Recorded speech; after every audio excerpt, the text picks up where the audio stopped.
So starting off, we're going to start talking about security roles and security controls. A lot of these topics will be in a setting of a enterprise setting, so just keep that in mind. But they can apply to small business as well. So in topic one, we're going to talk about comparing and contrasting informational security roles. So anytime you're talking about informational security, you're going to run into the CIA triad, and that stands for confidentiality, integrity, and availability. Now, when you break those three things down, you're going to see that we want to keep information secure, keep it from people who don't need to see it. That's confidentiality. We want to make sure that it is correct at all times. That's having the integrity of it. And then we want to make sure that it's accessible to the ones that need to see it.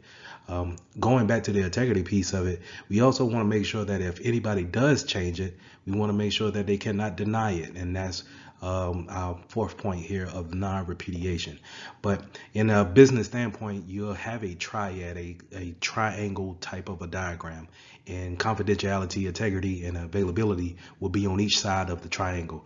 Now, in some businesses, we may want more confidentiality than availability, and in some we may want more integrity than we do availability. So it all comes down to what kind of business that you're in and how you would form that triad to make things secure.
Now, once you got into informational security, it's not just necessarily putting a configuration on a firewall or making sure that you throw your antivirus up there and scan for different files.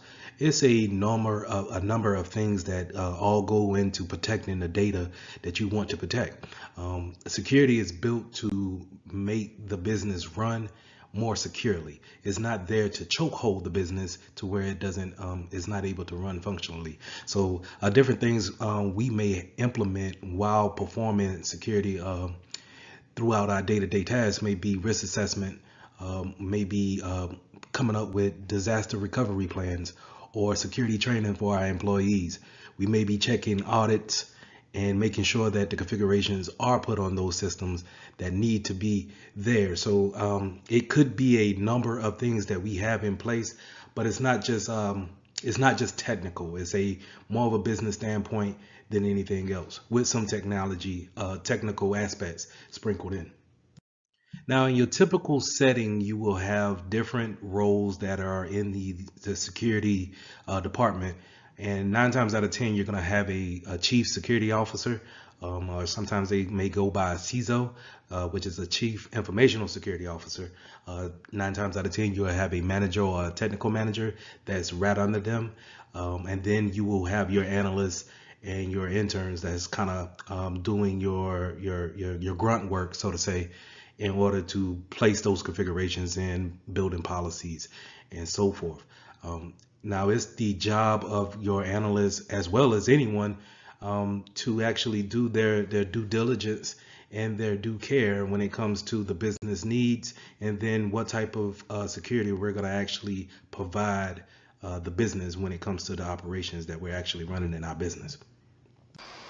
Hey, before we move forward, I wanted to show you guys kind of like where you can look for some security roles and some positions that are hiring for informational security jobs. So I'm here on my LinkedIn page, and I'm going to go to jobs up here, and I'm going to just kind of scroll through to see what's going on. The one reason why I like looking on LinkedIn for jobs is that they actually take your profile and then kind of cater the job search towards your resume that you already have, right? So if you're already in the IT and you have that built up, then it makes it easier. But if you're not, let's say you're trying to break into IT, it's real easy to come up here and then cater to the search to be in that area. So I'm gonna just scroll down. You're seeing, some security roles. You'll also have like this. These are all roles that you see in the security department team. Um, all of them are just not analysts or managers. They could go under different names where a compliance and operation manager will probably look over the policies and make sure that everybody's compliant, but also they might look at how we're actually doing operations to making sure that the operation, security operations is actually helping out the business in day-to-day functions. I was scrolling down here, and I like this post right here. Informational Security Analyst 1 is out of Indian Land here in South Carolina. And I'm just going to click on that. And what I like to do is you can read this here on LinkedIn, or if you're on Indeed, you can read it on their website. But what I would like to do is just kind of go out to the actual website here and then read the application here and see what they want. Now they'll go through, and you got to keep in mind that when HR is building out these descriptions, sometimes they may hit what you actually are working on, and then sometimes they'll give you a high level overview of what you may be doing. But the one thing that I always go down and look for is the description. What would I do daily on a daily task? And then I will also go down to the requirements, the must-haves here, as they put it. But these are kind of the requirements that you need. So as a level 1 analyst, you'll need that 1 to 3 years of experience in IT. But we already discovered, and by saying that, informational security is not necessarily an IT field, it's more of a business function, and then we understand how to apply security to the business functions. So keep that in mind. But it's centered, a lot of people think that it's centered around IT.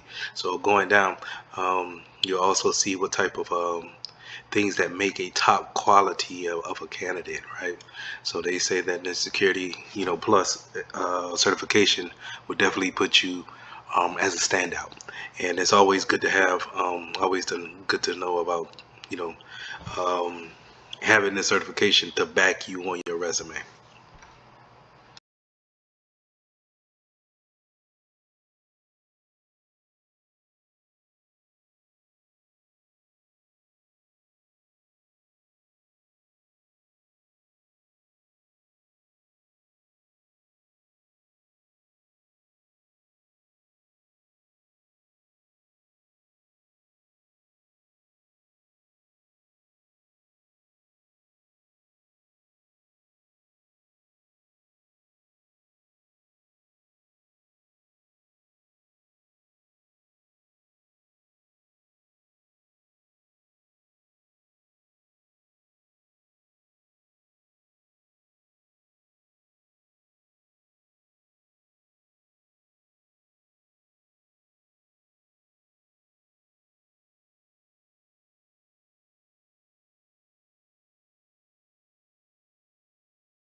In some cases, your business may not be able to have a full department dedicated to just informational security.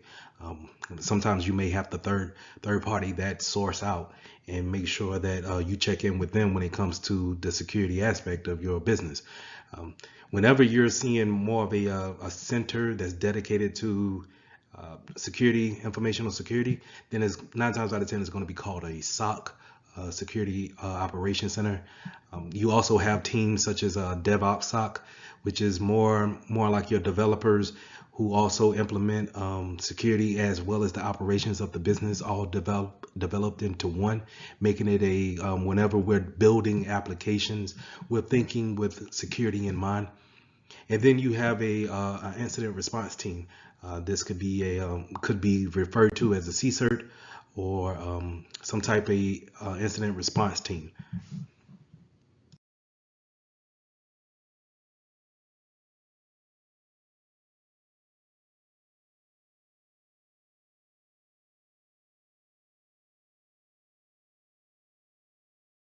If you take a look at the slide here, you'll see how the manager pieces, more like your CISOs and your security managers, they're sitting at the top of the pyramid. So you can imagine that more policy decisions, how the business is ran, and then how we're going to implement security around it is made at this level.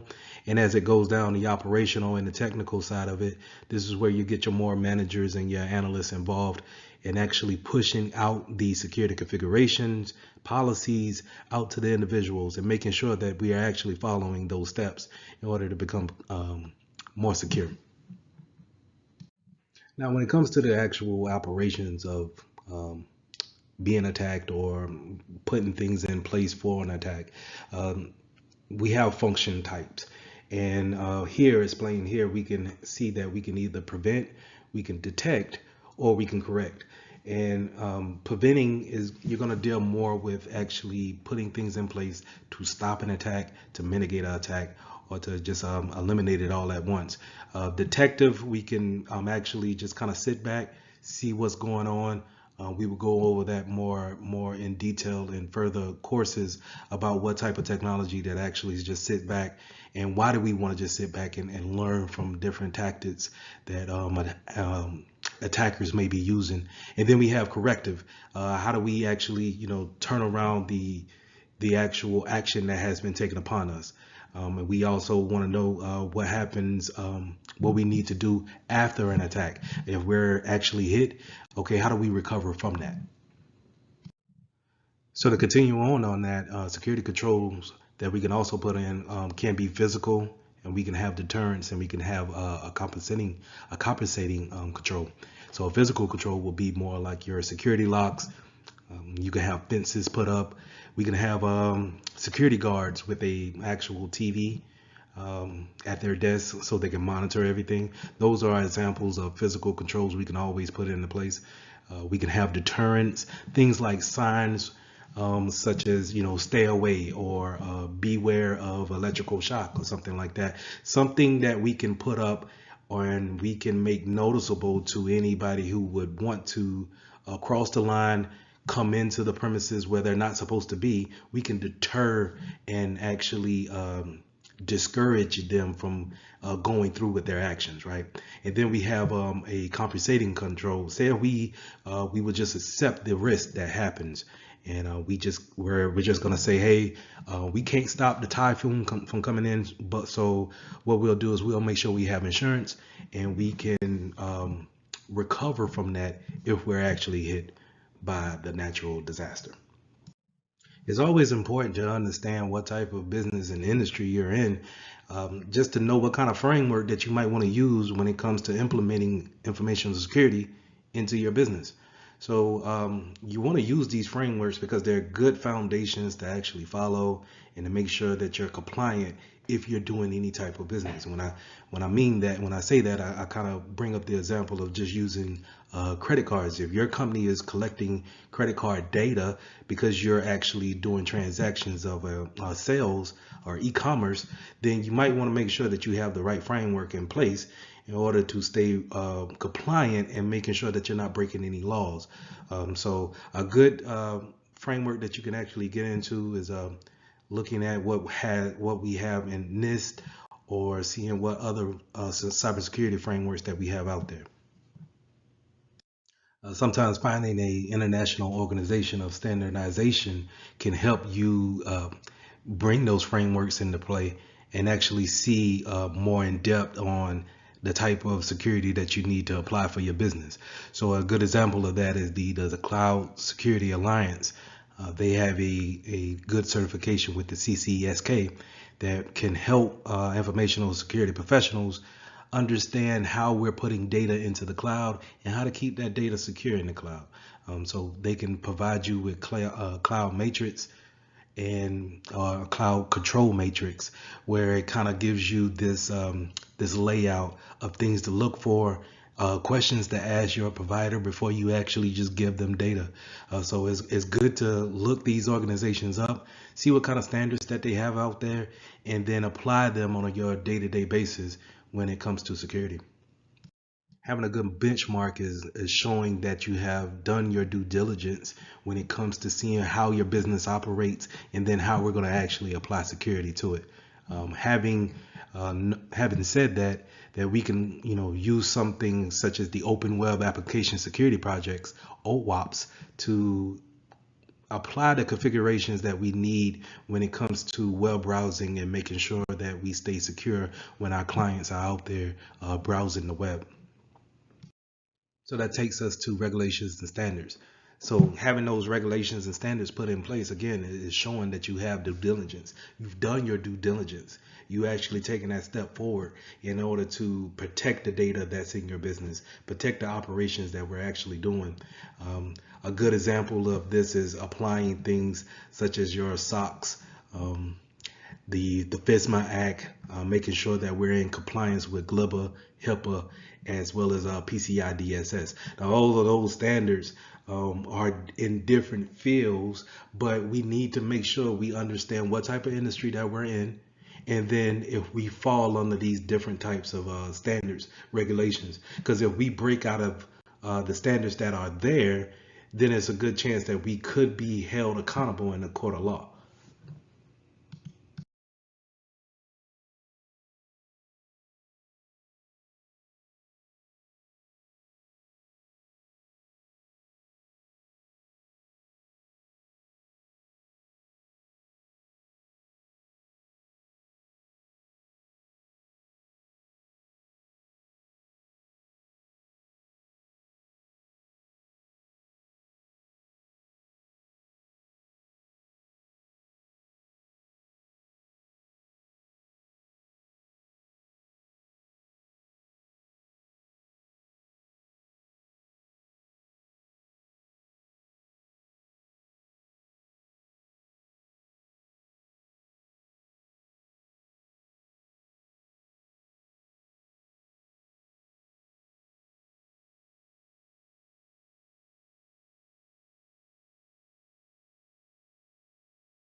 So as a key point to remember, starting informational security, we started talking about the CIA triad and how, we're going to use those three different pillars in order to secure our data or make it available or making sure that it doesn't change by any means. We also talked about the different types of roles that we have in our business. When it comes to informational security, who's sitting at the top with the CISO, and then we have security managers that's pushing out to our analysts of the configurations and the regulations that we need to abide by. We also talked about the different standards and the different regulations that we need to also abide by when it comes to making data secure, but also making sure that we're in standards and in compliance of the legal laws that's been placed on our business and our industry. So let's jump into lesson 2, threat actors, and then actually gaining some threat intelligence. This is where we're gonna, go a little bit deeper into who is exactly attacking or sitting on our network, and then what kind of intelligence can we actually gain to protect ourselves against these type of attacks that they're gonna put on us. So before we get into threat actors and intelligence, let's understand what is a risk.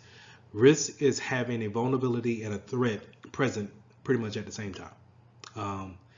If they're present at the same time, then the likelihood of the risk actually happening is very high. If they're not, let's say if they're not in the same vicinity at that point in time, the risk level will be low. To get a good example would be if you're in Idaho and you have a building that's made out of straw, then the risk factor of having a hurricane come and hit your straw-made house is low, right? But the risk factor for it getting hit by a tornado is high. So the vulnerability will be the fact that the straw house can be exploited. It can be broken into very easily by high winds, right? So, but the threat of certain actors, in this case, will be in the hurricane. The hurricane is not going to make it to the middle of the United States. So therefore it's low when it comes to a hurricane, but yet high because tornadoes are common in Idaho, right? So we just want to make sure that we understand that whenever a vulnerability is there for, let's say, a server, for a different example, and then a threat, a hacker is out there and is snooping around the network, the probability of the risk, the probability or the likelihood of being hacked, that risk is very high. All right, so we want to make sure that whenever we're taking a test or we see anything when it comes to informational security, if you have any two of these equations, then it will lead to the impact of the risk. And if you remove any one of these factors, if you remove a vulnerability or you remove the threat, then it pretty much eliminates the risk. Okay. Attributes of a threat actor, it could be a number of things why a threat actor would choose your business, your data to be a potential target. It could be they just simply don't like what you stand for, what you bring to the table. It could be the simple fact that you just left configurations open, and they're, let's say, sharpening their skills for a bigger job. So it can vary on a scale from you're very popular to I need to work on something, so I'm gonna work on someone that's not as big on the net. So you fall into that area. It could be I have a target audience. I'm going for anybody who is a baby boomer. I'm going for that older audience. It could be I work for a competitor and I'm wanting to, drive traffic over to my product versus my competitors. It could be I'm an internal person that turn rogue, and now I'm going to expose the company for the truth that needs to be shown to the public. So it can be a number of things on why threat actors are actually in it to actually pose a threat to your data. So with that being said, let's go into hackers, script kiddies, and hacktivists. So let's start off with script kiddies, just because they're kind of, to me, they're the forefront. This is where people kind of start off, where they are not, they're not so great in hacking, or their hacking skills haven't gotten up to par yet. So they will go out there and pay for an actual disruption, a executable that they can plant into a server or some type of PC or any device for that matter, and create a DDoS attack on that device. So these are kind of plug and play type hackers, right? So they're getting things that's already pre-made. They have no idea what is it doing, or how is it made. They just know that it works whenever they double click, right? So that's your script kiddies. Your lone hacker is going to be someone that's more seasoned, maybe having their own agenda, being able to actually be employed by somebody, and being able to keep a white hat, so to say, during the daytime, and a black hat during the night. And that's kind of a cliche analogy, but when it comes to wearing different types of hats, you have a white hat where I'm strictly doing things by the book. I'm not going rogue and looking at things for my own personal gain. And then I have a black hat where everything that I'm doing is against the law, and I'm doing things for my own personal gain, or I'm doing things because I'm hired to do so, right? And then you have that gray hat where I think a lone hacker will probably hang out at the most, right? So they could be employed by someone, but look at the misconfigurations of different types of devices within an organization, and maybe put that black hat on just to kind of make some money on the side, or prove a point. You never know. So again, going back to the attributes of why are these people doing this type of stuff, it can vary from threat to threat, right? And then you have your hacktivists, your hacker teams. These are people that are probably going to get into a political sector, and they're actually going to do some social engineering to make massive moves to steer individuals in a direction that they want them to go.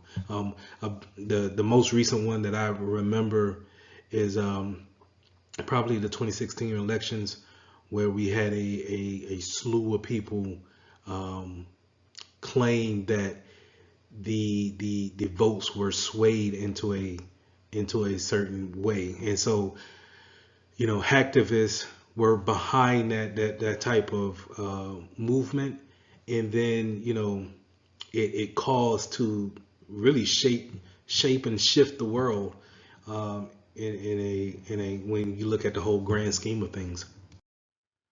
So to kind of stay on the hacktivist standpoint, and kind of moving into APTs, APTs are probably the most I would say seasoned threats out there. They're probably sitting on your network for years at a time, and they're just there to collect that data, right? So a lot of times you'll see these highly sophisticated hackers not even being discovered in most networks. Most businesses do not realize that they actually have someone there already collecting data.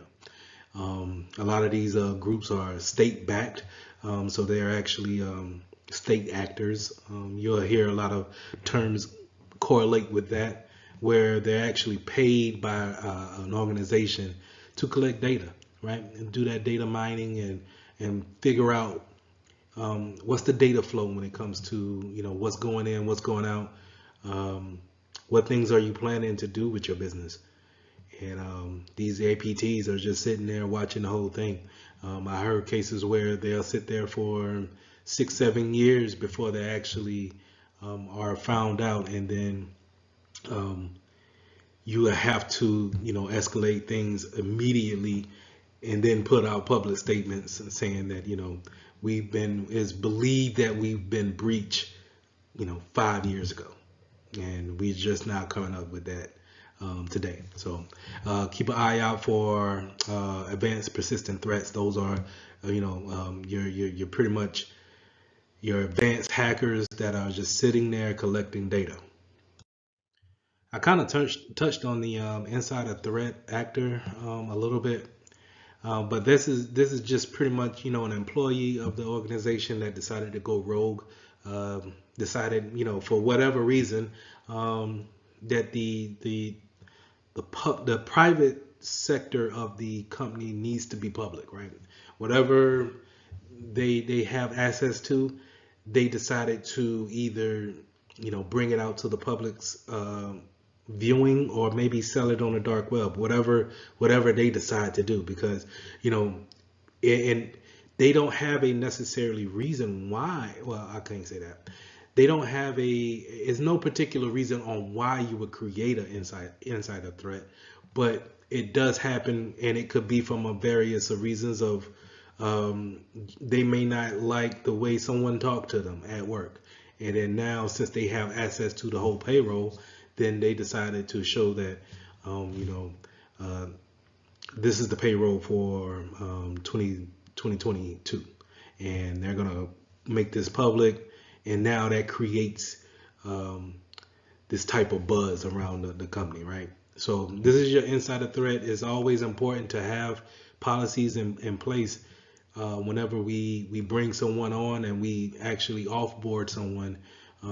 Let's say if someone quits abruptly, that may be a telltale sign that they could be an insider threat, a malicious insider. So we need to put things in place in our policies to make sure that we take assets away immediately, making sure that we keep things on hand so many years after that person hasn't left the building.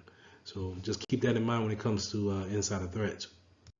So let's talk now. Let's talk about the attack surface, or the vectors that hackers are using to get into our network.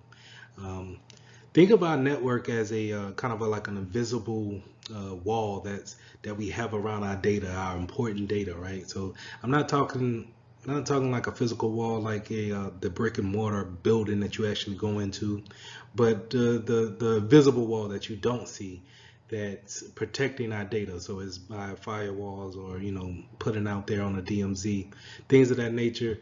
But it's ways to actually go in and then come out, right? So when you go into your office and you log in, and then when you leave out to go to when you leave out and go to the internet, that's leaving out, right? You're leaving outside of the safe confines of your network to either bring in information from, let's say, Google Drive, or we're going to post something on social media.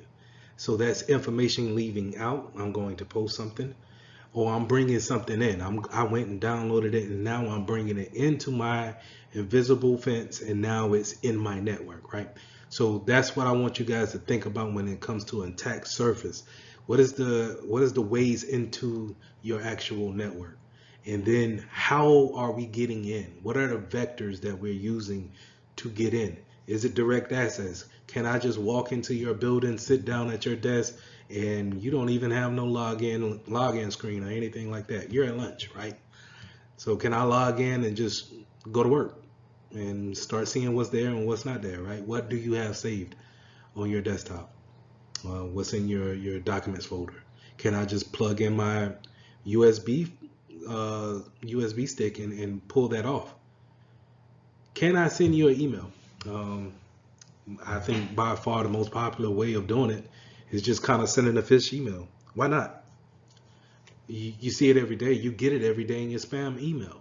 So it's obviously it's working, because people are constantly doing it, right? They're constantly sending it out. Can I just talk to you on social media? Have you posted something on social media that you shouldn't? You know, these are certain ways that you could gain information about a company just by reading, what people are actually posting on social media. I talked about the cloud earlier with G Drive or Google Drive, where that's considered the cloud, right? And I can go out there on any device because the cloud is pretty much everywhere. I don't necessarily have to be in your building. I can take it from there. Um, so there's many different vectors, and that's knowing these things is a good way of saying um, having an understanding of how data flows in and flows out. So we went over, attack vectors. We went over, who could be possibly doing the attacking, and then now let's find out how can we arm ourselves, right? And I think the best way to arm ourselves is with knowledge and being able to research how are they actually doing attacks in the wild in real time, right?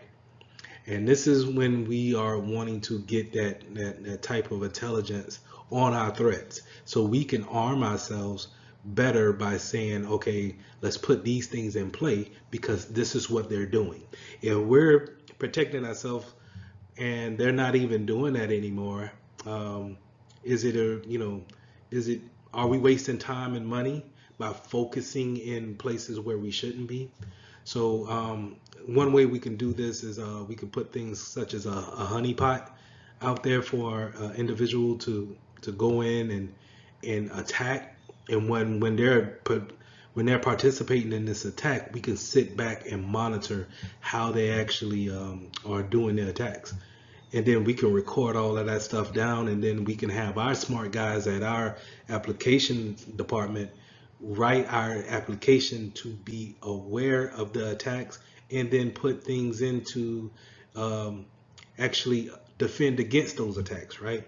So that's why we would have something that's sitting out there that looks vulnerable from the get-go. So it may be a server. Let's say we put a server out there in the DMZ. This is kind of like a no man's land where we can see it, but they can actually get to it as well. So we put a server out there and we name it payroll server. Do not enter, right? And of course, that's obvious and it looks like the obvious thing, but I'm just giving an example. Someone logs into it and they go to, performing their ritual of how to figure out what's open, what's not. They're running their tools on this thing, and only thing we're doing is we're sitting back recording all of the data that they're doing, right? So it's kind of like, just if you remember a show called Bait Car, where they just kind of left the car unlocked, and the robber will come in and they'll drive off a couple of feet, and then the cops will jump out and arrest them. It's kind of that same concept, right? We're putting something out there, we're realizing how are they actually just attacking, and then we make the countermeasure to that. Another place where we can get good information is from the vendors that we have in our network, right? So all the devices that we have or the software that we're using in our environment, why not go to their website to see what type of technology that they have in place, what type of updates are they pushing out to see how they're actually combating against the attacks that are heading out there. It's real good to see, especially when new attacks come out there that are very fresh. The latest one that I've seen was Log-J4, and we had to pretty much go to every vendor that we had, every device that we had, and see at the vendor's website, were the configurations or the software that we use for that particular device, was it vulnerable to Log-J4? And we had to update those things constantly in order to figure out if we were what type of vector was a new vector for us. You understand? So where we did not have a vector into our environment, it created a whole new with this vulnerability. A vulnerability showed up. It just so happened that A lot of software uses Log4j, and a lot of our devices became vulnerable just like that, out of the blue. And so it's always a good thing to go to these vendors' website, stay up to date to see what they're talking about, and see if you're actually see how they're actually fighting against things in the wild. We already talked about tactics, techniques, and the procedures the way when we were explaining the honeypot example, where we would watch to see what they're actually doing in the wild. And then when we're doing our research, we're also understanding how attacks are actually being, performed, right? We also want to make sure that we understand what are the indicators of a compromise. How do we know that we have been compromised, or it may be a good indication that we are compromised? So you want to look for unusual outbound traffic, things that are going out in a mass amount of traffic leaving the network.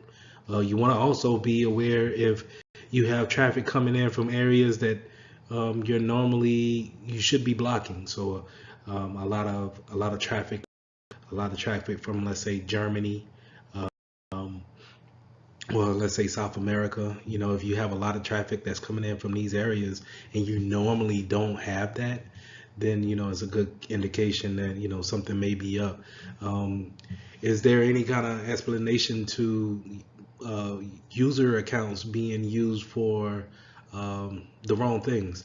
Um, can you see any type of misuse of privilege accounts, right? So those are privilege accounts, or those are accounts that have admin access, maybe to throughout the network, or maybe to certain particular PCs that have uh, great value to them. Do you see any kind of unusual activity to those type of user accounts? Um, is there a type of any type of rise in databases being read at a high volume? If there's only a particular threshold that we have for reading data on our databases, and then all of a sudden it spikes through the roof. What's the cause of that? That might be cause to raise some questions there. Um, we also see kind of like a high request for important files, sensitive files, confidential files.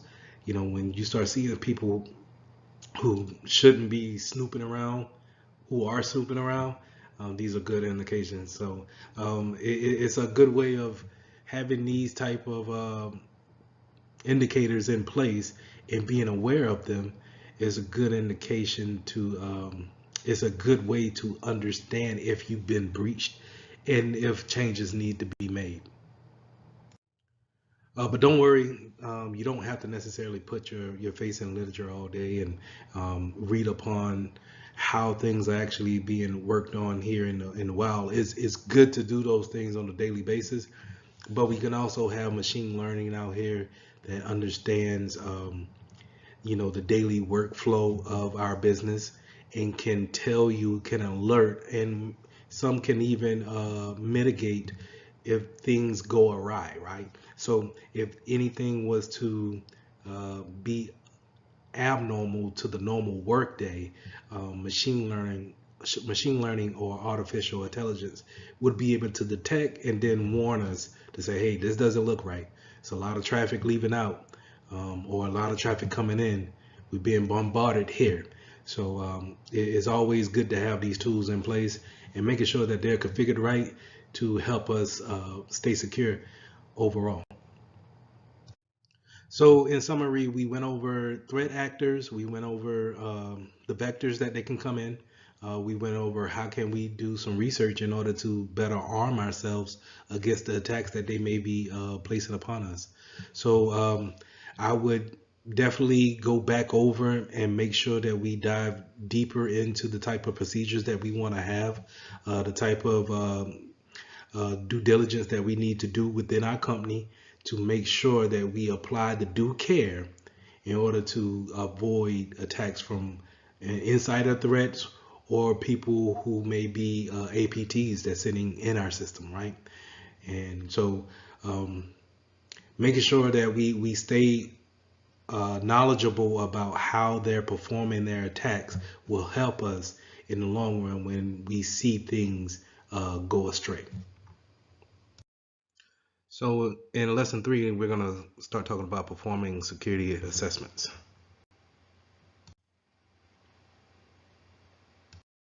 So as a security professional, sometimes we take network tools and actually see how traffic is moving from point to point on our network as well as outside of our network. And we need to be aware of the type of tools that we use in this types of scenarios, and then how can we use them to our advantage, and then also how can an attacker use it for their advantages as well. So the first thing we want to get into is opening up our command prompt and then typing in an ipconfig command to see what type of IP address that we get. And this is I want you guys to think about an IP address as kind of like your home address, right? So in order for you to receive mail in the physical world, the post office will give you a postal address, right? And in order for someone in New Jersey to send you a letter, they need to have that address, and then it goes from post office to post office until it's able to go down your lane, your driveway, or what have you, and then into your mailbox. Well, the IP address is similar to that, right? Where your router is sort of like a post office, and it will assign your devices an address. This in case it'll be a IP address, and it uses that IP address in order to communicate to other devices within the world, whatever it may be, from a server to gaming consoles to your smart refrigerator that tells you how many degrees your milk is chilling at, right? So we can use an IP address to identify each other on the network, or in this case, the internet, right? So we can also use things kind of like a what's called a ping. So we can open up our command prompt, and I'll show you guys in a second. We'll open up our command prompt and we'll ping another address or a domain name, and it can return to us their address. So let's say if we wanted to know the IP address to the server for ESPN.com. And what we'll do is we'll ping ESPN.com. It'll show us the information there. So I'll show you guys that in just a second. To go back to our analogy of, how you actually have a physical address within the real world, and the post office will give you an address to receive and to actually deliver mail. The same thing in the computer world. We can route different ways of getting to different destinations, and in your computer it keeps this things and call what we call a routing table, and we have all the different IP addresses that we are familiar with, and then new ones that we verify and we understand that this is who they say they are. We put them in that routing table. We can also use our command prompt to show us trace routes, and that's kind of like what I was saying before of just showing the logical hops that a packet takes from your PC all the way to a receiving server or a gaming station or what have you. So again, I'll show you all those things in just a second. Now, as security professionals, you will run across these things called a IP scanner or Nmap. What they do is they actually scan your network. You'll sometimes hear the terminology crawl the network. And what they do is they actually kind of do like a ping test or a more in-depth conversation to whatever device that's on that network, and it pulls information from it. So it will say, hey, I crawled the network and I see that there's 10 actual phones on your network, cell phones, and 5 of them are Android, and then the other 5 were iPhones. And then it can even get more granular by saying, hey, I found a PC on your network. This is the operating system that is running, and these are the ports, the communicating ports that are open to this PC. It's very important to understand that we can use this as a administrative tool, right? We can make sure that we know what's on the network. We can know how we're communicating in and out the data flow, correct?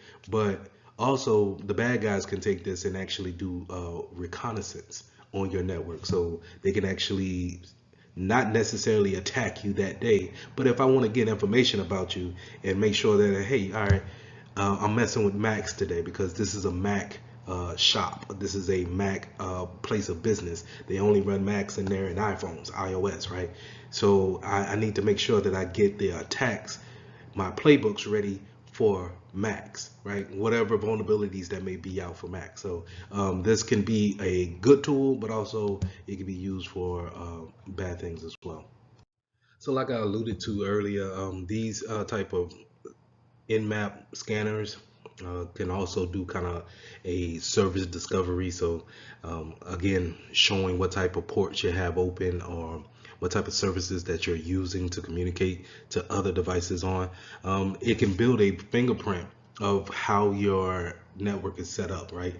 And this again is it's good for an administrative point of view, from a high level, to see all of your blueprint or your fingerprint of the network, what we call a footprint, right? We can see the footprint of the network and see how data is coming in and out.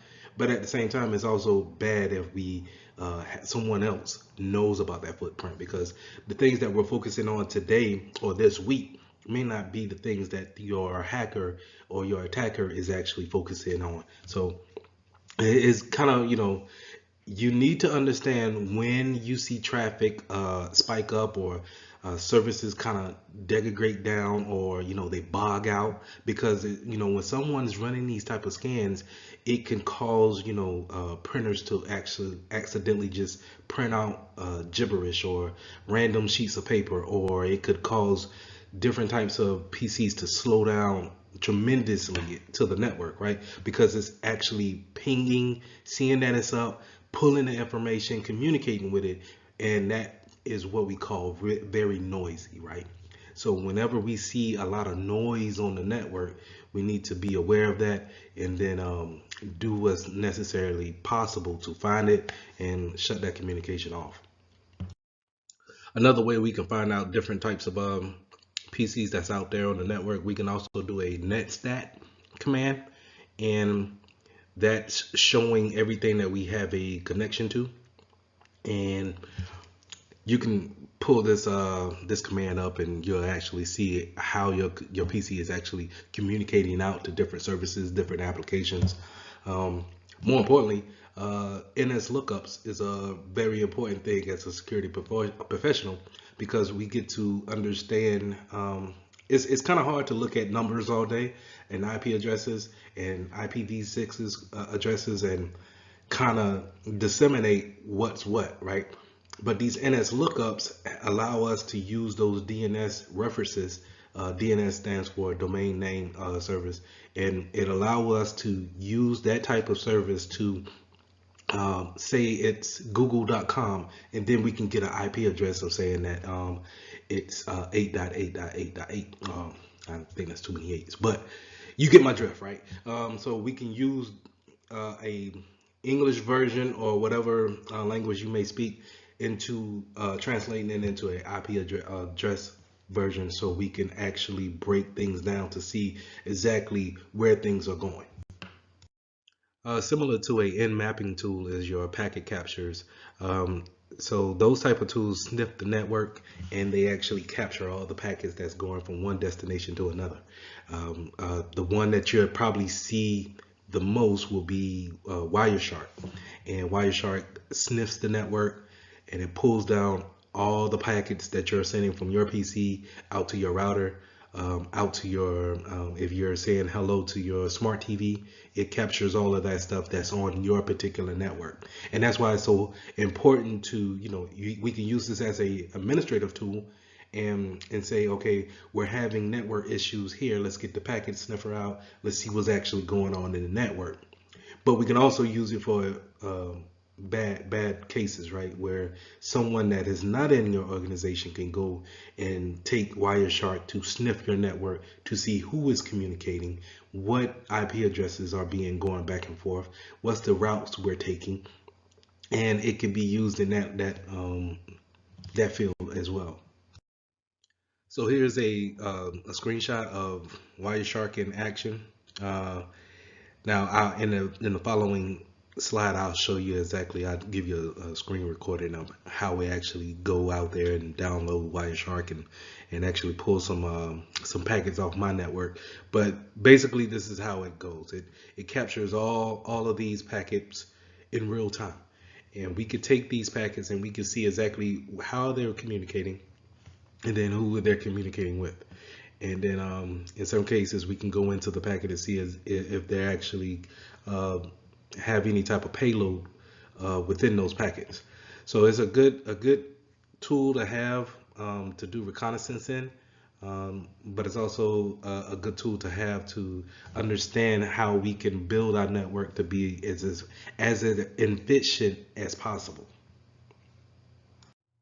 Now let's stay in that realm of packets moving back and forth, right? So these packets are literally the actual letters, right? When going back to an analogy of having a physical mailbox and then the post office putting mail into your mailbox, right? The mail going into your mailbox are the packets in the computer world, right? So we want to say these packets going back and forth, they are enclosed within an envelope, right? And then within the envelope, we have the actual data that's going back and forth, and it needs to go to the right source, correct? So whenever we have someone tampering with our packets, they can inject things that they want to be in there, and then now we're getting outside activities thinking that we're communicating correctly, and we're being redirected in a certain type of way. So we're getting mail that we are not accounting for, and that's because people can get onto our network and be able to inject types of malicious, let's say, data in order for us to pass back and forth, right? Or to redirect us into a malicious site. So it's very important to understand how replay attacks work, as well as packet injections, to making sure that we are aware and that our users are aware that whenever we see any kind of weird activity on the network, that we're able to react to it in a timely manner. So let's talk about some software that we can actually use to exploit normal activity, getting on to the network and being able to inject some packets or be able to brute force some passwords. The main one that we want to focus in on is Metasploit. Metasploit is a known vulnerability software that can see the vulnerabilities and as well as be able to attack them. They can interject with malicious payloads, and is what a lot of attackers will use to actually break in and perform some of these attacks. So Netcat is a utility feature that we can use to where we can transfer files on the back end and not be discovered from the client's point of view. So it's a good utility to use when administering, but it's also can be a useful utility for a hacker as well. They can also perform port scanning and fingerprinting of that system, as well as they can use it to connect across UDP and TCP connections.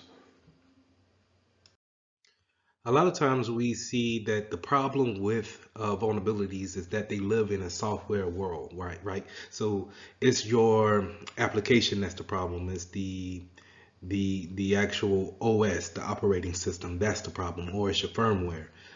They may be um, needing updates because they have a vulnerability that need to be met, or it needs to be mitigated in order for you to really kind of work on it securely. So it's very important for us to understand how to update the applications that we have on our network.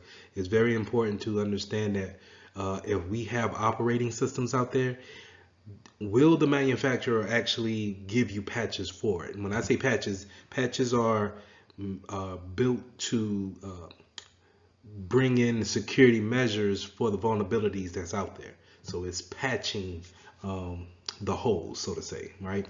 So will that vendor have that patch ready for you to actually apply to the software that you're actually working on? Um, a lot of firmware that's out there, it goes unnoticed because a lot of times once we boot up a system, we jump past the firmware issues and we go straight into our operating system. And a lot of times an attacker may go and attack the part that we overlooked, that firmware. So we need to make sure that we are up to date on all of our applications, operating systems, and firmware.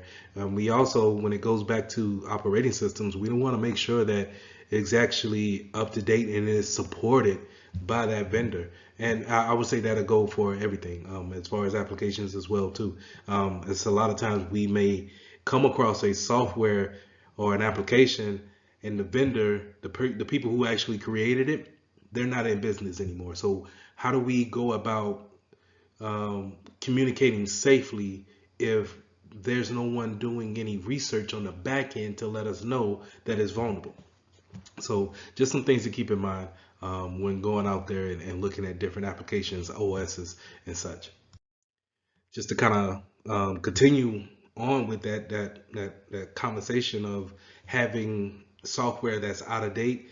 You don't want necessarily a legacy software that's out there and people are just kind of using it because it's worked for so long. Why should we change it? And a good example would be someone operating on Windows XP or Windows 7, Windows 8. And it's just like, hey, we set it up, but there's no problem. We don't have any problems with it. So why should we change it? Well, those are legacy operating systems and they don't receive any patches anymore. So if there's any kind of 0-day vulnerability to it, then they won't have any type of patch to come out and help you out with that. So it's a known vulnerability, and now it's a matter of time before someone can actually exploit that vulnerability. So a 0-day is whenever it's a vulnerability that's is very fresh, right? No one knows of it. It's kind of like the first day that it was actually discovered, and now there's a rush to actually find a remedy for it, or for the attacker side to actually exploit it. Because if I just heard about a 0-day that just happened, well, there's no patches out there to stop me. So if I can get to each and every device as quick as possible to exploit it, I don't have to worry about the patch management stopping my plans. On the flip side, if I was a good guy and I heard about a 0-day, I want to make sure that my vendor or whoever the application is with or operating system is with, is that they have a patch that came out and I'm able to apply that patch as soon as possible. So being able to stay upon, going out, doing your research, making sure that you're staying up on the news to see what type of 0-days that come out, and making sure that you apply your patches. Microsoft comes out with patches pretty much the first Tuesday of every month. And so we want to apply those patches. Now we can go into more granular schemes of putting it in a test field, testing it out, see if it breaks anything, then applying the patch. But for the most part, you want to make sure that you understand patches do come out and they're for that security reason, right? And we just need to stay up on those. We want to avoid weak configurations, right? Whenever we add a new device to our system or our network, sometimes we could just, it's easy just to place the new extender router here, and whatever configuration comes on it, hey, if it works, fine, I don't care, long as it works. But having, those accounts, you sometimes different devices come with default accounts, and sometimes that information of how to log into those default accounts are public, so we can Google those type of like, what's the admin username and password for a particular router that you have. And so if that information is public and you never change your default account password or account, then it's easy for someone to Google that information, get onto your network, and then go into your devices. So we want to make sure that we have a plan in place to actually change those type of configurations. We want to make sure that we change the passwords to default accounts. Make sure that we configure the settings of whatever device to tailor our business needs, right?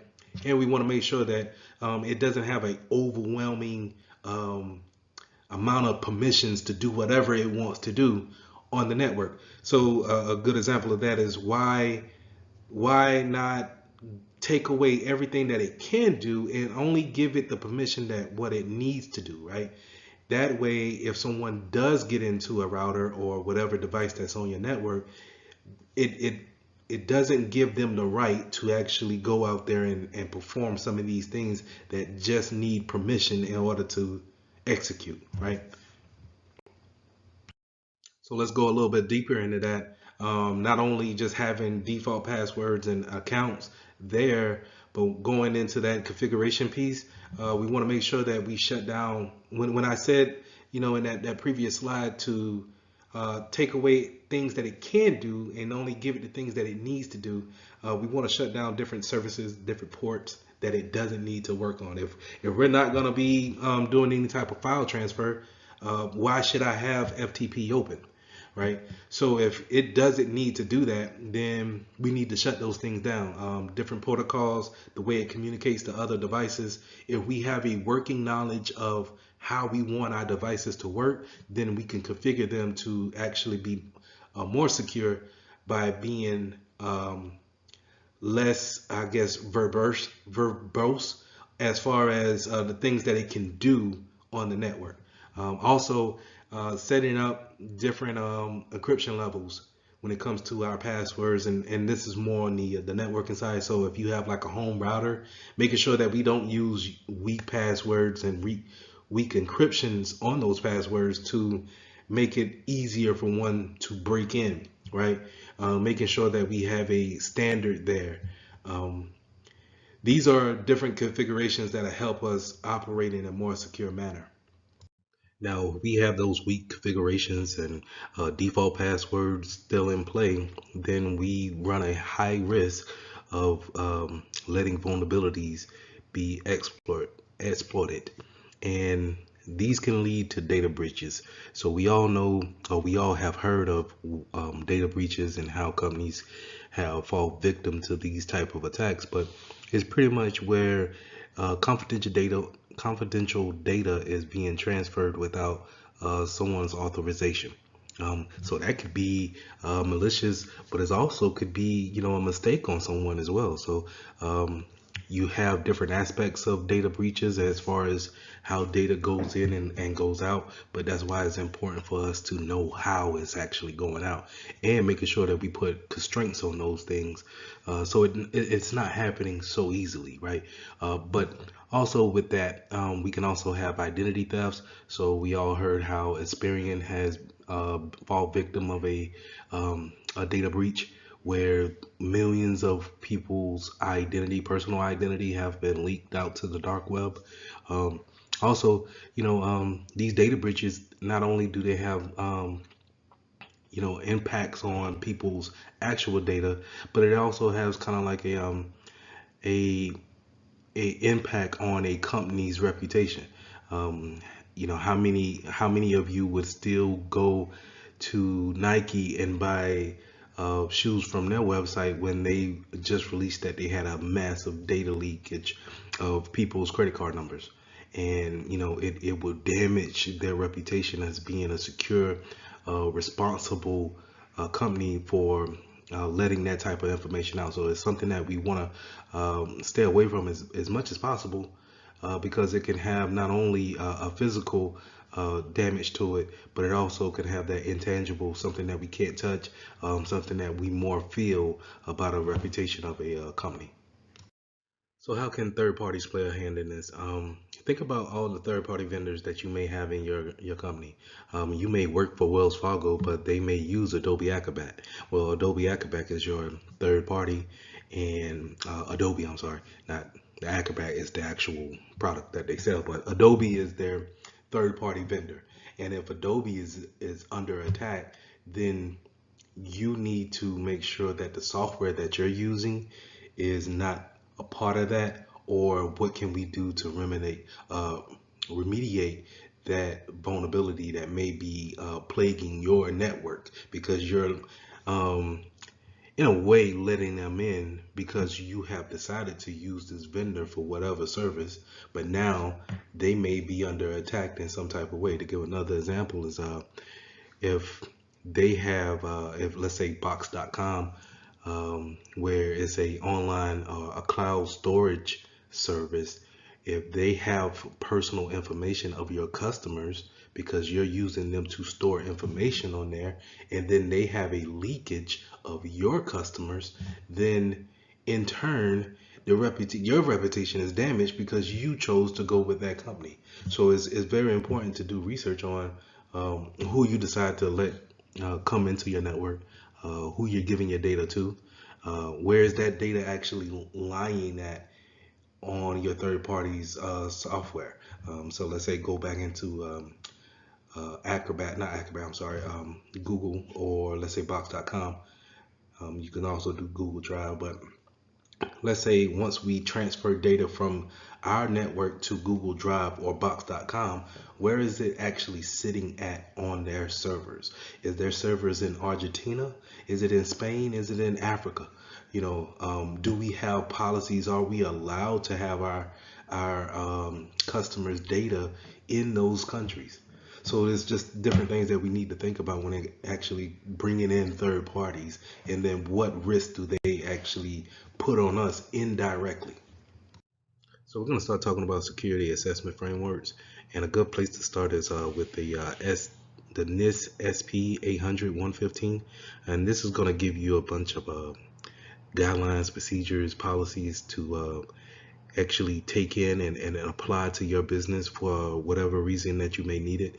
And it'll give you a good overview of how to get started when it comes to vulnerability assessments, threat hunting, and penetration testing.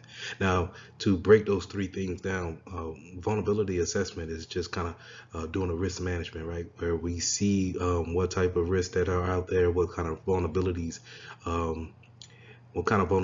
do we hold in our network against those type of risks, and then what are we going to do to actually manage those risks, or are we going to try to eliminate, mitigate, avoid different aspects like that? So that's vulnerability assessment. Threat hunting is more getting down to we know the threat, we know the risk that holds to that threat and that vulnerability, and so we're going after the elimination of that threat, or we're going to do some reconnaissance on that threat as well.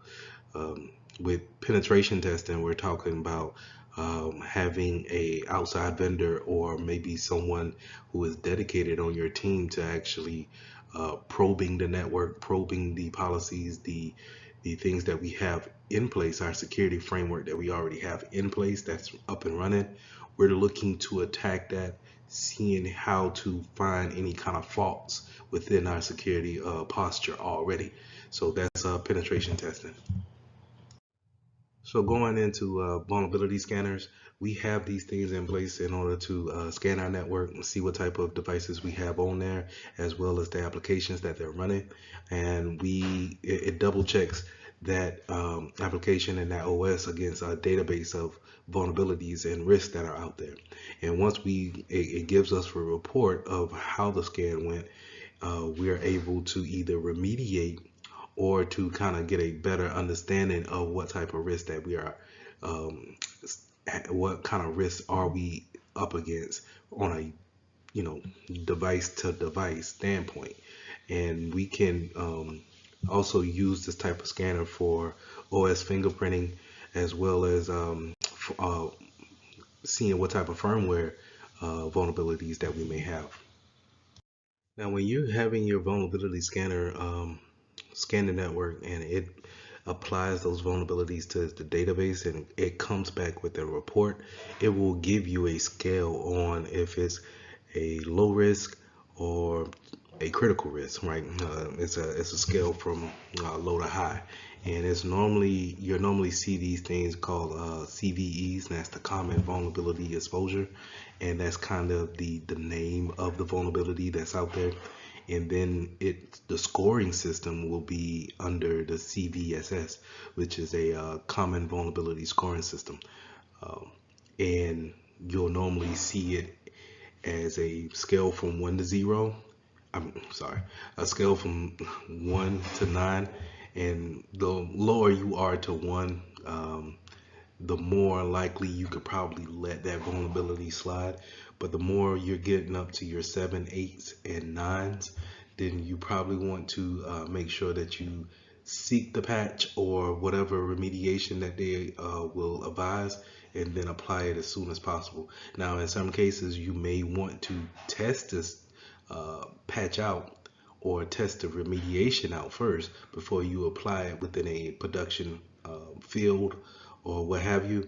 But to make sure that you don't just put every patch out there, and that's in certain cases. I would advise to always test your patches before you actually apply. When running vulnerability scans, we can have certain things that can cause a lot of problems. And sometimes we can have those scans that where they run smoothly, and these are where you hear the terms intrusive and non-intrusive come into play. So a non-intrusive scan will run fairly smooth. You have credentials, you have permissions to actually run on the network on those endpoint devices, and this is a lot of times where you'll see an endpoint actually sitting on the device itself. So you'll kind of look into your lower right hand corner of your, let's say, Windows PC, and you'll see an icon there that's kind of different, and it may be the icon from the vulnerability scanner that you're running on your network. So there it has the permission to go ahead and scan whatever's there on that box, right? So where a intrusive scan will come from a outsource, it will seem as an outsource source, right? And it's going to be loud and create havoc because it's not supposed to be there, and this can interfere with business processes and slow down the actual scanning process, but it also can slow down the production of a workday. So we want to make sure that we understand what type of scans we're going to do. We're just not going to go and get a vulnerability scanner for our network and then go to scanning, right? We want to test these things out, see how loud it is, how intrusive it is, and then tone it down to where we're able to scan, see our vulnerabilities, but at the same time, be productive throughout the workday and work week. So when running vulnerability scans on your network, you have a option of having a credential or non-credential scan. So that means where we can preload those administrative passwords into certain folders or certain documents or applications that's on the network. So whenever the vulnerability is scanning, it doesn't check that part. It has the permission to go ahead and get past the login portion and then scan that folder, which can create a more smoother scan for you and be less intrusive, but it doesn't give you a hacker's point of view, right? So if you have things in place to where that person needs to brute force and a password on that folder or what have you, then it's a lot more louder whenever they're running that brute force type of attack on your network. So therefore you can have other things come in and swoop in and cancel out that action if necessary. So just kind of things to keep in mind whenever running those type of scans. You want to make it as real as possible, but at the same time keep the business in mind to where, if running those type of scans is noisy and it creates issues throughout the business day, you might want to go ahead and make it a credential type of scan to make it less intrusive and make it smooth for the business operations. Now, I did wanted to come and say that the vulnerability scanners are not perfect by no means. They do, from a time to time, have false positives and then false negatives. Of course, we don't want to have false negatives, but we rather tone down the false positives and have no false negatives. So a false positive is that it's something that we are aware of, or it's not a actual problem, but the machine, the system alerts on it, right? Well, false negative is something that is a problem, but the machine doesn't alert on it. So again, far worse than a false positive, even though in some cases you may have a machine that flags a whole bunch of stuff to be a false positive, where that may be annoying. It's still not as dangerous as having a false negative where you don't even know if there's a problem there because it didn't see it as a problem. And so when we put our trust into that type of scan, um, making sure that you have little to no false negatives is very important. So let's go a little deeper into penetration testing, pen test for short, also known as ethical hacking. And that's where you're testing your security posture, like I said, to see what's already there and then actually putting pressure against it, seeing that the configurations are doing their job, right? It's the actual appliance that we put in place. Is it actually blocking anything? The credentials that we put here, since we changed it, is it vulnerable to being brute forced, things of that nature.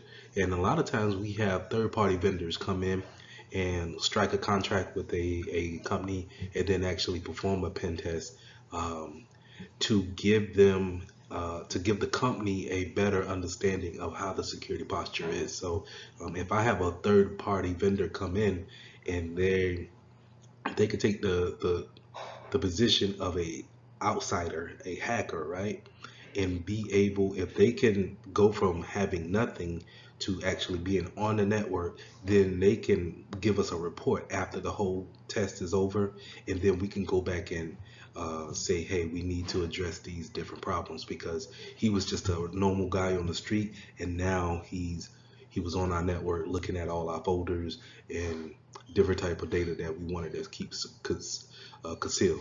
So pen testing is a very important part. I would say it needs to happen about at least once a year annually, and it's always, since your network, your business is constantly changing. Pen tests are needed on an annual basis in order to shift and form that security posture with it. So staying with the example of a third party coming in, um, and they strike that contract up to say, hey, I'm going to do a pen test for you. They need to set the ground rules of how do we actually engage each other, right? So the rules of engagement may go from the time that they start to what devices and, let's say, servers you can't touch. Will you give them full access? Will you give them credentials to be on the network? Are you going to say, hey, start from the parking lot and work your way in the best way you can? And when I give hard examples like that, when I give the person nothing to work with and actually have them try to get onto the network, that's from a black box standpoint. And when I give them, let's say we bring someone in and then we give them a credential, we give them a username and password, and we just say, hey, you can only stay within this domain, and these are the folders you can only mess with, then I'm giving you more of a white box type of gateway into our network. And then a gray box is where I give you some information. Hey, this is our Wi-Fi name, but I don't give you a password. These are our employees. This is what our badges look like. So I'm giving you some information, but I don't give you everything of how to actually get in and then onto the network. That's more of a gray box, right? And so from these different standpoints, it's better to come from a black box standpoint, because you get a more accurate report of where you're vulnerable at and then where we can actually make those changes at. The problem is that these vulnerability, these pen tests happen during business hours, and you don't want to lose productivity because we're testing the network, or we're testing policies, or we're testing users, and it causes an inconvenience. So your higher ups may be against that type of training during business hours, but in order to get a real live good sense of it, you might want to have it done during business hours. But that's something that you and your business can sit down and hash out. But on the other hand, some companies have enough money to actually have a penetration team um, within the organization. So that's the only thing they do, is that they break up into these kind of different teams, and then they all are responsible for uh, doing their role. So let's go through the different types of teams that you may see on your pen testers within the company. So you have your red team, and they're going to probably be on a offensive role, that's actually performing the attacks, making sure that, hey, we know where we want to go, we know what our goal is, our flag to capture, so to say, and then we're going to go about attacking the company in this way. Our blue teams is going to be on the defensive side, where, okay, that's going to be probably, pretending to be your security analyst, and so forth, to make sure that they have things in place, defenses set up in order to see the attacks or be alerted of the attacks and then actually react to them. Then you have your white teams. Your white teams are probably going to be your officiators over the whole exercise. So they will have the boundaries of where things can go and how long it can take. Now, again, I'm not a fan of having rules in this type of war, because um, in real life, attackers don't care about rules. It's about getting the main objective done. But anyway, I digress. Purple teams will set up the actual collaboration between the two different teams, and actually come up with the lesson learns after the fact. So you can have these different teams break up into this one big department, break up into different teams, and we can actually play scenarios of how we can actually see the vulnerabilities, and then attack, how are they being attacked, and then what are we doing to remediate. Now, a pen tester might use some of this. Once they get their engagement rules, they may go about doing reconnaissance in different types of ways, right? Um, I think the most popular way is to just do a social engineering attack, where I just kind of take someone out to lunch, or I just have kind of like this water cooler talk within the business about what's going on, and then try to maneuver my way around them to see avenues on where I can get onto the network. You can also do like a scans, like we talked earlier about different scans to create a footprint of the network, and then make your entry that way. We can use open source intelligence, and this is your simple pulling up a web browser, Googling whoever, and seeing how much information is out there. You'll be surprised about how much information you can just find off of a simple Google search, or searching on your favorite social media website. I tell you, a good place to go is LinkedIn. And if you're doing a pen test, why not be able to, look at everybody who works at that place, as well as they'll give you a full rundown on the business profile page. So you could do a lot of reconnaissance there. And then once you have your information of how you want to attack, then we can, you know, go deeper into how to exploit each entryway that's possible, right? And then hopefully from a pen tester's point of view or from a hacker point of view, one of those things are open, and then it's on to the next level, right? So I want to make sure that when I say that um, hackers and pen testers are looking for one way of getting in, then one way of traversing, and then one way of opening files, when they go from one section to another section to another section, it's kind of like we need to have defenses there for each level that they get to. This is what we call defense in depth. So it's not just having your firewall up in place. It's not just having your networks sectored off in the VLANs. It's not just having your antivirus on your PC. It's having all of these things in different possible places, because you never know where somebody is going to pick up and say, hey, I'm gonna start my intrusion here. So like I was saying before, having that defensive depth will pretty much uh, handle a pen test pretty good, because just like this life cycle where you want to have a foothold to the exploit, you want to actually do some persistence, have that privilege edge of escalation, lateral movement if possible, pivoting if possible. All these things can be remediated if we have certain policies in place, certain configurations in place, and certain infrastructure standpoints in place, to where it makes a pen tester even more, having his life or her life be even more tougher, because they just can't go and do whatever on the network, and then you really never made it hard for them to you know get to the goal of seeing the HR department server. So we need to put things in place in order to eliminate, at least one of these actions, right? Where even if you're able to get onto the network, that I don't need for you to compromise an account and making sure that Gary from the mailroom has admin accounts or admin privileges to where he can see anything that's on the network.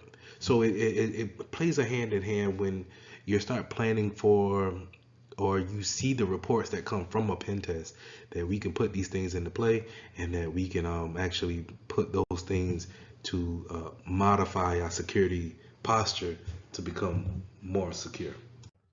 So in summary, we went over a multitude of things. Thank you for sticking with me on that. But we started off talking about reconnaissance tools such as Wireshark, Nmap, NSLOOKUP, Metasploit.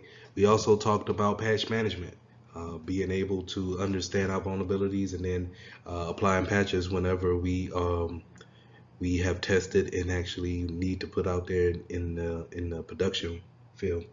We also talked about different vulnerabilities, not just physical, not just software. It could be social. It could be, when I say social, I mean more people. It could be those are our vulnerabilities. How do we coach up people to have a better security posture and have a better security awareness about them?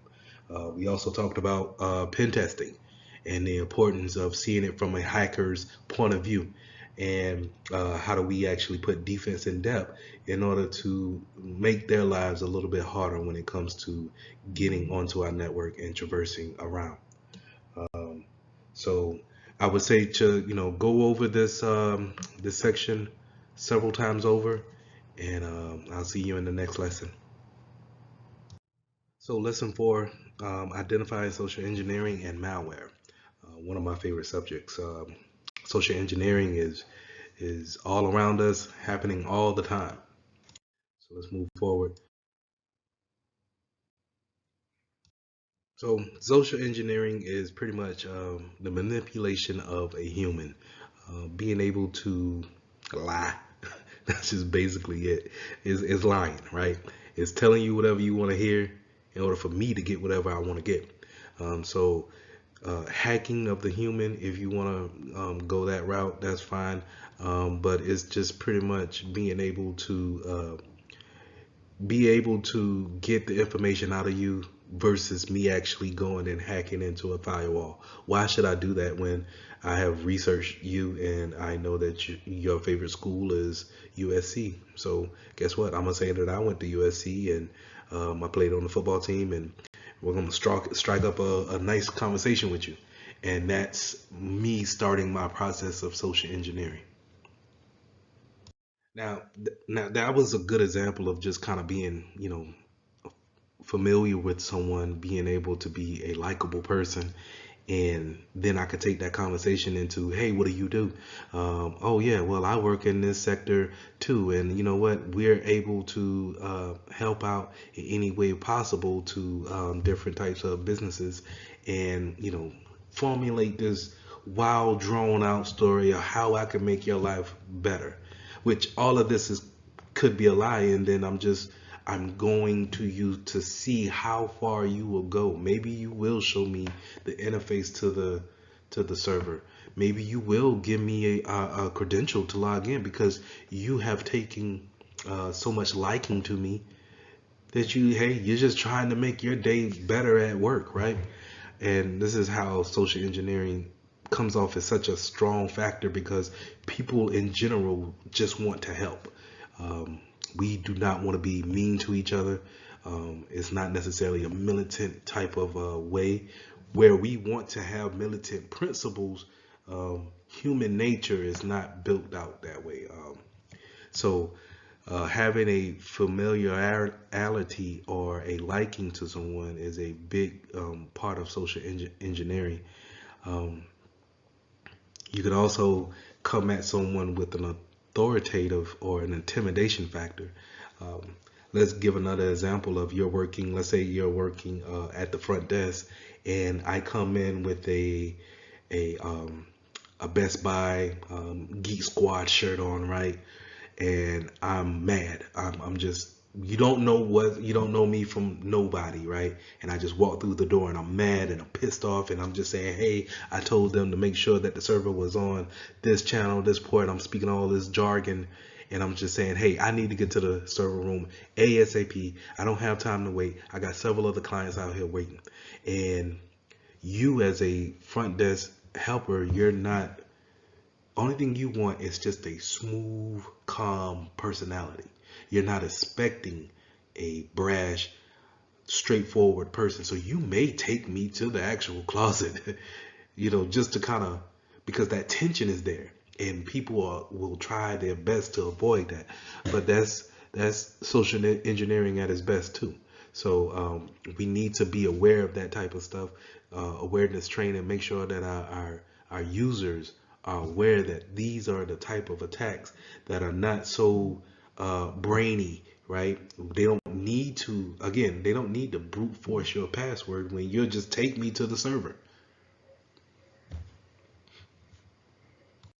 So the example that I just gave that, an example of me impersonating a Geek Squad member.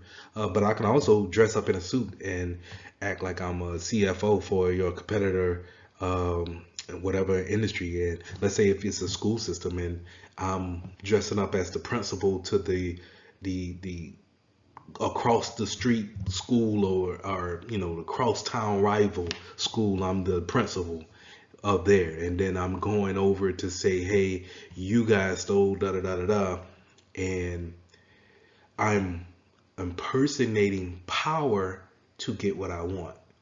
And what I want is something totally different. I mean, it's kind of hard to tell what people actually want just by a conversation. So again, just kind of having the wherewithal of what's going on and understanding that our users are the weakest link because they already have access to our network. We have already trusted them. But if they are weak-minded when it comes to different types of social engineering attacks, then it's an easy walk-in for, let's say, that pen tester to just get onto the network and do what they need to do.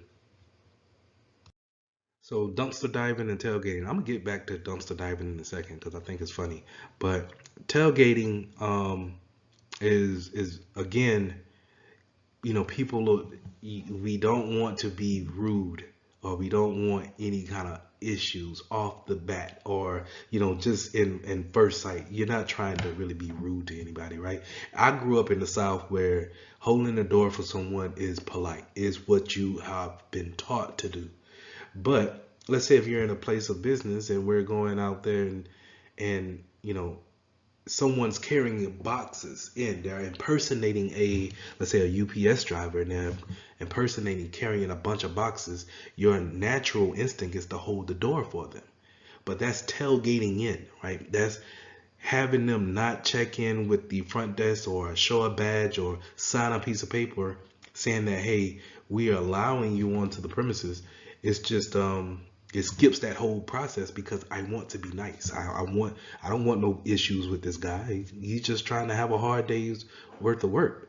I'm not gonna interrupt him by saying, hey, go sign in, and he got a bunch of boxes, But if he doesn't work for them, then it's for naught, right? And then now you could be the issue on why the company was hacked, because we let someone in by tailgating. Now, dumpster diving, I think it's funny because the great lengths that people will go through just to get information off a company. If you're not properly shredding or burning or destroying the data that's physical on paper, or let's say CDs or something like that, if you're still using CDs, and you just throw them out into the dumpster, it's too easy for someone to just jump into the dumpster, pull the bag out, and just go home. And now all the information that they need is there. If in every baking system that I've seen, they're actually shredding the paper.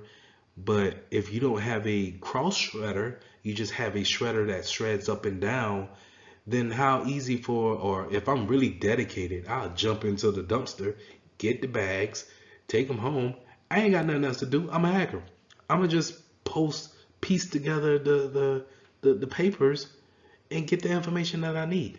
But if we have a cross shred, or we have one that, in some cases I've seen where people burn those important papers, then, we eliminate that type of attack.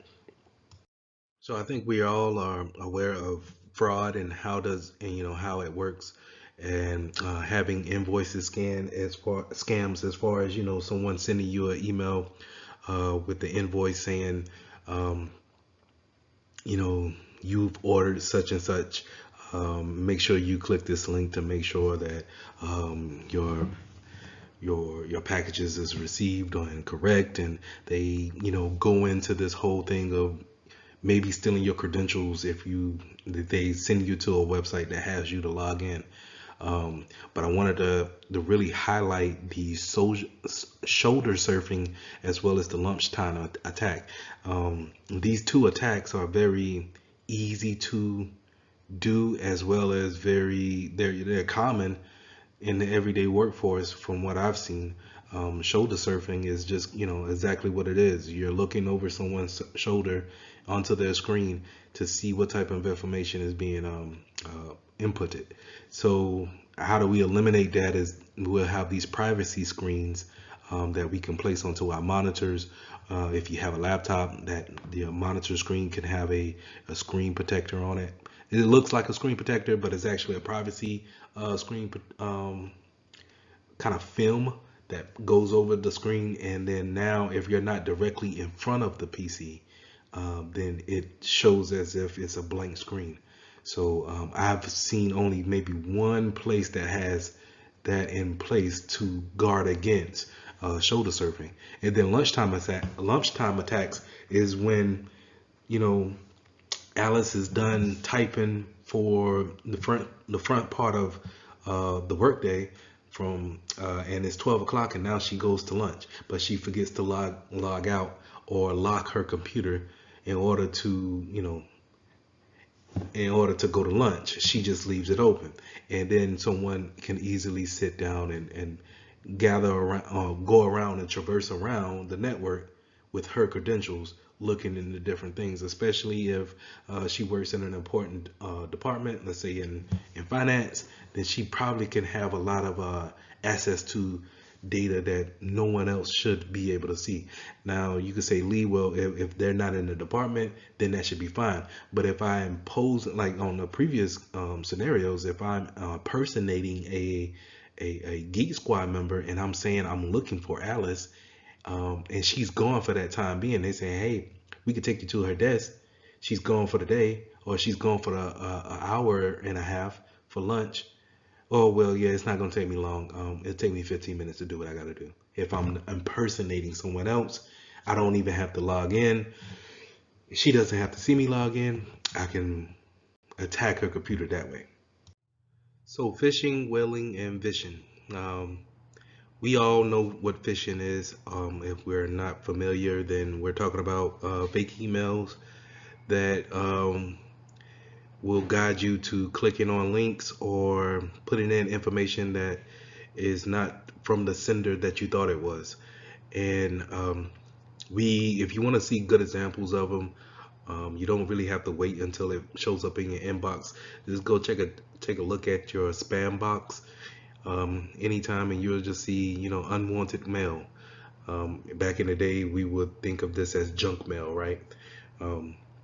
But today we have phishing. Phishing can be very tailored to mimic any type of company that you may be in dealings with.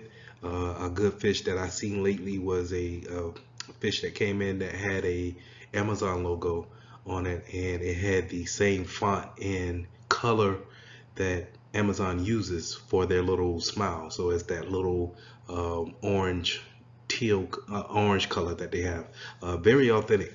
Even came down to the small fine print at the bottom of the email was on point.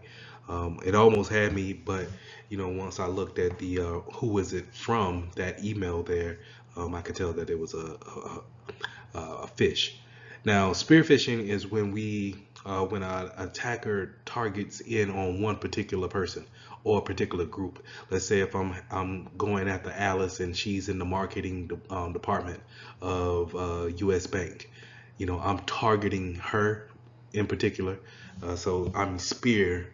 That how if you ever seen a spear fish, people do spear fishing. It's has a arrow and it's for a particular fish, right? Marlin at that. But anyway, whaling. So you have whaling, and that's for your more senior management positions. So it's fish campaigns or phishing emails for your CEOs, your CFOs, your department heads, members of the board, people who are in these management type of positions. When they get tailored emails to kind of trick them into clicking on links, that's called whaling.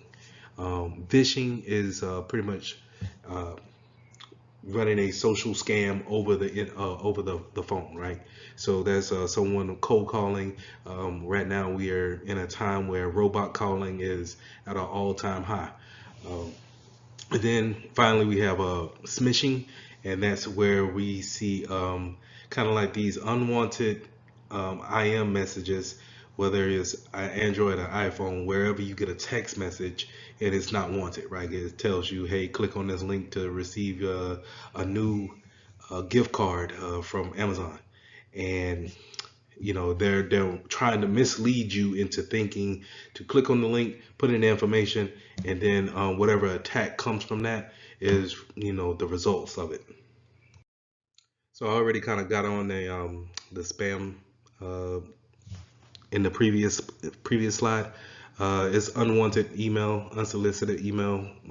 People are probably, they have you on an email list where whoever sold them the list, where they actually harvest a whole bunch of emails, and now maybe they're trying to promote their new late night sports bar, and they have you on an email list. And a lot of our email providers will have that type of emails go off into your spam. Now, I said to go and look in your spam inbox to look at good examples of fish, because a lot of times you will see a lot of phishing campaigns in your spam box. Moving on to hoax. In the latter day of the internet, we started to see a lot of hoax go on with the uprising of Facebook, a lot of social media, such as Twitter, Instagram. They started to, once they really started to catch hold and move up into the scale, you started to see a lot of people wanting more traffic to go through their channel. So you might see a hoax go on, such as someone saying that Bill Cosby passed, or Eddie Murphy has passed, and it was soon caught on that, hey, these people are not dead. This is what we call a hoax, a fake story to get you to actually go ahead and click on the item and see if we can drive more traffic to wherever we wanted to go. Now, in the case of an attacker, if I have this catching link here with this title, what they call kind of clickbaiting, if I can clickbait you into this hoax that I have up, then I could probably maybe have you download some things onto your PC without you knowing it. So having these passive techniques, an attacker can take traffic that's, redirected from their normal course of browsing and direct them to malicious sites in order to collect whatever data that they may want from the traffic. So in the security world, we call this farming. That's redirecting domain names, sites to malicious actor sites.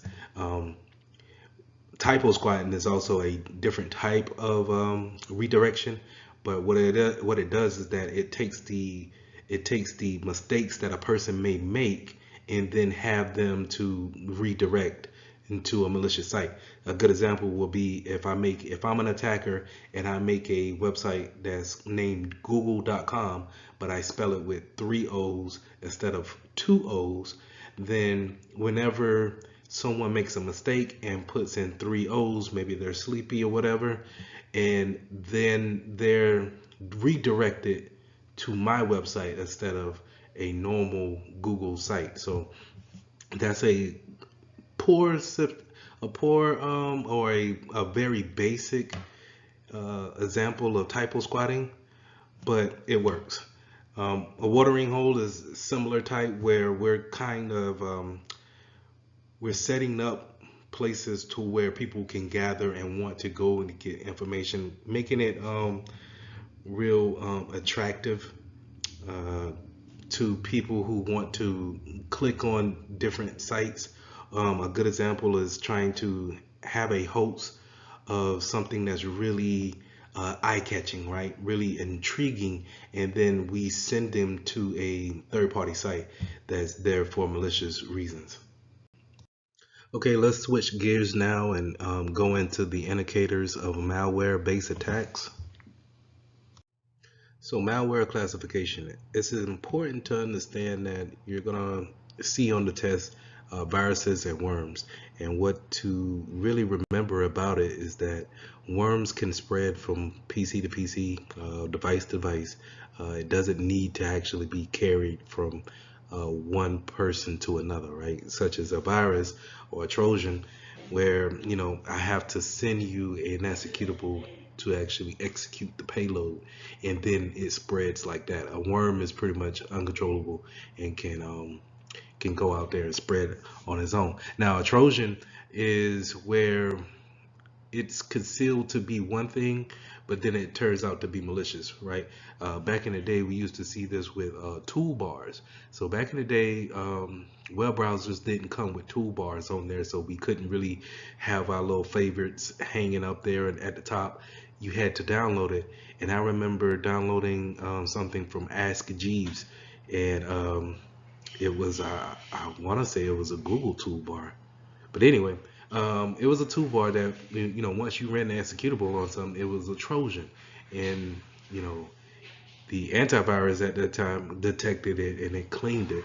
But that was a good example of a Trojan. I want something for this purpose, but then it ended up being something totally different, right? Just like the real Trojan horse was meant to be a gift, but in the end, it ended up, changing how that war went. So we also have things like spyware, adware, and keyloggers. Now, adware is where you have advertisers come onto your PC and they constantly have pop-ups almost. That's kind of annoying, if anything. So the latest ones that I've seen, it kind of comes up in the lower right-hand corner, and it tells you to get a new coupon for Dawn dish detergent, and that's a advertising type of malware, right? Um, Spyware is a malware that's actually looking at your activity, um, and it may even redirect you when it comes to your browsing. Your browsing keyloggers also have that spying ability where it's recording your keystrokes as you're typing when you're typing usernames, passwords, and websites. We also have backdoor malware. That's where uh, you can have a front-facing application where what the users see, but in the back end of it, administrators can go in and actually make changes to it to where the user doesn't see it. And then once the maintenance is over, then the changes will be shown on the front side. And a lot of times, if malware it has affected an application such in that manner that it can make the back door open to access of making changes or taking out uh, so rootkits are viruses that live on the root of the machine. So when we're talking about a PC booting up, you will see that kind of like a black screen and maybe some white writing that's coming across the screen. That is where we're talking where that virus will live at. And it's important to have your firmware updated as much as possible whenever it does change. Make sure that it's up to date because we can develop rootkits that sit there and we won't even know because it's only staying on that screen for maybe 2 to 3 seconds at a time, and then we go into our operating system. But if a virus is sitting there on the root of the machine, then it has admin privileges throughout the machine, and we won't even know that it's there unless we update our firmware on an annual basis. So ransomware is a type of malware that gets onto your computer and locks the files up from assets. And in order to get your assets to those files back, you need to pay a ransom, some type of money fee, in order to get those files back. Now, what they do is they basically use an encryption on your files, and they just keep the other side of the key. And we'll go over this a little bit more in encryption, but whenever they'll say, hey, okay, you paid us in Bitcoin, we'll go ahead and give you the files back. What they do is they just apply the key that's needed in order to uncrypt it or decrypt it, and then you're able to get your files back. Now, as a measure point moving forward as a security professional, we should never pay for ransomware. We should always fight ransomware by having backups of our files somewhere, somehow. And I would never pay for any type of files to be unencrypted.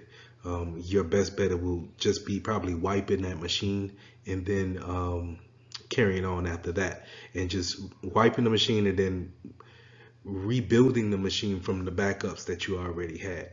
So if you're a professional that actually goes into the field and you realize that the backup plans that they have in place are not adequate, then they may be having a bigger risk of ransomware than what they are bargaining for. Because if someone says, hey, we locked you out for 14 Bitcoin, that's around $35,000-$40,000, are you willing to pay that and then hope that you cleaned everything off in order to continue business?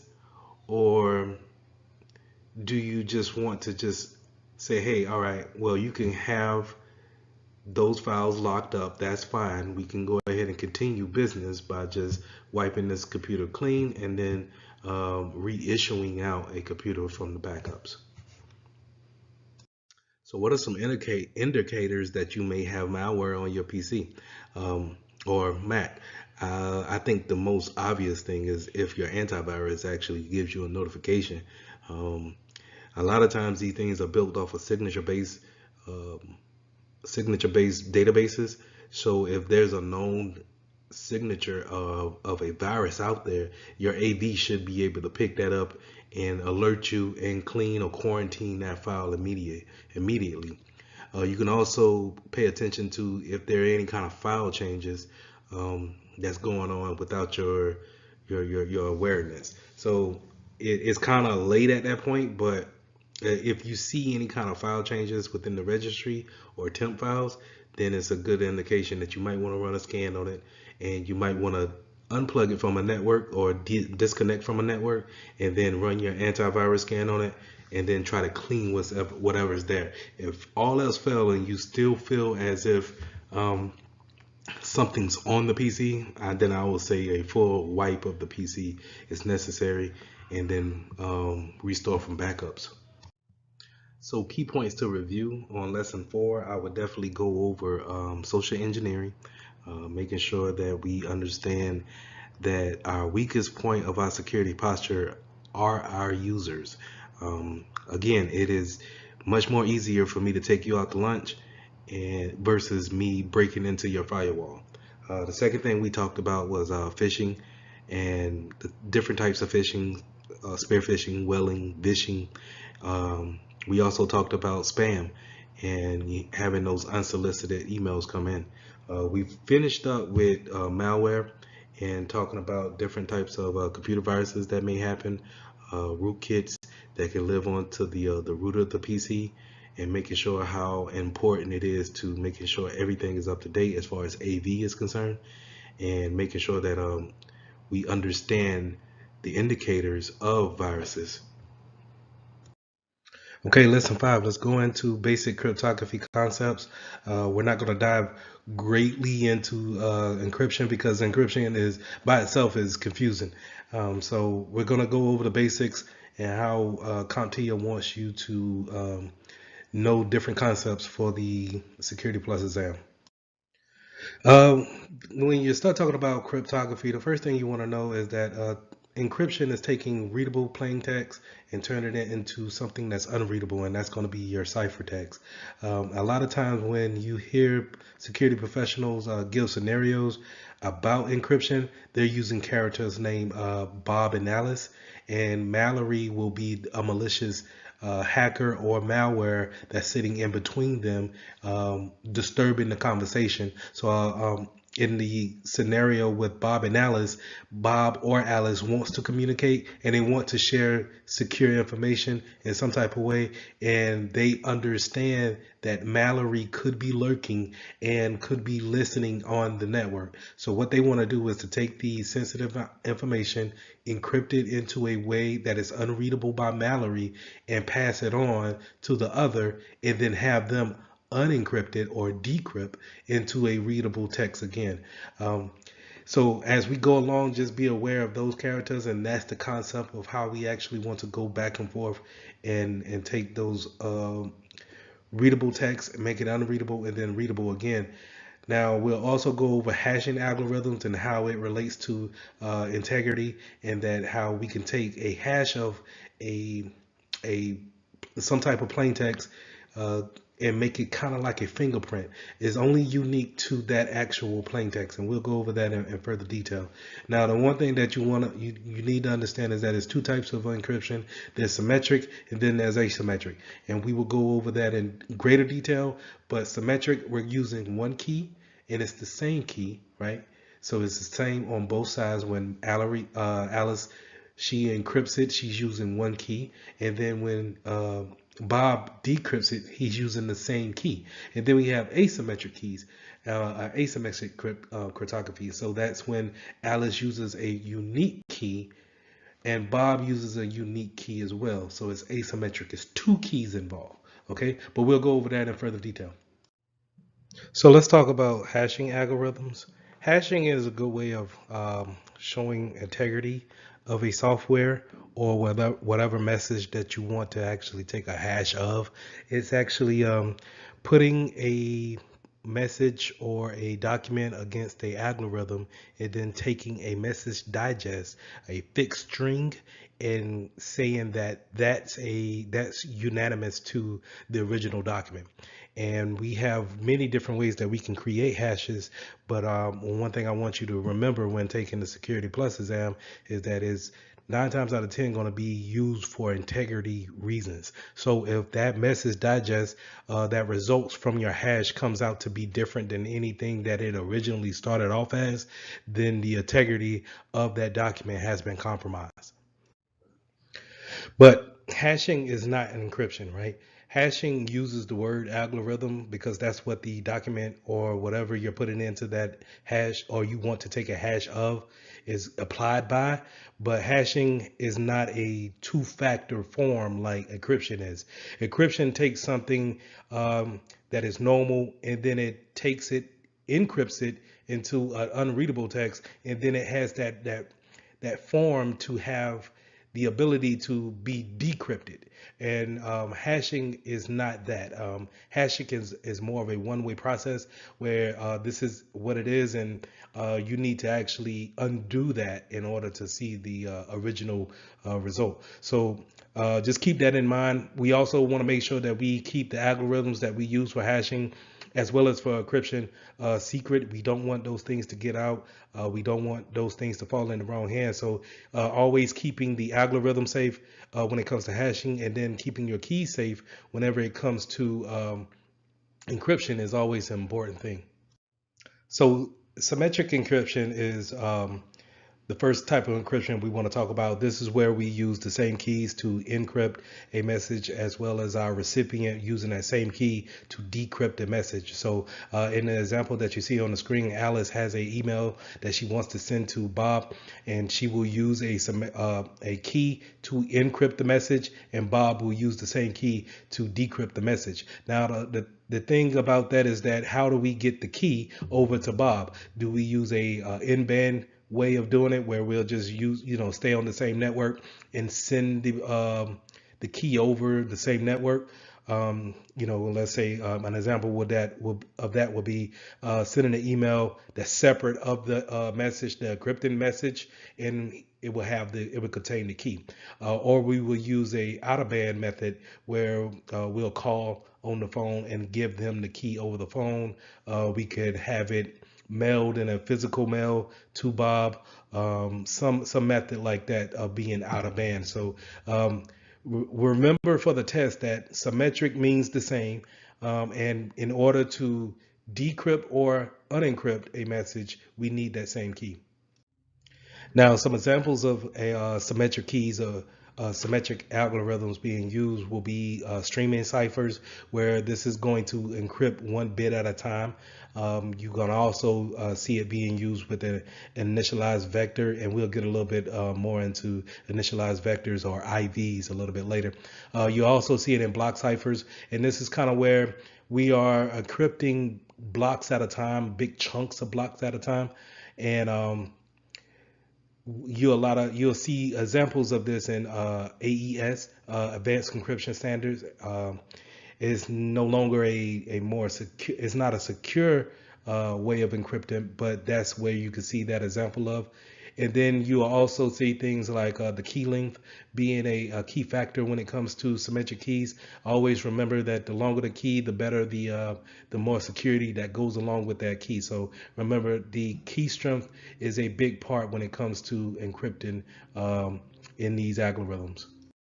Now, the opposite of symmetric encryption, we have asymmetric encryption. So this is where we get into key pairs. The problem that we had with symmetric keys is that we had to actually distribute that key out.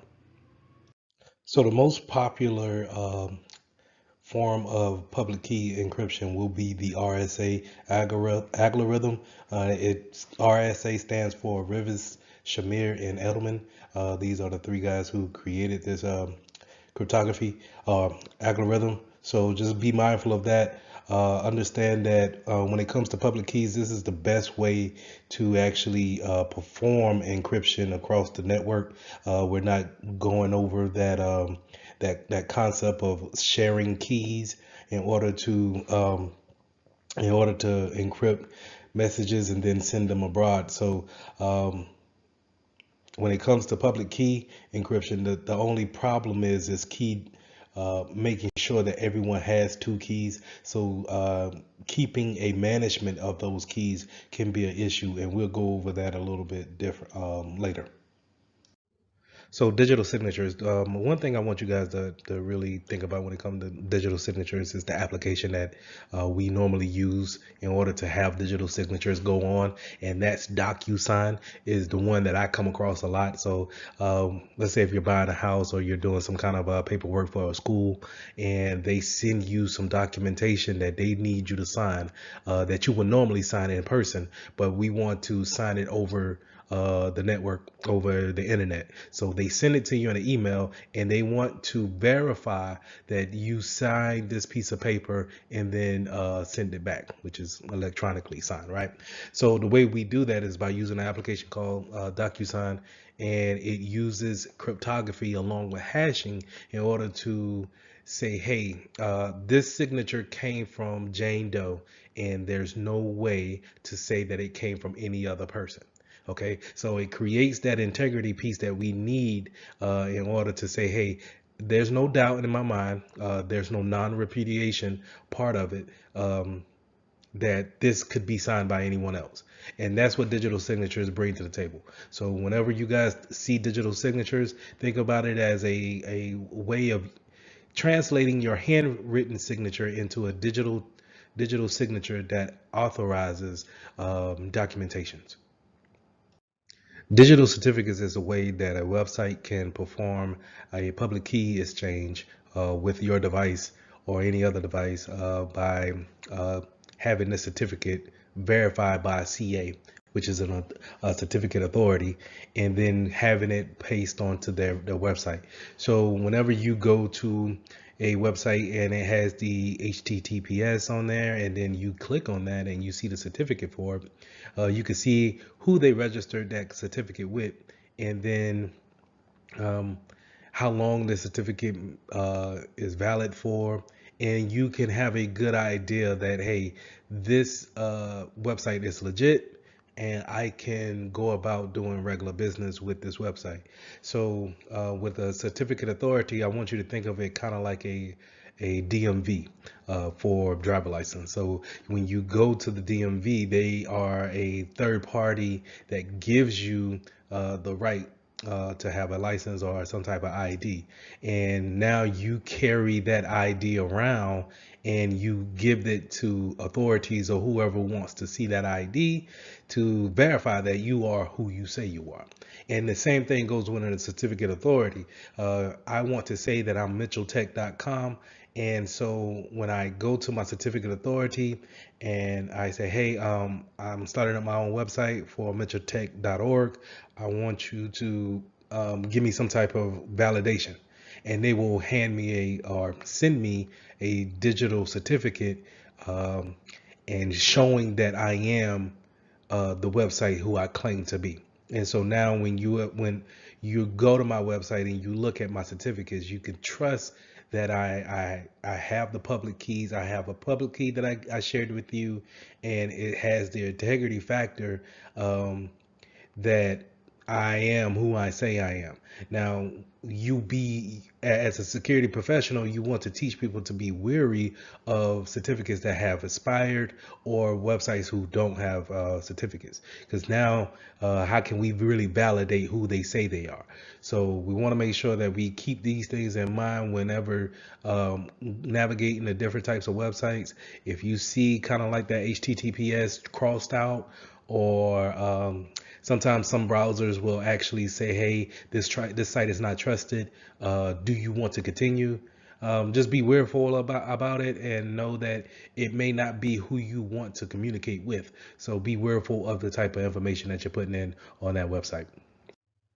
And we want to have that type of secrecy whenever we're going to different websites. and have that type of privacy and integrity whenever we're sharing different types of information on websites. So having that cryptography factor in your certificates says that, hey, it's not so easy to replicate who I am as far as a website is concerned. And then you have that non-repudiation factor put in there. And remember, non-repudiation says that I cannot deny that it came from who it came from. So whenever I can say this is who I am on the internet and I have that validation, then it's more comforting when I'm a bank account or I'm a bank website and you're trying to get into your bank account and you have that integrity factor checked off, that you know that, hey, I'm gonna transfer $1,000 and I have full confidence that it's going to go to the account that I want it to, or I can take it from the account that I see. So, and I don't have to worry about other people um, looking at that information while I'm communicating to this website.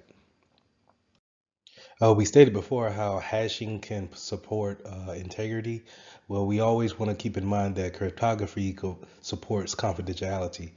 This is where we want to make sure that others are not being able to see things that or data that they should not see.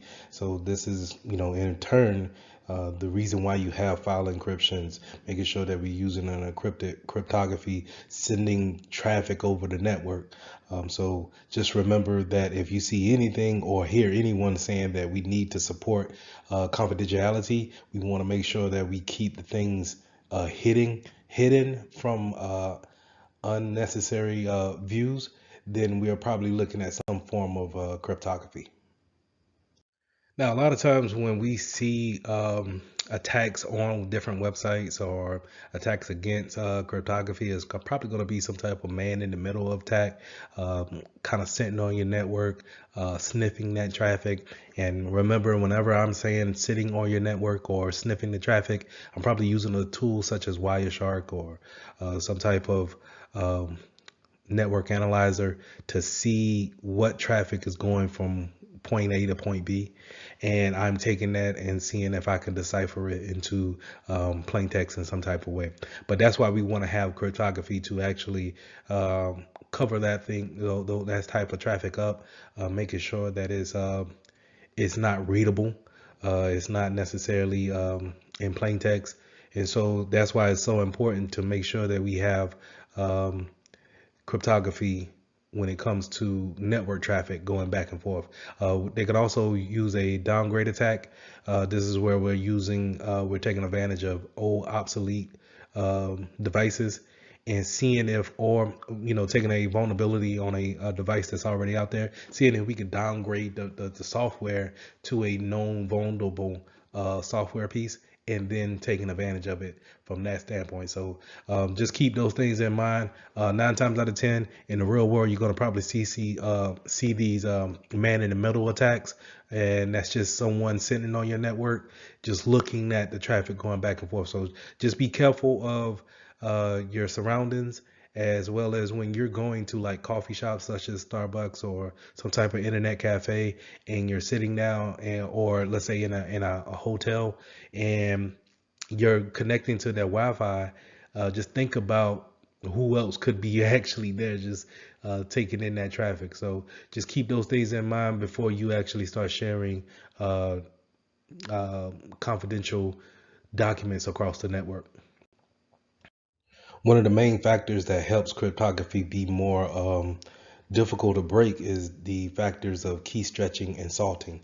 Making the key bigger or longer will create more of a hassle for the attacker to actually brute force in, or when it comes to them trying to actually outsmart the cryptography, it takes a longer time to actually figure this type of process out. So key stretching is always good, right?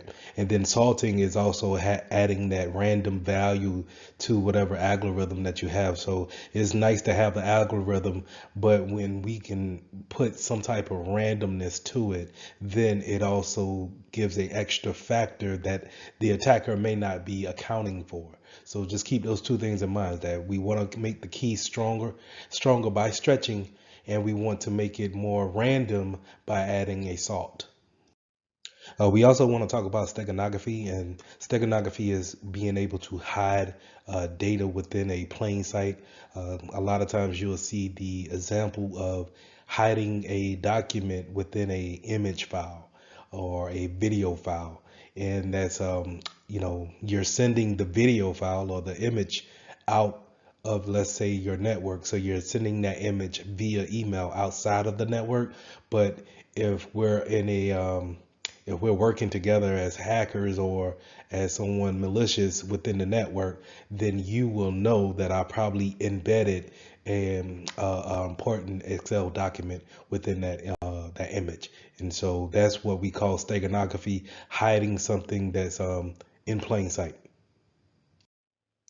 So lesson 6, implementing a public key infrastructure. Having a symmetric key infrastructure, or having symmetric keys, is when two parties are using the same key. But when we want to use a asymmetric format, we want to make sure that everyone has a different key or two sets of keys, and we're able to give out our public key to the public and decrypt anything with our private key. So let's look at how we can take that concept of having a asymmetric format and then putting it into how we use it in everyday life. So let's go over symmetric keys for a second. So in symmetric keys, when we're doing symmetric cryptography, I encrypt with a certain key, and then I send you the message. In order for you to see the message, you need to decrypt with that same key that I had.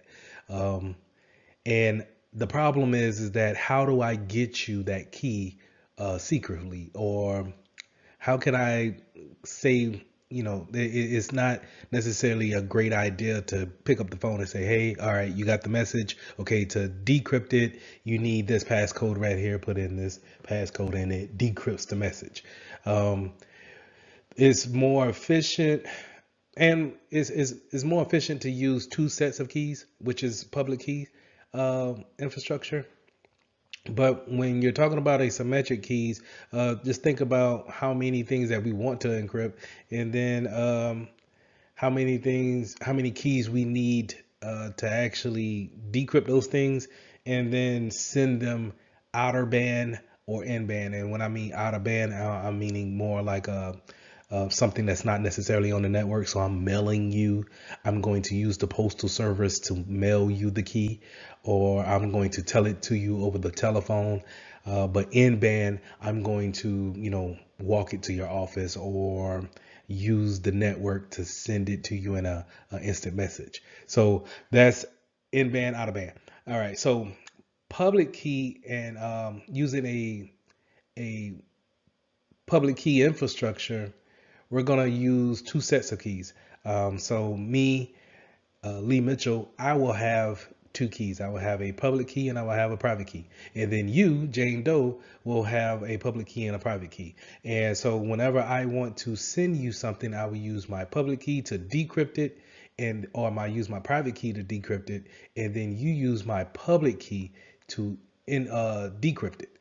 And then the vice versa for you. When you want to send me something, you would encrypt it with your private key, and then you will send it to me, and then I will use your public key to decrypt it. So the concept is this: the public key is public for anyone to see. It doesn't matter if they see your public key, but your private key is only for you and only for your eyes only. If someone gets your private key, we have a problem. So you can decrypt and encrypt with your private key, and you can decrypt with someone else's public key. That makes sense? I know I'm saying it over and over again, but just the concept of what I'm saying in this slide is this: you have a public key and a private key, and you're going to give out your public key. So whenever someone wants to talk to you privately, encryptedly, they're going to use your public key to decrypt it, to encrypt it, and then you'll use your private key to decrypt it. Okay. So in that essence, we use we take that format and then we apply it to websites when it's saying when we start talking about digital certificates or PK just the PKI's infrastructure. When and just to kind of go into the infrastructure name, when we're talking about PKI, it's a system of keys and how we actually have that structured out, because everyone having a pair system, a pair key system, it sounds great, but when you think about how many keys everyone needs, um, it can stack up fairly quick and can get out of hand, out of management hands, even quicker. So we want to make sure that we put in a infrastructure, some type of system to where we can manage the keys, and we can scale. We can be able to have it at a scalable point. So if we want to add in new websites, bring in new personnel, everyone can still communicate securely, and we are not overwhelming whoever's owning the keys, the public key infrastructure system, by having them, develop new keys for everyone. Now, certificate authorities or CAs, when I talked about it in the last slides, is that whenever you're creating a website, or you want to get your website registered, you want to check in with the CA in order to say, hey, I want to validate who I say I am on the internet. And they're going to give you a certificate saying that, oh, okay, mentaltech.org is exactly who they say they are, because they have this certificate of and it validates who they say they are. And you will see your public key within that certificate. Now, whoever comes to your website is able to communicate securely with you, because they have your public key. And so now if you wanted to encrypt any type of information, that's possible, because we have checked in with the certificate authority. And I said it in the last slide that I want you to think of it kind of like a DMV, someone who validates someone else. So you will go to the DMV to get your validation of, hey, I'm allowed to drive a car, and I can also sub that license out as a form of ID. And everyone else, let's say if you want to get in the club that night, someone will look at that and say, okay, you are who they say you are, because I trust the DMV, right? And so that's what we do when we go to these different websites, is that you see the green HTTPS with the little lock on it, and you say, hey, I trust the fact that I just see that. You didn't even really check to see if the authority was a valid one, but we trust that. And then we will say, hey, okay, I'm willing to type in my username and password here at facebook.com, and I have no worries that it's not being hacked or sniffed upon by any kind of unwanted entity. And as you see here on this slide, this is a pretty much a certificate that you get from your CA once you open it up. You can actually, no matter if you're on Windows or Mac, you can find your certificates that's probably somewhere on your PC, and you always kind of refer back to them just for the validity or the validation of whatever that website may be. So we want to just go in and, if we want to see who issued this certificate, we could see who issued the certificate, as well as what type of encryption did they use. And in this case, we see SHA-256 was used in order to encrypt the website, as well as we can look further. I think in the general tab, we could probably see how long is the certificate is actually validated for. And just like, you would go to the DMV and you would fill out information that's about you and maybe your vehicle that you're driving, you would do the same things with these CAs. You would just fill out information of the type of website that you have, what services do you actually provide. And they will come up with a encryption for your site, and then they will email you um, your certificate. And now, now you could say, once you put that on your website, you can say, hey, I am who I say I am, and you can trust me as a validated website here. So if you want to buy a T-shirt from my website, feel free. Know that you can put in that debit card or that credit card number and feel safe by the steps that we have taken as a company to get certified through this certificate authority. So on this slide, you're going to see a certificate that's actually opening up from my browser, and it pretty much has the different types of attributes that comes with your certificate from your CA. So on the right hand side, you'll see kind of the different types of attributes, and then the short description of what you will see.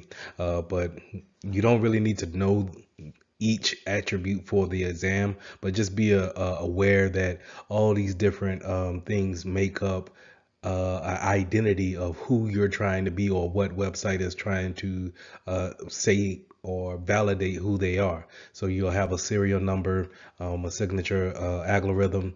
You'll have that validation date. When is a certificate is going to be going to expire. Something to keep in mind so you don't run into the issue of having expired certificates on your website. You'll also see a public key there as well. And that's where, when other machines or other servers or devices connect to your machine, that's what they're going to use to validate any type of public key infrastructure going back and forth. So that's how we're going to see. We're going to say, hey, if I want to send something to you secretly, I'm going to use your public key to encrypt that information. Now, just to dive a little bit deeper into the subject name of the attribute, you'll normally have a common name, which you go by www.mitchelltech.org. But you can also have other friendly names that you have or associated with put onto your certificate. So let's just say if my company name is Mitchell Technologies LLC, but I shorten it up by saying Mitchell Tech. So I can still put both names into my certificate. So whenever someone types in that name and the DNS still points it back to my website, I still have the same certificate to validate those different name configurations. So just understand that you can have different types of subdomains that you want to put in there, whether it could be mitchelltech.labs, or I'm sorry, mitchelltech.org/labs could be a subdomain for it, or you can do a host of subdomains, which is, in this case, they use a wildcard. That's that star factor. So if you look at the picture here, you'll see the DNS name equals a star factor and then a .comptia.org. So that star represents a multitude of sub pages on that website. So it could be marketplace .comptia.org, or it could be labs.comptia.org, and that star just says, hey, whatever the vendor or that person decides to make as a sub page, we're going to accept that and use the certificate for it. So the certificate and key management, the main thing that we want to understand is that we want to avoid aspirations or having our website be unsecure at that point in time, because we haven't paid attention to when our certificates needed to be renewed.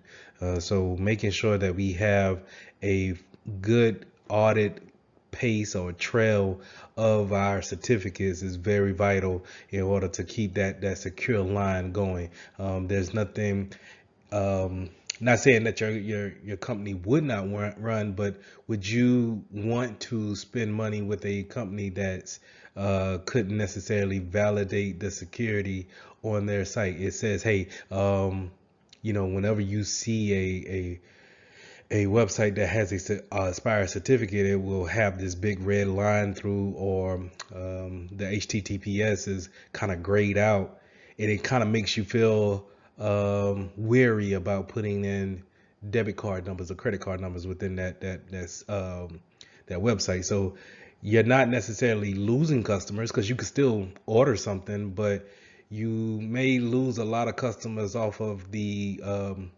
integrity factor, the mindset of saying, hey, I can't trust this site, so therefore I can't trust the business there. So you lose business in that aspect. So we want to make sure that we keep those things up to date, and we understand when our certificates are going to go into expiration. So just to kind of give you a visual, this is how it looks whenever your certificate has expired.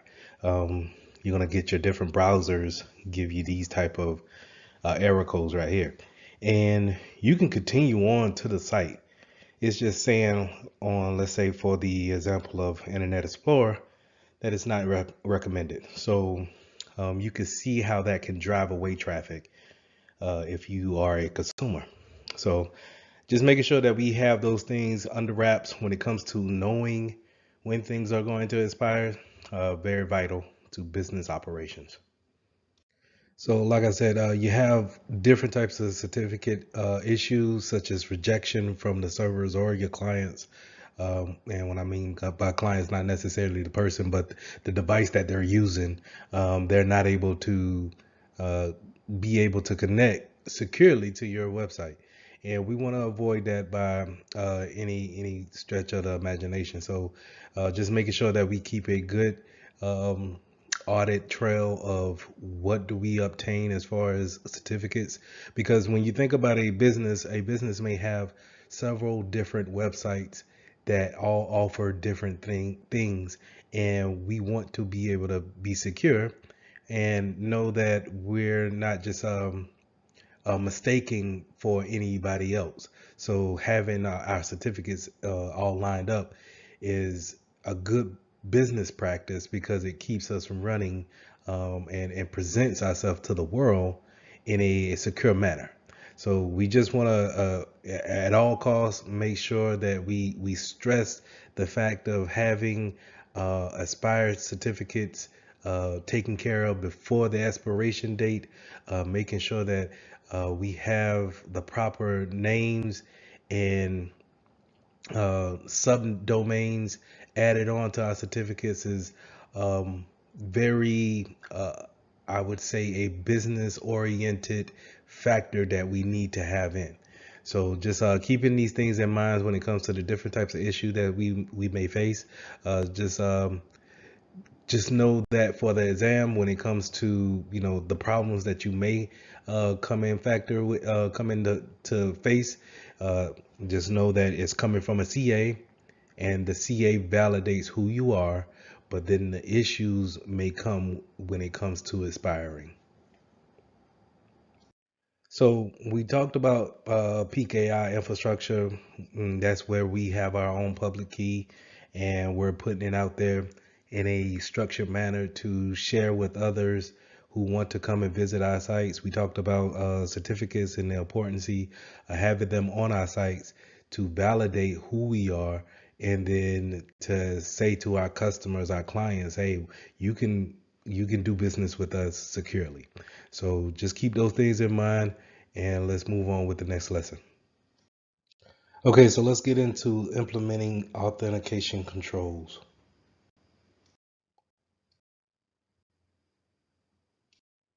When we start talking about authentication controls, we're going to start talking about identity and access management, and that's where we're creating users and we're creating objects within our directory to interact with each other. So we'll have things that we create in Active Directory or whatever account management system that you may have, and these things are known as subjects, objects, and they have different classifications when it comes to what they can interact with, and then what who can interact with them. And we'll go into it deeper when it comes to permissions on if you get to talk to certain objects or subjects within that network.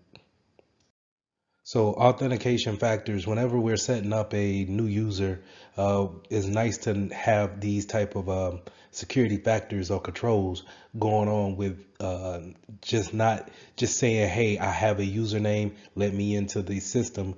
You need to have other authentication factors to prove that you are who you say you are. So the one way we go about that is having something that you know. This could be something that you actually physically have knowledge of, or password, a PIN number that you may know. On certain phones, you've seen swiping pattern.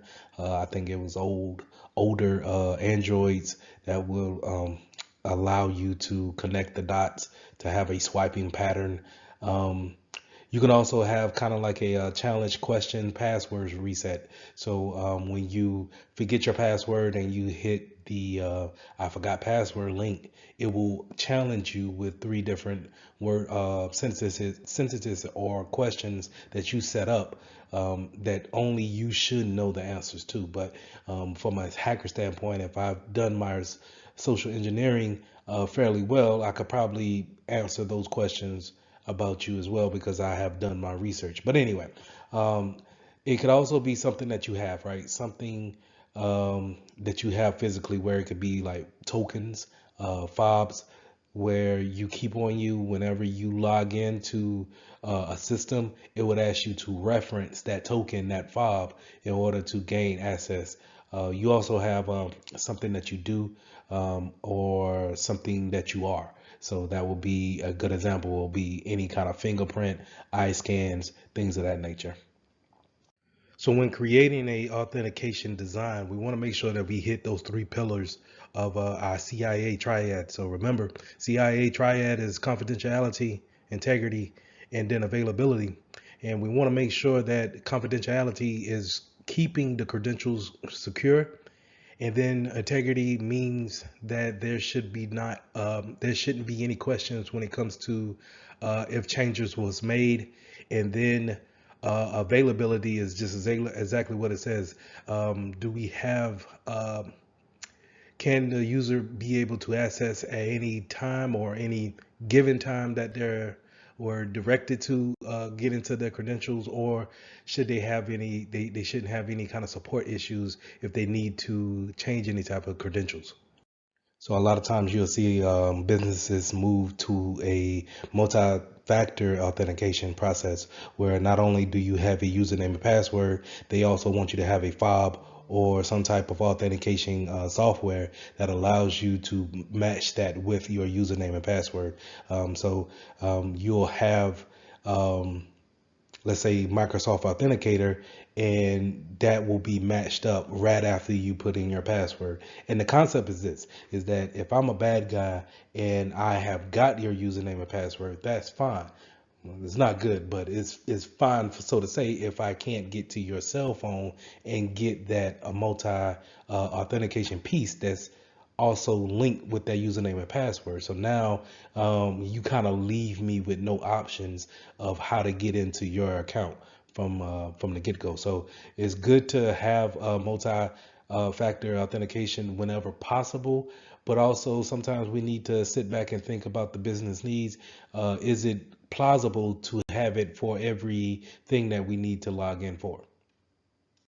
But it's not just always a having a token that could be a multi-factor. It could also be somewhere you are, some type of geolocation. Are you on the company's network? Are you on a particular VPN? That can also lead to a multi-factor, something that you can do. What kind of unique pattern can you perform that's only up to you? Something that you can perform or exhibit. Also, kind of going into that same exhibit, performing a unique pattern, and then also someone you may know. So this may be going into the web of trust type of thing, where if I'm associated with this individual or computer, then I'm in a trusted network. There's various attacks that's going on passwords, and we got to understand why passwords are so valuable when it comes to attacking, right? So the reason why we want to get the passwords protected, or why a hacker will want a password, is because it makes it more easier to actually accomplish the goal that they're trying to accomplish, and that's getting into your account, seeing what type of permissions you have to actually get to the data that they want to get to.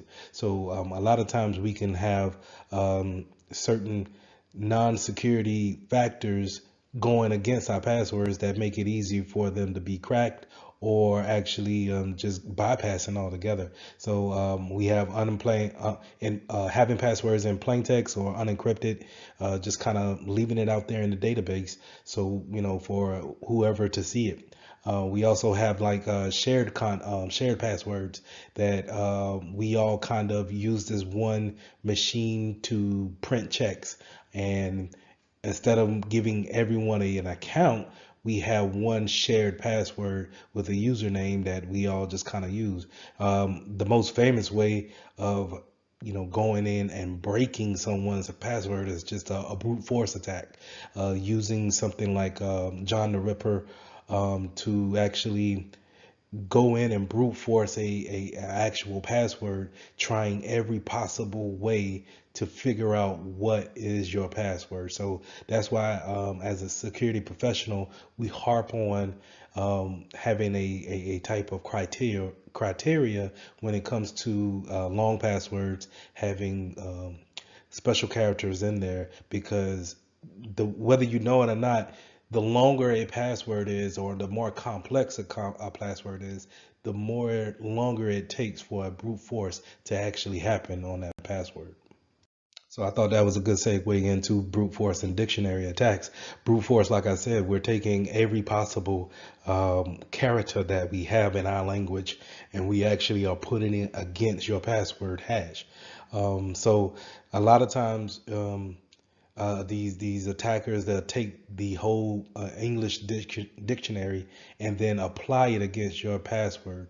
And we have computers fast enough to actually do it in a reasonable time, but that's why it's so important to put those special characters in uppercase and lowercase, and making it case sensitive to where you know you just can't run through it within a day's time and actually come up with the password. Or it at least will give enough time to show on the network that, hey, someone's actively moving traffic or causing a disruption in the traffic, to where now your security professionals can hone in and get the intruder off the network. So that's why we want robust passwords for our users. So with password crackers, what I want you guys to remember about password crackers is that it's a software that's going to perform more likely a brute force attack against your server that's housing the passwords on it. So 9 times out of 10, your exam is going to ask you how does it do this, and that's going to be more likely a dictionary attack or a rainbow attack, where a dictionary attack is actually going through each word in the dictionary and then trying each character, and then it changes it at a time. So remember, a brute force is just kind of trying each and every subject, character, symbol, one at a time, to see exactly what works. This is a surefire way of making sure that you will get in, right? If given enough time, a brute force attack will eventually work.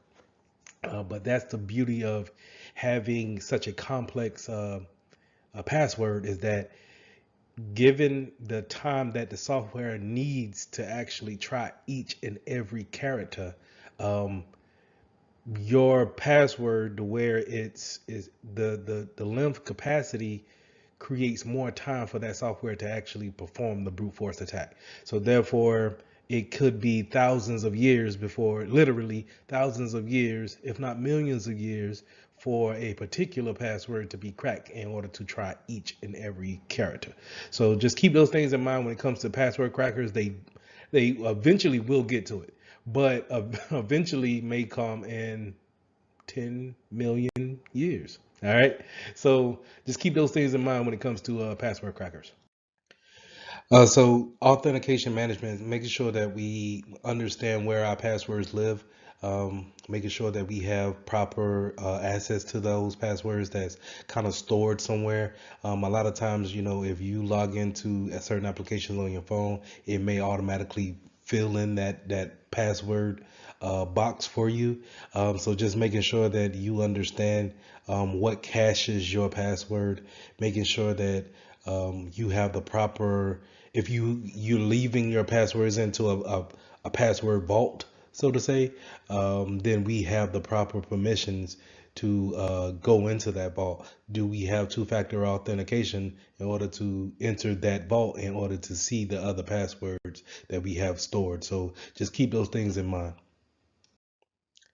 In some industries, you may have a smart card, and this smart card is kind of like your profile, your account profile, loaded in on this mobile card, right? Something that you could take with you wherever you go, and it loads up on that computer or wherever you may go to show your profile and the permissions you have on it. So I know in the military, this is your cat card, as they call it, and it had everything that it needed to show kind of like this basic profile of yourself, and it was protected by having a four digit pin. I'm pretty sure now, maybe concepts have changed to where maybe that pin needs to be more of a 8 digit, maybe 6 digit pin now, but it's normally locked down with that pin.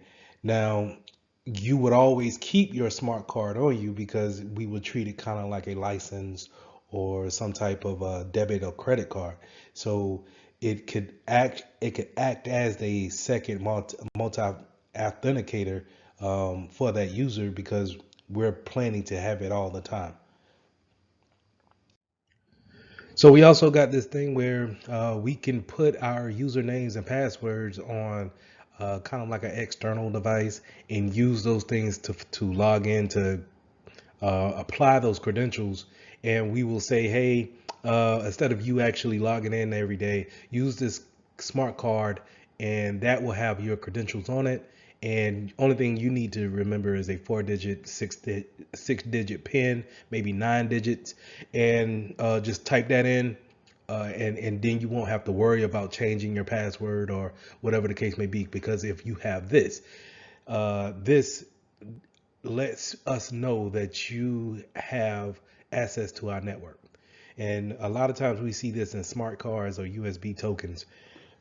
Excuse me. So with smart cards, again, it's that the chip that's on that smart card houses all of the credential information that you need in order to navigate on your company's network. The problem with that is that we as humans tend to lose things from time to time.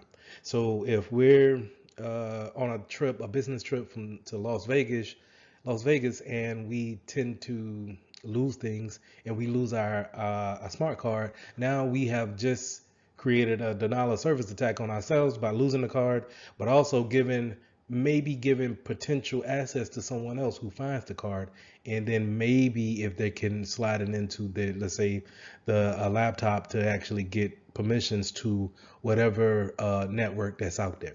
So we just want to keep those things in mind when it's best practice to actually have a two-factor authentication when it comes to giving out external devices like this or a USB token, because you want your users to remember their username and password, but also to justify even more who they are, especially in a remote world.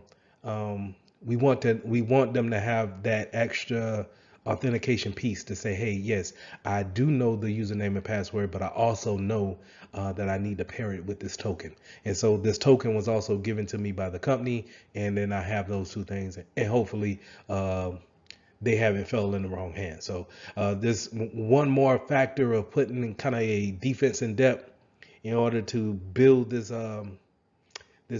force field up. So not only are we just relying on username and passwords, but we could rely on a smart card with a PIN number, or a smart card that only works with uh, certain laptops, or just having a USB token going along with your username and password. Therefore, your users need to know both in order to get onto the network.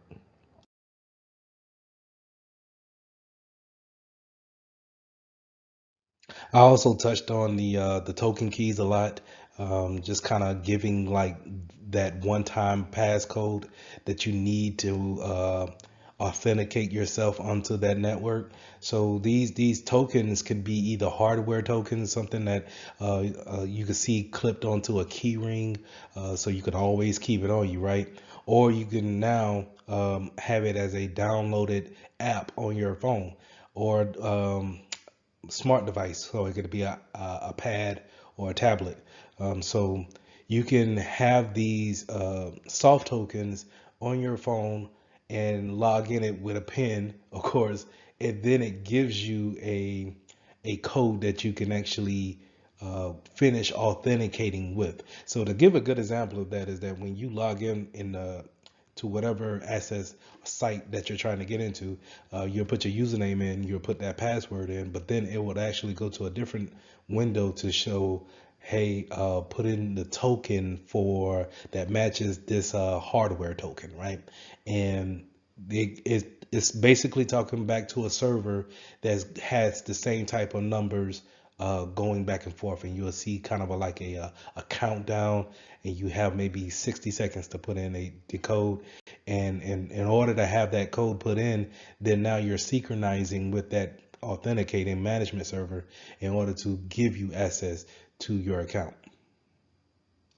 But don't get that confused with don't get the soft token confused with open authentication. So the OAuth is more a kind of a second factor to it, where we put in our username and password, but it sends a confirmation uh, to us, and it's good for maybe, let's say, a day, or maybe 15 minutes, whatever time frame that the administrator wants us to have. But it's sending us a confirmation to say, hey, did you receive this? And if you did, then respond back to the window that we automatically sent you to, and then we will let you into your account. So this is not necessarily the same as a second a software token, where that's actually talking back to the management server at real time. This is more of a confirmation coming back to say, hey, you tried to access this account. Well, if that's the case, then go back and look into your email, look into your phone. We have sent a text, we have sent an email. Please respond back with the code that's within. So just to kind of reiterate, when it comes to open authentication, it will have kind of like a two-part factor, right? So we're gonna log in with our username and password, but then it's going to ask you to verify yourself via phone or email. And a lot of times, this is a good factor to say, hey, not only do you need to know your username and password, you probably need to know your username and password to your email in order to get that email and then verify with whatever website that you're trying to get into. The same thing goes for your phone, right? So it's good to have when it comes to validating the security efforts. Now, the problem with that is that it can be intercepted, as far as, let's say, if you don't have your phone at the time, or let's just say you left your email open, constantly logged in on another tab. So those could be factors of, hey, maybe if I play around, yeah, it's asking me to do a two-factor, but maybe, just maybe, they left their email open on the other tab. So let me go check that. Now, when talking biometrics authentication, I think it's a very good technology to have to, it's everybody's fingerprint is unique to them, so you don't have to worry about ever being reduplicated. But at the same time, it comes down to the technology. If the technology can read your fingerprint or read the patterns of your eye the retina of your eye in order to determine if it's you. So a lot of times the technology, in order to um, grant you access or not, it comes under a fail rate or an acceptance rate. And a lot of times you don't want to make the acceptance rate so easy to where anybody can look at let's say your phone, and then they're able to get in via the face recognition. But yet you don't want to make it so tough to where um, if you look at it with just shades on, then it's not letting you in. So you have to find that balance of an acceptance rate as well as a reject rate. I'm aware that face recognition and eye scanning is controversial to users, and you may get a lot of users that don't want to participate in that type of technology. And this is where, if you still want to implement a type of biometrics, you're probably going to go with a fingerprint scanner. But while it's easy to implement within your organization, it is vulnerable to spoof someone's fingerprint. So just be aware of those type of things. But overall, you'll get more users to be able to buy in versus more secure ways of doing it, such as a facial recognition. Now, going into that facial recognition, as you can see, just looking at the slide here, it could be kind of intimidating to people. And they kind of, I think movies probably didn't help easing the enrollment of facial recognition within the world. So, but it's a good way of having a security technology for authentication. This is where you can scan the iris of your eye, um, or the blood patterns in your retina of the eye to see what's unique to you. And again, it's a little intrusive, but a lot more secure than your average fingerprint scanner. We touched on behavioral technologies just a tad bit with the things that you are. But you can also go into something that you do, voice recognition, the way you say, whether it's Siri or Google, however you call their names, it's on a voice recognition type of technology. Signature recognition, actual handwriting, or maybe a typing speed. How long does it? Are you a type of typer that you hit the backspace a lot, or do you hit the space bar within so many seconds of words? So these are things that you do uniquely to your personality. So the key points to remember is that we have multiple ways of getting onto the network. It's not necessarily a traditional way of just using a username and password. We have smart cards. We have different devices that can take other factors into account in order to verify whoever needs access to our network. Could be biometrics. So just keep those things in mind. Keeping know the disadvantages and the advantages of having each device in your network, and just know how they're implemented across the network to give your users a better, proficient way of getting onto the network. So lesson 8, we're going to talk about identity and account management controls. What things are we putting in place in order to administer the type of usernames, identities that we're giving our objects, and then how do we actually manage the accounts once they're set up and running. So when we're jumping in identity access management, there's a bunch of controls we can put in place in order to help us be more secure when we're giving access to people, and also just kind of validating their authorization. So we can use certain things like certificates and smart cards. A lot of certificates you'll see uses when it comes to public key cryptography. We can also use tokens, and tokens will give us this type of validation that this person is who we say they are, because we may have giving them a username and password, but we also gave them a token to, we assigned them a token to actually validate the username and password. So we can use those things. We can also use identity providers such as Federated Identity Management, where if I log into one web page, then automatically another web page may accept me because of our by me knowing a mutual party. So a lot of times what you want to think about is when you can go to a certain website and they say, hey, if you have a Google account, then log in with your Google account. You won't have to set one up. We'll automatically trust the fact that you have a Google account in order to create this account with us. And from here on out, whenever you create that account, you can use your Google account or Gmail account to actually log into that website. So when bringing on new individuals, you need to make sure that you have an onboarding process as well as an offboarding process. Onboarding meaning we have a checklist, or we make sure that we have everything in process, that once you come through our doors, we know exactly what information to give you and what not to give you. More importantly, we know how to create your account.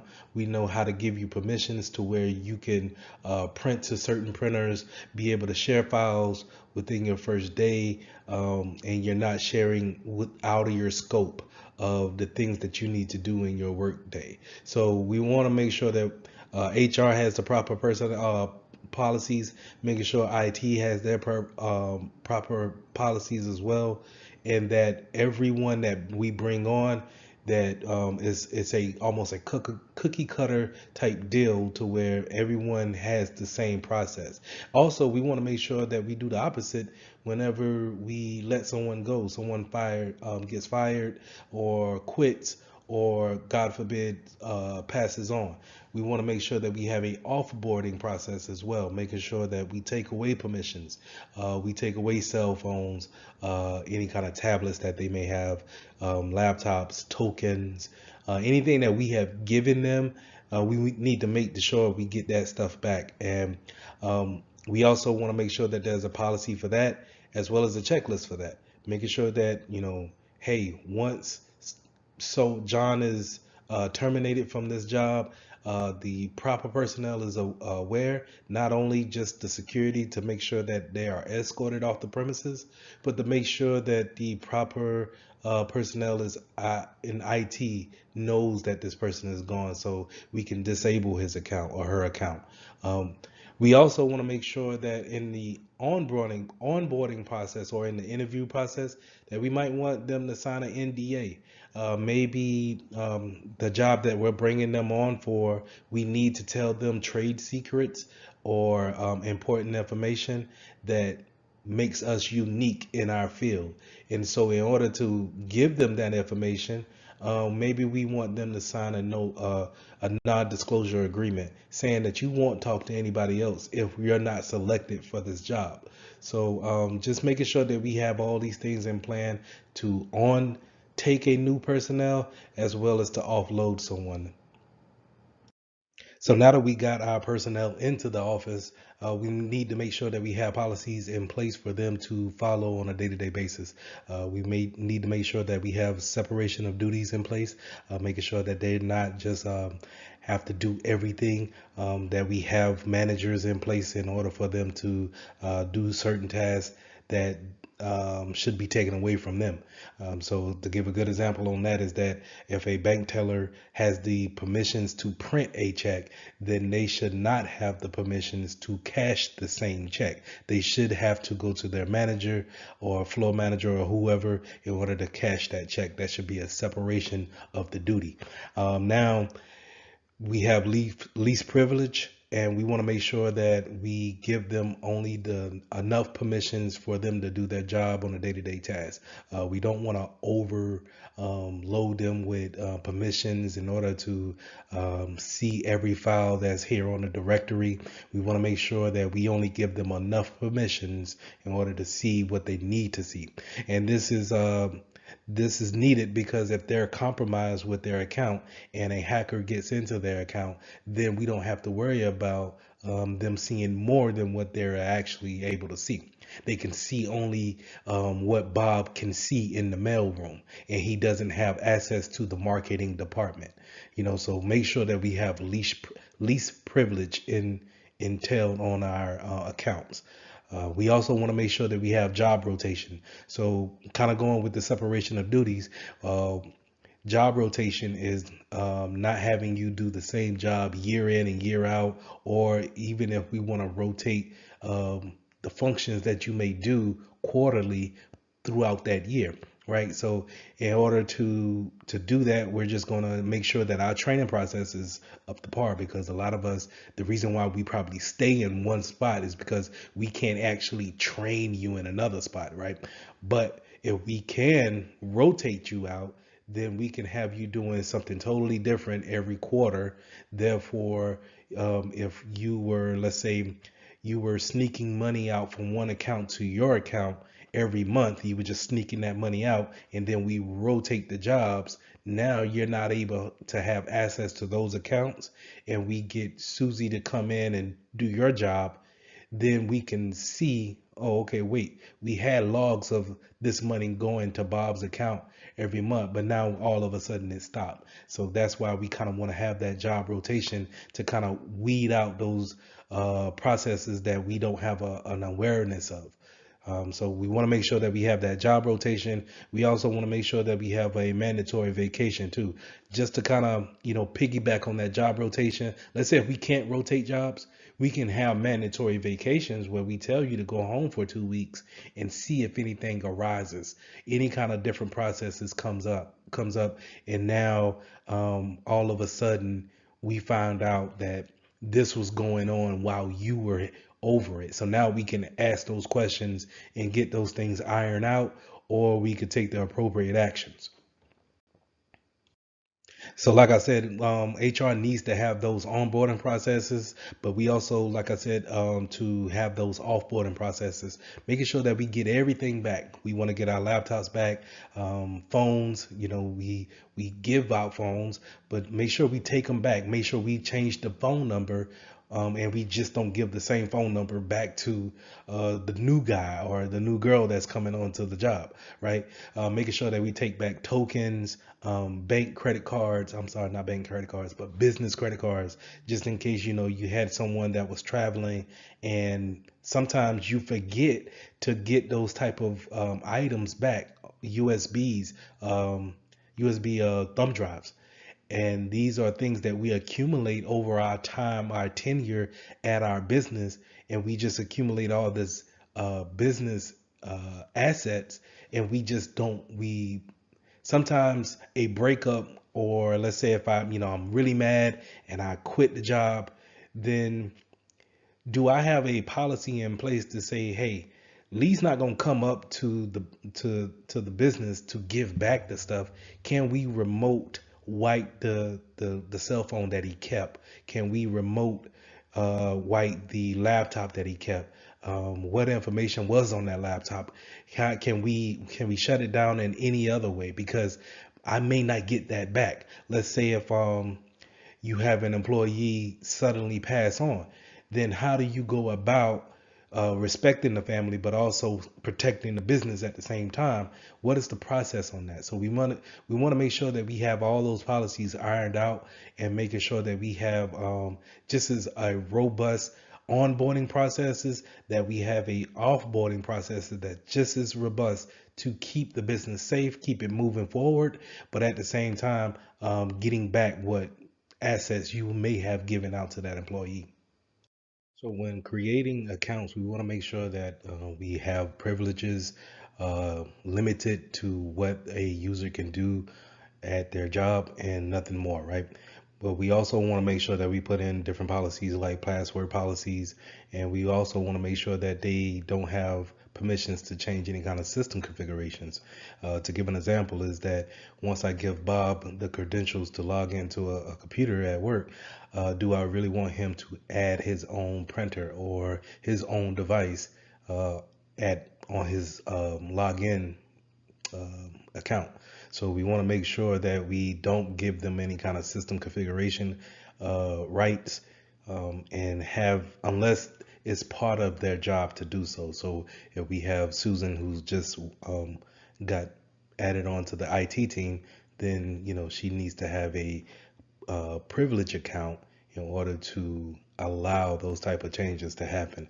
Whenever we have guest accounts for our third party vendors that come in, we need to make sure that they have an anonymous log on, something that we're going to throw away as soon as they're done with whatever business that they're bringing on to the company. So we want to make sure that we really limited their accounts to only the things that they need, and that's pretty much just internet access, but we want to make sure that we lock down those type of accounts. So we touched on group-based policies just a tad bit whenever I was talking about we create a group. Let's say we create a group for marketing, the marketing team, and we want to make sure that they can go to their marketing printer. They can talk to each other all within the department just fine. They can share files with each other. They can look at the files that each other has made, and we want to make sure that policies for that group accounts for everyone that's in that group. So if we can create a group in Active Directory with a certain amount of policies for a particular group, and we know how their business and their operations work, we can limit their permissions only to their job needs. And so whenever we have someone come on to the organization or leave the organization, only thing we have to do is really just take them out of the group, and or put them into a group in order to have those permissions or to take those permissions away. Now let's talk about admin accounts, super user accounts, root accounts. These are accounts that are pretty much can make any changes to the network. But as a security professional, you don't want to give someone super user account, or in the industry, sometimes we'll say a God account, to where there are the only ones that can make the changes. Now, I get it if the corporation or the company is very small and it's a handful of administrators, it may be an account that has a super user does all account. But we want to make sure that we're very careful with these type of accounts, because these are what the intruders, the attackers, that's what they're looking for.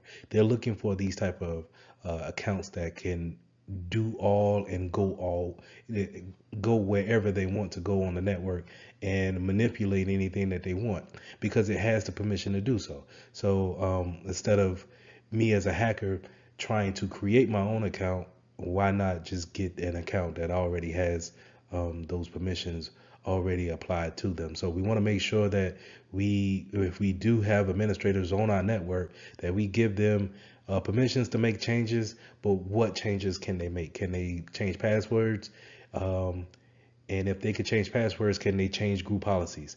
And if they can change group policies, maybe they can't allow websites or disable antivirus software. So we want to make sure that we give them permission, but not all the permissions. And we want to make sure that we understand how the business works, how accounts work, and that way we can delegate the permissions accordingly.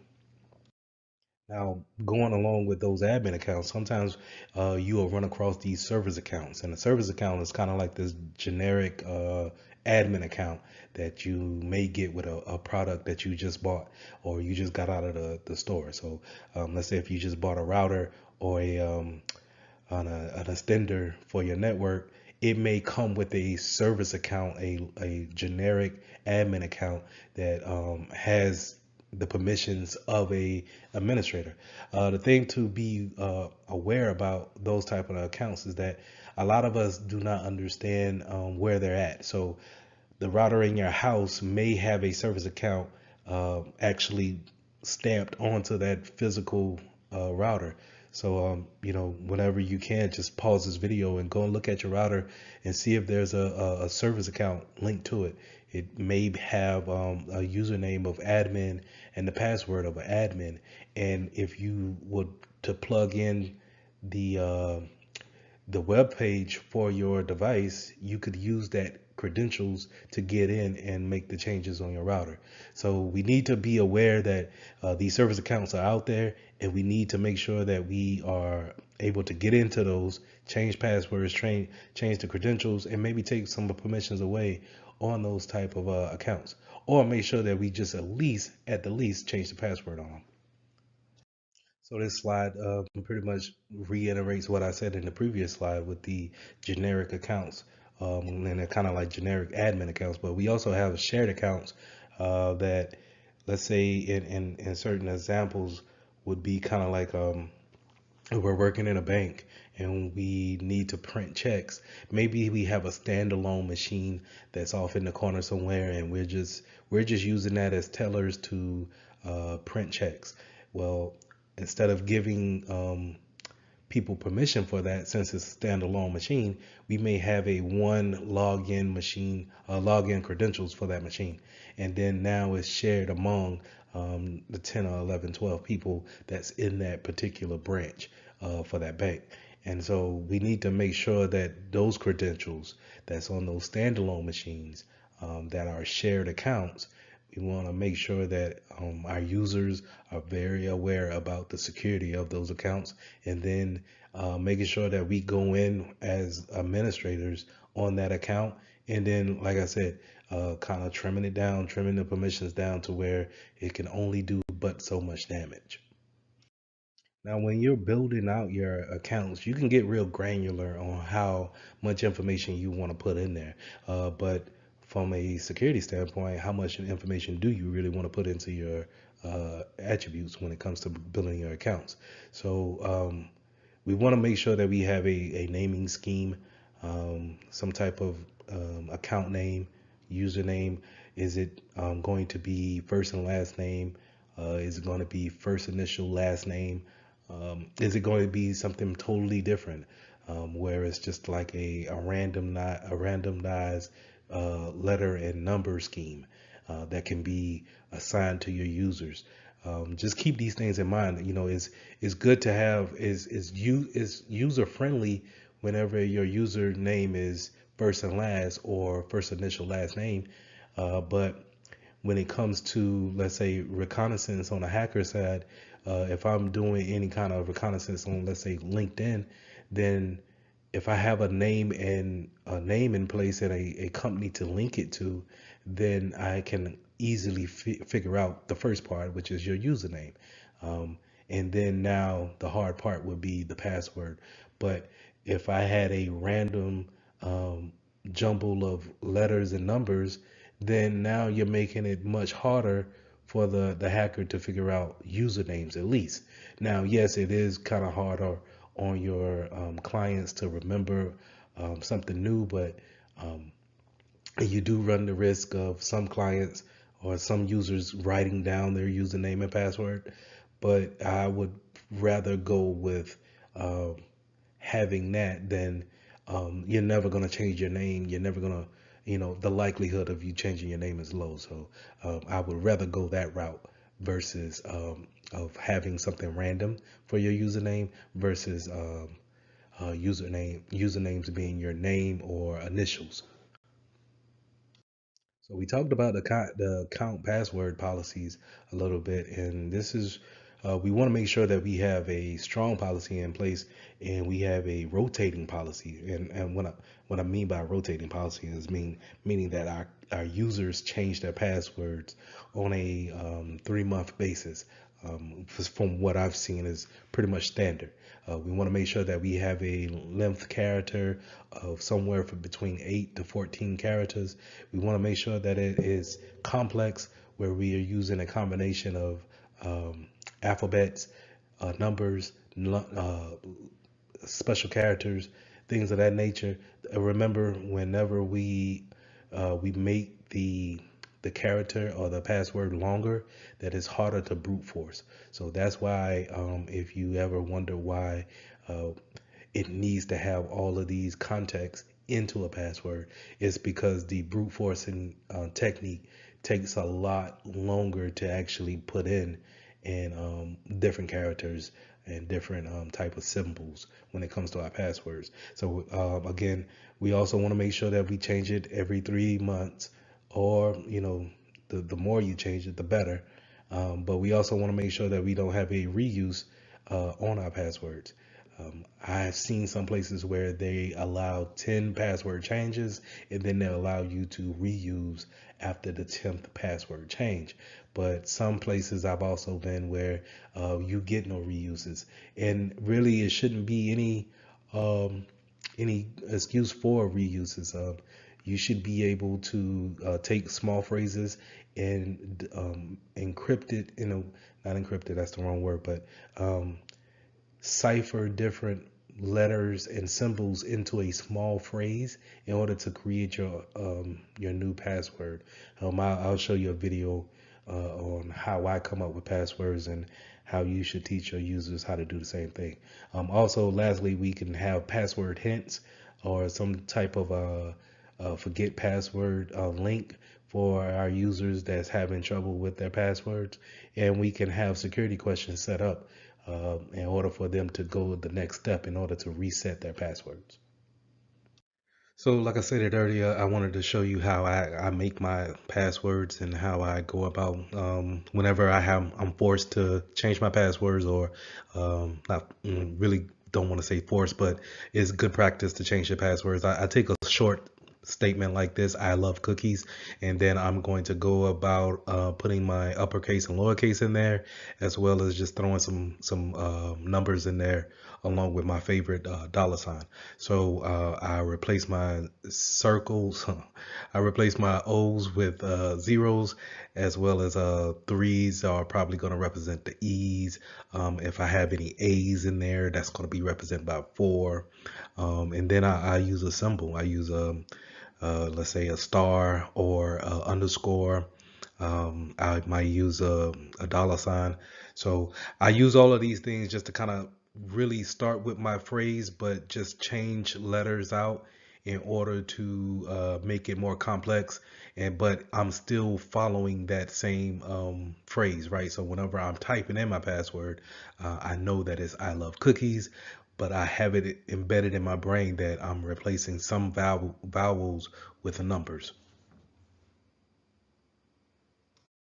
Now, along with those account attributes, you can have account restrictions, such as like a geo mapping or some type of network location to where you're having access to your network or not. So the first thing that pops up in my mind is kind of like a VPN. If someone is able to log in with their VPN, then they can have access. So that account is linked to the network, the internal network of the company. And we, in order for us as external users on an external network, we need to get to the internal via VPN, and it can be linked in that way when it comes to your account. You can also have a time-based restrictions on your account. So if we want our users to maybe work from 8 to 5 o'clock and maybe give a grace period at 6 o'clock, then we want everything, we could put that restriction in for 7 o'clock until 7 o'clock the next morning, to where we don't allow users to VPN in, or we don't allow users to come into the building, or if you happen to get into the building, you can't log in at that point in time. So these things allow for better security, as far as if there's no reason for us to be working at 2 o'clock in the morning, then we can put the restrictions in. So if we do see any activity at 2 o'clock in the morning, it raises a red flag. We can take the appropriate actions. Now, from time to time, we want to make sure that we have account audits. Auditing is just checking behind the processes in place, the configurations that are in place. In this case, the accounts that have been put into place in the groups. What type of permissions did we put out there? Do we have the right permissions for the marketing team? Do we have the right permissions for our financial team? Do we need to take things away? What have we learned? And then are we doing it right? This is pretty much how a audit should work. And then it helps us to perform better because we can always go back and say, hey, you know what? This is not allowing us to be more secure, and it's not allowing the business to move forward. So we can always have these audits to help us out cleaning up what we already have in place. So let's talk about account lockouts and disablement of accounts. So we want to make sure that we have this type of a policy implemented into our organization for several reasons. You want to lock out, of course, someone when they get their account or password wrong, maybe after 5 times. A thing that you may or may not know is that after 30 minutes time waited after your fifth chance and a lockout, then your account is automatically unlocked.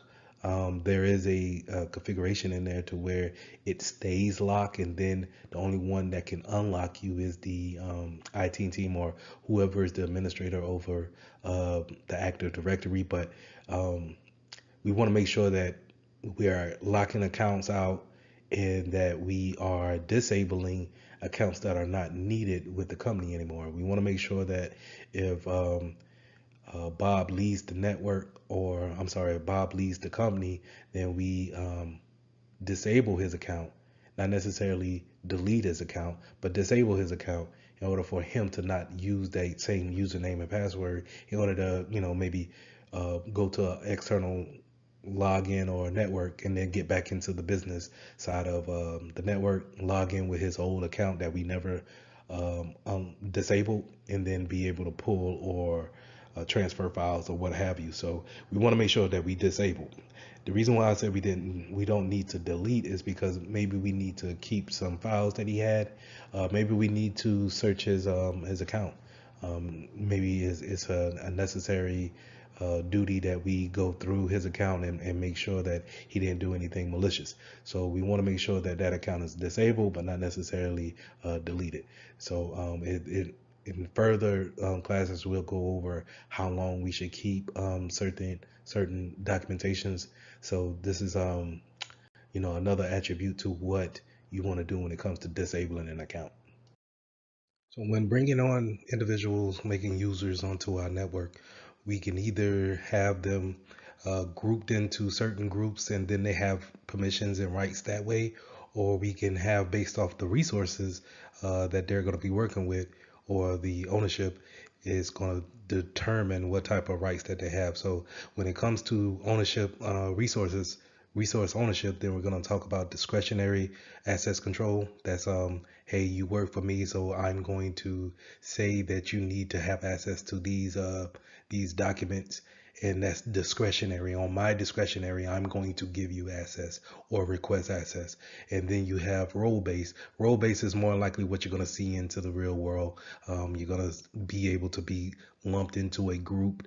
If you're working in the marketing department, then you will be lumped into the marketing group and get the policies and the permissions that the marketing group will receive. And the same thing goes for finance, HR, different departments that you may have in a 9-to-5 type of organization.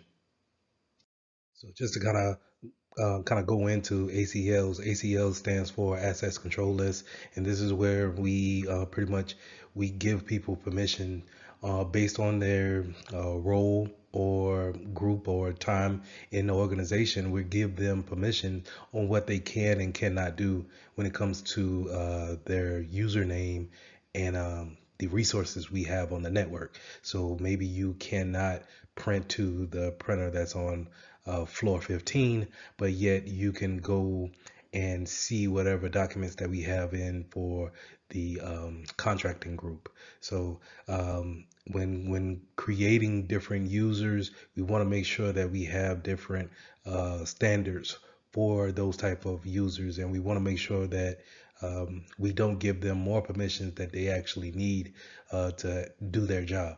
A lot of times we can go ahead and just give someone all the assets in the world. Yes, it creates less work for us to actually come back and maybe dumb down those permissions. It creates less work that way, but from a security standpoint, if you're giving them that much access to different things on your network, then you're opening yourself up to a bigger risk of being attacked. But when developing ACLs, we not only just have role-based access controls, we can also have mandatory access controls, which is abbreviated for MAC. A lot of times you'll see this in the government sector. I know a lot of time when I was in the military that we would use labels and clearances to actually show what type of access you have, whether it be private, confidential, um, um, unclassified, secret, top secret. So you'll see these type of things whenever you're um, studying for the exam. Just think whenever you're seeing labels or clearances, then you're probably talking about a mandatory access control. We also have attribute-based access control, which is a combination of the subject and the object. Where you're the actual subject and then the object you're trying to get to will be the printer on the 15th floor. So you can have those type of attributes determine what type of assets you have throughout the company. You can also have rule-based access controls, and this is where it's not determined by the users or the managers that's in the organization. It's determined by the system, and it's more of a stricter access, but a very secure access as well. So, and sometimes when authenticating to a certain site, you may have certain sites that trust each other on a federation level, and they say, "Hey, if you log into one, then we automatically trust you to coming in and accessing this account on our side." So, a lot of times you'll see kind of like these inner workings together, and that's where you get OAuth and OpenID kind of connecting these accounts together on different sites. You see it when it comes to different websites as well as from a website down to a mobile app. So going back to our onboarding process, whenever we're bringing on new individuals to our network, we want to make sure that we put out different policies that they know the terms on which we allow certain behavior. A lot of times, everyone who's been hired on have probably signed an acceptable use policy, AUP, and that's pretty much laying out the guidelines of what are you allowed to do and what will not be tolerated at this organization. So we want to make sure that our policy strictly outlines everything that we are willing to allow on our network. You also want to make sure that in some cases you want to make sure that you have a rules of behavior when it comes to social media. Are you allowed to take pictures within the organization and then post them on social media? It's not necessarily how much you can post in your actual saying in a statement, but then if you're letting out secret information or confidential information in a post, then we need to have policies against that too. So just make sure that we outline these type of things are what kind of behavior we are willing to accept of our users. We also want to make sure that this is where we outline if they're going to bring in their own phone to use within the organization, or we're going to give them a phone. Once they if they're own into the organization and then put corporate email, then technically information is outside of the care of the organization. So how would they need to monitor that? How would we need our users take care of that information? personal phone. So all those things need to be outlined in a policy and make sure that our users policies upon entry. So what we want to do on a monthly basis, but more of an annual users. We want to understand what we want to have them do within the organization, right? So kind of reiterating that acceptable use policy.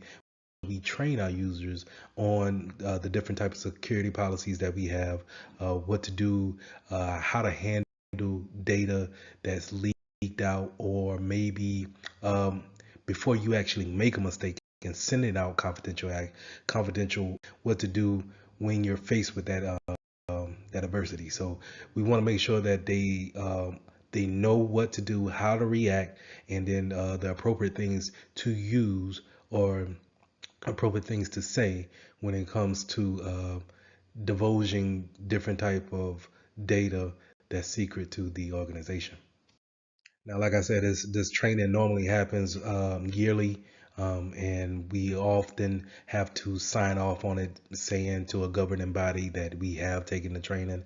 But a lot of times you can have those training broken up into different types of methods, right? So not only can we have them go into a certain website and do different scenarios and simulations with a computer-based training, but we also can have phishing campaigns that go out throughout the year, quarterly, or maybe twice a year, if you really want to just kind of test the waters when people are getting into their workflow, making sure that they're going in and doing the things that they need to do on a daily basis. We might want to just throw a phishing campaign out on a quarterly basis and making sure that they understand what a phishing email looks like, because sometimes when you get into that flow of just working, looking at emails become redundant. So you want to make sure you test your users to see if they're on their toes and see exactly how a good phishing email looks and how to react to it.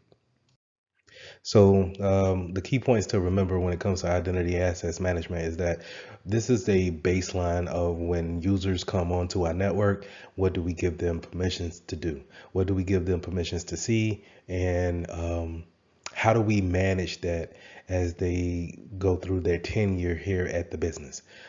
So just knowing that if you have a good grasp on your users, and when it comes to their accounts and how it's made, and then the properly disposing of them, put you in a great position to not have to worry about their accounts being compromised and then being taken advantage of by an unworthy individual. So lesson 9, let's talk about securing network designs. How are we gonna put things in place in order to make our network more secure and keeping them out of sight of the bad guys? So the one thing that you're going to learn as a security professional is that we always have some type of best practice, and networks is no different. We actually want to follow what works in our industry and seeing what others have done to make their network more secure is something that we could probably use in our environment, right? In whatever sector that we're in. But a lot of times we want to make sure that when we start designing our network, that we actually set things up in a secure manner. We have security in mind. So we want to make sure that we not only think about what type of encryption that we want to use on our networks, but we also want to know about the single points of failure. Is it easy for one router or asset point to go down and then now no one can get on that network? Is it easy to break into the passwords, actually get access like that? Is it accessible from outside the building? Can people from the parking lot actually get access to your network and then snoop around and make lateral movement? So all these things you want to make sure in the designing phase and throughout the changes that you make, right? So just because the network is set up and running, we also need to make sure is it as is it efficient enough to be secure enough, right? So do we need to make changes throughout its life cycle? And you want to make sure that we design the network in a secure manner, always having security in the forefront of the mind when designing our network. And so when you're designing stuff of your network for whatever, whether it be the house or your home office or whether it's a small business or enterprise, you want to know how data flows in and out of your network. So you want to know if we're in a small business and we're trying to set up a network for a dentist office, we want to make sure what devices do they have on the network, and then what are we doing to send out different data? Are we just checking email? Are we downloading files from a cloud provider? What are we doing on a day basis? And that's knowing your workflow, knowing your business architecture, where we know exactly what the business is doing to make money. And then now, how do we formulate a plan around the network in order to make making money more secure, right? So that's how we want to look at things, and we want to just know every detail about how business is conducted um, in this whatever venture we're in, and then we want to make those things secure. So if you're not familiar with the OSI model, I want you guys to take it upon yourself to actually Google the OSI model and look at the different layers about how data is transferred from one device to the next. But this picture right here is pretty much showing how data comes into your network. So at the physical layer, that where the telephone cable that may goes into your, not the telephone cable, but the RJ45 that goes into your laptop, that Ethernet cable, that goes in, and then it actually communicates with the NIC card that's in there to the network closet that you may be connected to, or the Wi-Fi signal, and you're connected to that access point. And as you see right here on the first layer, you'll see that switch and that access point. That's where the data is coming in. So if I send you an email, it's going to show up at that access point and then wait for some type of communications to your device in order to, actually bring it up to the application layer, which is layer 7, in order for you to actually see what's going on. So this diagram here just kind of shows a quick overview of how these layers look. Now, mind you, it's 7 in all, but you just see your main ones here when it comes to networking and how data comes into the network, and this is how it flows out. So it starts at that application layer, and then it goes down. It breaks down into layer 6, 5, 4, 3, 2, 1. Once it gets back to layer 1, and it turns into bits, ones and zeros, and that's how it goes across the network to its destination. Its destination being a router in Atlanta, or just someone that's on the fifth floor while you're on the third. So that's how data is actually transported from station to station. And we also want to look at this kind of this diagram by showing where we want our firewalls to be put at. Sometimes we may want to put our proxy servers in different spots in order to take our data, analyze our data, or maybe even redirect our data when it comes in, kind of like redirecting the traffic or making a detour if we needed to. So this is a good example of that. And like I said, if you're not familiar with the OSI model, please take your time, Google it real quick, and read up on it and watch some videos on it. Network segmentation is one of the best ways we can make our networks more complex, not putting everything on one network, being able to segment the network off into different VLANs and have different devices talk to or be on the same IP wavelength as other devices that they're actually doing the same thing. I think is it shows a complexity that you've put thought and effort into your network, but it also it's a hindrance to a individual trying to hack onto your network and then trying to see what's actual valuable on your network. So if we want to separate our marketing department away from our financial department, it serves a lot of a more of a purpose than just lumping everybody in onto one network. Now, this slide talks about network topologies and zones. So when you're into the networking field, you're gonna probably be looking at everything from a high level, but also you're able to get into the weeds of your network. So whenever you're looking at a topology, you're probably looking at images on a PowerPoint or some type of diagram, and it looks similar to what you see here on the screen. And so in order to have it logically in your mind of how the building is set up network wise, this is where you get topologies at. And then now if we have everybody that's on the second floor who's within the financing department, then we could say that they're all on the same network, or in this case, let's say they're all on the VLAN 100, or and then everybody who's in legal is on VLAN 110.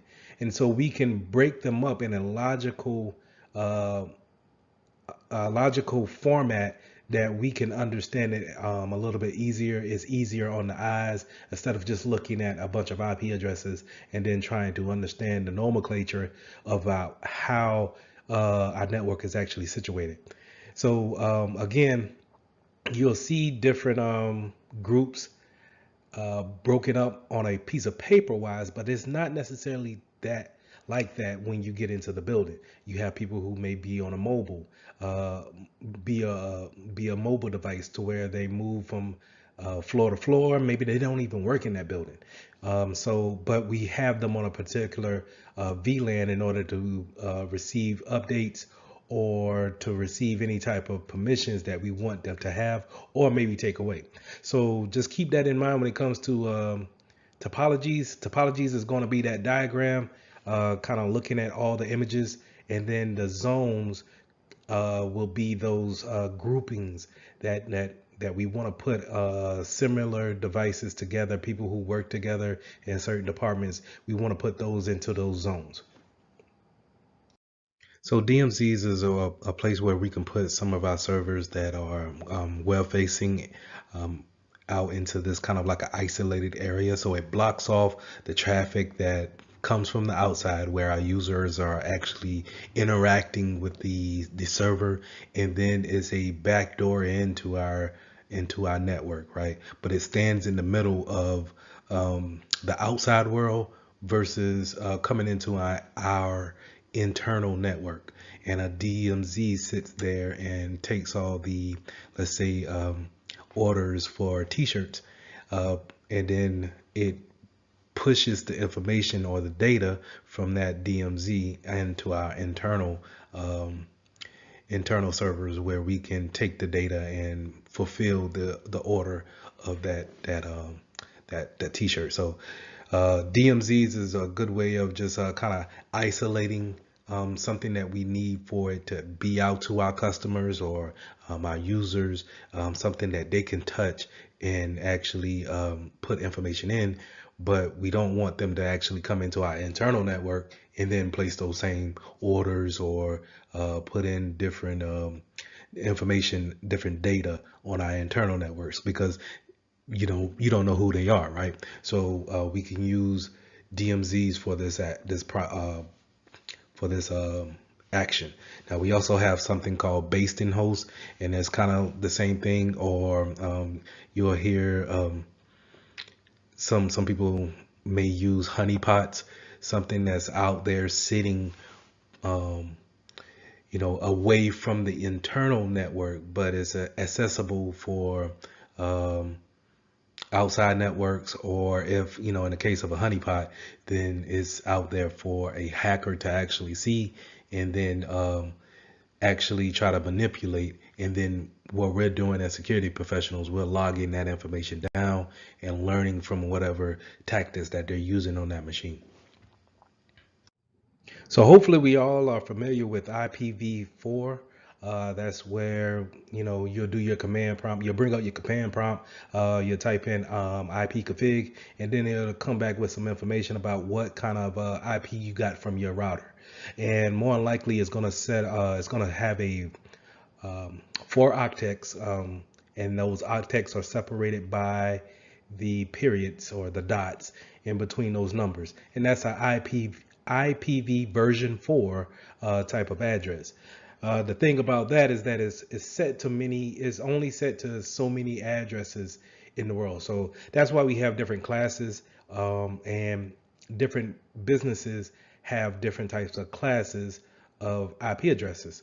So if you think about it, if we're set to so many IPv4 addresses, then eventually someone will have the same IP address, right? So if we set them up in classes, then we can use something we call NAT, network address translation, to when we send information outside of our network, then it uses NAT to change into a public IP address, and then uses NAT again to change back into a private once it reaches its destination.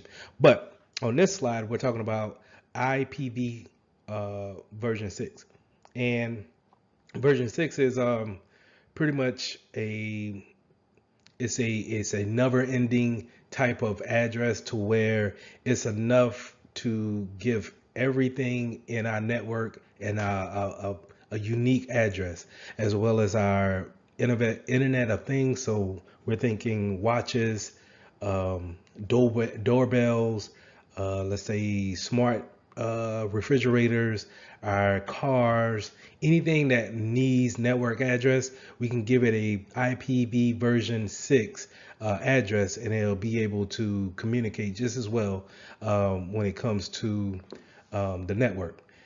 So the main things that we want to make sure is that, IPv6 has a more secure it has a more secure version to it than IPv4. But the thing is that everybody is not equipped or ready to make that switch from IPv4 to 6. So you will see more people using 4 than actually 6. So just keep those things in mind. But it is a more secure method of using network addressing. It's just that we're not ready to actually make that transition over. So not only to having, VLANs and segmentations physically on the network, we can have certain things such as having a data center, alternate data center that's out there, or a data center that's not in the necessary same region as us. A lot of people now may go to the cloud and have that be their data center. That the cloud gives this access of having a greater availability factor to your actual data center that your company may have. Is robust in the cloud, to where the availability is there seamlessly forever. And so it has a greater chance of being, the data has a greater chance of being accessed versus if, let's say, if there's a big storm coming into the city and your data center is in the same city as your building, and then now no one can work from home because not only is the city out of power, your data center is also out of power. Therefore, no one can access the data. So the cloud kind of eliminates that single point of failure, so to say. We can also have zero trust. And zero trust, the implementation, the thought behind zero trust is just constantly validating and not trusting one federation to another, right? We're constantly validating any input that we get. And therefore, if we're constantly validating, then pointing out any type of action that is not validated or authenticated, then it's easy to point out and then actually discard of. So when it comes to networks, a lot of times you're gonna hear as a security professional, it's the man in the middle attack, and that's where we're sniffing that network. We're intercepting that traffic that's going across the airwaves or on the landline, and we're actually observing that type of traffic and seeing if we're able to see what's going across the network, right? So we want to avoid those type of attacks. Again, you'll see a lot of people as a security professional, we'll see a lot of times that's being associated with Wireshark. Having that tool be able to sniff the network and then gather those type of packets, right? But we also have spoofing, and a lot of times you'll see, especially on this test, we'll see where spoofing is associated with MAC addressing. So where even though MAC addresses are supposed to be unique to every device, MAC addresses could also be spoofed by certain software to make it seem as if you're supposed to be on the network. So a lot of old networks probably, if we have only a small amount, let's say 10 PCs that we want to have on the network, if we wanted to provide security, we'll just say, hey, for these 10 devices, we'll take the 10 MAC addresses and then make them we'll make sure that they're the only ones that can get an IP address on the network. Well, sometimes I could spoof that, and then now instead of you giving me a DHCP constantly changing my IP address, you think that I'm already on the network, so you automatically give me one, right? And now I'm spoof my way onto the network, and now I can traverse wherever I please, or see if I can traverse, right? We also have ARP poisoning and MAC flooding attacks. ARP poisoning is just the broadcasting of unsolicited ARP replies, trying to spoof MAC addresses. And then we have MAC flooding, where we're over flooding the switch, trying to trigger a unicast flooding. So we want to make sure that we understand these type of attacks do go on, and that's why it's so important to understand the man in the middle, being able to be onto our network and sniff our network and then apply these type of attacks to our network. So we also want to provide a prevention on looping within the network. So we want to apply the spanning tree protocol, where we don't want to cause what we call a denial of service on ourselves by having a broadcast or a flooding unicast given out on the network, constantly sending packets back and forth, and the units don't know what to actually do with it because it's coming in so fast.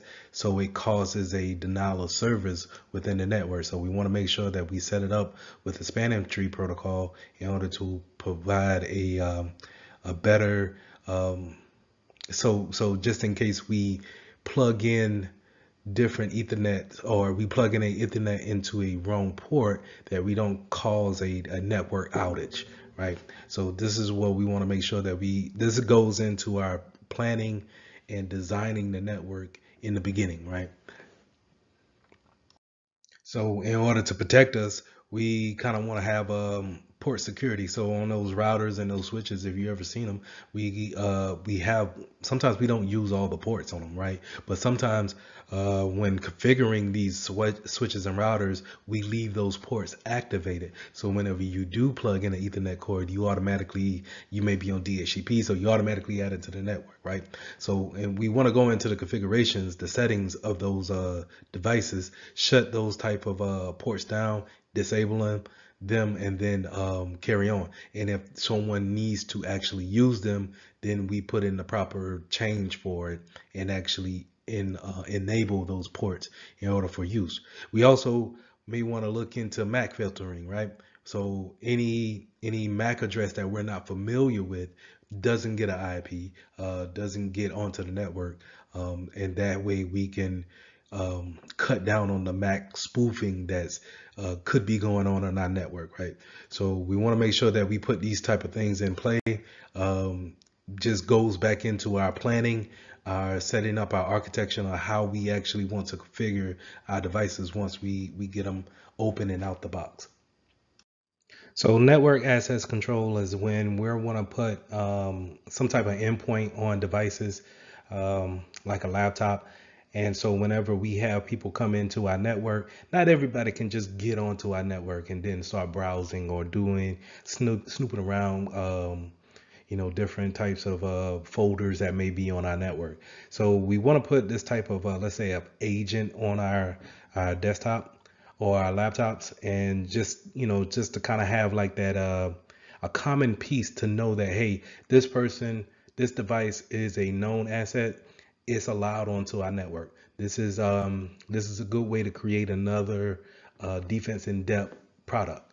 So having that endpoint type of control will be able to easily point out people who are not allowed onto our network, right? So if we only want to, let's say if we're a small business and we only have 15 devices that's into our network, but then all of a sudden we see 20 devices. Now we got to say, okay, these four, or I'm sorry, these five new devices, we can go ahead and kick off the network.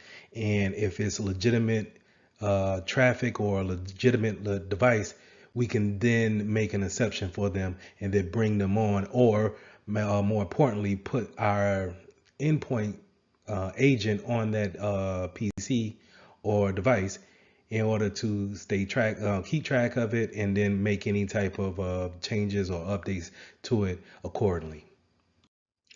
So the main thing I want to talk about on this slide is the SSID, your service set identifier, and that's when you, if you're on a Windows machine, you'll look down at your Wi-Fi signal, that little the little symbol you have there, whenever you want to connect to a new network, and you want to make sure that if it doesn't need to be broadcast, if that SSID doesn't need to be broadcast as a network administrator, go ahead and just shut that off.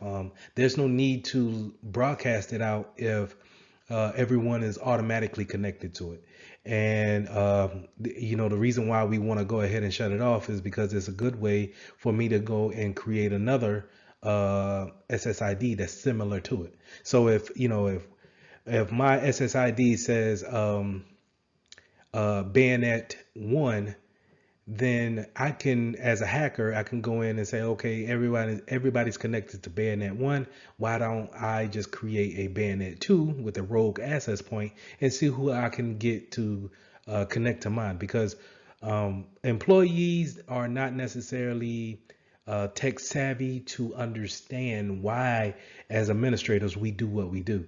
So whenever someone comes in from a long day of work and they're just trying to connect to the network, and they don't really know if there shouldn't be a bayonet 2 SSID, they just want to get to the internet.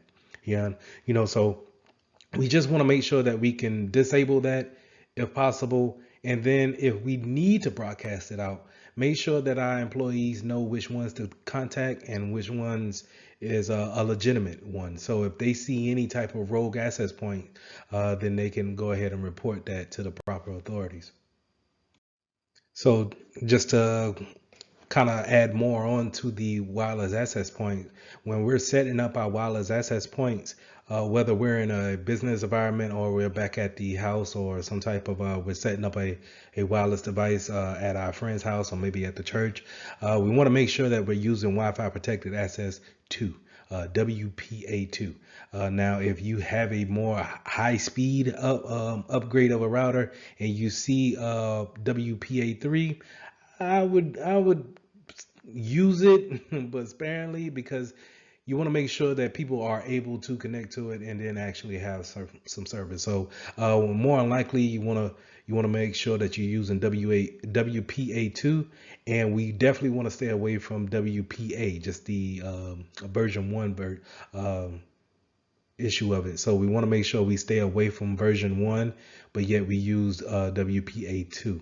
And a lot of times on these routers, if you try to use WPA, just the version 1, it'll give you some type of warning saying, hey, you can use it, but at your own leisure. This is unsafe.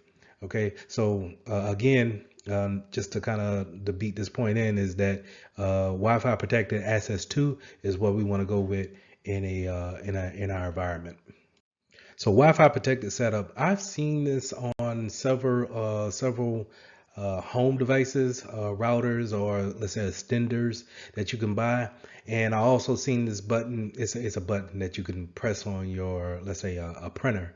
And instead of going through the actual configurations of finding the website or finding the web page that's associated with that printer and then manually adding it to your router, you can hit a button on your router that says WPS, as well as the button on the printer, and it will do a wireless connection and set up the configurations that way. It's a very convenient access, just to kind of set up new devices into your network if you don't want to go through the hassle of trying to set it up and then going on and finding the web page for it and then doing the configurations manually. You can use this feature to actually connect devices securely to your network. But you want to make sure that your access point firmware is up to date, and we want to make sure that um, I would suggest that you go in after and still look at the configuration settings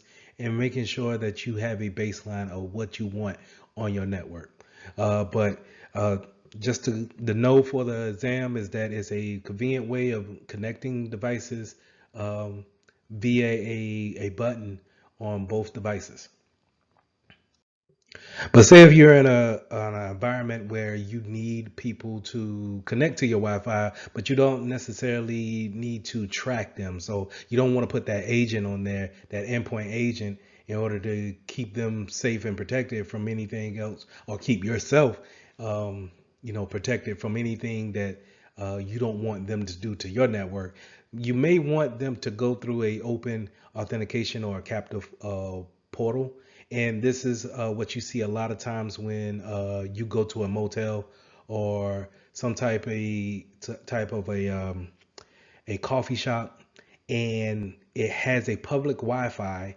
But whenever we connect, is that it brings you to a splash page, a setup page of saying, "Hey, you're connected," but in order for you to carry on with sending data back and forth or web surfing, we want you to, one, comply with our policy, and then two, we're going to use this type of encryption while you're actually using our internet. So this might be, like I said, is good for places where you're seeing open Wi-Fi connection and people are coming in and out all the time in order to use the Wi-Fi, and then that's it. You may never see that device ever again. So this is how you can keep yourself protected, but yet at the same time provide that service. Now, remember what I said about having someone putting another access point, or when I say access point, think about another router onto your network. Um, so someone putting another router onto your network, and then now they're routing traffic because you set the SSID up to be broadcast, and then now someone has taken that SSID nomenclature, and then now they want to name something very similar to yours, but now they're using it to route traffic to wherever they want to go, or maybe browsing the traffic or sniffing the traffic, sorry, to see what's going on, what information is passing back and forth. So these are commonly known as rogue access points. That's when someone is not supposed to be there, right? It's a rogue access point. And then you have an evil twin, and that's where, like I said, it's masquerading as a legitimate access point. So we want to make sure that we keep those things, we keep an eye out for them, especially if we're on a networking team, and just making sure that our employees understand what network they should connect to, and if all possible, maybe we want to disable that SSID and make sure that they only have one place for them to actually connect. And the reason why I stress the fact of having a rogue access point on your network, or having an evil twin, is because not only can they sniff the network, but they can do things like this, where they can do a disassociation attack, where they can look at the traffic going forward, back and forth, and then take over that session that you may have open with your bank. And now they can pose as you, just by disassociating your session with that bank, and now they are controlling that session and then routing money wherever they need it to go. So we want to make sure that we want to stop things like this when it comes to disassociation and replay attacks.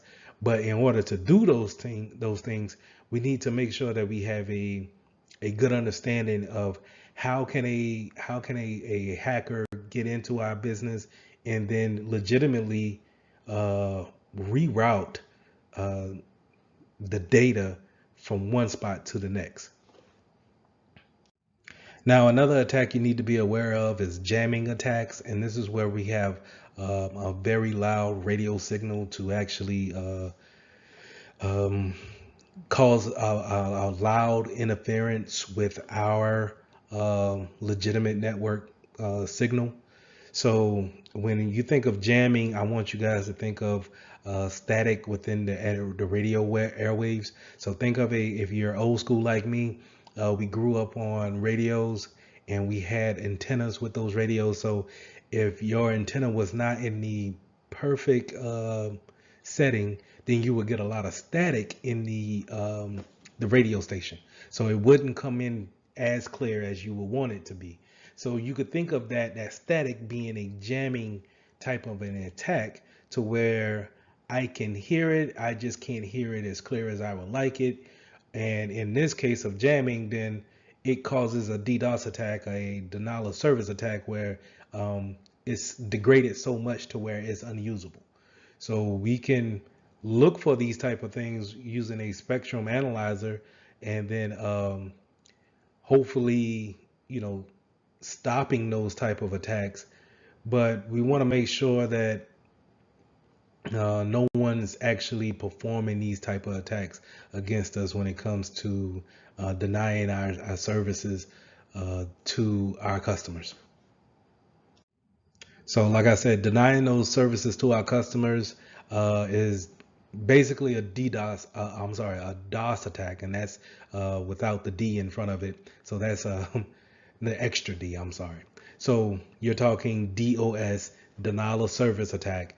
That's where as a client or as a customer, I'm coming to you for a service and you're not able to give it to me. To give an example is that I'm going to Amazon to buy a headband and Amazon is not up, which is never, but if they're not up and then I can't get to the actual website, then it's a denial of my service. I cannot get to them. Amazon is on the hook for not providing that service, right? So a distributed denial of service is a more targeted angle at a server. So a DOS attack, a regular DOS attack, is just a wild,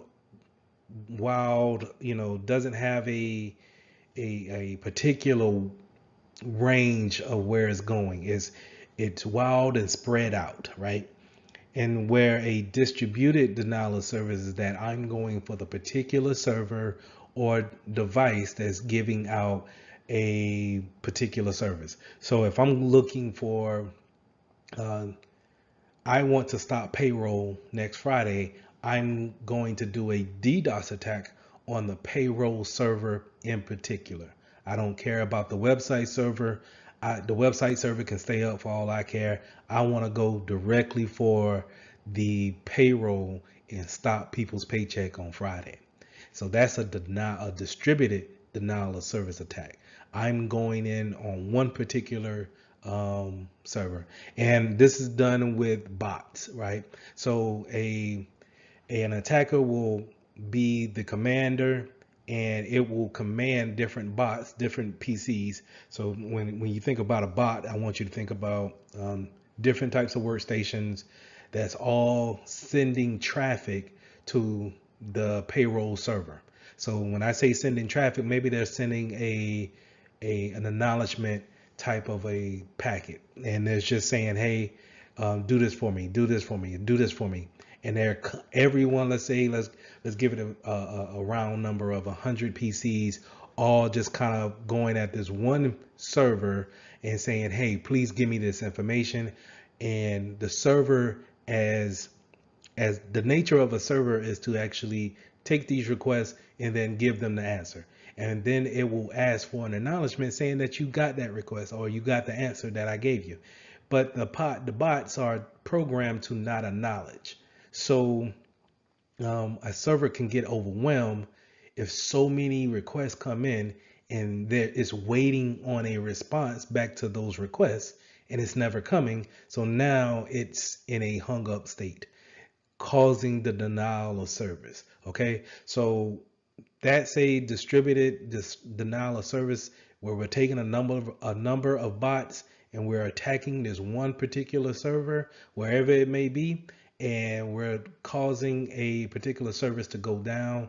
And it's a particular one, not necessarily a spread out one like a denial of service.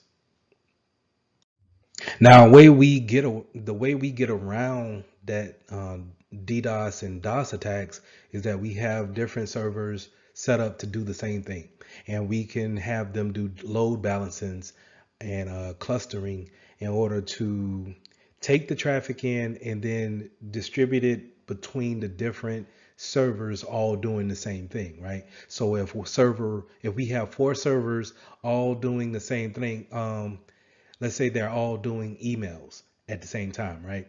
And we have it load balanced between 4 servers to all provide our company with emails, and then server 1 goes down, then we still have 3 different servers to actually keep email going. So now let's go back to an example when it comes to DDoS attack. Let's say if I'm a hacker and I want to make sure I take down the email, right? I don't like this company. I'm taking down the email, and I got the email address. I got the IP address of one of those email servers, and then I sent all my bots to go in after server 1, right?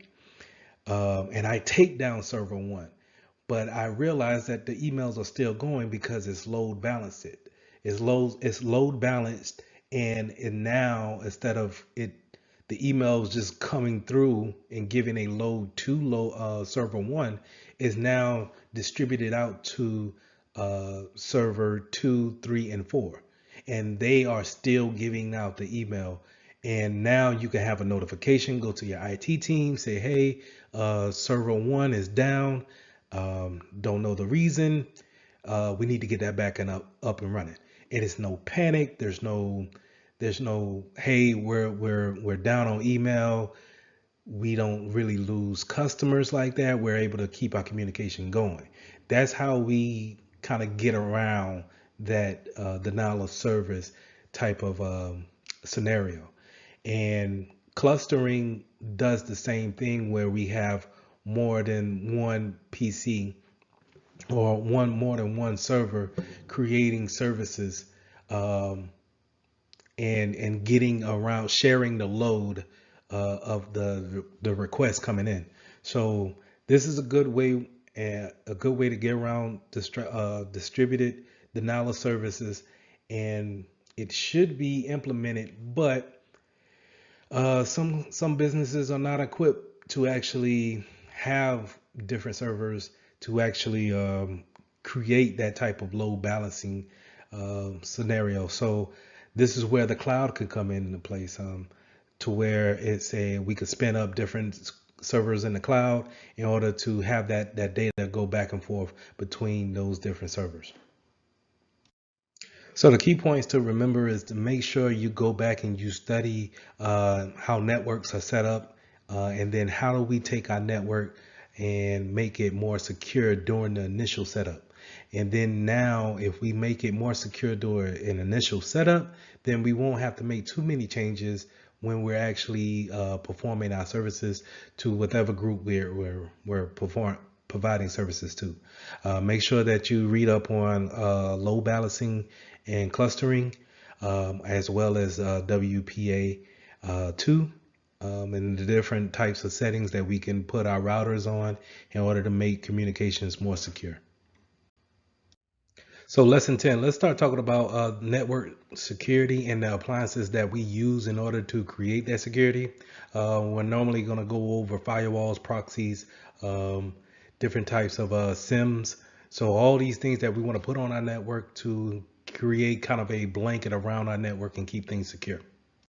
So let's talking about firewalls. So when we're talking about firewalls, we're talking about a appliance that sits at the edge of your network, and it takes in the data from your internet supplier. So if you're thinking about a home setting, you're probably thinking about that router that your phone company came in and they hooked up, and now you have the internet from this router. Well, then within that router, it has a firewall, and what it does is that it looks at the packets coming from the devices in your home, communicating to that router, and then before it sends it out or takes anything in, it inspects it and is looking at where things need to go, but more importantly, if things are allowed and not allowed. When it comes to a list, a access control list, if it's allowed or not allowed. If it's not allowed, then it drops the packet. It doesn't come into your system or in your network. Now, if you're thinking about a more enterprise network, we're talking about a network firewall that's probably sitting out there and it's its own different appliance. It is not mixed in with its router. It probably goes right to the DMARC, and that DMARC is where the phone company will put their internet connection in, and then that firewall is just going to connect to that connection in order to bring that traffic in, and then that firewall is probably going to have its own configuration page that we'll go to, and we'll set our rules up on what we want to allow in or grow out. So just understand that, you know, your firewall is sitting at that edge, that perimeter, and is looking at the traffic going in and out.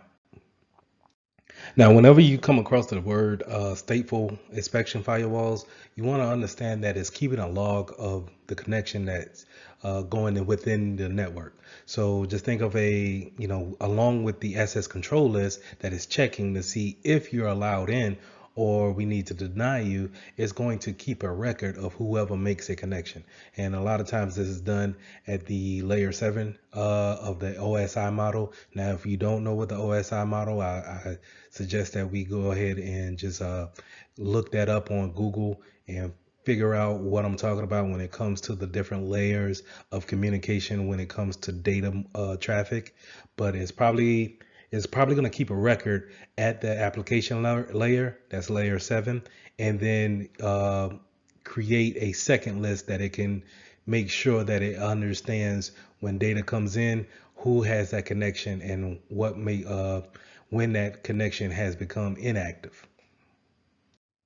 So I touched on a little bit about how firewalls are actually implemented, how they're actually put into different types of networks. So if we're talking about a home network, we're probably talking about it being actually integrated with your router.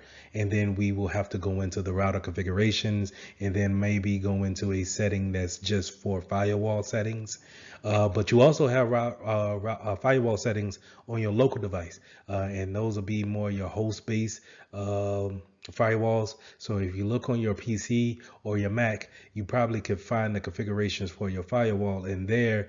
Just think about it like this, where you have traffic coming into your network, that's fine, but sometimes it's not perfect, right? It's not going to catch everything that we want to be blocked, and it may get to a second point of your actual laptop, but your laptop has a firewall installed on it in order to double check the traffic coming in. But it also, you can granularly make those settings a little bit more tougher, so to say, to where you're not allowing everything in. And so if we didn't catch it at the network side, maybe we can catch it at the local side. And so just think about those type of those settings. That's another way of implementing defense in depth, whether you got past one appliance, but I'm able to catch you at the local level. Check, check, check. Mic check, 1 2. So network address translation, or for short, we're going to call it NAT. And NAT is when we have our addresses change when leaving the network and when they come into the network. So whenever we send a data packet out to a Google server, the internal address that we're going from, our internal address may be 192.168.1.15. But once it gets to our router and it says, hey, I need to go to google.com, then it changes it to a public IP. And that way, people are not able to come to your firewall and know exactly what IP address that you're at behind that firewall. So network address translation changes that IP to a public IP address, and then it sends it out over the wire to wherever Google servers may be at that time. And then on the way back, the router should be smart enough to take that public IP address and say, oh, okay, let's change it back to the internal IP addresses and send it to its proper owner that's here in the internal network. So going back to firewalls don't necessarily have to be physical appliances that you buy from a company and they ship it in through a box and you unpackage it and then mount it in a server rack. You can actually have these things if you're utilizing a cloud service. You can have a virtual firewall that's actually housed by the cloud provider, and you will utilize that application to actually filter out packets that's coming into your cloud network, or sit it at the end of your network, and now you have it filtering out those packets. So just to know that it's not always something that's out of the box physical that you can touch, and then you fix the configurations that way. We can have places to where we can use and utilize these virtual firewalls to actually provide more security to things that we have out there in the cloud. So network-based intrusion detection system. So IDSs at the network level they will sense an attack, and they will track that attack. That's the difference between a prevention system and a detection system. Detection is there to utilize the detection part of it. It's going to look at the traffic, maybe record the traffic, maybe alert you on what's actually going on, but it won't take any actions to actually prevent. And so we can have this at the network level. So hence the word network base. That's going to sit out there with our routers, our firewalls, and our switches, and it's going to overlook the network as a whole. But we still can have it at our local level, our host base level, and track that traffic as well. So just like how we had something tracking and detecting the motions, the characteristics of the attack, in a IDS, a IPS will actually prevent. It will take action and actually shut down maybe the traffic flow. It may put the workstation into a quarantine state and prevent an attack from going any further. So again, breaking down what we see here on the slide, a network base, meaning it sits on our network and it oversees everything that's coming into our network and leaving out. And then the intrusion prevention system prevents attacks from going any further. Now they also can still detect and still monitor and give us alerts as well as the IDSs, but it takes that extra step by actually preventing the attack. So whenever we're talking about systems that have a signature-based detection feature, is more likely going to pull down some type of definitions and is going to look at those definitions and then compare the malware to them. And then if they match up, then they're probably going to say, hey, that's an attack, or this is a virus of some sort.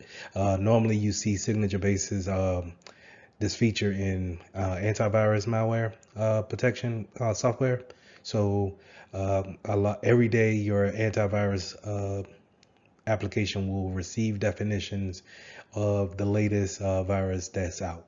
And what it does is it keeps a database of it, and then whenever it sees something that's new to your system, or it may, whenever you perform a scan, it's checking the signature based database against the files that you have on your computer. And then if they see a match, then they will quarantine whatever file that is, ask you if you want to, delete it, or it will go ahead and take that action and actually go through with deleting that file. So a lot of systems just won't be signature-based systems. Some of them actually go off the behavior-based detection or some type of anomaly-based detection. So to explain that, you have to know what normal is in your environment. So you can't be a company that's constantly changing what the normal is, or hey, we did do things this way, but now we're doing it this way. Because what these systems do is they sit on your network and actually see, record the actions that's going down, and then they determine a baseline, or you configure a baseline, and then anything that's outside of that baseline or that actual foundation that you set is considered a abnormal behavior, and is detected and then flagged as such, and maybe even prevented. So in order to have these systems in your network, you really need to have a good grasp on what is actually normal for us. And then these systems are great to have, because any deviations from that could be looked at as a abnormal condition. Now, other appliances that we need to be aware of is next gen firewalls, as well as content filters. And when we're talking about next gen firewalls, I want you guys to think about the way your application talks to the internet. And what I mean by that is, to give an example of Microsoft Word, you pull up Word and you get to type whatever document that you want to make, or you get to read whatever you want to someone sent to you.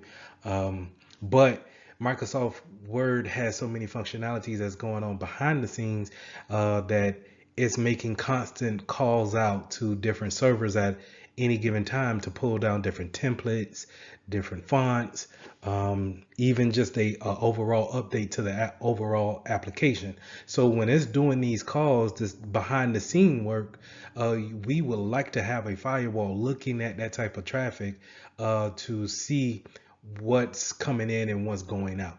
So this is where the next gen firewall will come at, where it's more application savvy, and is able to look at that traffic and disseminate what needs to come in and what needs to stay out. So keep those things in mind when we're talking about next gen firewalls. We're talking about layer 7 application, being able to watch that traffic at the layer 7 level. Now, content filters is where we're going to watch uh, our web usage, and then what websites are we going to, what categories are we going to, and we're utilizing that work. This is a good way to put a hand over what our users are actually doing, and is it benefiting the business at the point in time. uh, are we using too much time on our social media platforms, rather than using business related materials and websites? So we can have these URL filters in, or a content filter or a web filter appliance on our network, to actually watch the traffic, block any traffic that we don't want. And what I mean by traffic is blocking any type of website that we don't want our users to go to or even stumble upon, right? So, because a lot of times we could be on a legitimate site that has a bad link on it, and then that redirects traffic out to a bad site, right? So these content filters can go out there and they can watch for things like that, and then alert us if we have any heavy usage of streaming platforms, or if we don't allow Spotify to be ran on our network. We can see who's actually trying to get in contact with that server. So like I touched on, with network IDSs, we're now at the host-based IDS. And again, this is going to be on your local machine, probably your local desktop or laptop, and it's going to be some type of agent that's actually looking at the traffic that's going out. Because remember, we can't stop everything at the network level. There are going to be some things that get in, but our defense in depth minded platform, we can put things on our local devices to actually catch things that may have gotten past our network side of appliances. So remember, IDSs is detecting the traffic and giving you an alert, whereas IPSs are actually preventing. So just like how we had with our virtual firewalls, we can also have something on our local machine watching that application traffic go in and out. And that's more likely going to be your web application firewalls, or short WAF for short. And it's doing exactly what we specified before when it came to the virtual firewalls. It's going to watch at that the traffic leaving out of your applications and going out there and talking back to whatever prospective servers they need to talk to. And so when I say that, I want you guys to think about applications such as Adobe Acrobat Reader, or any Microsoft product, that whole suite. We talk about Photoshop, anything where it's not just that application sitting on your machine. It's going to go out and update the features on it, the comfort features, or it's going to give you a new font every 6 months or what have you. And these things, when it goes out and it grabs those updates, remember that's data going out and then coming back. Now, say if I intercepted that and I throw something else in there, and me being a hacker, I could throw something else in there, and now I got past your network firewall and your anti-malware systems by saying, hey, I'm legitimate traffic going into this application. But if I have my WAF set up, or if I have my virtual firewall set up to look at that type of traffic, then we could probably cut it off and prevent those things from happening. So with all these appliances, monitoring different types of network traffic, as well as things that are being downloaded, is a must. We want to see what type of traffic is coming in, not necessarily blocking everything, but we want to make sure that we look at what's coming through, what could be an issue later on. And monitoring those things are very vital to the network's health. And so having the proper logs set up and being able to have someone look over those logs, because logs are only good enough if we're actually looking at the logs to see what's going on our network, right? So having these services is a must, and it helps us prevent attacks from happening.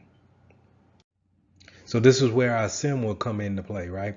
Our SIM stands for Security Information and Event Management. And this appliance is going to sit out there on a network level, right? Sit out there with the routers and the proxies and the firewalls, the physical firewalls, and it's going to look at all that traffic and record the events that's happening. So this is going to fall under that category of a intrusion detection system, and it's going to look at that traffic and record things, and then when it sees something that's out of the way, or sees something of the abnormal activity, then it will alert anyone who's on that email list or who it needs to alert. Right now, you can have some systems excuse me, you can have some systems actually take precedence over that and actually prevent attacks from happening, but more than likely your SIM is going to be there for reference and logging information. So once you have that log information down, and we're collecting all those logs on what's going down, and then we actually have the right time for each log, we need someone to actually build reports and be able to analyze that type of information. So we want to make sure that we look at this information and we understand it. That way we can build a baseline of what's normal for us, right? What's normal for the business.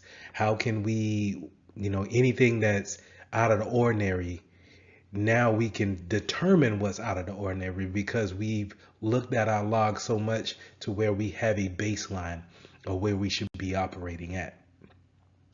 So the key points to review when it comes to lesson 10, we went over different types of firewalls, proxies, IDSs and IPSs. Remember the difference between those. But we also talked about the importance of a SIM, having those log information, and making sure that we can have the integrity of our logs by having the right time on them. So go over these things, understand what each appliance does when it comes to a network appliance versus a host-based appliance as well. So in our last lesson, we went over the type of appliances that we're going to put into our network, but now we're going to look at some of the protocols that we're going to put in place in our network. So whenever we put in a router, we want to have it perform certain functions, or in a firewall, we want it to perform a certain way. And that's what we're going to start talking about here in lesson 11, uh, having implementing secure network protocols. So let's start off by doing some network address allocation. So whenever we are building a new PC, or we just got a new PC from Best Buy, right, and we plug it into our network, and or we connect it to the Wi-Fi, it's going to pick up a IP address automatically. And 9 times out of 10, it's going to probably change every 2 weeks, right? And this process is called DHCP, Dynamic Host Configuration Protocol. This is where your router is configured to give out a new address, a new IP address to devices. So whether it be a laptop, your tablet, your smartphone, or let's say uh, a random doorbell, a smart doorbell that you install to your house, is going to get a different IP address. Unless we make those things static, it will change from week to week, or you can even make it even more change from a day-to-day standpoint, or whenever it disconnects from the network, right? And so we want to keep things like this in place, because when you're talking about a person that's not supposed to be on your network, who's looking to take advantage of a IP address that they may have did some research to find on our network, if it's set to change every time that they disconnect from the network and then it comes back on as a different IP, then we constantly keep and a hacker guessing on what IP address could be the CEO's laptop. So keeping that constant changing in the IP address is a very good thing. So staying with the router, we want to, in bigger entities or enterprises, routers could just be used for routing, right? Just kind of having a routing table, giving out IP addresses, and then making sure data leaves back and forth. But in bigger enterprises, you'll have an appliance that's strictly for DNS, domain naming system. So whenever someone needs to go to an IP address that's out there on the internet, in the public of the internet, computers, they converse back and forth with each other via the IP address, a public IP address of a server name. So if I wanted to go to ESPN.com, my PC and the server at ESPN doesn't communicate like that. It doesn't look and say, hey, I'm looking for ESPN.com. Can you please point me in that direction? It will say, I'm looking for IP address, and then whatever the IP address of ESPN servers, that's what it's going to look for. Now, to bring that into DNS, DNS is there to convert the English version or a readable version into a IP address. Okay, so whenever I want to go to the IP address of ESPN.com, DNS is there to have the other person on the other end see that I'm looking for ESPN.com. So the reason why we want to make sure that we have this in place is because a lot of times having someone poison the DNS list could redirect traffic to servers or websites that we don't want to go to. So just to kind of follow up on that previous slide, DNS poisoning is just that man in the middle, changing that chart table, making sure that they want you to go where they want the compromised website to be. So if I'm wanting to go to 8.8.8.8, which we all know is Google's servers, but if I can get in there and manipulate the DNS charts and say, hey, well, whenever someone goes to 8.8.8.8, send them to my IP address that's here at you'vebeenhacked.com. So just making sure that DNS poisoning is something that we stay aware of, and that we don't want our users to be redirected at any given time. So, like I said it before, being in a bigger environment, you may have a server that's dedicated to just doing DNS queries and looking up different types of websites and comparing them to the IP addresses. And so we want to make sure that that server is well secured. So we want to make sure that our access control list on that that server is locked down, and it coincides with the things that we're having in our environment. We also want to make sure it's patched. Just having the regular maintenance on our servers and our workstations, it prevents them from being attacked on vulnerabilities that we know about. There's no reason why we shouldn't patch our machines. It's just merely how we tested it out and can we put it in production. So making sure we have secure directory services is very important when it comes to who can do what on different servers. So just to kind of drill down into it a little bit more, when it comes to access control policies, we want to make sure that people can either have read-only permissions. Maybe they just need to see it for auditing purposes when it comes to changes or files on that server. And we want to make sure that the appropriate people have read-write permissions. So everyone doesn't need to have the permissions to make changes. And that's what write means, right? In order for me to read it, then that's one thing. But in order for me to look at it and then change it, to write to it, to be able to change it to my liking, then who is authorized to do that? And then how long should they have that authority? And so we want to make sure that we have a grasp on that, and that we are very aware about who has those permissions, because if one of those accounts get compromised, then maybe your DNS server stands a chance of being compromised as well. Now, time synchronization is something that we want to configure in the beginning. And once we're setting up our servers or our appliances in the beginning, our configurations need to be all aligned when it comes to time synchronization. Now, a lot of times what you'll find out is that a lot of these appliances won't even talk to each other if they don't have some type of baseline when it comes to time. But not only will you have issues with them communicating, you might have, well, you definitely will have a problem when it comes to logging the information. And the reason why that's important is because if you do have an incident and we need to rely on the logs, then we can't rely on the logs if the logs don't have the correct time.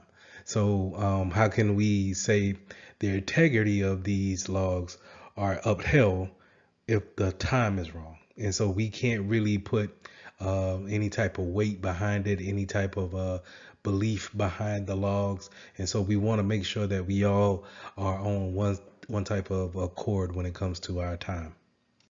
So when it comes to actually surfing on the web or actually doing some type of transactions in web content, and when I say web, I mean you're opening a browser and you're actually going to another site. We need to make sure that we communicate as much as possible in an HTTPS type of environment. So HTTP is unsecure and is wide open. So if I'm a man in the middle, if I'm sniffing the network, if I'm using my analysis tools such as a Wireshark, then I can see that traffic going back and forth, and I can see what you're communicating, right? So that's in plain text. But if I use some type of HTTPS secure layer around my traffic, then it makes it a secure connection between my device and the device I'm communicating with. So when I say that, I mean my laptop and the USAA banking site that I'm talking to, I have a secure connection. Then I don't have to really worry about that man in the middle looking at my traffic going back and forth. So I want to make sure that I'm not just on any site that doesn't have that kind of when you look at the URL and it doesn't have the little green lock or a gray lock showing that it is using that type of protocol, HTTPS, then I want to make sure if I'm on that website and if it doesn't have that, I want to be aware of the type of information that I'm passing back and forth, that it could be looked at by prying eyes out there. So we talked about HTTPS being a secure way that we can communicate from a device to a server, but the way they actually perform that function is through two different protocols. Either HTTPS is going to use SSL or TLS, and SSL is Secure Sockets Layer, and TLS is Transport Layer Security. Now, SSL is a more popular version, but it has been known to be vulnerable at this state. So you will see some companies do not actually use SSL certificates anymore to make their traffic secure. They'll use TLS. Now TLS is a more, like I said, it's the successor of SSL, so it's more secure. But a lot of people haven't really got up on it yet. So you may see a lot of certificates, or if you're going into web proxying and you're seeing traffic go across the traffic, going across the network, you may see a lot of certificates using SSL certificates. Just know that you want to have a later version more than a earlier version, and that if it's all possible, try to move over to TLS if possible. But just to know that what you need to know for the exam is that the ports that these two actually communicate on, you want to know that the SSL and the TLS help HTTPS actually communicate in a secure fashion, and that TLS is the successor to SSL. So now let's talk about API considerations. So whenever we are introducing new applications into our network, sometimes we want to have extra functionality to those applications, and we use that extra functionality through API connections. So API connections are a way that you can program one application to talk to a whole nother application that may not have any intentions of talking to that application. To give you an example is that if you have a application that's blocking viruses on a daily basis, and then you bring in a reporting tool, maybe you can use the API functions of the virus blocking tool to actually report to the reporting tool. And now we can take the reporting tool and then spit out any kind of information that we want to give to our upper management. But naturally, when it comes from the two different vendors, these applications, they don't naturally talk to each other. But we will use the API functions in order to communicate. Now, here's the problem with that is that when we hire third parties to actually come in and configure these API settings for us, they could put in backdoors, maintenance hooks, anything that can be remote into from a later date or after hours or what have you. And we necessarily as security professionals may not understand how they could be coming in from the back door. So we want to make sure that we take those things into consideration, that yes, we could have extra functionality when tying all our applications together, but we also may open up a door, no pun intended, to other unwanted individuals. So email services. So when we're using the internet, we use a protocol to actually send email back and forth, and we do this to keep that security factor in case of anyone sniffing the network and can intercept that traffic. So the protocols that we normally use will be port 25, and that'll be under Simple Mail Transfer Protocol, or SMTP, and we use these to, like I said, route mail from one mail server to the next. But you also may see protocols such as IMAP and POP3 used. I normally see them in the cell phone mobile industry. But normally when you're taking a test and you're learning about email services, we're probably talking about SMTP, port 25. Now, another way we use the internet to communicate with each other is by voice and by video, and especially now with so many things being remote, we're using video chats and voice over IP more than ever. So when it comes to VoIP, I want you guys to think about replacing your own landlines, where the telephone company comes in and they patch in a hard wire to the telephone post, and it goes out to their operation center, and they're connecting calls that way. But what we do now is we replace that whole system by just having a call table in our routers. And now we connect via ports to our destination devices. So if someone can use a microphone and use their speakers, then that's a handset and the microphone that's normally on a phone.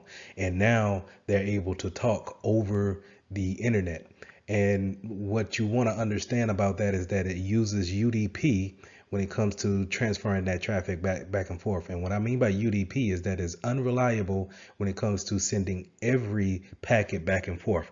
And to dive in that a little bit deeper, it's whenever a packet is traveling across the network and it doesn't, when you're using TCP, it will acknowledge that it has every pack. And if it doesn't have every pack, or if it drops a packet, then it will not complete until it has that packet. Where UDP, on the other hand, is more for efficiency versus reliability. So now I'm going to make sure that you get packets in a efficient way, but it may not be the most reliable way. So I may drop some every now and again. And you see examples of this whenever we're doing Skype calls or Zoom calls and I freeze, and you still hear my voice talking, but I'm frozen in time, and then you'll see a lot of packets, and I'm moving real fast because a lot of packets just now caught up to the application, right? And now instead of actually stopping to make sure all those packets get in, UDP is a protocol used to not care about that. So we're just trying to make sure that we match up the voice and the video at the same time.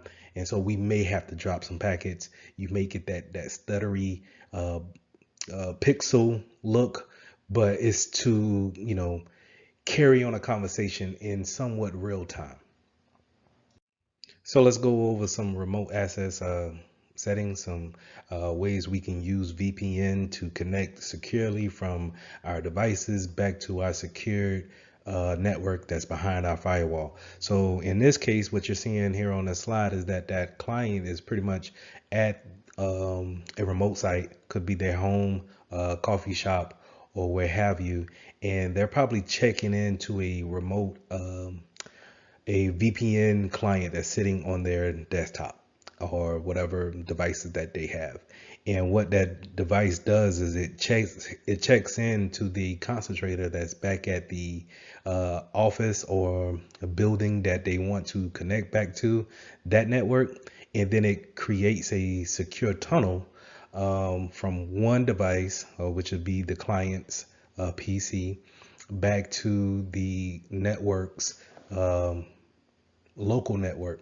And so now that traffic that they're able to manipulate or change or create on their desktop can now be securely transferred from the coffee shop all the way back to the office, and not worry about anyone sniffing the network, taking that information, and then being able to read it, because we have created that secure tunnel using a VPN agent. Now, in the second scenario here, we have a branch office that's out, let's say in a different county or a different state. And in some cases I've seen, and they have their own network that's separate from the headquarters network, right? So what we want to do is we still want to maybe connect everyone in both offices, that branch and the headquarters office, and still have them, use the same files, use the same drives and printers, let's say. So in that case, we still want to give them their own firewall, router, and gateway, but we also want to make sure that they have a VPN connection back to the head office. That way, whenever they are, let's say, connecting back to the SAN drive on the headquarters office that's located there, then it's a secure connection from that branch office that's in maybe in a different state all the way back to the headquarters office. And now they can pull that traffic or that file from headquarters out to the branch and not worry about uh, exposing it in any type of factor. So whenever we're talking about VPN, I want you guys to think about IPsec.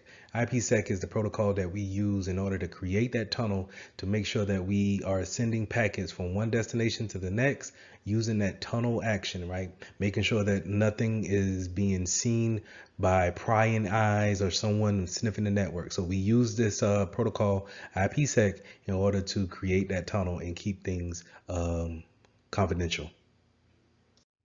Now we have several types of VPN configurations that we can actually do, but from what my experience has seen, and I think that you guys are probably seeing on a regular basis too, is that you're probably going to see a VPN agent somewhere on your PC, and you're going to have to log into that to actually talk back to a VPN concentrator somewhere. So your agent is 9 times out of 10 going to be talking to a main controller type of a system in order to create that tunnel. And this is probably the most common part, and I think it's the most cost efficient one. So this is probably what you're going to see. I think the most famous one that I've seen is Cisco AnyConnect, and it's just you can create, you can use your username and password that you normally use in your business network, and then you can also have a multi-factor authentication piece to it, where you can possibly put in a code to actually keep that other have your authentication piece be that more robust. So that's what you're probably going to see in the field, is just a client sitting on a desktop and it's reaching back out to a VPN concentrator. Now, another way we can connect back to our network is using remote desktop applications.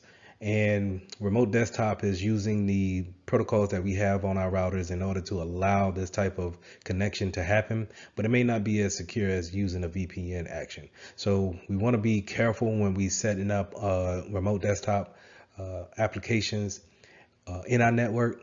Make sure that we have it in a secure manner as much as possible. And if I would suggest not using remote desktop unless you're in the network. You're actually on that network's, let's say, physical location. If you're home and let's say you have a laptop that's from the network, and we can still use remote desktop to go back to a server that may be on the physical local network back at the business, I would say that's probably a little much, to where we're probably just need a VPN access, right? So just making sure that remote desktop is pretty much giving someone access to your machine, and they have just as much rights as you want them to have. They can have lockdown permissions, but 9 times out of 10 we're probably going to just give them regular admin permissions if they're using remote desktop. So be careful with this protocol. Understand what port we used in order to use remote desktop, and just know that if we're probably going to if we want to remote into a machine outside of our network, we probably want to be using a VPN type of access. So a good alternative to using remote desktop is using Secure Shell. This is where we can have a client connect to a server by using keys in order to create that security factor that remote desktop may not have come configured with. So using SSH to log into a server and create or change the configurations may be a good choice if you don't have a VPN access to actually go into, or remote desktop is not set up, or you just want to be more secure and suggest, hey, do we have a secure shell type of option to use? This is a great way to go. So the key points to review are different operation protocols that we use, different secure application protocols, and making sure that we have remote access that's secure. So I want you guys to read over VPN access, remote desktop access, making sure that we understand our protocols, understand the numbers associated with the protocols. Those are guaranteed to come up on your exam. But just make sure that we understand how do we communicate from an outside network to our a secure inside network. Lesson 12, implementing host security solutions. So we're going to talk about some firmware upgrades that we need to do, making sure our endpoints on our desktops, our laptops are secure. And we're also going to talk about embedded systems when it comes to security for them. So we're going to start off with the first thing that happens whenever you hit the power button on your laptop or whatever device that you're trying to boot up. It goes through a checklist to make sure that the hardware that is connecting to is all authentic. And we call this the root of trust. So with every manufacturer, whenever they put a motherboard together, you want to make sure that everything is what is there that's supposed to be there and nothing is foreign to implementation. So in order to make sure that every hack is not done software wise, it may come down to someone putting an extra chip on your motherboard in order to route back traffic or information. So we want to make sure that the root of trust is checked and make sure that it is up to date when it comes to the firmware side of things, and making sure that it stays secure. So whenever we do boot up our systems, we can see if anything has changed. So what I want you guys to understand is that we do have different ways that we can boot into our systems. We can use a secure boot and a measure boot. And while these things are important, is rarely used in the real world. What I want you to really focus in on, and when it comes to your firmware or your secure boot, is getting to your firmware, making sure that it's up to date.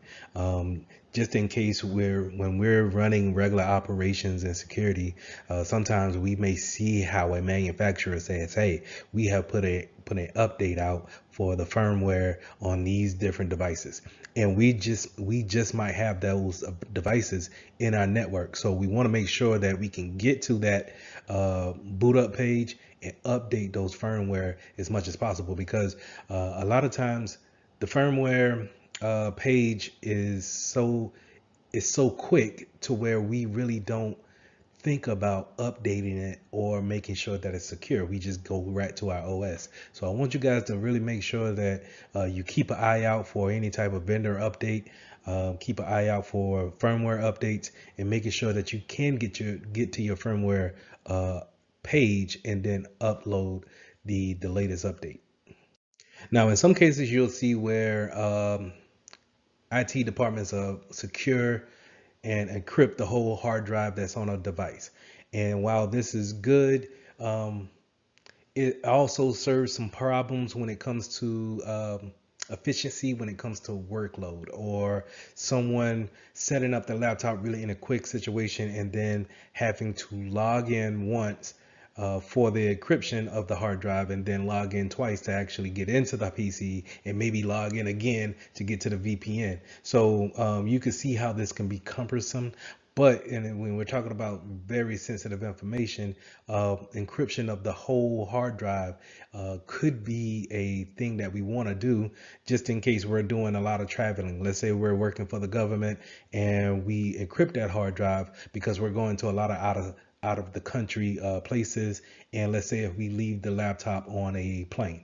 Now if it's unencrypted, then someone can run a password cracker on the login screen, hopefully get in, and then look at all the information that we have there. But if it's encrypted from the hard drive standpoint, then they have to know that password first in order to get the keys, in order to unlock that encryption to get into it. So as we working in the security department or IT, we're going to deal with a lot of vendors. There's no way around it unless you just have everyone that really kind of does everything in your shop.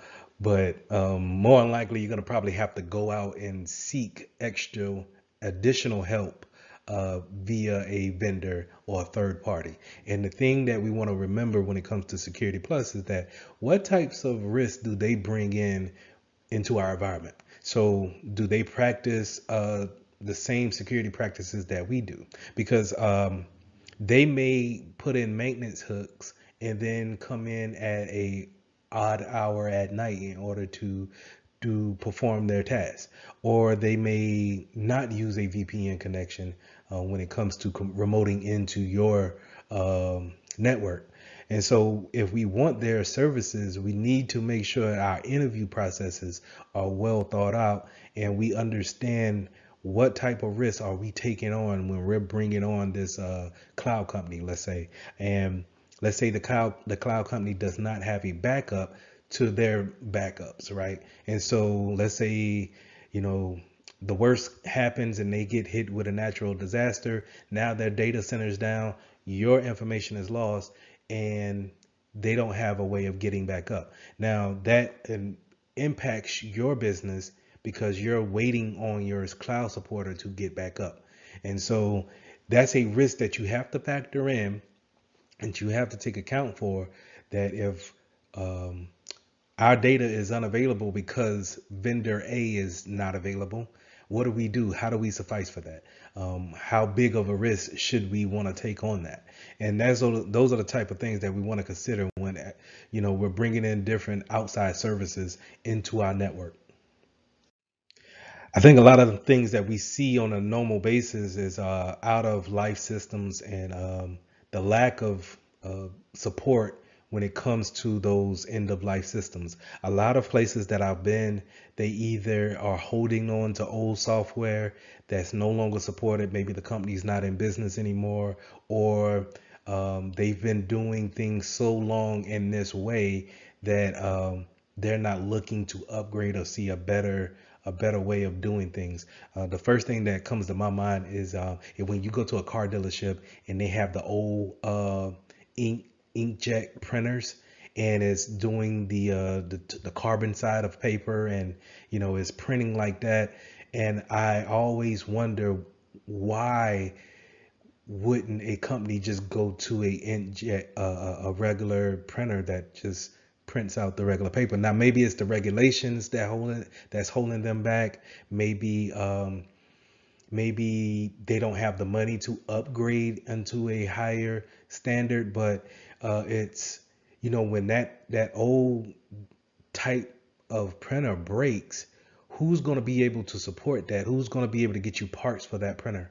Who's able to get you ink for that printer, for that matter, or paper? So it kind of leaves you in a bind when it comes to actually running your business. Do you have the materials to actually run your business? Now, when it comes to end of life, when it comes to software, PC wise, I see a lot of people who have Windows 7 XP, Windows 8 in their environment, and they may not be in a position to buy the latest software, but they also may have employees who don't know how to work with the new software. So now the training comes into play, and you may lose production because we have to step back and train everyone again in order to work on this new system. So just be aware of that when working in the security field, that we want to push our latest and greatest out.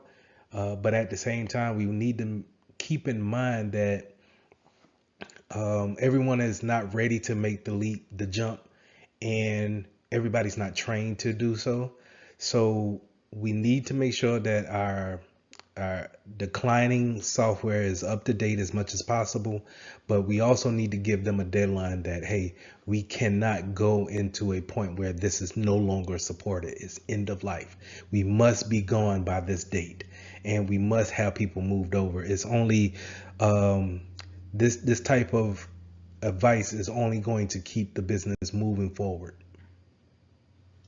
So when you're doing that vetting out, that process of bringing on a third party into your network, you want to make sure that you understand some of the agreements that we have in order to keep them honest and put everybody on the same level when it's time for them to provide a service to you. So you want to make sure you have a memorandum of understanding, MOU. If you're dealing with something secretive, or we have some type of trade secrets, or we have some information that we don't want disclosed to the public, we may want to have a NDA. And that NDA, you have them sign it, and then we can give them the information of what we do on a daily basis. So if we have our competitors all of a sudden know our ingredients to our secret cookies, then we could say, hey, it was probably these vendors who we've been interviewing in order to know this type of information. Now, you also want to know about the service level agreement. What type of services are they going to provide, and what time frame are they going to provide it? So if we use them for a call center actions, is it going to be 24 hours? How long would they respond to an emergency? Things like that. We can all be on the same level of understanding when it comes to what they're actually bringing to the table. So creating a host hardening process is usually comes with taking off applications that we don't necessarily use, only giving permissions where necessary, and making sure that we we reduce the attack area for the attacker as much as possible. And what I mean by that is that we are just not giving our users the desktop or laptop straight out of the box and everything is enabled and they can do whatever they want. That's a good way of having a large landscape of things that a hacker could go in and take advantage of, such as Bluetooth, or certain ports may be open. We may have applications that we never use on our laptop that may become vulnerable because of end of life just happened for that company that's not in style anymore, and we haven't changed that application because for whatever reason, and so we haven't did a rollout to actually roll back that application and take it off of people's machines, and so it's just sitting there, just not bothering anyone. But if someone was to get into the network, get onto that host and see that application, then they can say, oh, you know what, that host has been vulnerable for such and such. Let's take advantage of that and see what we can get. That's what we can eliminate by having a hardening process. We have a checklist of things that we want to go through and make sure that we manipulate on our devices to make sure that we close down things that we don't need, making sure that it becomes a harder attack vector for the hacker. Now, to kind of go into different types of software and different configuration factors that we want to go into that hardening process, is having a baseline of configurations, and also when it comes to the registry too. We can use software that keeps a baseline of applications on our network. These softwares, they look at everyone that's on the network and they see if you added a application or some type of let's say code or a different type of agent onto your machine, that it could roll back unto a known good state and say, hey, it uninstalled that application that you installed yesterday because that's not our baseline. And in order to keep things on a level playing field and to make sure that no one is bringing in new attack vectors, I'm going to roll back to our baseline configuration, and you're going to start doing your work today because I've given you everything that you need to do your job. Another important part about host management is making sure that we have patch management. So think about every device that we have on the network needs to be patched and updated with the latest firmware, as well as OS patches and application patches, pretty much monthly, on a monthly basis. And so making sure all these things are up to date, and that we're not introducing any type of vulnerabilities because of the lack of patching is very important. Now, when you think of patching, I want you to think these are known vulnerabilities that are looking to be fixed through patches. When Microsoft gives you the warning and says, hey, it's time to patch your machine or update your machine, it's saying to you, hey, we noticed that there's something uh, bad with your machine to where a hacker could take advantage of and get information from you. Please apply this update and that will solve that issue. That happens on a monthly basis. Now, to your knowledge, we will always have patches. There will be no end to that. OSs is millions and millions of codes, lines of code. And so there's a good chance that someone's going to catch something every month if we have enough eyes to look at it. And so that's why we have different types of vulnerabilities coming out. That's why we have different patches coming out. But it's our jobs as security professionals to make sure that we patch those devices as quick as possible. Now, you heard me talk about some agents that we could put on our desktop or our laptop, and those agents talk back to some type of console in order to bring a service. In this case of hardening or keeping our endpoints protected, we want to make sure that we have antivirus malware protection on our PCs, and 9 times out of 10 that they're going to probably do a IDS and a IPS function. So remember, IDS is intrusion detection, and IPS is intrusion prevention system.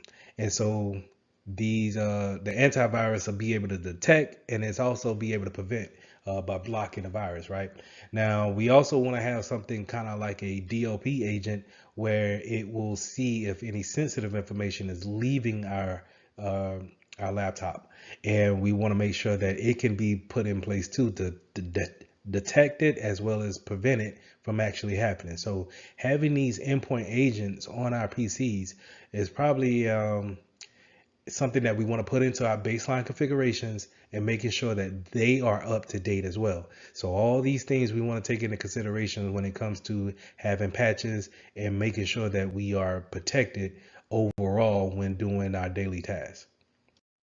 Now, as antivirus has evolved over the years, it still is lackluster in some type of way of actually containing a spread or a outbreak of a virus. So we have these things called EDR protections, and this is where we have more functionality when when it comes to an attack, and we can actually isolate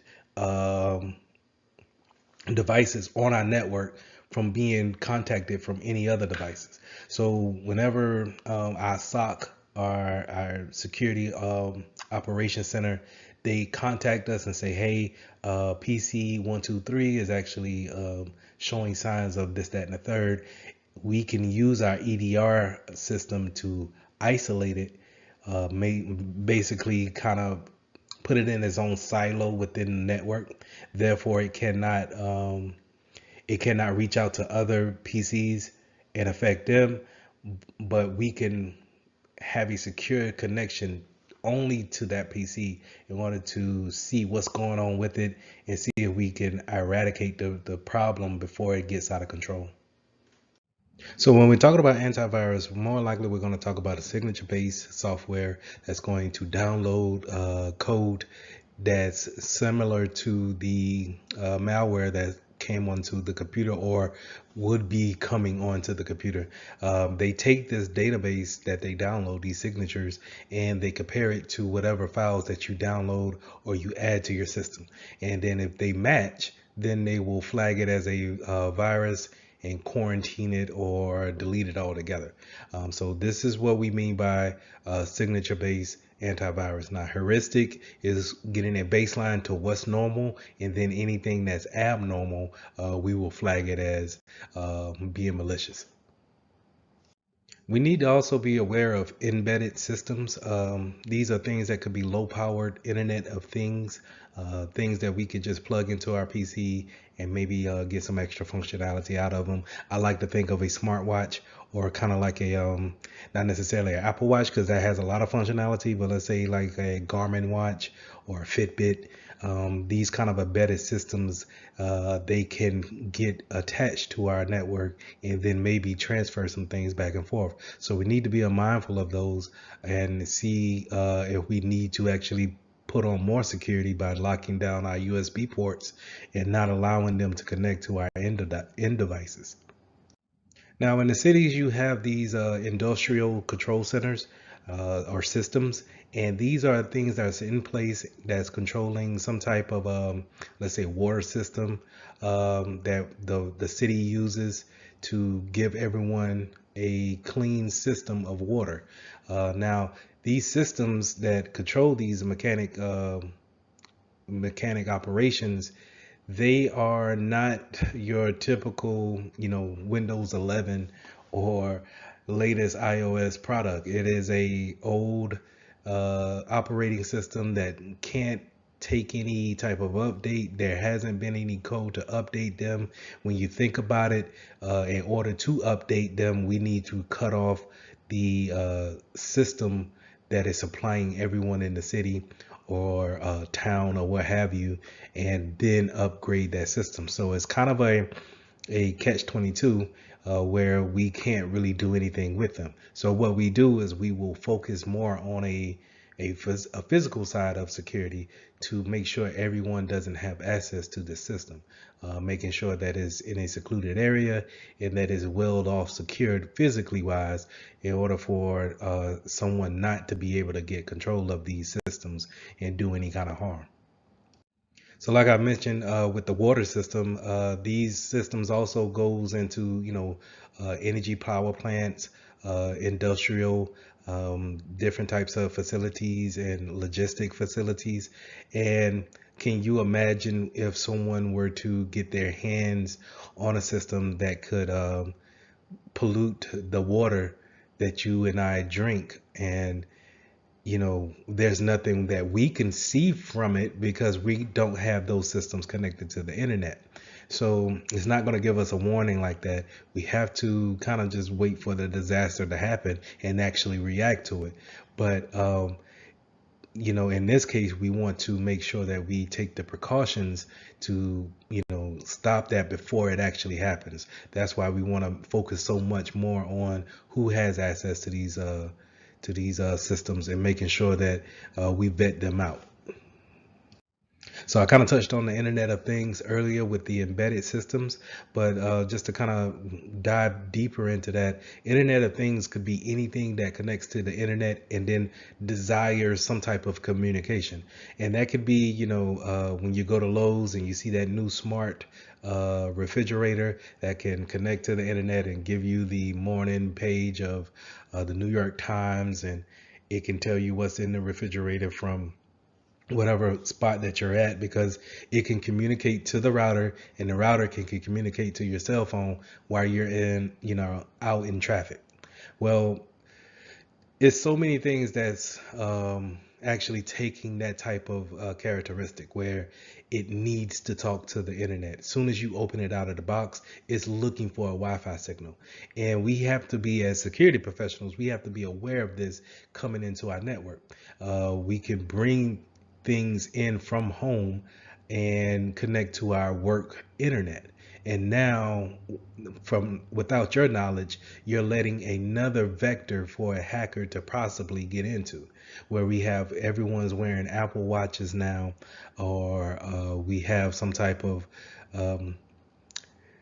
iPad that we're bringing into work, and these things need internet connection. I know the password for the enterprise network. I'm gonna just put it in and go ahead and connect my device so I can stay up to date.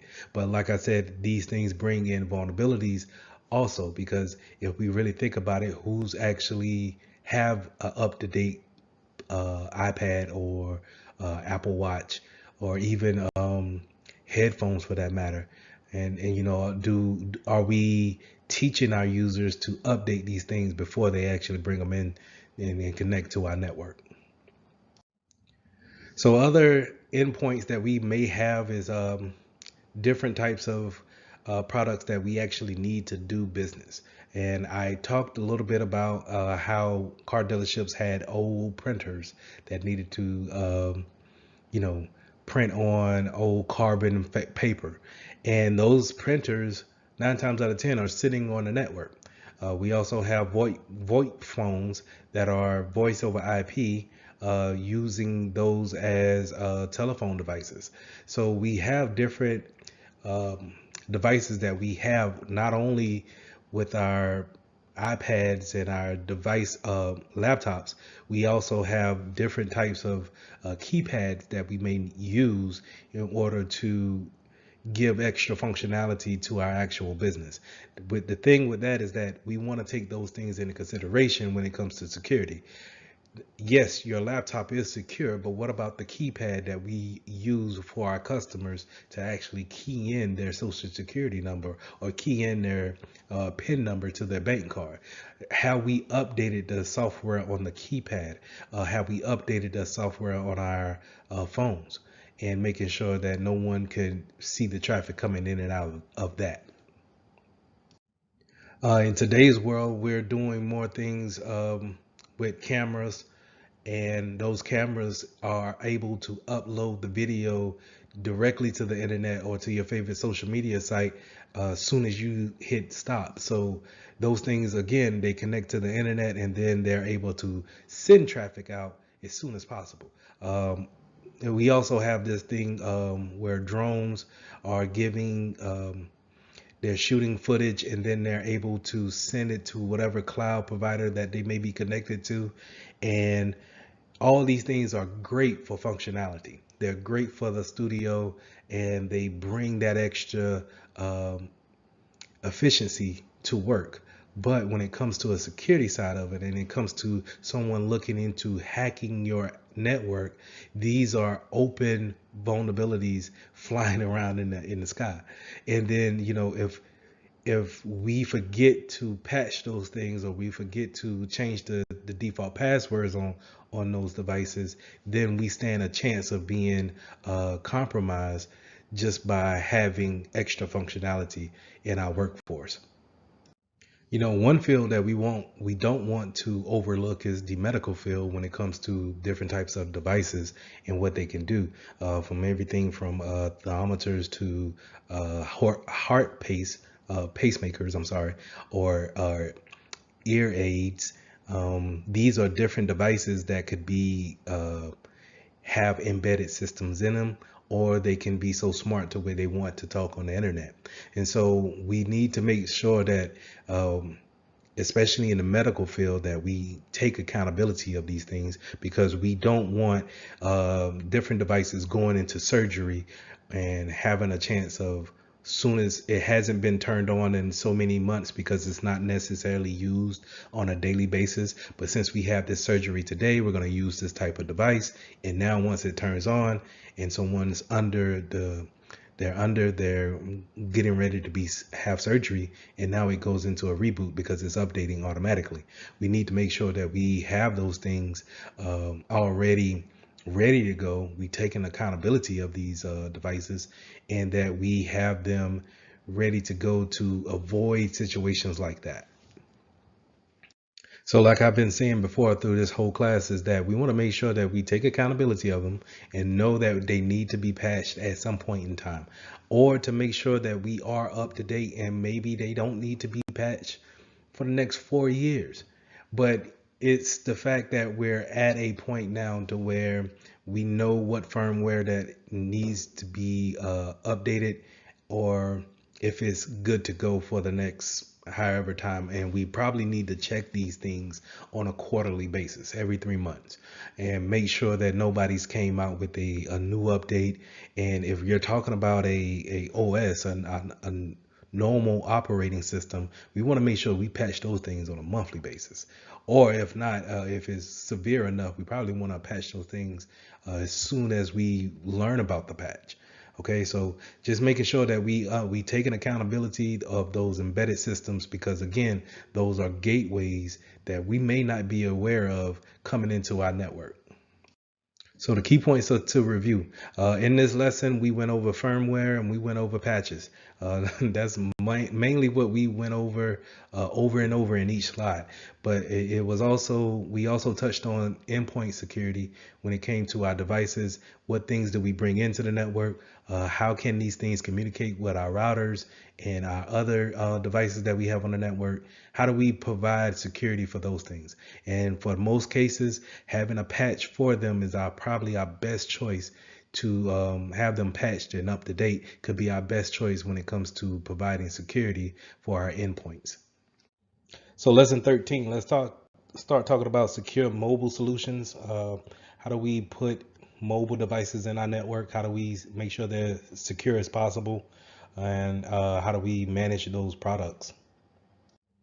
When it comes to the Security Plus, you want to know this about mobile devices is the deployment models. And the most popular one to be familiar with will be bring your own device. And that's when your employer is going to allow you to bring in whatever mobile phone and mobile phone carrier who you're with. And you're able to take that device and then connect to the internal network. And so we already went over how important the internal network is, but now for me to let you bring in a outside device and put it onto our network, I'm opening myself up to any kind of vulnerabilities that you may have on your device. So you have some places that go about this model because it cuts costs, right? But some others may issue you a phone. They may tell you to choose your own phone. So they may have different carriers and they tell you to pick between an Android or iPhone or what have you. So different types of deployment models, but the one that we really want to focus in on is bring your own device. That's the one that poses the biggest risk, in my opinion. Being able to let you just bring in whatever phone that you have, and now you can open up business documents on your phone. Now, whenever we're introducing mobile devices, we want to have some type of management system that can control the type of applications that we have on there, what type of patches that we want to push out. We want to have some type of system to say, hey, we want either a code that you put in, so like a PIN number, or do we want you to put in a pattern, or do we want you to use biometrics? We want you to use facial recognition to unlock the phone, what have you. So we want to make sure that we have these systems in place that we can manage our phones from a remote spot. Also, if you're going on let's say a trip and you have your business phone with you, this management system can have the ability to remote wipe any type of phone, or the phone that we're actually issued out. We can remote wipe just in case one of our clients, our users, loses that phone for whatever reason. We can send a signal to it, so instead of someone hacking into it, we can remote wipe that phone out. So this brings us to the different types of phones that we have to really choose from, and it's going to be between Android and iOS.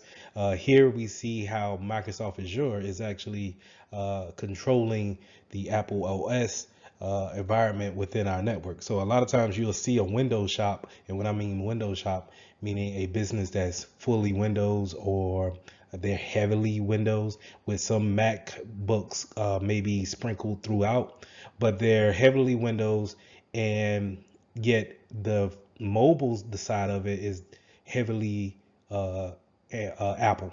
So it's kind of funny to me how the mobile side of the industry is strictly Apple, but yet when it comes to desktops and PCs and servers, we're probably more heavy on the Windows side. But anyway, Microsoft Azure is actually controlling or managing the Apple phones that we have on this network. And this is a good way of saying what type of applications do you want on your phones, your customers' phones. What type of patches do we want to make sure that they see and that they actually get notice about, so they can actually apply those things. So having that controllability from a IT standpoint is something that we can do to control that security standpoint when it comes to the mobile devices. Now, what I forgot to mention is that, for the most part, Apple, the iOS system is very good with having people getting applications from the App Store. Um, where, on the other hand, in the Android community, is not necessarily as, I want to say, as secure to get a good a good application from the Google Store, so to say, for your Android device. And the reason why I say that is that Android gives you a lot of playroom when it comes to the developers side of things. So if you ever notice how iOS is very structured, is pretty much cookie cutter based for every phone that you see. So if you know how to work a iPhone 4, you will have no problem with the 12 or 13.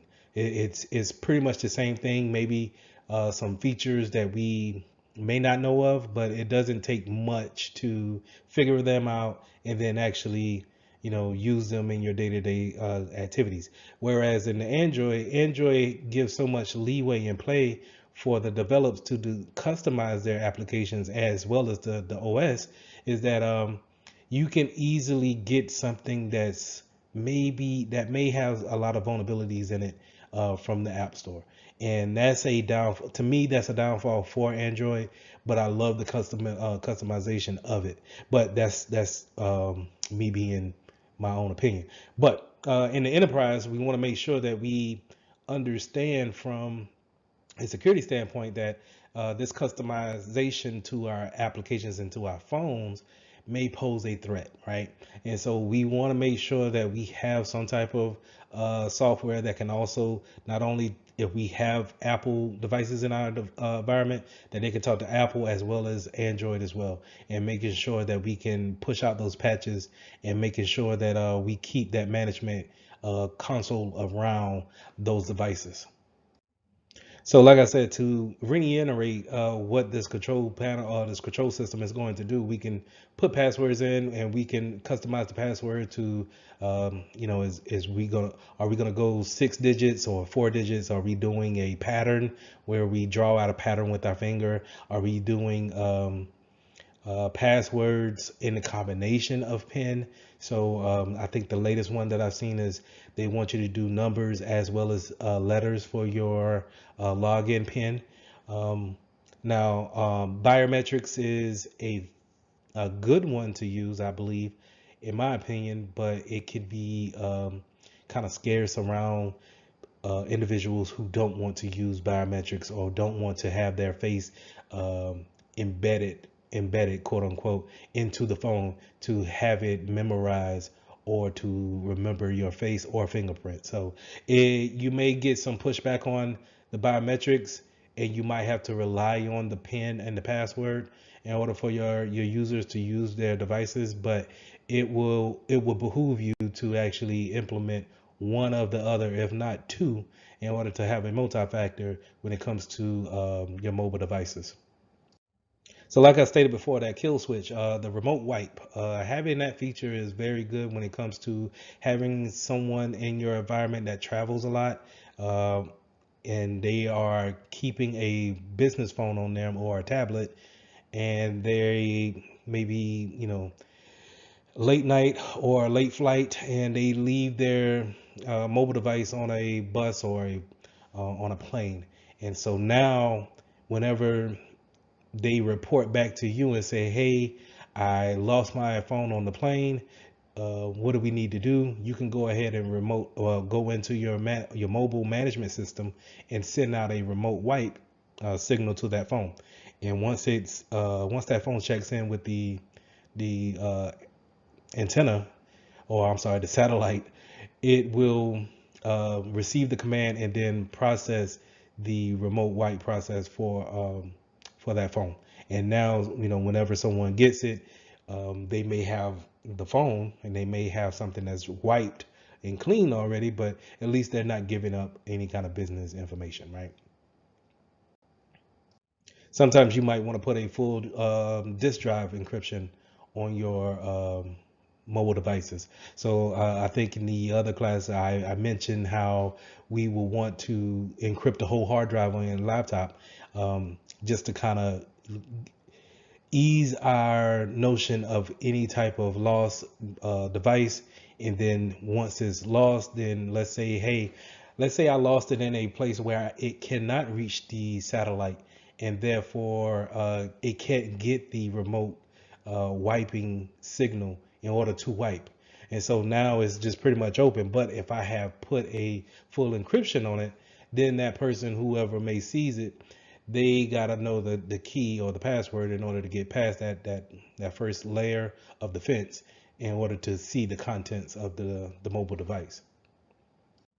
Now, in the conjunction of having a remote wipe session or feature, you can have location services on there as well. So tracking the phone, tracking the tablet is also a good way of keeping up with it, seeing exactly where it did someone leave it there, or if it's out of the reach of whoever was responsible for it. So geolocation and then geofencing and geotagging will fall into this category, and that's basically putting a tracking device on that mobile device, making sure that it once it talks to the satellites in space, right, it's talking to those satellites, it's getting a geographical location on it, and then reporting back to that management server that we are using to actually manage our mobile devices. So just keep in mind that you've seen this thing before. If you ever have used the Android and it says find my phone,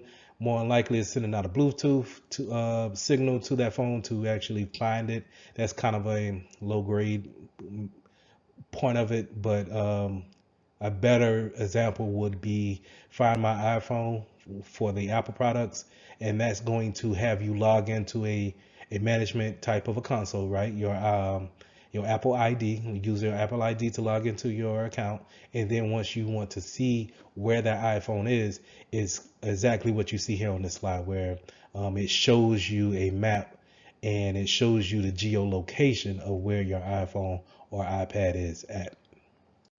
So application management, it's important to understand what's the baseline of our phones. Do we want our users to put any type of application on their phone, or do we want to keep it to business only applications?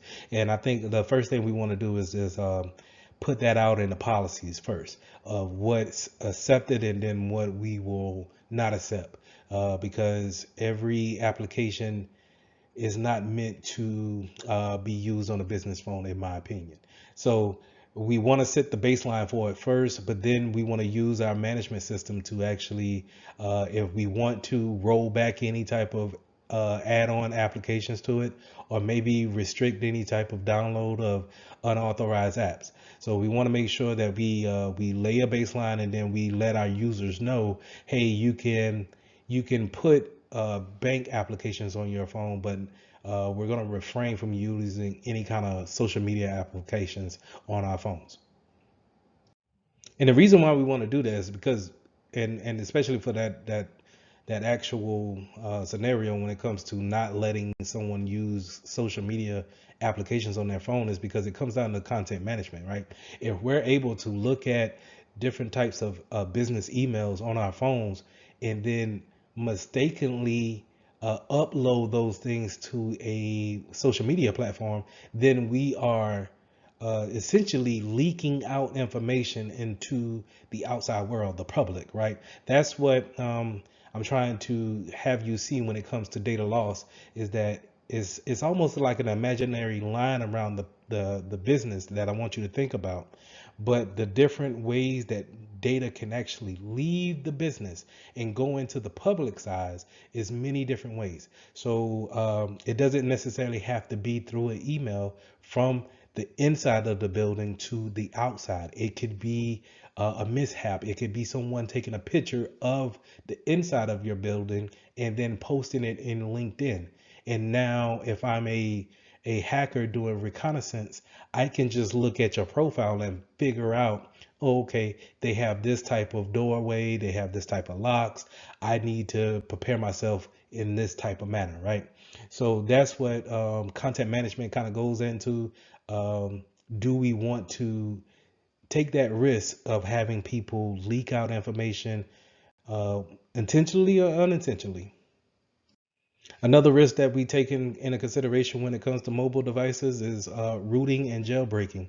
It used to be a hot little thing to do when to get a Fire Stick, an Amazon Fire Stick, and then jailbreak it in order to get so many channels on it, right?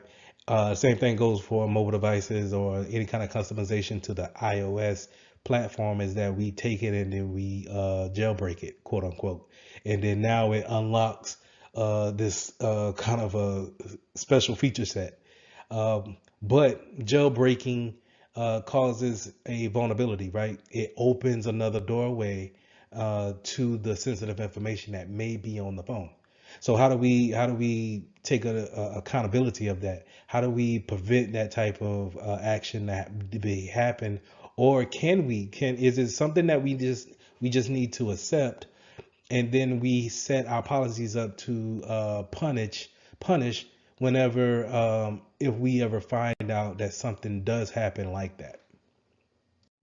So the next thing I want you guys to think about when it comes to mobile devices is, how do we actually connect, right? Are we using telephone connections? When I say telephone connections, I mean, are we using the actual phone carrier's connection in order to communicate on the network? And or are we using some type of Wi-Fi signal? So for those who don't know, those are two different networks that we could be connected to. So if we're just, let's say we're not using Wi-Fi for that point in time, and we're only using the AT&T bars, then that's a whole different network than versus if we're connected to the local Wi-Fi that we're in the building, right? Also, because not only could somebody be leaking or sniffing the network on the Wi-Fi side, you could see some type of leakage on the networking, the telephone company side as well.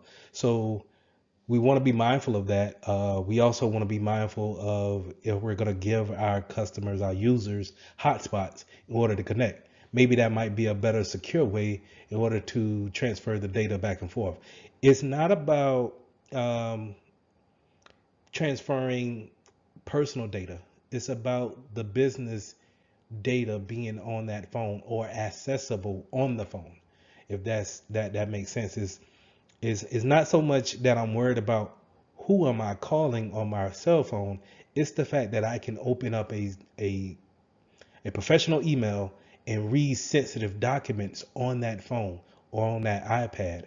And now I'm connected to um, this game that I downloaded, but on the back end of that game, it allows remote users to go in and then look at the kernel or transfer or transverse through my phone to see what type of files I have open or saved downloaded on the phone.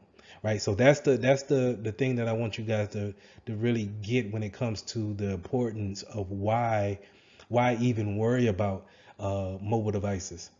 Okay, so to go and finish this slide up, we're talking about connecting either Wi-Fi or cellular services, but also, do you want to give hotspots?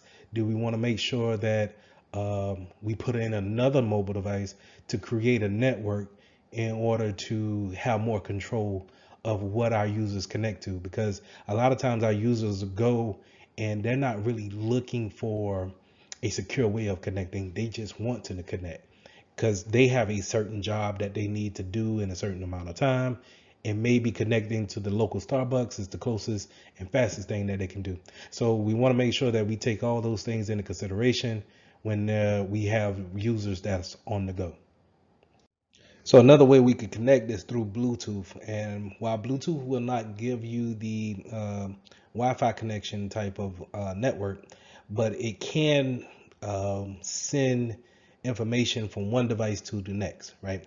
And so we seen a lot of this when in the earlier days where we had PDAs and we could connect from one PDA to the next and they can send traffic or let's say contacts back and forth. And you don't really see it nowadays that often because we kind of send it through um, the data plan or the actual network. But back in the day, you would just get close to the actual mobile device, and then it will actually jump over. We see a lot of that now with the NFC near field communication feature with tap to pay, or they you go up to the register, and then you put your phone to the register keypad, and it pays for whatever item that you want to pay for. But nevertheless, Bluetooth connections can be vulnerabilities as well, right? Being able to know that it's on, and it's listening for whatever communication signal out there that wants to talk to it. And then in certain cases where you don't need a pin to actually connect, that device can actually connect to it and then start communicating back and forth. We see a lot of that with headphones. Headphones, they will turn on the Bluetooth, and then it's waiting for any person to connect to it, and it will connect to it and then start communicating back and forth.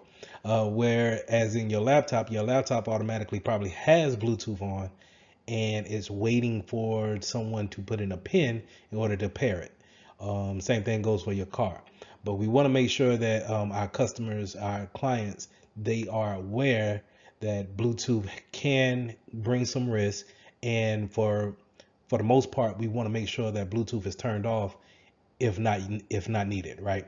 So we want to make sure that we want to stay away from things like bluejacking or blue snarfing, where people can send unsolicited information to your phone or tablets, or take things from it in the case of blue snarfing.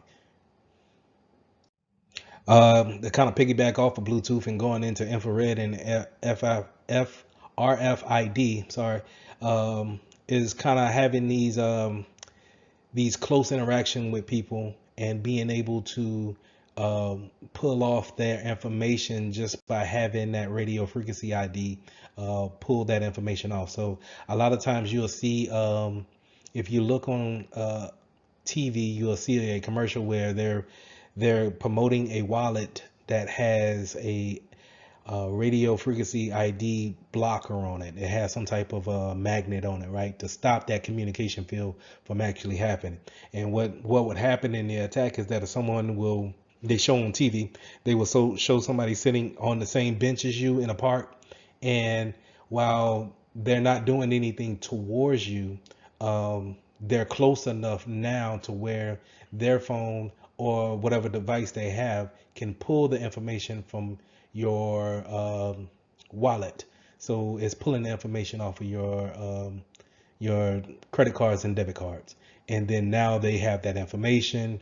They can go in, you've just been basically robbed, right?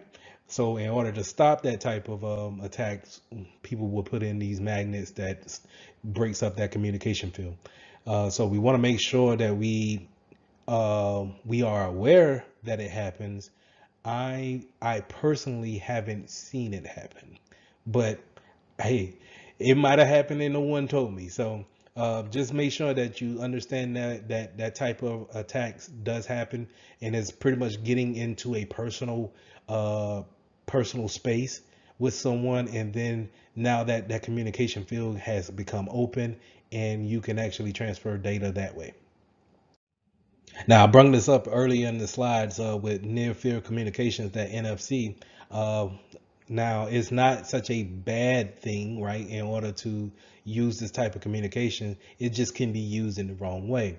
But it's also becoming a more convenient way for people to pay for different items. So you see this communication becoming more prevalent in places like gas stations and gas pumps, where you could just point your phone or your card up to the device, and then it there's no swiping, there's no inserting the card and then pulling it out. It's simultaneously communicating back and forth the information that's needed in order to pay for the service. Another connection that we have when it comes to our mobile devices is just plain old USB connections. And sometimes we like to plug in our phones to our laptops just to kind of charge them up throughout the day, especially in a business setting. But it's also a way that we can transfer data from one device to the next, right? So if, let's say, if I'm plugging up my business phone to my personal laptop, and my personal laptop is affected, well, guess what? I just open up another gateway into our business without me really knowing it, right? So as you can tell, there's so many ways that our data could actually just be leaked out without people really kind of taking it into accountability, or really, they could be wanting to do the right thing. It's just convenient wise, it was convenient to plug into your laptop at that time, but if you didn't know that your laptop was vulnerable at that point in time, and maybe had someone, it was part of a botnet, and now is going into the business side of things with your company, now we can pull that information, and it just creates a whole big mess, right? So how do we fight the USB connection, and data transfer without our permissions? Is 9 times out of 10 we're probably going to write some type of policy, group policy, to shut down our USB ports. And when I mean shut down, meaning we want to not have them communicate or mount the device onto the hard drive. We want them to maybe power the device, give it a charge, but it doesn't open up that gateway to actually communicate back and forth. So we want to make sure that is in a disabled, and but yet, in order to charge, make sure that's enabled. We also want to be aware of SMS type of notifications. So any kind of text that's coming in, or any kind of notification that's pushed to our phones, make sure your users are aware of what type of notification that may come from your business, and then what may be spam or some type of phishing type of campaign that comes in from a text form, right? So we want to use we can use SMS for helpful things, like adding another factor of authentication when it comes to logging in, saying, hey, we logged in with our username and password, but now the server sends us a notification on our phone, says, hey, we're going to give you a code on your computer screen. You may see something for you to type in a code. Type this code in. That way it's used in a good way, because if you don't have that phone, then I can't, 9 times out of 10, I'm gonna say, hey, my user will have their phone on them. So in order to know that this is you using this username and password, I'm gonna send this to your phone, because you should have that too. And then now plug that in. Now you authenticated. I trust that this is you, right? But at the same time, it could be something used in a bad situation, where I'm sending you a link in a text message, and I'm asking you, hey, would you take a look at this file that the finance department shipped over, and it's from a random number or a random person, and you don't know anything about it, but they use the terminology that you're working with. So you click on it, and now you open up that gateway to someone else to actually go in there and see what's going on. So overall, we want to make sure that we have our mobile devices patched as much as possible to ward us away from any type of vulnerabilities that may be on our mobile devices. Just like how we want to take care of our PCs and our laptops and servers, we want to take that same approach when it comes to the firmware on our actual phones. When Android and Apple say that, hey, we have updates ready, it's for security reasons, and for functionality as well. You may get a little bit more of a functionality standpoint, so Apple may give you some new emojis. But if you really read what's going on when it comes to the updates, they're saying, hey, this update is to provide more security to the phone. basically. So just make sure that your users are updating their phones, making sure that they are connecting to a Wi-Fi connection and pulling in all those over-the-air updates and updating those firmware. So the same thing goes for your mobile cars, right? Your actual Teslas and your new high-speed car. That's it takes an over-the-air update. You might want to connect it to your home Wi-Fi in order to receive such a big package like that, and then now apply it to the car firmware. So in this lesson, we went over several things that can help you out when it comes to your mobile devices and the management of them. We want to make sure that we give our functionality to our customers, our users, and making sure that they can do their job efficiently. But at the same time, have them understand that these are just small computers that they have in their hands, and that they can open up other gateways for people to come in and actually see uh, business data on those phones, those tablets. So making sure that we have the proper management system for them, and that they're up to date, putting in the proper policies to making sure that we have the applications that we want on our machines, and that our users know how to properly manage them under their care. So let's get into lesson 14. This is securing application concepts. We're going to talk about different types of web application attacks that we may encounter, and how do we put things in place to ease that pain if ever faced with that challenge. So when it comes to your applications, you want to make sure that you have proper coding whenever you're working in an environment where you have a department actually creating an application. You want them to actually use proper coding. And in order to do that is pretty much based on validation of the code. So whenever someone writes the code, you want someone else backing them up to read that code and validate that it is proper code, and that you take any kind of mistakes out of it. So we want to make sure of that, but we also want to make sure when giving permissions to, let's say, like a third-party application where we don't know the source code to that application, we want to make sure that they don't have more permissions that's needed in order to run the application, because hackers, what one of their traits is looking to have more permissions than actually needed. And so if I have more permissions, then I can manipulate and have the application do what I want it to do, because I have the permission to do so. Now, when we're talking about developing an application in-house, we're talking about building code. And like I said before, we want that input validation. We want to make sure that code is actually validated by someone else who did not write the code. This way we could prevent things like buffer overflow, where we have we want a set number of characters to only go in to our, let's say, field, our username field, right? To give the example that you see here on the screen, is that you have a set number, but let's say the hacker says, hey, I'm going to put some extra characters in there to see if it sends a error code to the database, and therefore spills out the information that I would like to see in a memory bank somewhere. So this is how you get kind of like a memory leak, where it leaks out information because the server doesn't know how to deal with the extra characters that's put in.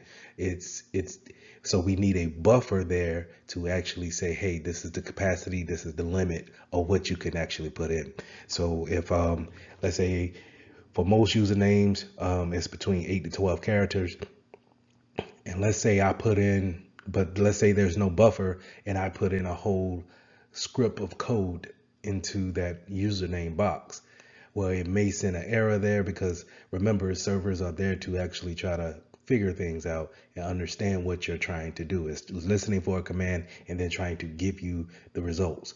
And so hopefully if I put all of that script into that username box, it may kick back some information that I wanted, such as give me all the usernames and account numbers that's in your database. Okay. And we want to look out for DLL injections as well.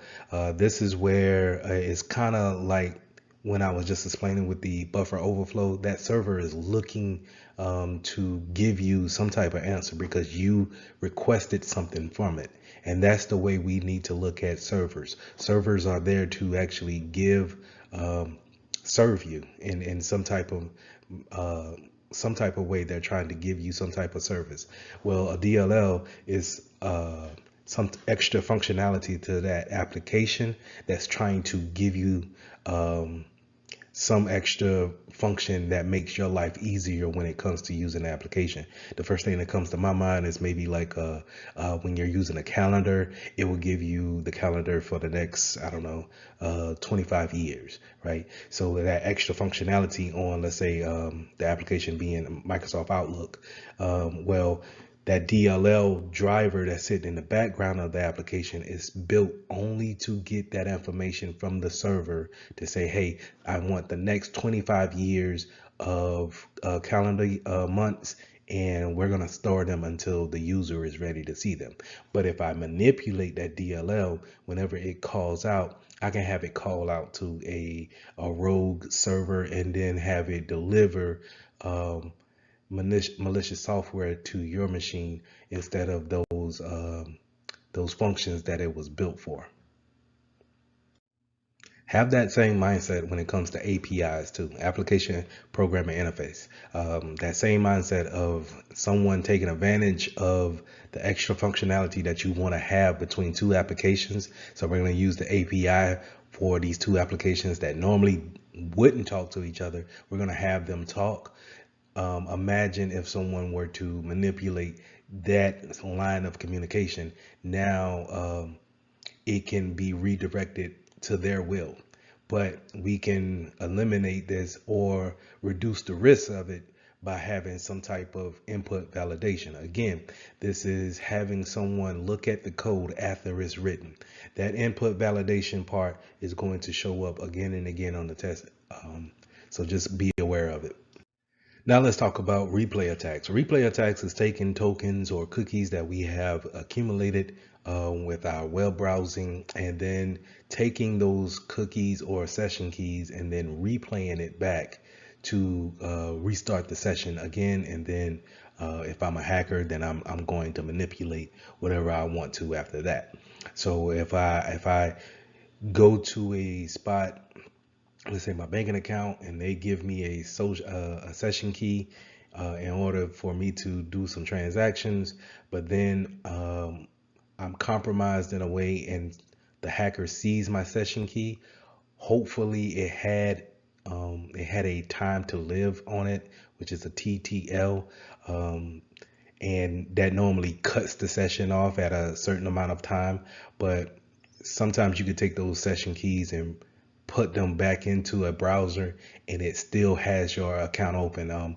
For example, if you ever been browsing on the internet and you close out the window, but then you close out the window, let us say to Facebook, but then you still have the actual Chrome window browser open, and you still open another tab in your session for your Facebook account is still logged in and actively running. So those are kind of just ways of seeing how your session can actually live without it being timed out, automatically going to a log out state. So we want to make sure that if we're building our own applications, we put those things in. How long should we be idle before we actually kill that session key? Or should we be taking cookies from our users and keeping them for data purposes? So these are things that we want to keep in mind when building our applications. We also want to be aware of these session hijacking and the cross-site request forgery. And this is where we are encountered by a link from the attacker that redirects us in some type of way or fashion or form. The main thing that we want to remember here is to teach our clients not to trust everything that we see when receiving emails or links in chats or links that are sent to you via the text. Sometimes links are very hard to read, and then even if they're easy to read, sometimes just one character can throw you to um, a whole different type of server somewhere that you didn't want to go. And sometimes these servers can give a front a front web page that looks promising. It looks like it's no harm to it, but you don't know what they're taking from you on the back end. We also want to watch out for cross-site scripting, and that's where a malicious hacker takes a script and embeds it on a legit website, and maybe the website owner doesn't know that that malicious script is on there, but it's there as a gateway to their malicious site, right? Or to gain some kind of access from your PC.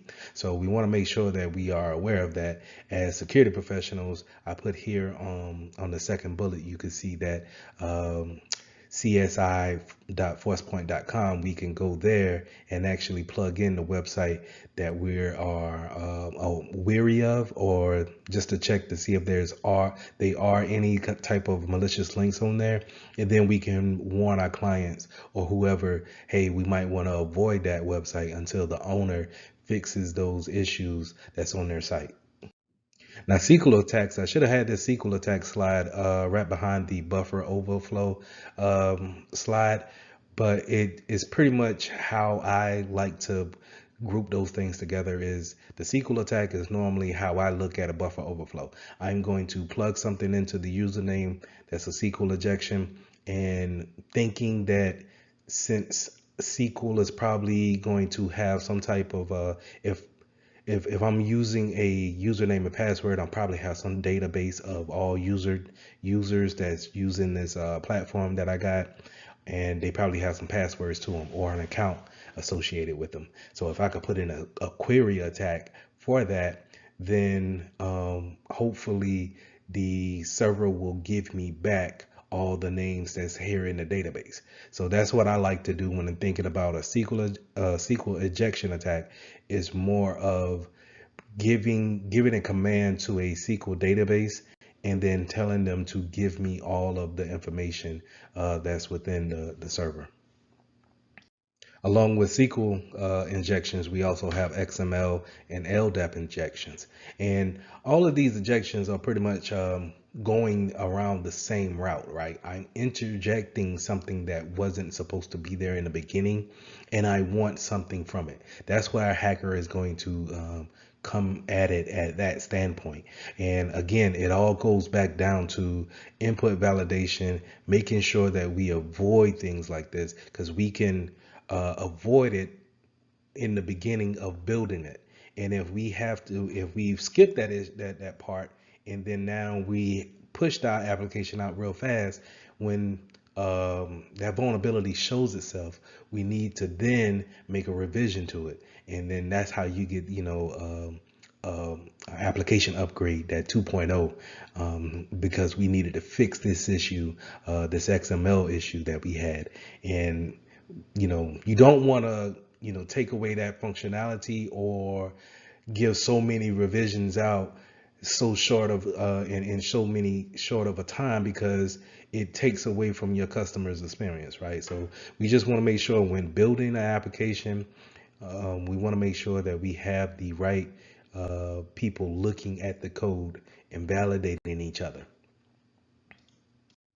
Now, as a security professional, it's always good to give guidance when it comes to building an application in a corporate environment. So we want to take our people who are using code to build our applications. We want to make sure that they use the auth's website in order to see best practices on when writing code, or what's the top 10 vulnerabilities that we face when it comes to web applications. So this is a good way where we can point them in the right direction, so we can build our applications right the first time, and hopefully just make small revisions and not necessarily really big ones on a regular basis. So how should you handle your cookies when browsing on the internet? You want to make sure that we have cookies for the convenience of it, but we also want to make sure that we are not using the persistent, having our cookies be so persistent to where we never clean them out. Meaning, for example, for me, I use the cookies just so I can stay logged in to ESPN and I can play my fantasy sports, right? And I don't like to log into ESPN just to get to that profile to play my fantasy sports. So I keep the cookies there to keep that session going. But I have to keep in mind that I have cookies that's for other sites as well that's keeping me logged in to those accounts. And so I will say on a maybe 2 to 3 months, I clear out my cookies, I clear out the browsing history, and I make sure that I start back over, because you don't want to get into a point where if you are compromised and someone is snooping around on your PC, that they can look into your cookies and then find out where you've been, and then actually see if there's some sessions automatically authenticated in there. And so now you have, basically let them into an account that they really may have been looking for, but they're glad that it's always been open because you kept the cookies on your web browsing history. So I talked a lot about, in-house applications. If we're building it, then we're going to use input validation to actually look at the code, have someone else look at the code, maybe even have someone else look at the code. But let's say if we're using third-party applications. Let's say if we bought the application and now we're going to put it in-house. The main thing that we want to make sure in that situation is that we make sure that they don't have any vulnerabilities that's out there. And make sure if they do, that we have the patches ready to go for that application. We may need to put it in a test environment, see how it works, see if it still works with everything else that's in our environment, and then push it out to the mass. But we want to make sure that we understand that there's no vulnerabilities coming from outside into our environment now. So just make sure that you understand that when bringing in others applications, because when you're bringing in a third-party application, more than likely you're not able to see that code that they're using to make it. They're going to give you a finished product, and whatever the application does, it does. And you're not able to go in and see the source code and actually change it to customize it to your ability. Not all of them do that, but majority of them that you would come in kind of with are going to have some type of block on it. So just make sure that they don't have any type of known vulnerabilities that we know that you know of, and then if they do, making sure that you have the patches ready to roll out. You can also use some type of coding practice where we're using obfuscation on, and this is kind of like a big word for it, but another word for it is just using camouflage. And a good example is what you see a lot of times when it comes to passwords. When you're typing in your passwords, you're getting these little stars or you get dots instead of actual letters of what you're seeing. But now, for convenience purposes, they have the little I that's at the end of the password block, and you can hit that and you can see what you typed in. Because I get it, once you start typing in 14 characters, it's kind of hard to remember if you hit the A or did you hit a P.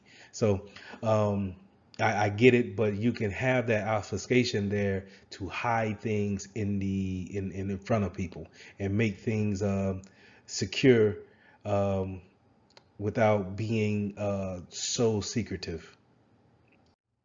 Now, when we're building our own applications, we want to make sure we test it and test it and test it before we actually send it out to what we call production, when we are putting it into play for others to use, our clients to use, maybe our coworkers to use. When we're building the application, we want to make sure that that application team is testing it, putting it against stress testing, and making sure that they may run some type of let's say they do a buffer flow over attack on it, and let's say they do a SQL injection attack on it. See how it actually reacts when it comes to putting those attacks onto the application. How would it react? Will it give out information? Is it something that we need to actually change before we put it into production? Because once we put it into production, now, like I said, if we find out later that it does something that we don't like, we need to roll out another revision of it or update to it, right? So we want to make sure we do all these the fuzzing and these stress tests beforehand before we actually push it out to the public. Now, in a corporate environment, when we're rolling out a application, we want to make sure we have a process, some type of plan in order to deploy the application. But at the same time, we want to make sure that we have a process of removing whatever application is coming in to replace. If it's coming in to replace something, we want to have a process of removing applications that we're not using anymore.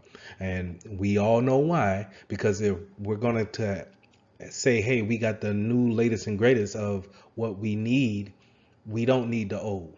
And if we're just going to keep the old on the PC, now we're just leaving something to be a risk factor later on. It could be manipulated by someone else because we're not using it. So it's best for us to just take it off the PC and dispose of it that way. But we also, going back to deploying the new application, we need to understand that we need a rollback plan just in case something happens, or the rollout didn't go as planned, or someone turned off their PC that night and now they couldn't receive the application over the internet. So we need to have this a plan in place to actually push the application, take away the old application, and then have some type of review of what we can do when it comes to how do we do it better. Now, when it comes to the version control, we also want to make sure for the third parties, for third party applications that we bring into the company, we want to make sure that we're probably one version behind the bleeding edge of what they're putting out. To give an example is that if I'm Microsoft and I want Microsoft Office, and Microsoft Office is on version 16, I want, as a business, I want to be on version 14 at least, because or version 15. The reason why I want to be on version 15 at least is because I'm not willing to see if there's any issues with 16, and I know 15 has already had a limit, so to say, right, of vulnerabilities and things that they have made. So I'm going to stay with 15, make sure it is patched up as much as possible, and then have 16 in a test bubble. So whenever they move to 17, I can then roll out version 16. Now let's talk about software diversity. Now this is having some type of obfuscation when it comes to the different types of software that you have in your environment. You don't want to make everything so Microsoft driven or Cisco driven. We don't want to be a Apple shop all together. Like, we want to have bits and pieces of it. The reason why is because when you are just one shop, let's say if everybody's a Cisco is on Cisco devices, and then Cisco comes out, the company comes out and says, hey, all of our devices are vulnerable to remote coding and remote coding vulnerability, and it's a very critical vulnerability, and for right now we don't have an answer for it. Now everybody in the shop is pretty much vulnerable to this attack.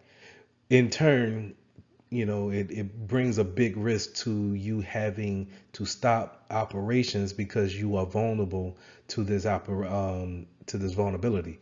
The one that comes to mind when it comes to an example is SolarWinds. SolarWinds just had a big vulnerability to where it pretty much crippled the applications across the board.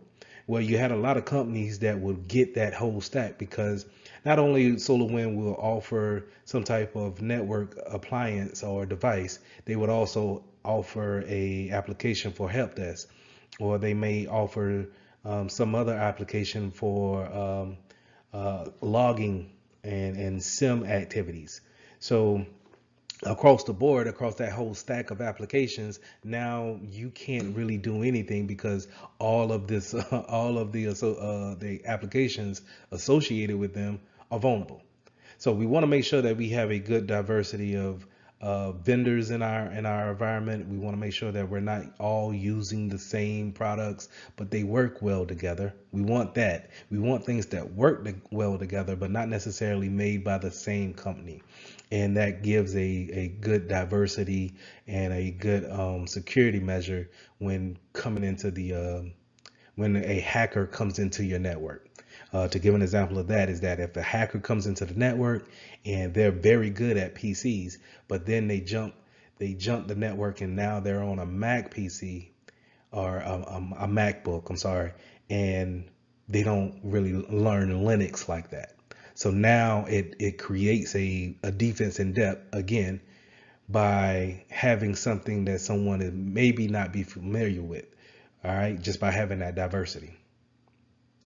So the key points to review when it comes to application building, remember the most important thing that I want you to take away from this lesson is input validation. If we're building the code, I want someone to build it, but I also want someone to check it, maybe even double check it. All right. Now we went over different types of attacks that could happen when it comes to coding, and we also went over some type of remediations that we could put in place when it comes to the attacks that go against our different applications. So lesson 15, let's go over implementing secure cloud solutions. We're going to go over the different types of deployments.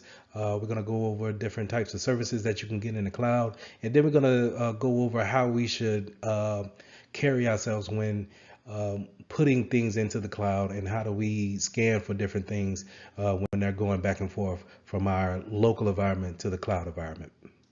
So there are three cloud deployment models, and we're going to go with public, private, and then hybrid.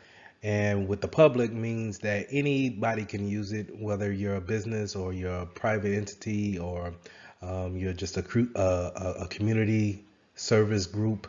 Anyone can use this public deployment model when it comes to the cloud. The one that comes to mind is AWS or Google, like Google Drive, or you want to think of a Microsoft account.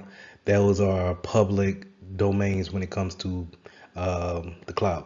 Now you have private, where it's just like that's your own section of the cloud. So no one else is going to be able to be on the same server that you're on. No one will, if you're not, you pretty much bought out that section of the cloud for your own personal or business use. Then you have community.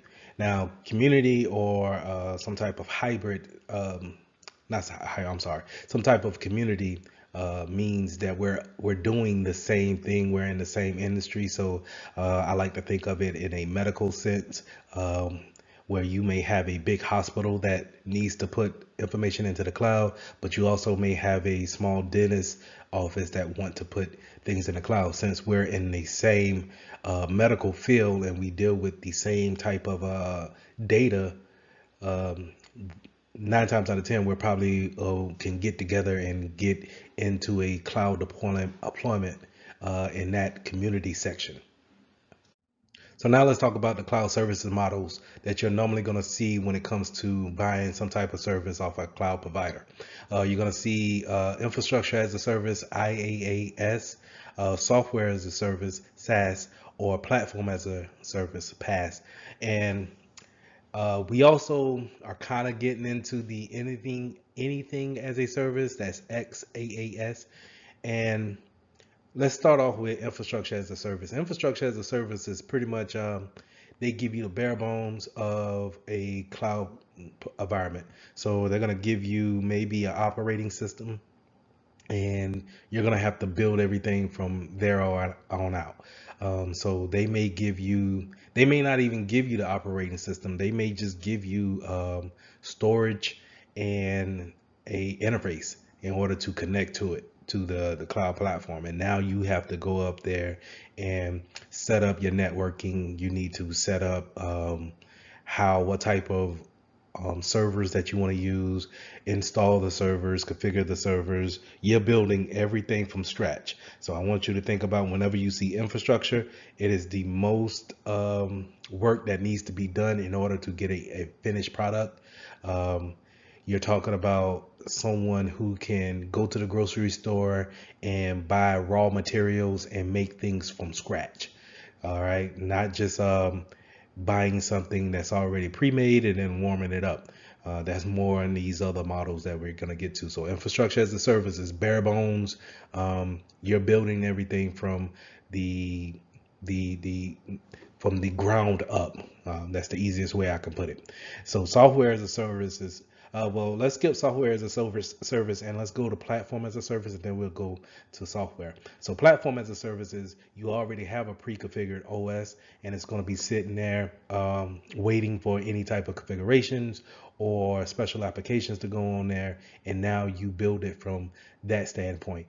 But like I said, infrastructure, they won't even give you the OS. They'll just give you basically a box. All right, if you want to think about it like that, a empty server, and they say here you go, and it just have the bare bone minimums. But the platform, at least it will give you a baseline, some type of OS that you want to build upon, and it has that infrastructure already configured in it. So you'll have the networking, the CPUs, the memory. You'll have all those things allocated, and you'll have a OS to work upon building your application or building however you want to build your database on top of that. Now, software as a service, they're going to only offer you the application pretty much, and these are ready to go, and you have less work to actually configure.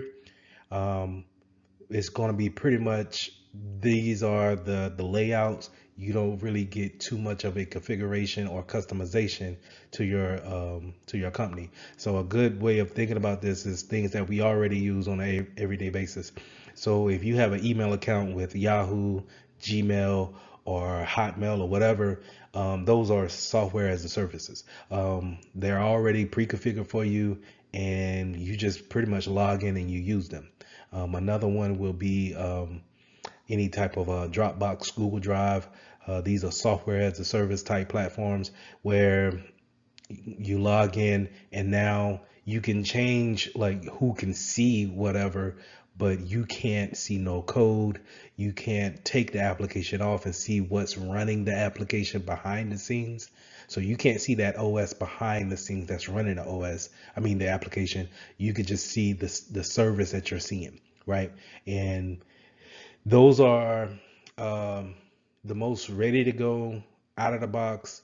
We can use it within a matter of days of configurations, where platform as a service and infrastructure as a service may take, you know, to weeks to months before they're actually ready to be put into production. Now, when we thinking about what the cloud is, we need to go back to what a hypervisor is and how it actually runs. So we have two types of hypervisors, and type one will be a bare metal hypervisor, and that's where the OS is going to sit on top of the bare metal, and it's going to run the virtual machines off of that bare metal instance. Okay, that will be the picture off to the lower right hand corner, and that's where you're going to see different types of VMs coming off of the hypervisor software that's there.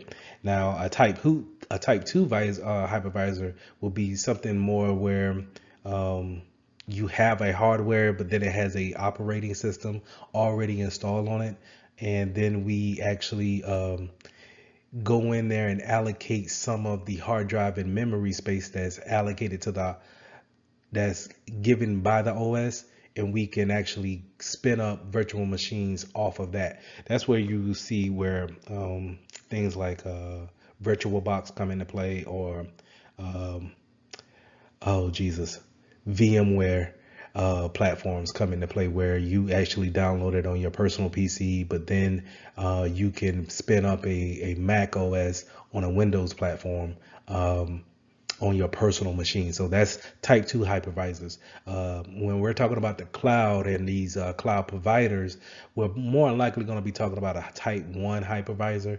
They're going to be you know, giving they have data centers that are type 1 hypervisors, bare metal, and they have the hypervisor software spinning up different types of virtual machines for the consumers.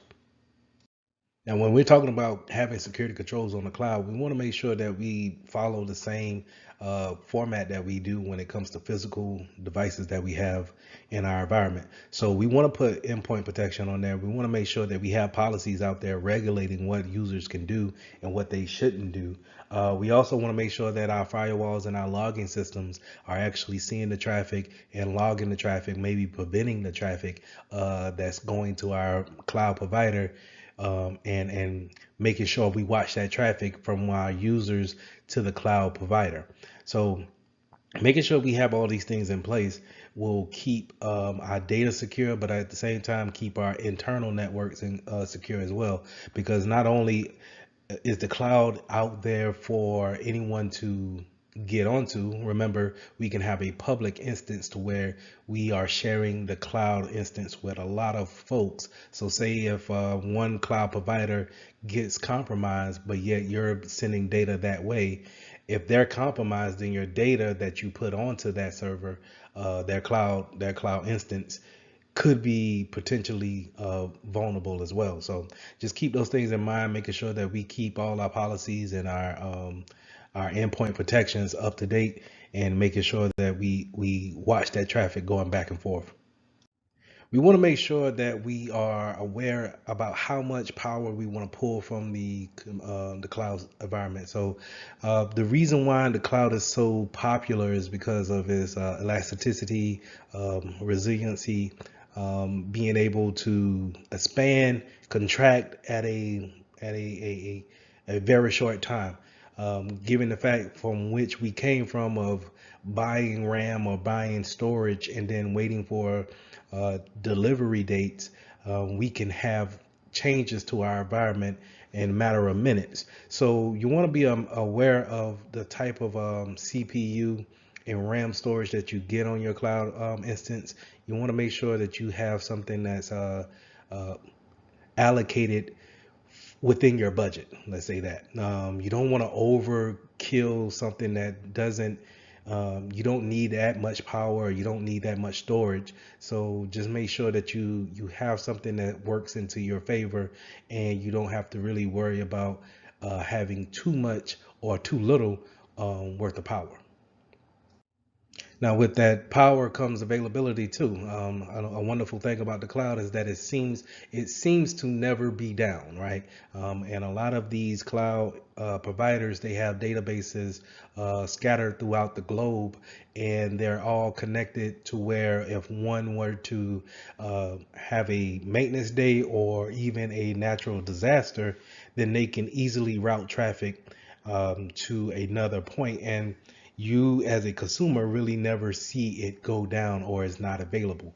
So having that uptime, having that availability standpoint is such a real attractive point to businesses, where if we're having all our data here in, say, Tennessee, and the hurricane comes and makes it to Tennessee and then destroys that data, then we have to pretty much suspend business and get that data center back up and running in months to years, right? Having a cloud instance back that data, make that data available time is something that we want to look, making sure that the cloud provides in order to make our data. Now, of the cloud, we want to make sure that we focus more on private networking and separation work. So we making sure that we do a logical aspect when thinking about how we actually divvying out our IP addresses when it comes to the cloud, making sure that we're not just lumping everybody into the same mixture. We want to do it like we do a physical building. The marketing department has a set number of addresses, and the legal team has a set number of addresses, IP addresses. So we want to do the same thing when it comes to our cloud environment, separate these IPs out, And we also, if we can do NAT gateways and as well as putting VPNs out there, let's take advantage of those things because, like I said, the cloud is not necessarily such a new type of technology. Is more popularized nowadays, but um, it's the same concept of what we've been doing in physical locations. It's just now we're using the internet to have our data pushed to a data center that may be outside of our state or country for that matter. And now we just want to make sure that we treat that as a kind of a distance operation center. You want to be mindful of your security groups when you're talking about giving people access to your um, cloud instance. So we want to make sure that if we're building any type of identity or usernames or any type of users in the cloud, we want to make sure that we follow our best practices and give them only the enough permissions to do the job, and making sure that we follow the directions of if someone leaves, then we take away permissions from our cloud instances as well, because we don't want to just think about our Active Directory software that's physically in the building. We also want to make sure that the username and password that they use to log on to the cloud instance is also disabled whenever they leave the company. And sometimes it can be lost within the whole concept of working. But we need to, as security professionals, be aware of that and have that in our plans and steps to make sure that the identity access and management part of it stays true. Now, when we're talking about moving data from your local machine out to the cloud provider, we want to have something that's kind of scanning those documents or data and making sure that is not leaking any type of sensitive information. So this is where CASB will come into play. CASB stands for Cloud Access Security Broker, and it's going to sit as an agent on your local device, and it's going to look at your user putting information out to the internet or to a cloud provider, right? So whenever, because here's the thing, you don't, while as security professionals in our work environment, we may have a set number of cloud providers that we work with, but that's not necessarily who all your users work with. So to give an example of that, the security team may say, hey, you can use box.com and Dropbox for your storage outside to a cloud provider, but you may have users putting things in OneDrive, Microsoft OneDrive, or Google, and putting it in their Google Drive. And we're not aware of it because we allow everything to go out to Google. So we want them to go and search on Google and maybe look at their email on Google, right? Well, Google also offers all of those different applications, which is, cloud based. So we want something like a CASB sitting on our PC to scan those documents going to other cloud providers that we may not be aware of that our users may be using. So in this lesson, we went over the different types of cloud deployments, the different types of services that you can have, and we also went over different types of security measures that we need to put in place in order to teach our users how to use their cloud environments properly. So lesson 16, let's start talking about data privacy and then some protections we take in order to protect the data, the information that we're working with, some of the files that we work with on a daily basis. Let's talk about some of the concepts that we use to protect it. So when we first started talking about Security Plus, we always just kind of referred everything back to the CIA triad. Remember that triangle image that I showed where it said confidentiality, integrity, and availability. And then, based on how your business is set up, you will either focus on either a confidential factor or an integrity factor or the availability of the data. But however you want to focus those main attributes, it's still based on how do we protect our data, how do we make it available, and then making sure that we keep it true to the changes that we make. So that's the integrity part. So we want to make sure that we always keep those things in mind. We want to make sure that the privacy, when it comes to who can see it, the confidentiality and the integrity part is something that we also focus on.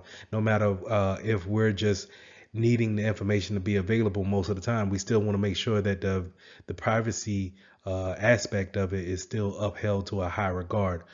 This is also uh, we want to make sure that we have these things in place for data when it comes to its life cycle. And that's when, we first create a file, we first create that Word document, and we put the first page, the first words on it, and we create that file. Once we save it, it's created. And then if other people are using it, they edit it or make some changes to it in some type of fashion, we want to make sure that those things are upheld. And we want to make sure that if it's some type of important document, uh, is really comes down to what's in the document.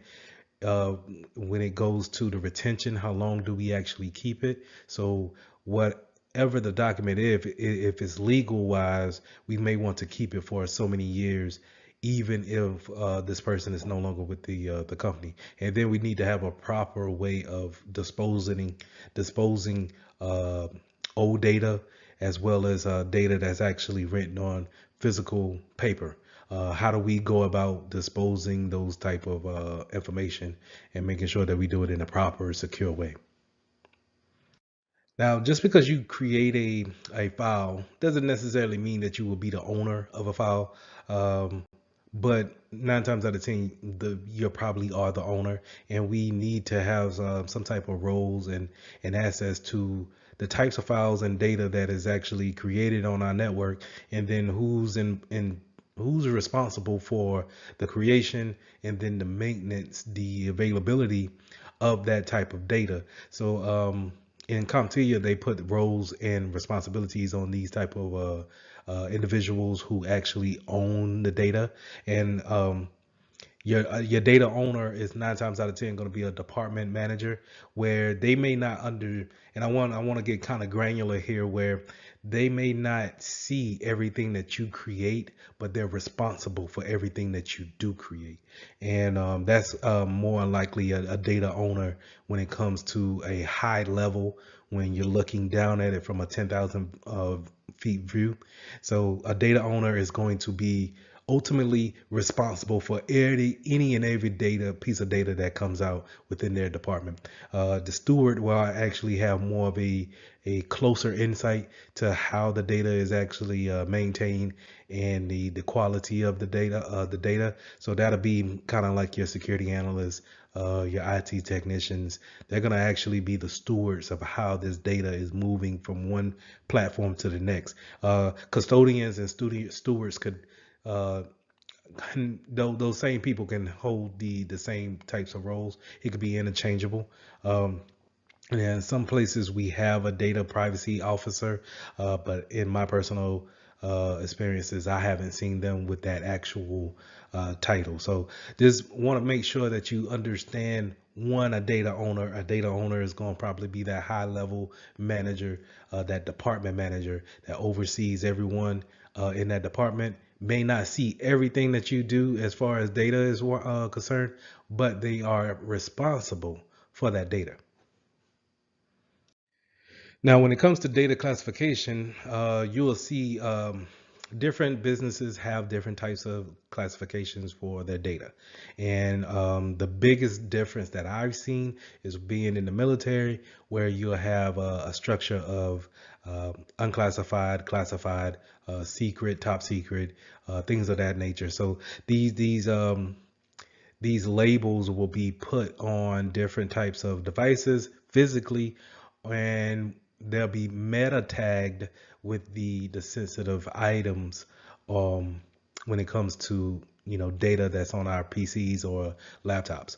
And so Nine times out of 10, when you have a clearance like that within the government sector, you'll probably have a security clearance saying that you have authorization to actually view the content that's labeled for you to see. And what I mean by that is that if you have a secret clearance, you probably could see everything that says public and unclassified, but you're not able to see anything that's top secret. Now, to go to top secret, if you have a security clearance that has a top secret clearance, you'll be able to see everything from top clearance and down to a security clearance, and also at the further the bottom point of unclassified. But anything above a top secret clearance, not too sure if they have one above top secret, but if they do, then you're not allowed to see that as well. So just know that it's very strict when it comes to the government sector of it, but in a civilian sector, when it comes to classified information, we need to understand that each amount of data that is classified, that's where we want to make sure that people have the right permissions in order to see that data, and more importantly, to make changes to that data, to move that data. So we want to make sure that whenever we are creating sensitive items, that we tag these items properly in order to keep that type of classification on them, and then putting them in the right hands when it comes to permissions.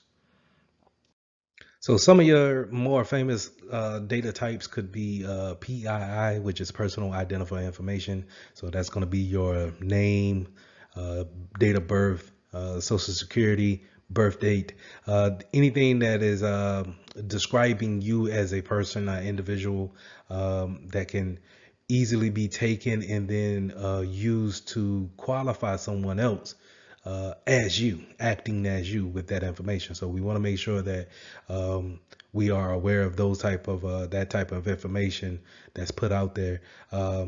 But that PII also goes into the customer data too, where a lot of times we can't go into a store now without giving up some type of personal identifiable information.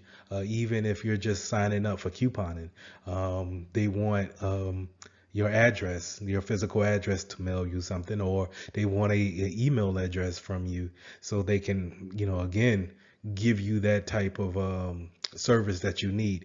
But you want to make sure that, whenever, if it's not necessary to give up that information, that we want to refrain from that. And also when we're training our employees to actually go out here and maybe go on business trips, to be aware of what type of information that they're giving up about themselves as well as the company as well. So moving on from that, we also have of course health information when it comes to HIPAA, and having things when it comes to the health field, as far as test results, what type of medication that we may be on.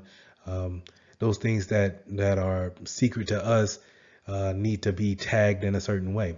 Of course, in the financial field, when we all think about our bank accounts, those are things that we want to hold sensitive, and make sure that we have the confidentiality into it to where we can only get to it, but also that integrity factor of no one. If I look in there and see $5,000, I need to make sure that that's my money and that it hasn't been taken away from or added to without my acknowledgement and my consent. So with privacy notices and data retention, this goes back into the type of laws and litigations that's put in place in order for us to gather this information, but also keep it safe, and keep that confidentiality attribute held on that data. So the main thing that you really want to take from this slide is the General Data Protection Regulation, the GDPR. And we want to make sure that we understand that this regulation is put in place in order to provide a standard how we should collect data and then keep that data safe. And understand that the people that we gather this information from, we need to let them know what we're gathering, and then how long will we keep that information. I want you guys to think about something. When you fill out applications for these new jobs, how long are they actually keeping the information on your application or within their data banks. So I've seen a couple of businesses have, when you fill out an application, they will say we'll keep your information on file for the next 2 years. And that gives me an indication that, okay, if they are under any kind of breach, then my information could be leaked out because of them keeping it for the next 2 years. So I want you just kind of think about that when it comes to data retention, that it's not necessarily because they want to harvest your information and then sell it out, but it may be that they're under a law, some type of regulation, in order to keep that data and make sure that it's secure. Now, if they're securing it, that's another whole, factor, but they are gathering the information that you give voluntarily. So data sovereignty and geographical considerations. The main thing that I want you to really take away from that is that when you're submitting some type of information to a cloud provider, it's important to understand where they're located at, where a lot of these companies are, to back up, we're all connected on this globe. So you may be contacting a company that's based in Britain and is under the EU standards and regulations, but yet you're stationed here in the United States. So the way they handle your information is way different than how we deal with it here in the States. So we want to make sure that we are aware that we can't just put our customers or our clients' information on different servers within different geographical locations. That's where we need to be aware of how does that country actually run their laws and regulations when it comes to PII, and how long should, if we're going to go that route, what's the regulations? How do we govern ourselves in order to have our data hosted in another foreign land? So privacy on the breaches and the data breaches. So whenever we do have a breach, it's important that we understand the process we need to take in order to letting people know that we have had a breach or data has leaked out. So we want to make sure that we have the proper escalation up to the higher ups to let them know what's happened, and if we have a gather on it, or if it's still kind of out of our control. So we want to make sure that that process is refined, but we also want to make sure that upper management has a process to actually let our customers know, our clients know that, hey, there has been a breach, and this is the process that you need to take as a customer in order to protect your data as much as possible, given the fact that damage has been done. So throughout our course, we already touched on these two different types of policies and documents that we want to have in our arsenal. We want to make sure that, when it comes to data sharing and then the privacy terms, that our SLAs will have those type of um, uh, things addressed in them when it comes to working with a third party. Also having that NDA, that non-disclosure agreement between a third party, is very important. If we're sharing things that make us, our business, unique to us, and we're going to share that with you in order to see if we want to have your services.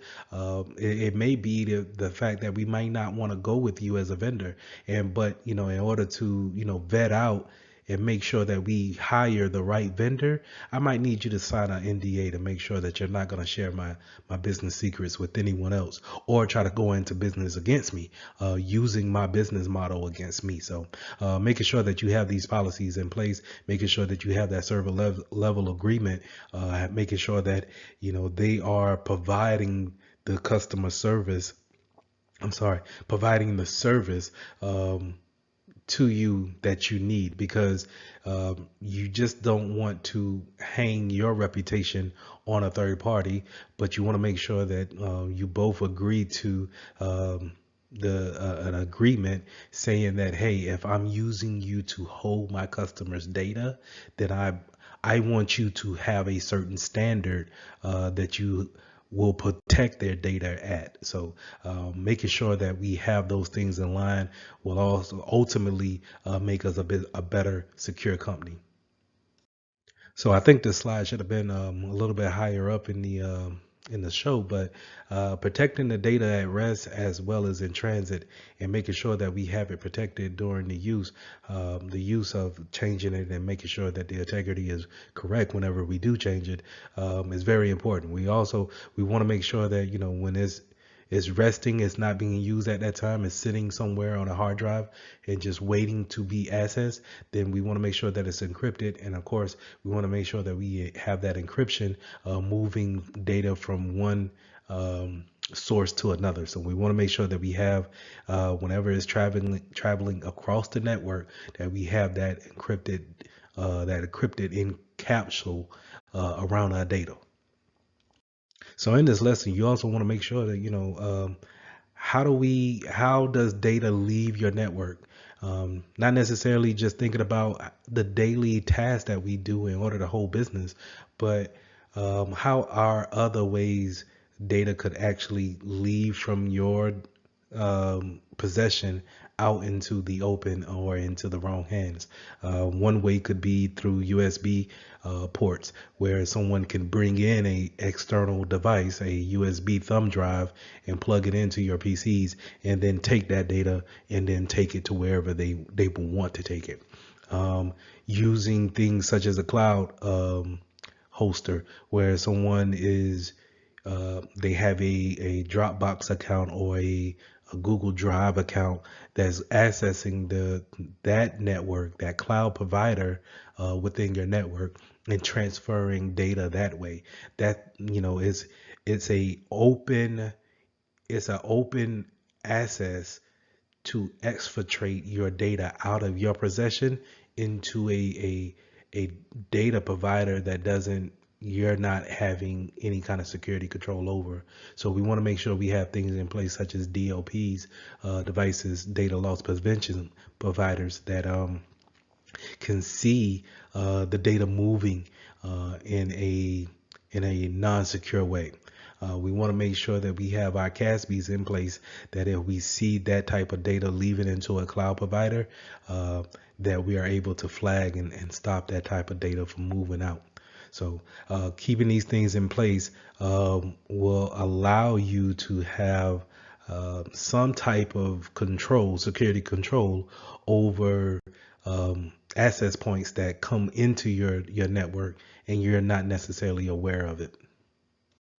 So going into the data loss prevention, just like I said before, is going to look at that traffic that's leaving out and seeing if there's any kind of sensitive tagging to it. Is it a sensitive item? Is it a secret item? Top secret item? Does it have PII in it?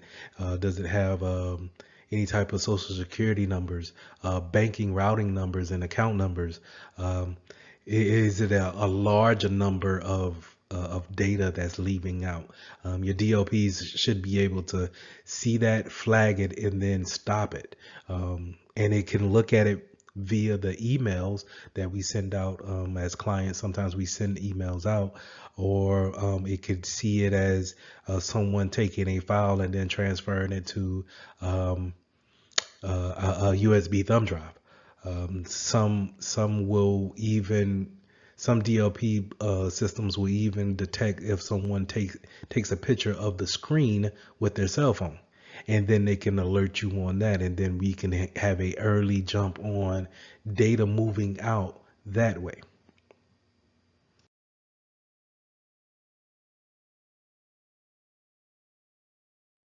So this is lesson 17, performing incident response. So it's not about um, how to prevent a incident from happening. We're pretty much going to have an event always happening, and we need to know what to do when those events happen. And whenever those data breach happens, we want to make sure that we have taken the correct steps in order to bring the business back into working order, and make sure that we stop the breach, the leakage, as much as possible. So let's get into it. So this is the incident response process. This is where we have 6 different things that we want to make sure that we do, and they kind of all flow back into each other whenever we finish that last step. So the first thing we want to do is we want to make sure that we prepare our security controls correctly, make sure that we have everything in place. This is where we plan and prepare and design our security stack in order to make sure that we have the best security for our data. Then we want to make sure that we um, identify if a breach has happened. So we want to make sure that we have a good identification if a breach is actually happening, if a leakage is actually happening, going on. We want to make sure that we understand it. We have a good understanding of what it is. And then once we have that good understanding, we want to make sure that we contain it.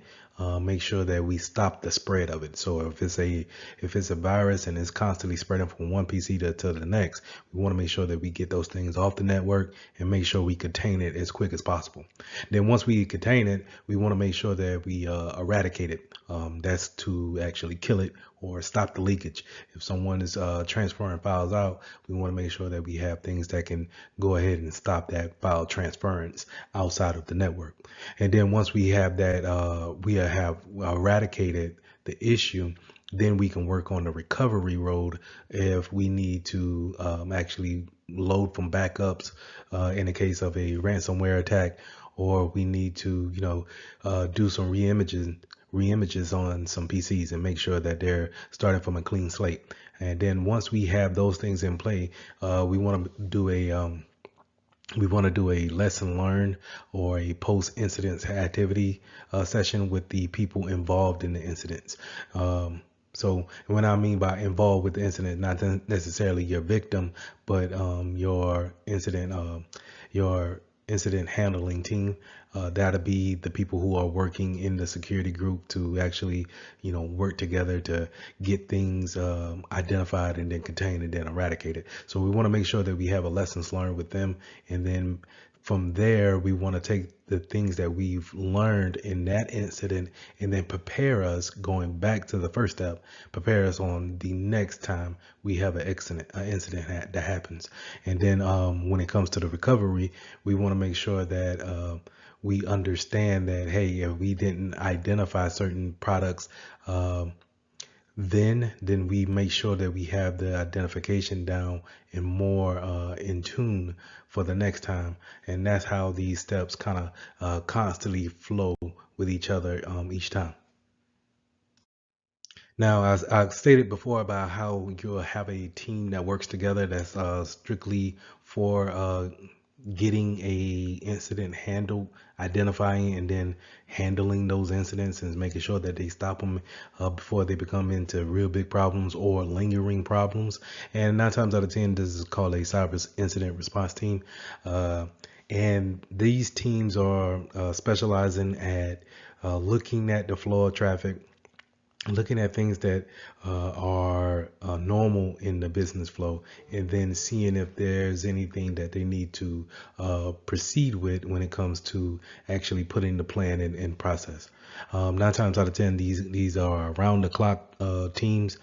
So 24 hours, they probably are watching your logs, watching traffic flow in and out of your company, and then being able to alert you at any given time when it comes to an incident. And for my case, my company has a third-party vendor that does this for us, where they constantly watch everything, and then whenever they want to make a more of a administrative type of call where they want to block a traffic or block a port or a IP address, they may give us a according to the severity of it, they may give us a call and or email and ask for permission before doing so.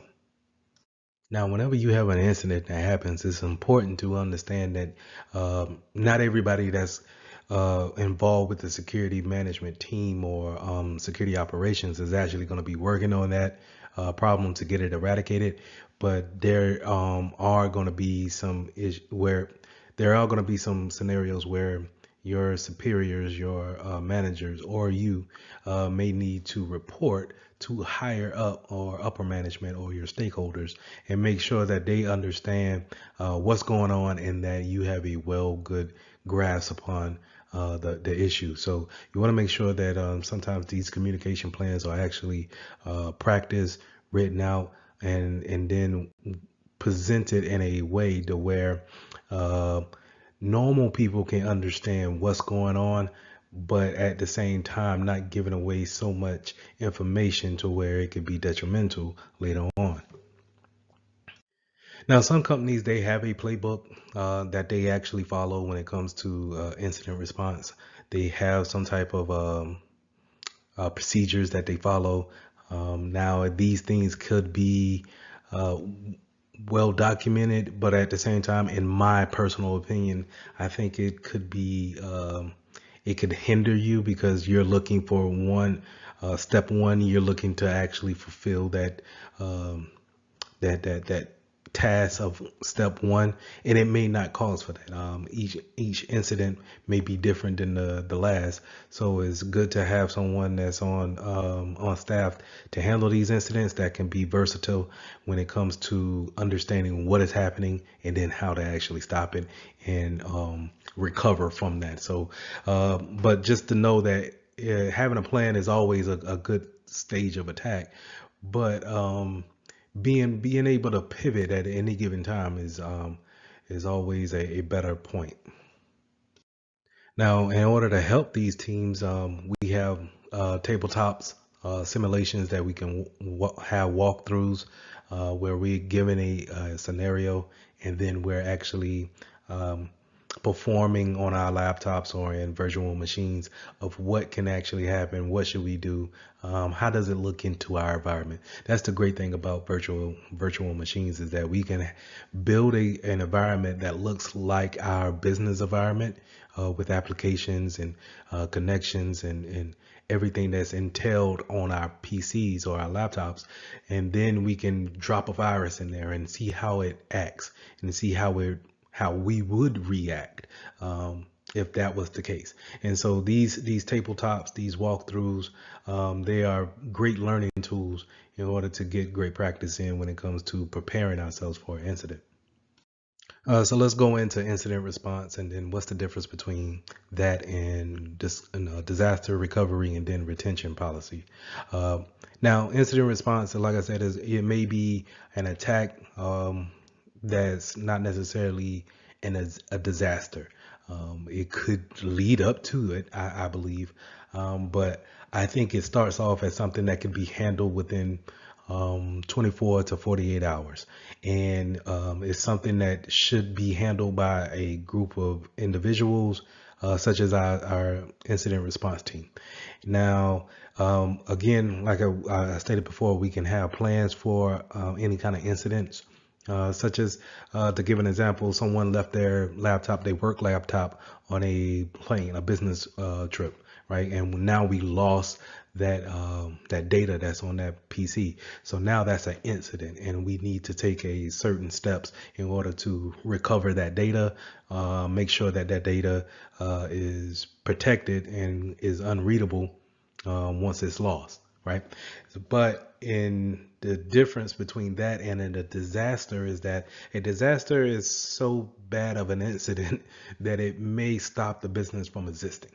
And if the business doesn't recover it within 2 weeks time, or however long it takes for your customers to allow you to be down from service, it could end up in detrimental disaster like that. So we want to think of disasters as being either man-made or a force from God. So we're thinking tornadoes, earthquakes, things from man. Let's say someone burned down the building. So these are things that falls into a disaster type of a category, and we have different type of planning and recovery tactics when it comes to disasters. Now, when it comes to business continuity plans or retention plans, we want to make sure that these are things put in place that keeps the business running at all times. These are procedures that helps in a daily process of running the business, but not necessarily is these things, these retention policies and business continuity plans help in the disaster recovery standpoint, and it could come into play when it comes to incident response as well. But it's more built on a daily process of how do we keep our business making money and moving forward. Disaster recovery is bringing us back from a business ending an event and bringing us back in order to have coming back from literally nothing and then having business once again. And then incident response, like I said, could normally be something that could be recovered, or we can move away from within 24 to 48 hours. Now, when it comes to identifying the incident, we have certain tools, certain controls that's in place. Not all the time are you just going to be watching the logs to see if any kind of incident or leakage has actually happened. This is where we have our IDSs, our intrusion detection systems, play in a part. This is where we have our SIM, our security incident and event manager, actually looking at these logs, and if they see anything that's out of the way, as an outlier, they should give you a warning on those things.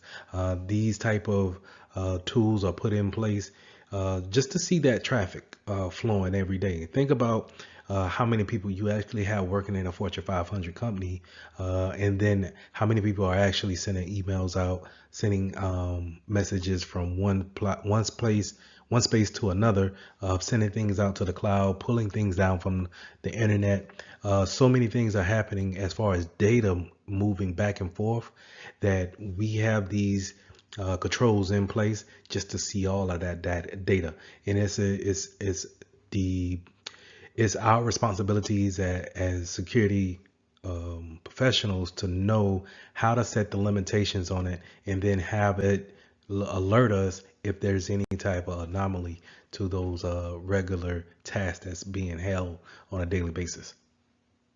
So this slide just kind of reiterates what I was saying on the previous slide when it comes to the security information and event manager management system, which is a SIM, a very good tool to put in place to watch that data flow back and forth and then give you alerts if there's any kind of issue that needs to arise. Now, your SIM system is not just made for alerts or just kind of plugging and playing. It does need to be tailored and contoured to how you want these alerts to actually happen. So it's very important to have our staff train in these tools that we put in place. So just not I don't think that you can just get into a sim and just hit the ground running. It's a learning curve, especially when it comes to different vendors and different types of sim consoles. We want to get in there and see what works for us, what is the configurations that work well with our business plans, and see how do we want to be alerted. Do we care if we get an alert at 3 a.m. in the morning for someone logging on, or maybe we have a night crew? So we want to make sure that we tailor these type of dashboards, these controls to our business, and make sure that it works well for us and staying efficient. So the trend analysis, what we want to make sure that we understand when it comes to the trend analysis, is the frequency and the volume base. So when it comes to my personal opinion, when it comes to what's an outlier to me, is that how frequent something happens, and then how much does it happen. So that's the volume. So how frequent it could happen, 3,000 times a minute, or it could happen every 3 months. The frequency, that's where I'm saying where you need to actually analyze what's what's weird to you. You know, what's you know, when you're looking at the data and you're constantly seeing the same thing over and over and over again, but then you realize that someone took something out. Let's say money wise, someone actually took a penny out every day from everyone's account, and just transferred it to this one account over here. Now, a penny is low volume, but the frequency is high, so therefore it sticks out in my mind. Whereas if I'm taking $3,000 on a monthly basis, then the frequency is low, but the volume is high, so therefore it kind of raises red flags, and that's the kind of things we want to look for when it comes to our data leaving out of our network, and seeing who's actually, where is it going, why is it going there, why so much at this time. So those are the type of trends that we want to look for. We also want to make sure that we have a good understanding of our logging systems, our logging platforms. Logs are going to keep everything basically written down for us. This is going to be our note taking when it comes to every PC, every server, any type of device that's on our network is logging down everything that it does. And we want to make sure that we understand where our logs are, and then how important they are when it comes to the accuracy. We want to make sure that we take away the permissions of people being able to delete logs. A good indication that you're probably been breaches. If you ever see any kind of deleted logs, you may want to go in to see who deleted them, and were they did they have the right permissions being on your network in order to delete logs. So just understanding that you know, if something happens past business hours, a good way of understanding what took place is through your logging system, and making sure that those things stay accurate is very vital. So I said that you have logs on your system, but you also have logs in your DNS system. And remember, DNS is where we get the domain naming system when it comes to knowing what IP address matches what actual name of a website. You also have logs there. We also have logs when it comes to VoIP call managers, and you know, having these type of logs and history, like I said, it gives us a better way of threat hunting, making sure that we can see what's going on when we're paying attention to something totally else. We may be in meetings all day, and then once we get some alerts, we want to go back and check the logs to see, can we confirm has a breach happened, or can we confirm something's going on without our consent. Now, metadata is the information about the information, or the information about the data. So this is when you're creating a file. Metadata is actually the data that's about that file that's created, and it kind of, I want you to think of it as a data that lives on the backside of it. It's the information, the properties of that file, and it 9 times out of 10 it's going to have things of, you know, time and date, and then who has permission to it. And if we're really high speed, we can have it set as if it's the categorization of it, as far as, is it a sensitive document or is it unclassified to where everyone can read it. But metadata is something that our DLP systems will use, our data loss prevention systems. So whenever we send a sensitive file out, our DLP system will read the metadata that's tagged along with it and say, oh, well, I'm not going to actually read the whole paragraph that's in this Word document, but I see in the metadata that it's a sensitive document. I'm going to flag it and make sure that it doesn't go out, and make sure that I, you know, contact the person's manager and make sure that they're trying to send out some sensitive information based off the metadata that was created. So let's jump into this containment phase. And the containment phase is when we're, you know, we have identified the issue, and we understand how to actually, we want to know what's affected and what's not affected. And then how do we isolate that? A lot of times what you'll see is when you get your security job, they'll tell you to just go ahead and have the user unplug from the network to stop the risk of spreading the virus, or the case of if someone's actually traversing at that time on the network, to unplug from the network, and now they can't go from your PC to the CEO's PC that's on the third floor. So being able to have that type of containment, it gets your hands on the problem and being able to say, okay, how do we want to take it from here? Now, having that network segmentation helps out with this immensely, because in the beginning of us actually architecting the network, we set a network segmentation up to where if someone gets into a particular network, that they can't just go to everyone's PC. Remember, we have different VLANs for different departments or different teams, and we can have that type of separation to where it can already make the containment phase even easier. So just keep those things in mind, that having that defense in depth within the planning stage also helps out when it comes to actually putting things in play, in motion, and you actually want to get things contained. So to dive a little deeper into the eradication, how do we actually stop the issue that's going on? Let's say if it's a virus, did our antivirus, will it work on this? Is it a 0-day attack? Are we able to actually clean the PC? And if we clean it, do we feel confident on putting it back on the network? Maybe we want to go ahead and to feel totally comfortable with leaving this box on the network is to actually re-image it, bring it back to its beginning state, clean all the data that's on it, and being able to put it back on the network. Or do we want to get rid of it altogether?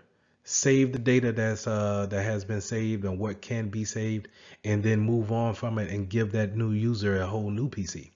Maybe we feel comfortable in that. So all those type of things goes into your planning stages, and also it could come at the end when it comes to post activity, lesson learns, and seeing, okay, for the next time this happens, we might want to just go ahead and re-image a PC.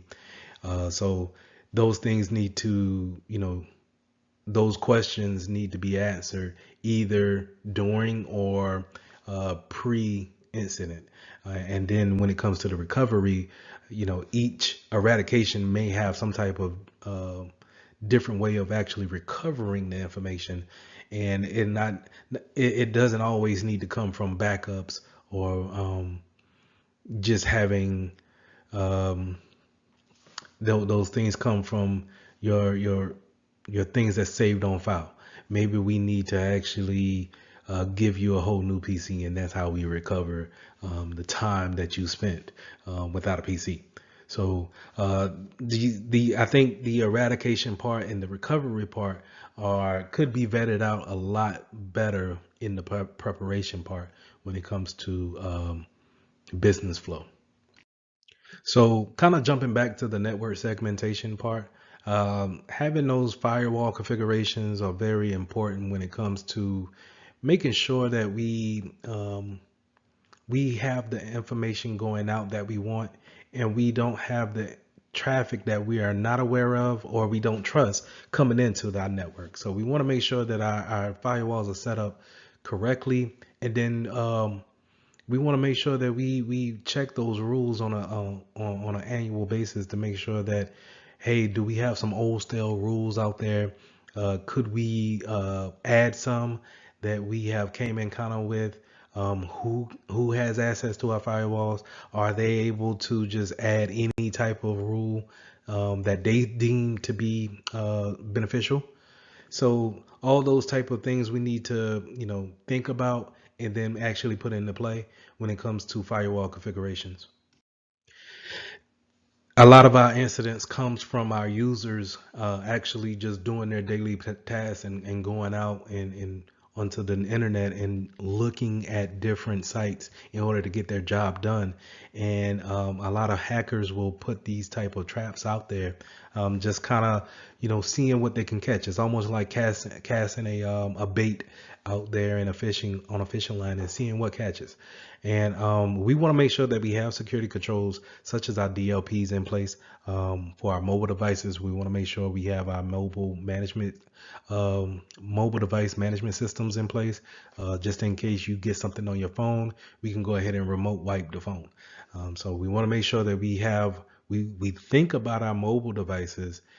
We want to think about when it comes to DLP, we want to think about how people are sending things out in emails.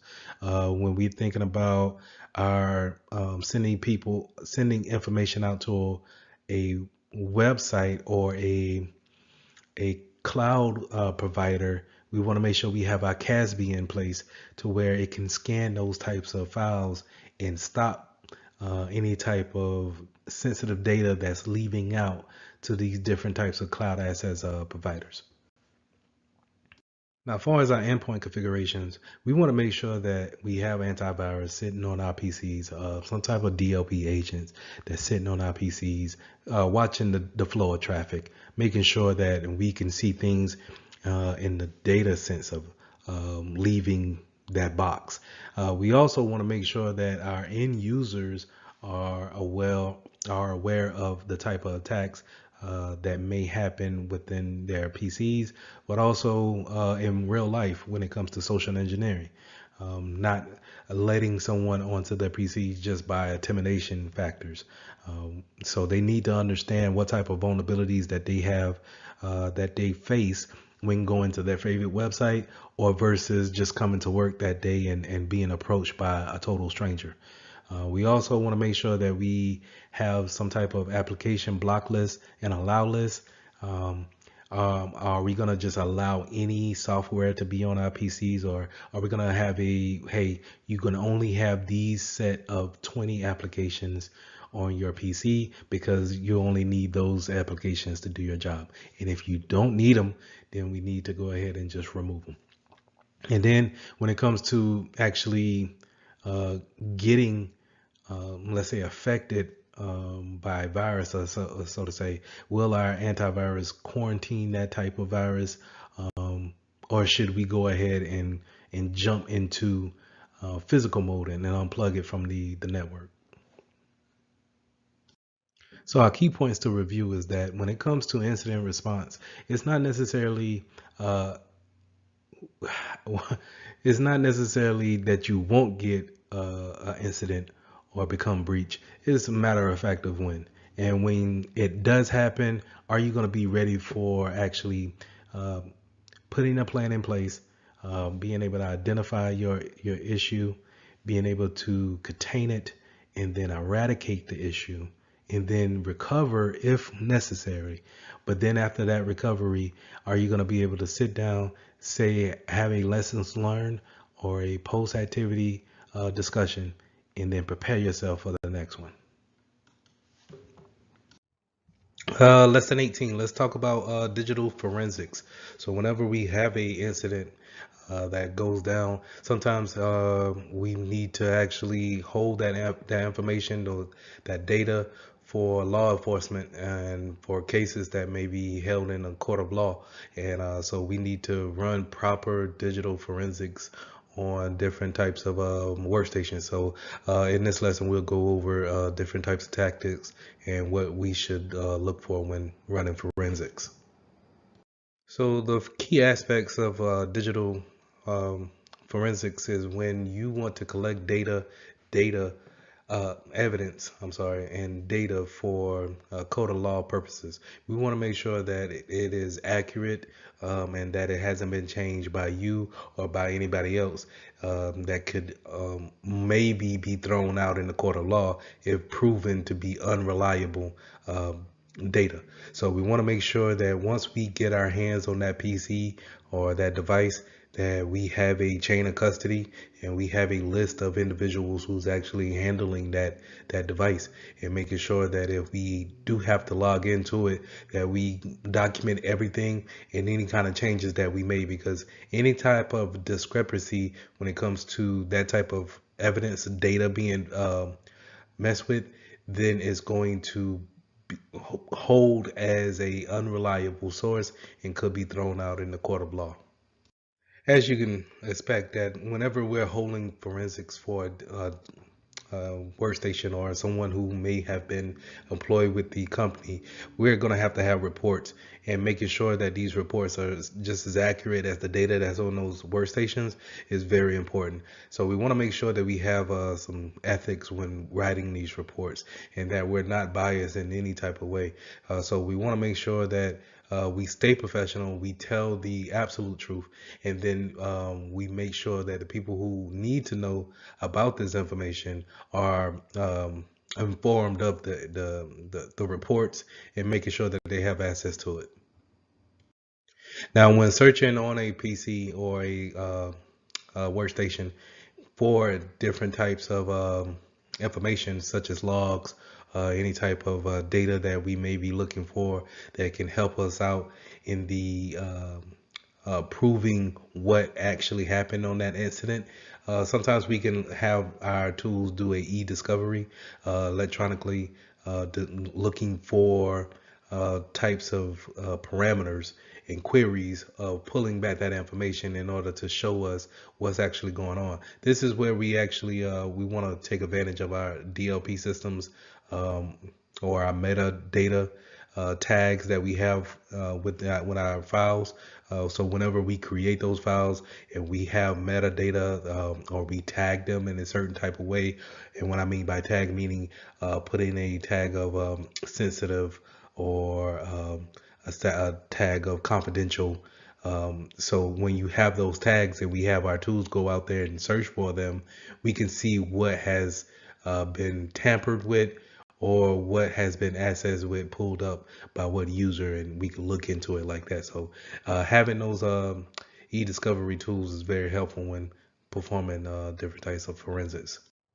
Now, along with different tools that we can use to pull the data from those workstations, other tools that we can use to actually give us more support when it comes to providing evidence is videos, and we can use witness interviews. Did we see a particular person come in? Asking, individuals who work in that department, did you see anybody unusual? You know, explaining what happened to the situation without giving them too much away is a perfect way of getting more evidence that solidifies the data that we're going to provide in court. Now let's go to timelines. Timelines, along with those logs that we set up in every device that we have. This is why it's so important to have our logs have the proper timestamp of the operations, the hours of operations that we're working on, and to make sure that every device is synchronized when it comes to time protocols. Because when we go back and we want to validate the actions taking when it comes to gathering forensics, then we want to make sure that our time is right and we are not missing any logs, and that we can trust the time that are put on our logs in order to say, hey, this is a definite action taken at this point in time. So this is where we want to make sure that we got our SIMs in place and they have the proper logs set up to capture that type of information. We have the time protocols, like we said in the previous slides, to justify the actions taken at that point in time. And we want to make sure that we look at the networking side of it. What logs do we have on our firewall? What logs do we have coming from our routers? And do they have the correct timestamps that match up with our SIM event logs when it comes to what we're actually trying to validate and say, hey, this happened at this time. So overall, we want to make sure that we get our data from our workstations as well as other resources. But we also want to know when we're directly working with a PC, what is the order of volatility. Um, Now, this is where information is stored in different parts of the PC, mainly in memory, and then it is there for only a moment of time, and then it goes away.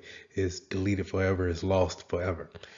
So, as we all know, um, everything that we do on our PCs is logged in some type of way, and is actually burnt into the hard drive. It's actually recorded there. And when we delete a file, we're just basically telling the computer that, hey, this file is no longer needed. You can rewrite over the file, but the file is never really lost. So if you don't know, when we clean or when we wipe a PC, we're constantly writing ones and zeros over all the data that's on that PC, causing it to be unrecoverable. Okay, it may happen 7 times or 50 times, right? In order to make that data unrecoverable. So, in a case of you're doing something wrong or a hacker has got into your PC, we want to see, when they first, let's say, delete a file, or they take some information off our PCs, or they they cause for something that they want to be hidden, they delete a file. Well, we can look into the memory and see if it's still there hanging out in a memory state, and then be able to pull it from there.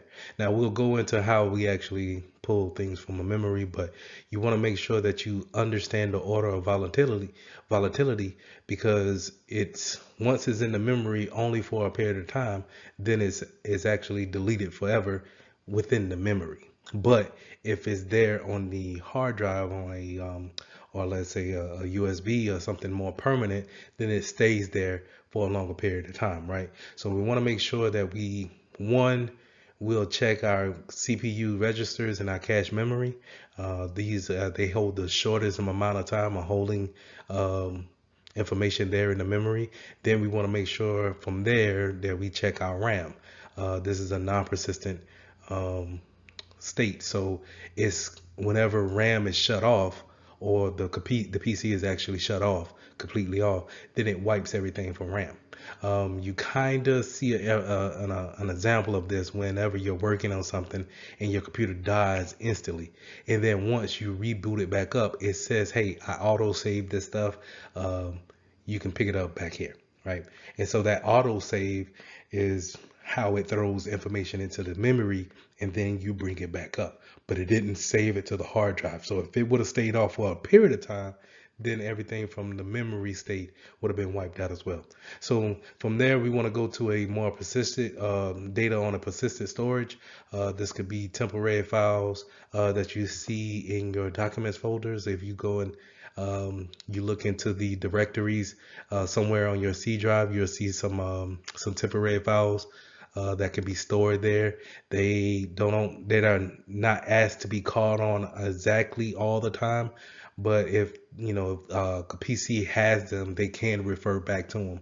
But we tend to clear these things out from time to time. You'll see me a lot of times go to my internet options list and then clear out the history and the backup data, or the temporary files that's eating up a lot of the hard drive space, and we can clear that out.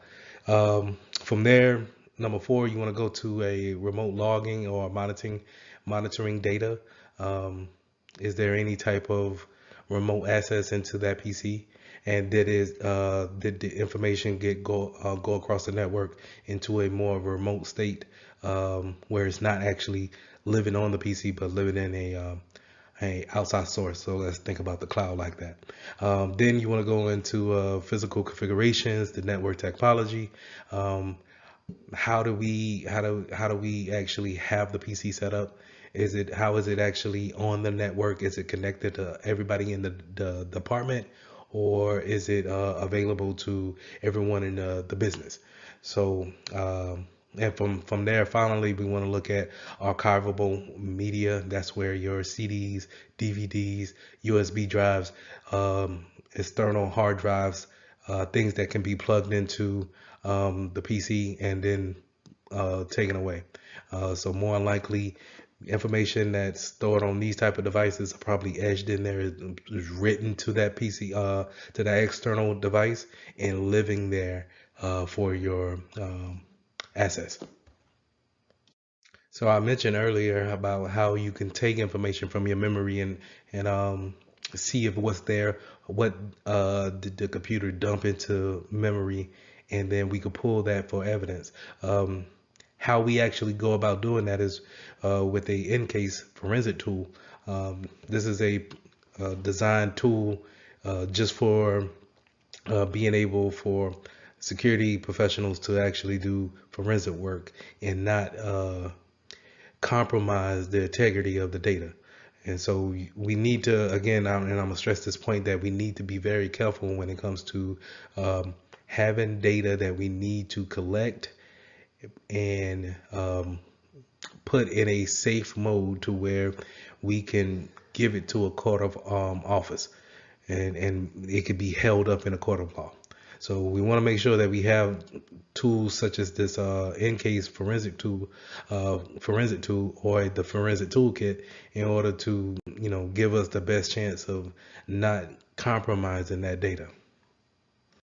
So it's very important to understand that a lot of times when a PC is, they don't know what to do with the data that they collect, they'll dump it into memory. And so going back to the attack of buffer overflow is where, we give the system so much information to where it doesn't know what to do with it or where to put that information output from, so they will dump it into the memory.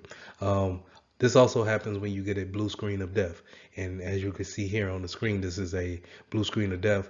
Well, a lot of times the computer will tell you what the problem is in the blue screen of death, or why did it do a blue screen, and it will dump it into a file, or dump it into memory for you to, once you turn it off, turn the PC off, and then turn it back on, you can go back to that file and see what caused that type of outage.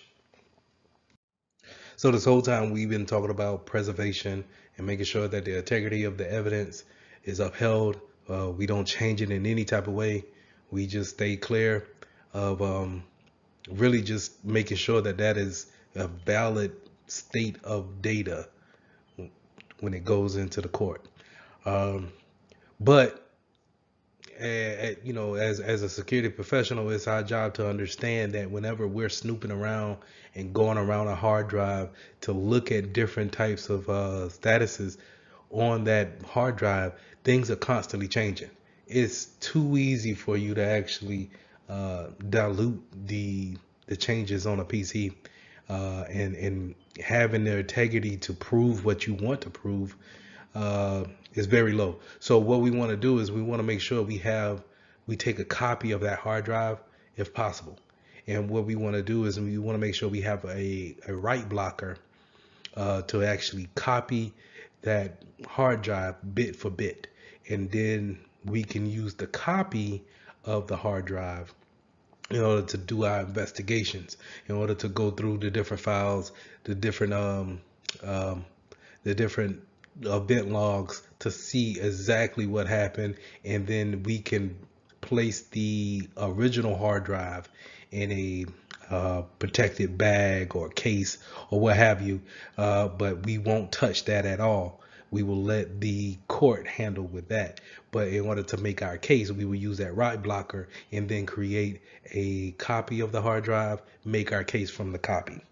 Now, when it comes to also having some more preservation of the evidence, we want to make sure that, like I said, we have in that secure tamper evidence bag. That's what we want to put our original hard drive in. You also want to make sure that you stay away from any kind of electrical discharge that you may have in the office. So wearing some kind of static bands, or having that workstation on a non-static mat that we can do work on, and take that external hard drive out. I'm sorry, that internal hard drive out. We want to make sure that we have a chain of custody. The proper paperwork is going to be real big. You cannot just say, "Hey, Johnny, hold this," and then whenever we're ready for it, for the court date, you just bring it up. Because there's no way it should be. If we're gonna prove something, then there should be without a shadow of a doubt that only these people had it and no one else tampered with it. Because if it brings in any kind of doubt, then it's liable to be thrown out. So we want to make sure that we have a chain of custody, and if we have somewhere secure to put our equipment that we're gonna, present. Is it a cabinet that we're gonna put a locks on, maybe in a secure room, or is the whole facility needs to be locked down? Just some things to kind of keep in mind, that when you bring these things up into the court of law, these questions may come up to say, hey, okay, how much can I put trust into this? How can I say, hey, this didn't change because of you? So you want to make sure that we have that integrity piece of it when performing forensics.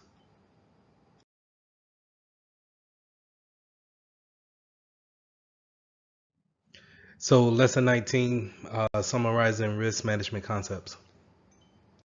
As we've been learning more and more about informational security concepts, we always kind of kept everything around the factor that we have risks.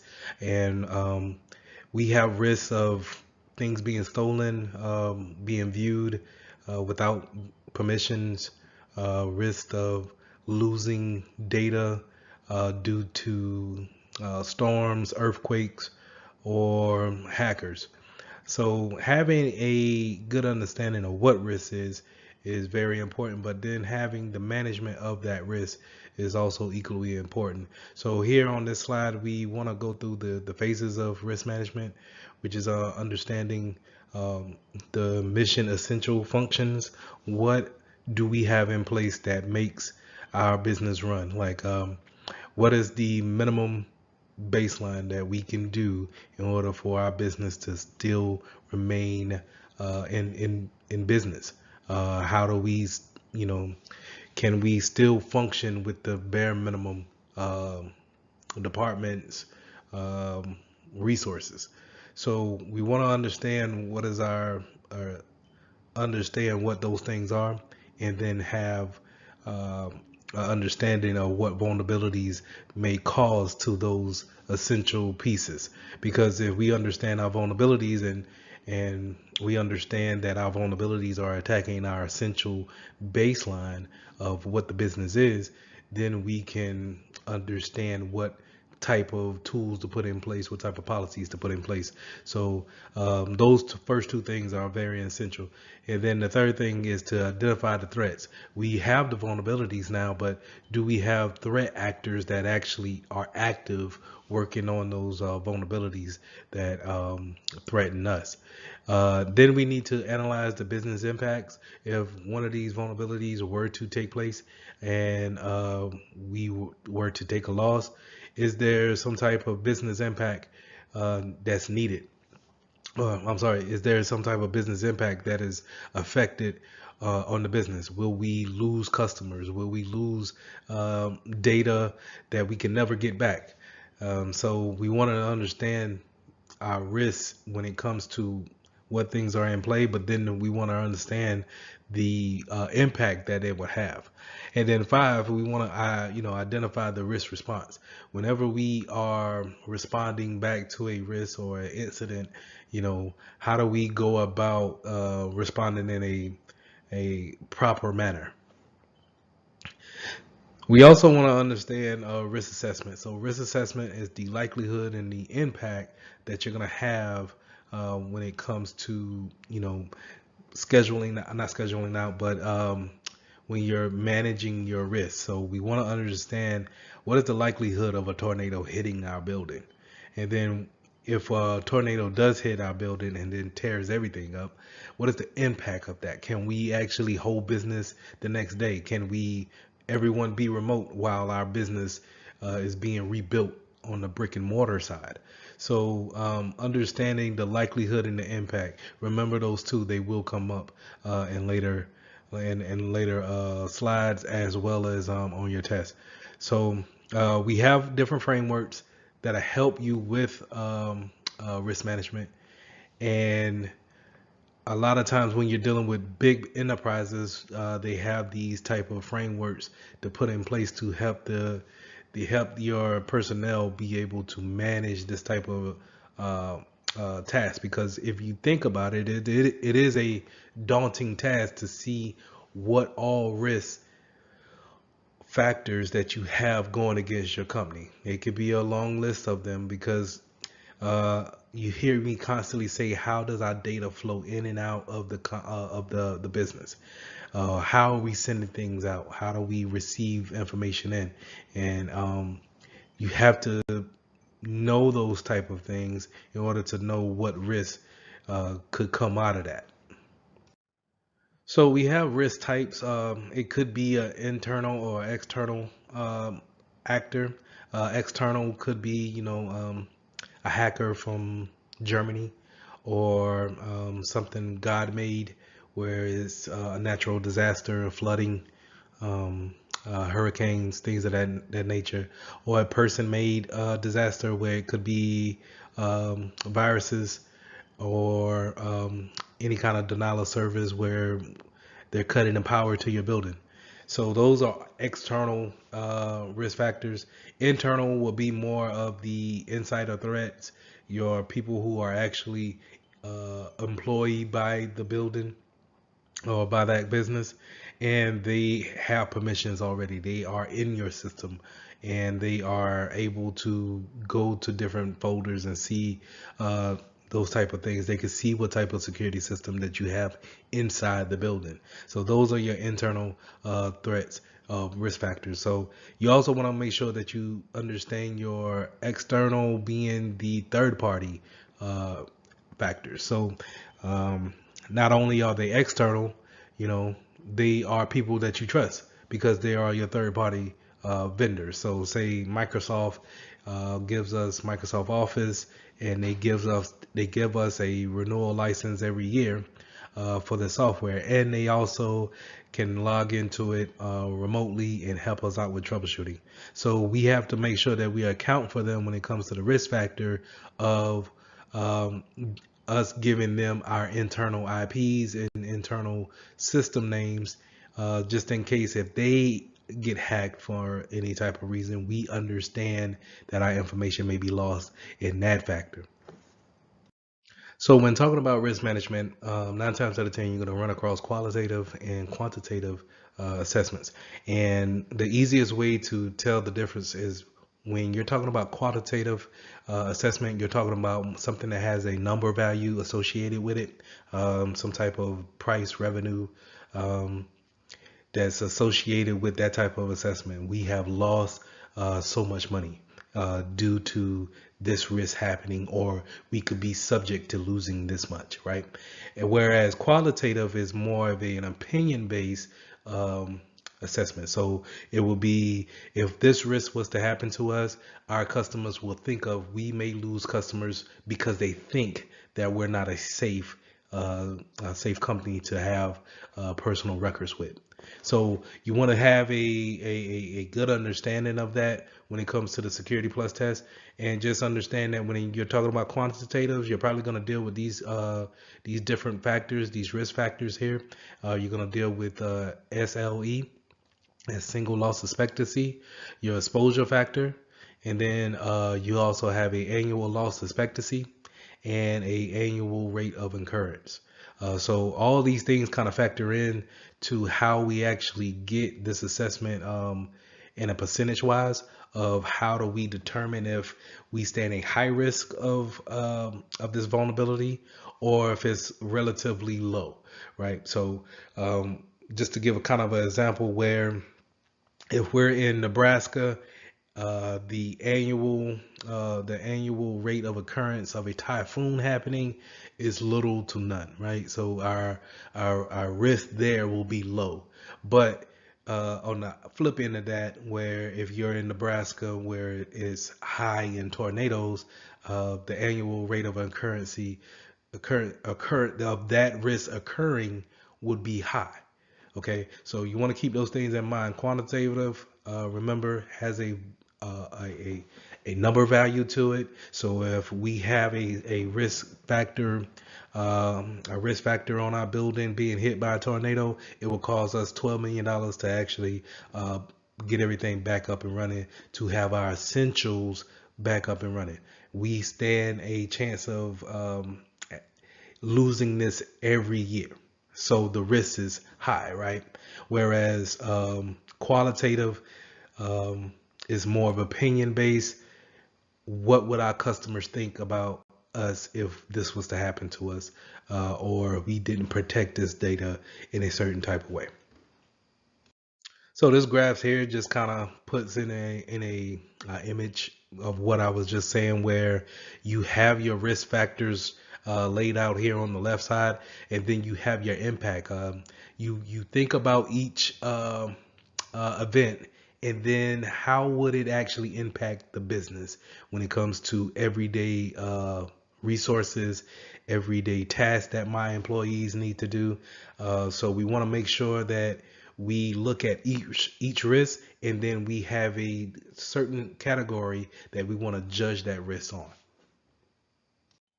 So when it comes to risk management strategies, we want to make sure that managing risk is a thinking's man game, where we're thinking ahead of what could potentially happen, and we want to make sure that we take everything into consideration, and that we have a mitigating factor for things that we want to accept, or the things that we just can't avoid. So we want to make sure that if we inherit some risk, let's say, and a good example of that is that if we inherit the risk of a third party vendor, we want to make sure that we have mitigating factors in place in order to say, hey, if Broadcom gets hacked, we only gave them so much information of our employees' information, to where they won't have to, it won't affect us as much as we given them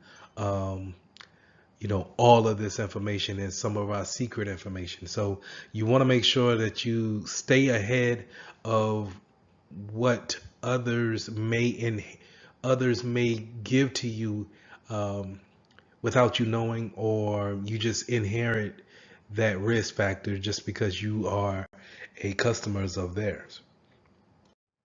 So risk avoidance and then risk transference. We would love to avoid as much risk as possible, but when you think about risk avoidance, I want you to think about it in this factor. Sometimes we won't embark on a certain business venture just because we want to avoid that altogether. So to give an example, if I didn't want to run the risk of credit card fraud to my customers, or putting their information on servers that I wanted to protect, I could say, hey, we're only cash only business. So I'm not doing any type of uh, credit card transactions, debit card transactions. I only want cash. That way I don't have to worry about PCI DSS, right? So I can just say, hey, I'm avoiding that risk altogether. Whereas transference, where that's where you want to think about insurance, cyber insurance, all right? So let's just say I put cyber insurance on my data center. And now if my data center is subject to flooding, I can call up my insurance company and say, hey, we experienced this, and I can get a funding to rebuild my structure. That's transferring the risk from your accept. That's transferring the risk from you to a third party. Okay. Now, having a risk acceptance is where we are willing to take on the risk and the consequences of that risk, right? Maybe we can't avoid it. Maybe we can't transfer it. We can't mitigate it. We're willing to take it on and accept the risk because of the company business wise will be able to still function even if this was to happen to us. So um, I think a good bullet here is not to ignore the risk. You want to understand that the risk is there because maybe it worsens over time and maybe it turns into, okay, we need to avoid this. But if we can accept that risk and just say, hey, I'm willing to take on that risk, just know that. Now, in order to make that type of decisions, you need to understand your risk appetite. What are you willing to lose? And what is an unacceptable um, margin for you and for the company. So, if you're willing to lose $10,000, but not willing to lose 50,000, then that sets your appetite to, hey, I want my appetite to be around 15,000. I can't really do anything more than that. So that's your risk appetite. Now, all for this slide, I've been saying that how we need to, think ahead of the curve, understand the layout, and then how are we vulnerable in different types of areas. This is just being risk aware, understanding the things that are threatening your company, and then how do we actually manage those type of factors. But we create matrix like the chart that you seen earlier, um, to kind of give a visual aspect to it, so everyone can kind of get on that same board of saying, oh, okay, it's this is the threat, but at the same time, this how dangerous it could be. This is how we set in the mitigating factors for it. So we have different matrix to show that visually, but then we also have different graphs from other third parties to kind of give us a help when it comes to looking at each risk factor, because it could be 10,000 different reasons why you stand a risk in your company. But that's why it's so important to have a baseline in order to say, okay, these things matter to me, and if I can defend against these risk factors, then we stand a good chance of being okay when it comes to running business. Now, we talked about a little bit of the impact that it has on a business. Just realizing that when you stand risk of a threat, that you need to understand, if it was to happen, how could it cripple the company? And if it's so much of a detriment to the company, maybe we want to think about avoiding that risk altogether. Or how do we mitigate it to where it's acceptable um, to our board members? So having a business impact analysis, it sets that up to where we are looking at the impact of cost. We're looking at how often does it happen. These things come into play, and instead of reacting to when a threat happens, we already have a good understanding of what it is before it actually happens. So during this lesson, you constantly heard me say, find out what that baseline is. What is the mission, essential functions, the resources that you have when it comes to your business? And understanding what those resources are gives you a better understanding of what type of risk that you face, and then what type of security controls that we need to put in place. Um, Now, in the slide that you see here, um, the workflow has the data going through different types of servers, and if one of those servers were to break or to go down, what's the maximum tolerable downtime that we can have in order for business to still remain functioning, or what's the maximum downtime that we can have to where our customers are not complaining about business. So we want to make sure that we understand that time frame. We want to understand what point that we want to recover back to when it comes to the data loss, or what was lost during the disaster, or the interruption of workflow. Can we go back to that one particular time, or do we need to go back further? Um, we need to understand these types of functions so we can, have a better understanding of our risks and a better plan that once these incidents happen, we can instantly put into action a recovery plan. So in to add on to finding out what's our baseline, we also want to make sure that we identify what are the critical pieces, servers, desktops, people that are critical to our business being functional. Making sure that we have set ourselves up for a redundancy, meaning if one of our critical pieces were to go away, that it can fail over into another desktop server. Person can pick up that information and keep the business running. So we want to make sure that we identify all of these assets and making sure that we know their roles, and then we know how critical they are when it comes to the processes of making our business run. So you kind of heard me say having that redundancy. This goes into single points of failure. Whenever we have one router that's routing all of our traffic, then the attacker has one point of attack. Let's take that router out, and then now this business has no way of communicating outside or within the internal as well. So we want to have maybe 2, 3 routers that's routing traffic or is on a standby. The same thing when it comes to desktops.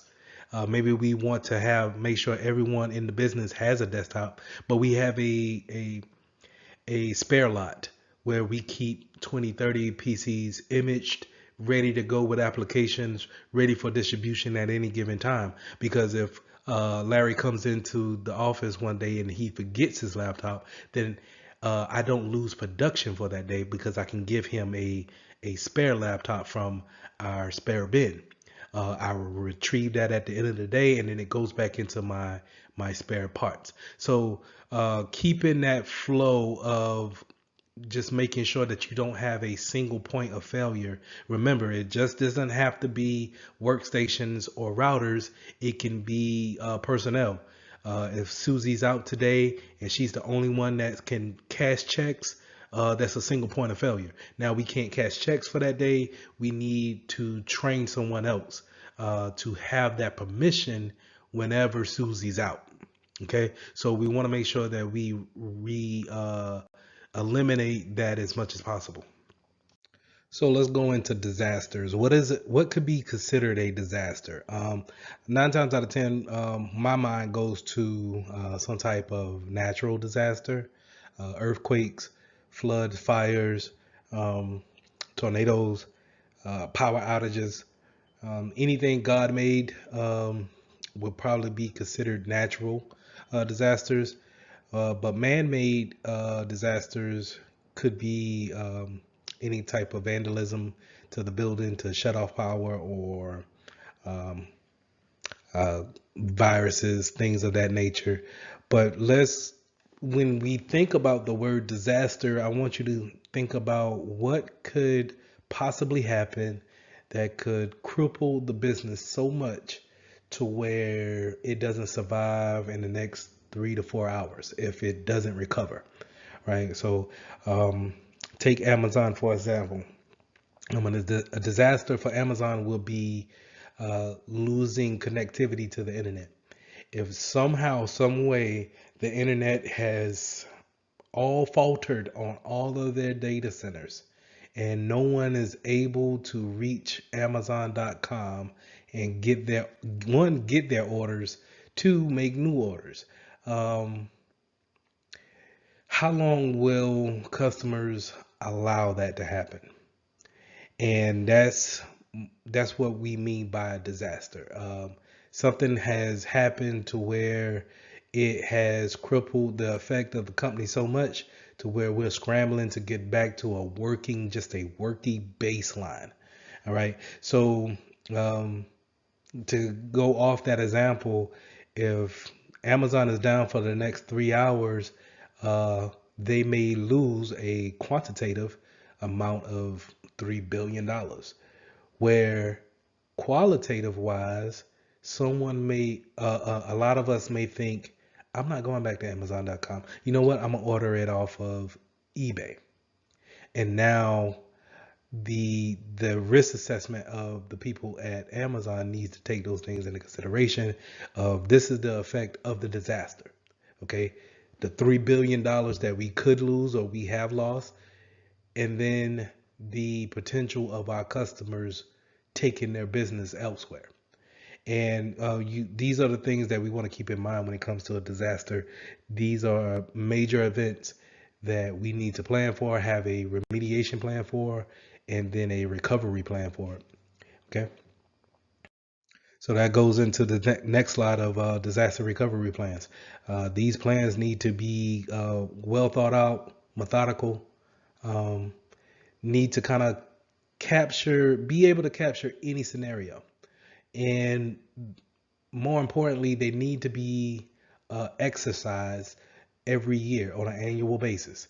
Remember that. And that's not just because it's going to show up on your test, but it's going to show up in real life too. Whenever us as security professionals, we are going over our disaster recovery plans, we need to actually have our employees practice those type of events. Practice the tasks that we have laid out in our DR plan, a disaster recovery plan, because once it happens for real, we need to actually put things in motion. We need to fail over our network to a backup system or a backup network and make sure that we're able to get out to the internet and we're not troubleshooting something that we should have troubleshot when nothing was going on. So we want to make sure that we are constantly going over the planning of it. But then once a year, we want to take a week, maybe when the business is slow, and we want to take that week and dedicate it to actually putting the disaster recovery plan into action. And for some of you, you actually seen this happen. It goes by many different names, walkthroughs, workshops, um, different functional exercises in the military. They just call it training. So these are exercises, like I said, to get you ready for a disaster. That way, whenever a disaster does happen, it causes less panic, and we have things in place to keep the business running and surviving.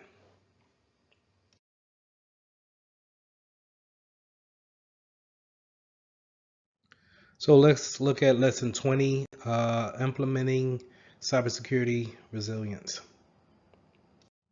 Having a good reliability or availability when it comes to a company is very important when you're doing a lot of business online. So having your servers being available at any given time to your customers around the world um, could be a main factor for a lot of these companies. The main one that sticks out in my mind is Amazon. But if you wanted to say, hey, what other companies, web companies that are reliant on availability, look at your social media platforms, Facebook, Twitter. Look at Netflix. Whenever Netflix is down, think about you may be asleep at that time, but think about on the other side of the world who's up and trying to contact a movie that they want to watch on Netflix. And having that availability is a very important factor when it comes to uh, companies that run strictly off of cloud-based resources.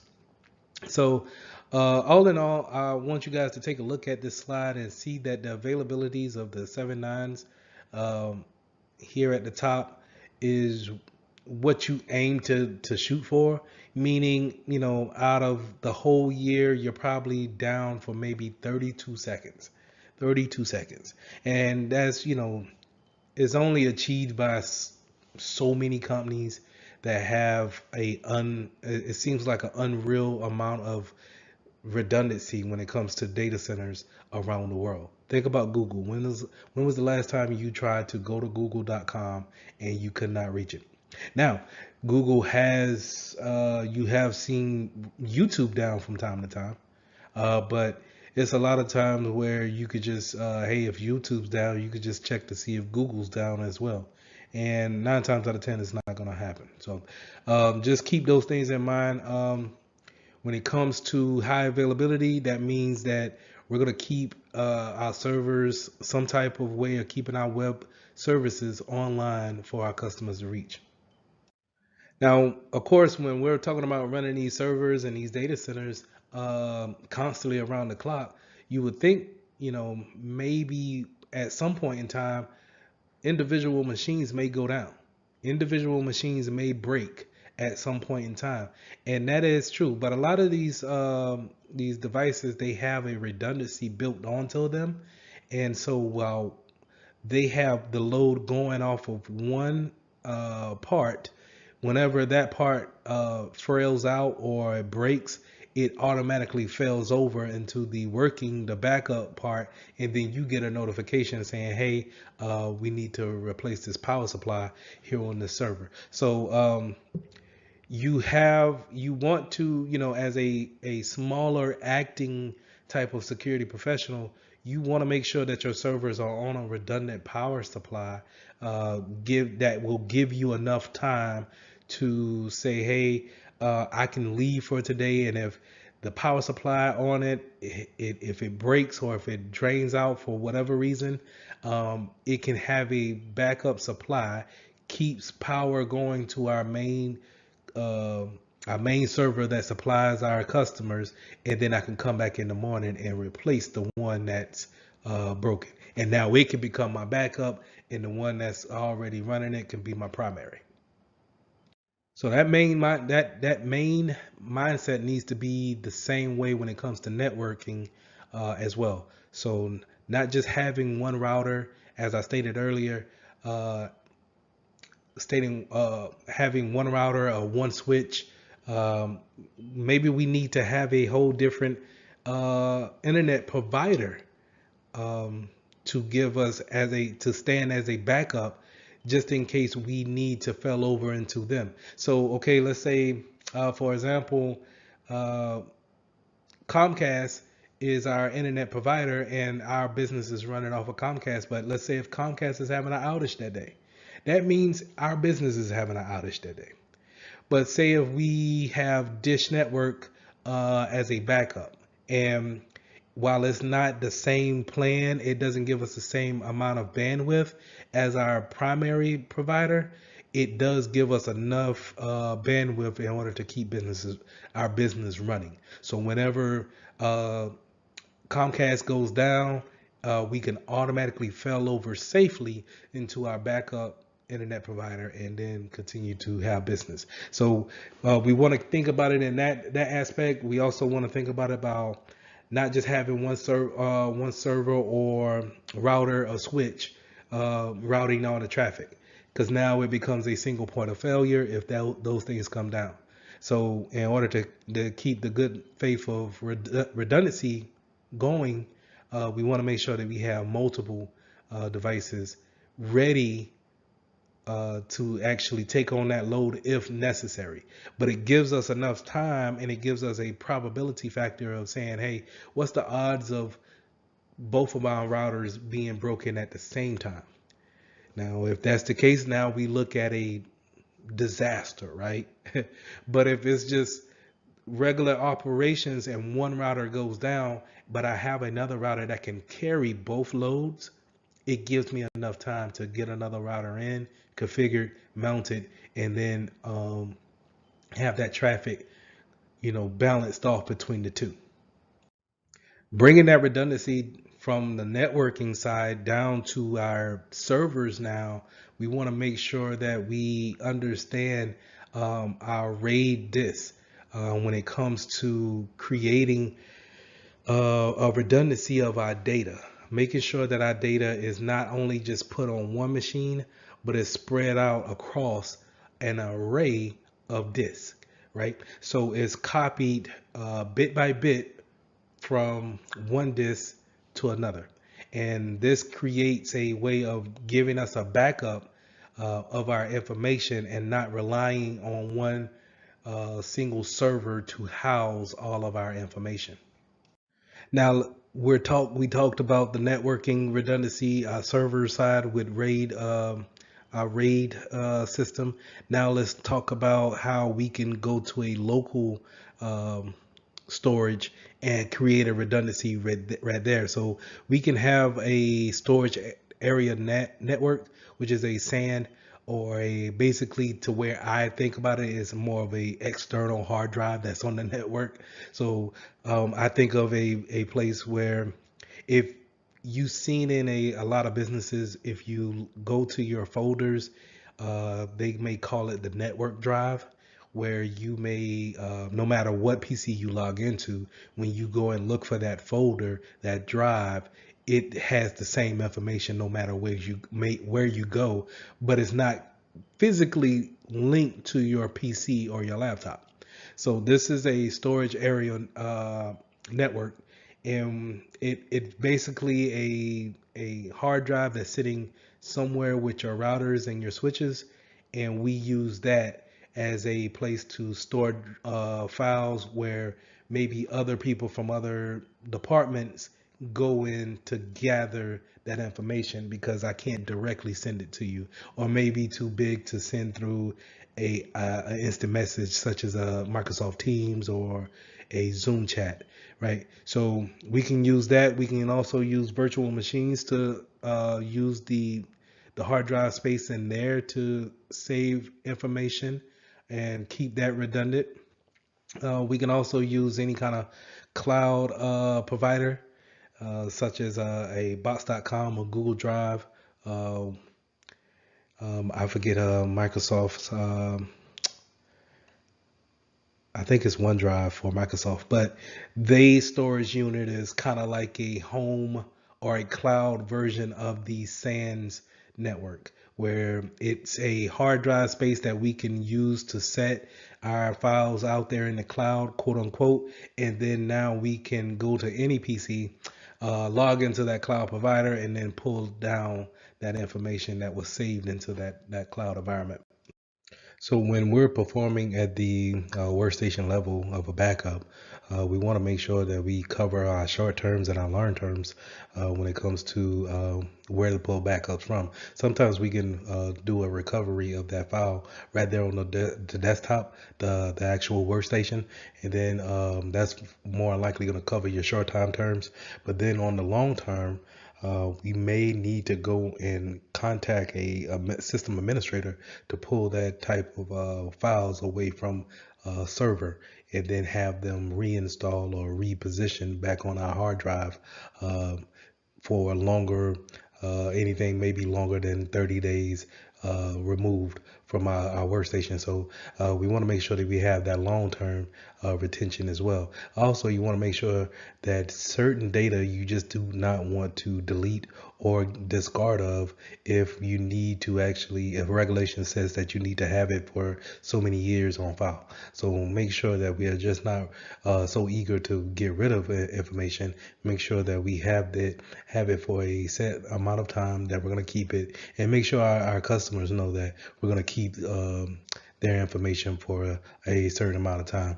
And a good example of that is when you fill out an application, certain companies will let you know that even if you're not selected for the job, the position, they will keep your application on file for the next 2 years.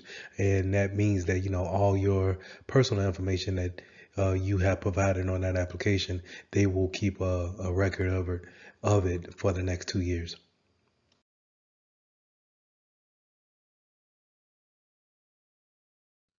Now, when working with virtual machines, you'll hear this term a lot called snapshots. And snapshots is just a kind of like a frozen moment in time of that machine state. So if you have a virtual machine running and we want to take a snapshot of the configurations at that point in time, we can do that and then create a check-in point or a revert back point, right? And what that means is that let's say if we shut down that virtual machine for the today's end of business day and we want the next day for it to start off at that snapshot point of view, we can set that as the revert point back to a new starting point. So it always starts back at that snapshot's point of view, and um, it doesn't care about any changes that were made after that snapshot or before that snapshot. Well, after the snapshot. Let me correct that. Anything before the snapshot that is made up to that actual snapshot, then it's saved. But everything afterwards um, will not be saved. So if you made any kind of configuration changes that you wanted to actually show after the fact, then you probably need to make a new timestamp, a new snapshot, and then have it revert back to that timestamp.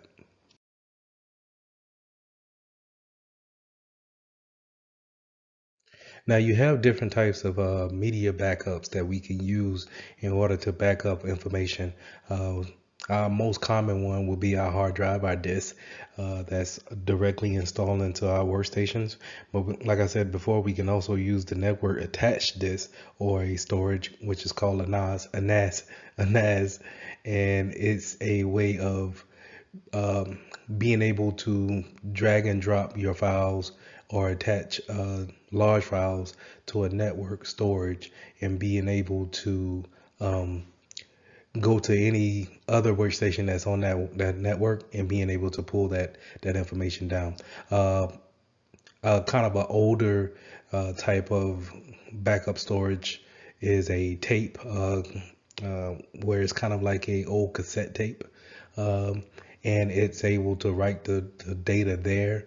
Of course, you can see the problem with old type of ribbon tape is that it's subject to break or actually the technology is just being obsolete now to where especially when you have things such as the cloud um, that can be accessible from anywhere and everywhere at any given time.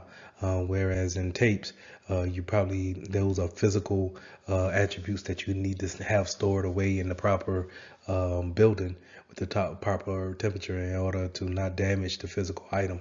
So just old technology, but with that new implementation of the cloud, we are slowly moving over our information from those tapes into the cloud. This slide here shows a list of how we will want to go about restoring order when it comes to maybe implementing a disaster recovery from the ground up. So we're going to power on our delivery systems and then go into the infrastructure, actually putting our routing network in place, as well as once we put that routing network in place, we want to make sure that our critical systems are also talking to each other and routing proper packets throughout the network. So we want to make sure that everybody's talking correctly. When I mean everybody, I mean the critical systems in that infrastructure. And then you want to go move on to your network security appliances. That'll be um, your IPSs, your IDSs, that could be your firewalls, things that are providing a security border around that infrastructure.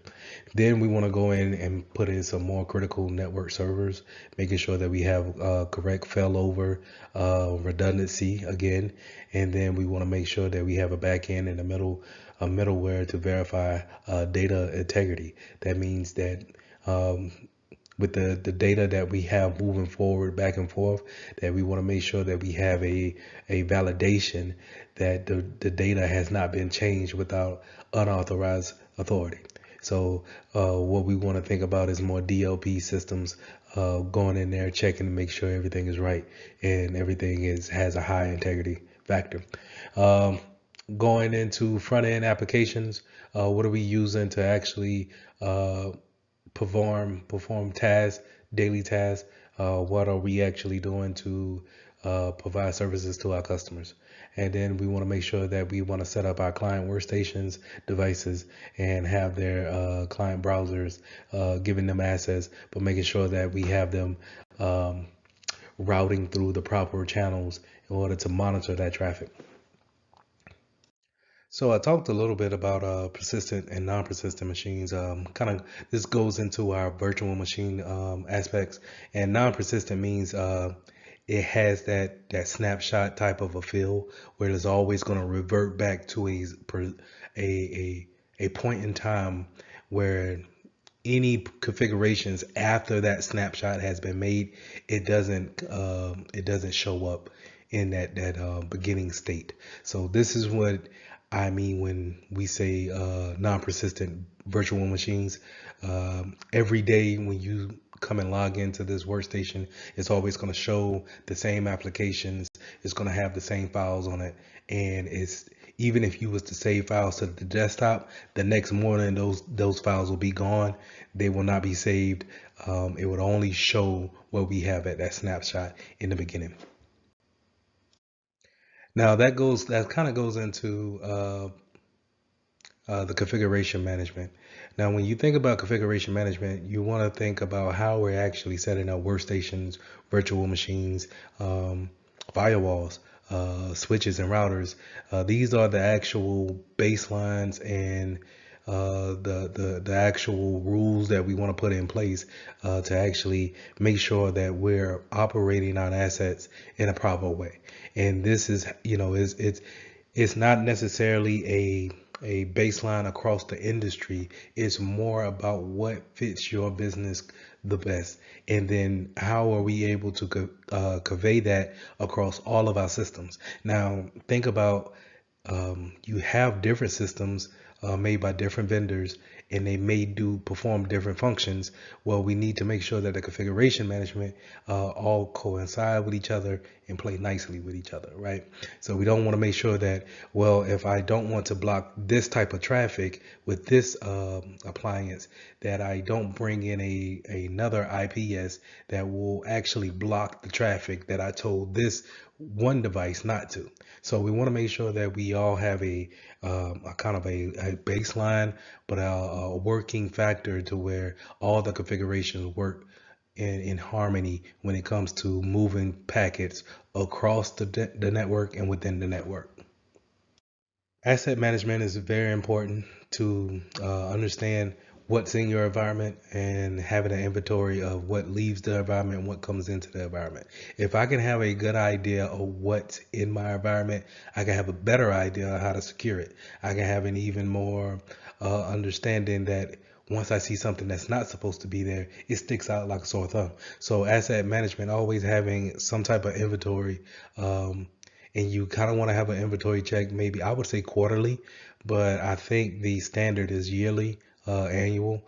And I would still say that you would need a up-to-date list. And then when new hires come on or new management may come in, they can understand the landscape, and they can understand all of the devices that we have responsibility for.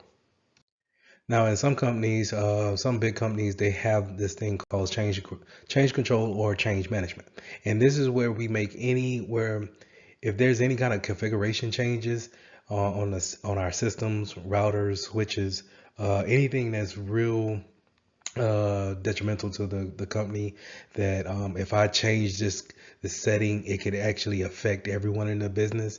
We want to have a system in place to understand the change, make sure our business owners understand the change, and then they will probably need to vote if the change is needed.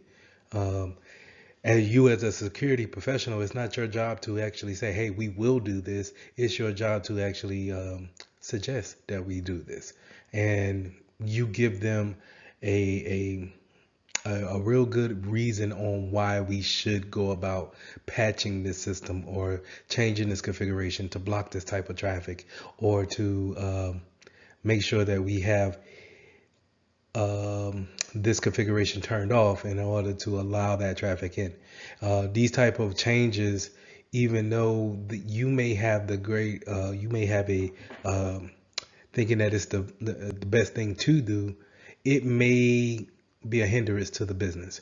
And those business owners need to make a decision on if that change needs to happen and if they're equipped to deal with any kind of issues that may arise. So this is where we have change management, and you'll have a board of people who will see this type of request come in, and then they will vote or make any type of changes, or say yay or nay, basically say yay or nay to if they want this change to happen.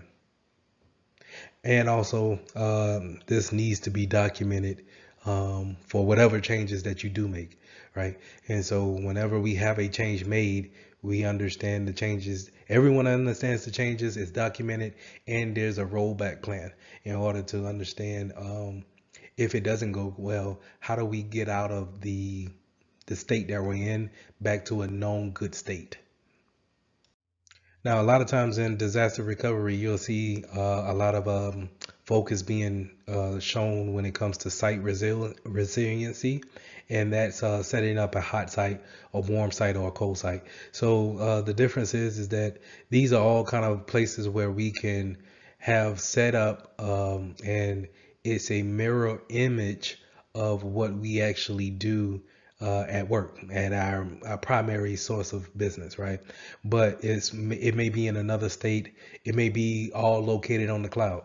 But the difference is that a hot site is ready to go. Is it may be, if it's a building, it's already furnished with internet connection, computers. It just needs the personnel, the actual people, to go in and continue to work. That's a hot site. It is a one-for-one match. It has all the applications there. The setup of network configurations is already in place. This is a ongoing type of a site, right? So whatever changes we make in our real world, our everyday site, we're going to make that changes to the hot site. Now, a warm site may be a little bit different. It may be a building that has internet connection, but we don't have any desks for anybody to sit at. It may take maybe 12 to 24 hours for us to actually be up, whereas a hot site is maybe 1 or 2 hours, right? But a warm site may take a day, maybe two, to actually set up, have everybody move over, and then actually get operations moving again. A cold site, on the other hand, is going to be maybe just a building, and then we'll take it from there. And you're probably looking at anywhere from 48 hours to, I want to say, a week, maybe 2 weeks, in order to get back up and running. But then you really need to understand what type of business that you're running, to where you can afford to be out of work, or out of you can afford not to get any revenue for 2 weeks, and still be able to get back up after 2 weeks, and then be able to continue business as normal. So just keep those things in mind when it comes to a hot site, warm site, and a cold site. So I touched on this a little bit earlier when I was talking about the single point of failure, having that diversity, and it creates a defense in depth, right? So whenever you have, let's say you want to make a Microsoft shop, or better yet, a Apple shop. Everybody in there has a Apple, from MacBook Pros to iMacs to Apple servers, Mac servers. We got Apple phones. Everything is on a iOS platform. The problem with that is that if iOS has a vulnerability that affects all of their products, then the business has created is one big point of failure, until Apple pushes out that patch they pushes out that update for us to actually go about and get and then download and install, we are pretty much vulnerable to this risk that has arisen. That's why we want to keep a diversity in the type of software that we get, what type of appliances that we get.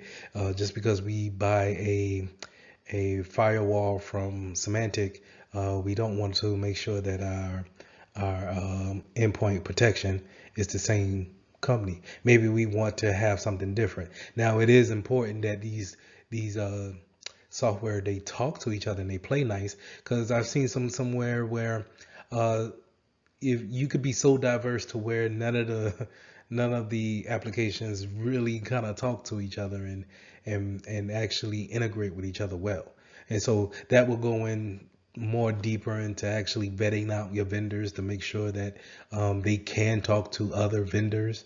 Um, but you also want to keep in mind that diversity creates a defense in depth. If an attacker can say, "Hey, I know how to get into Cisco routers," okay, cool, but then he has to deal with a Palo Alto firewall.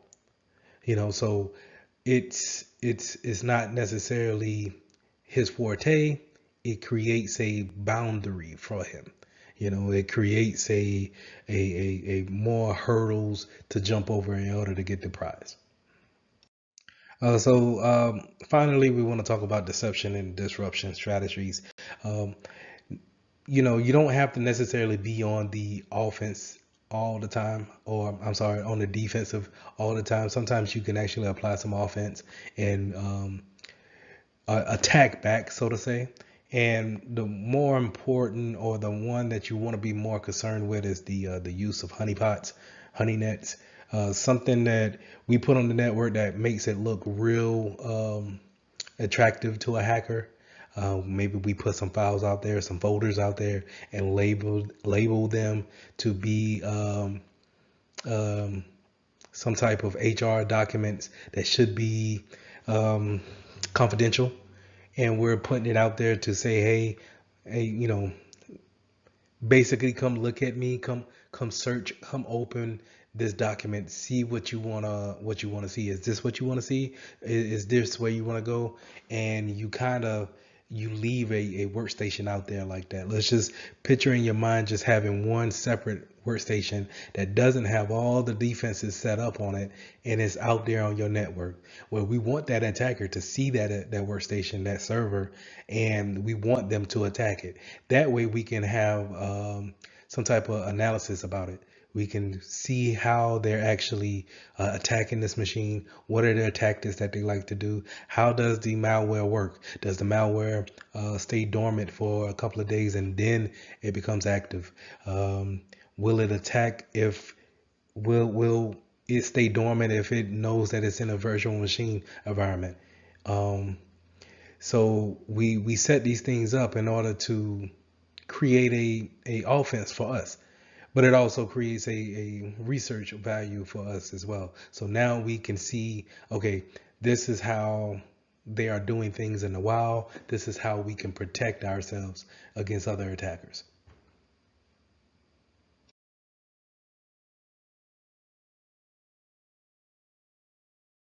So let's go ahead and talk about lesson 21, physical security. So let's, throughout our whole course, we've been talking about a lot of things that were either policy based, something written, or something that was a configuration setting, something that we couldn't actually touch, so to say.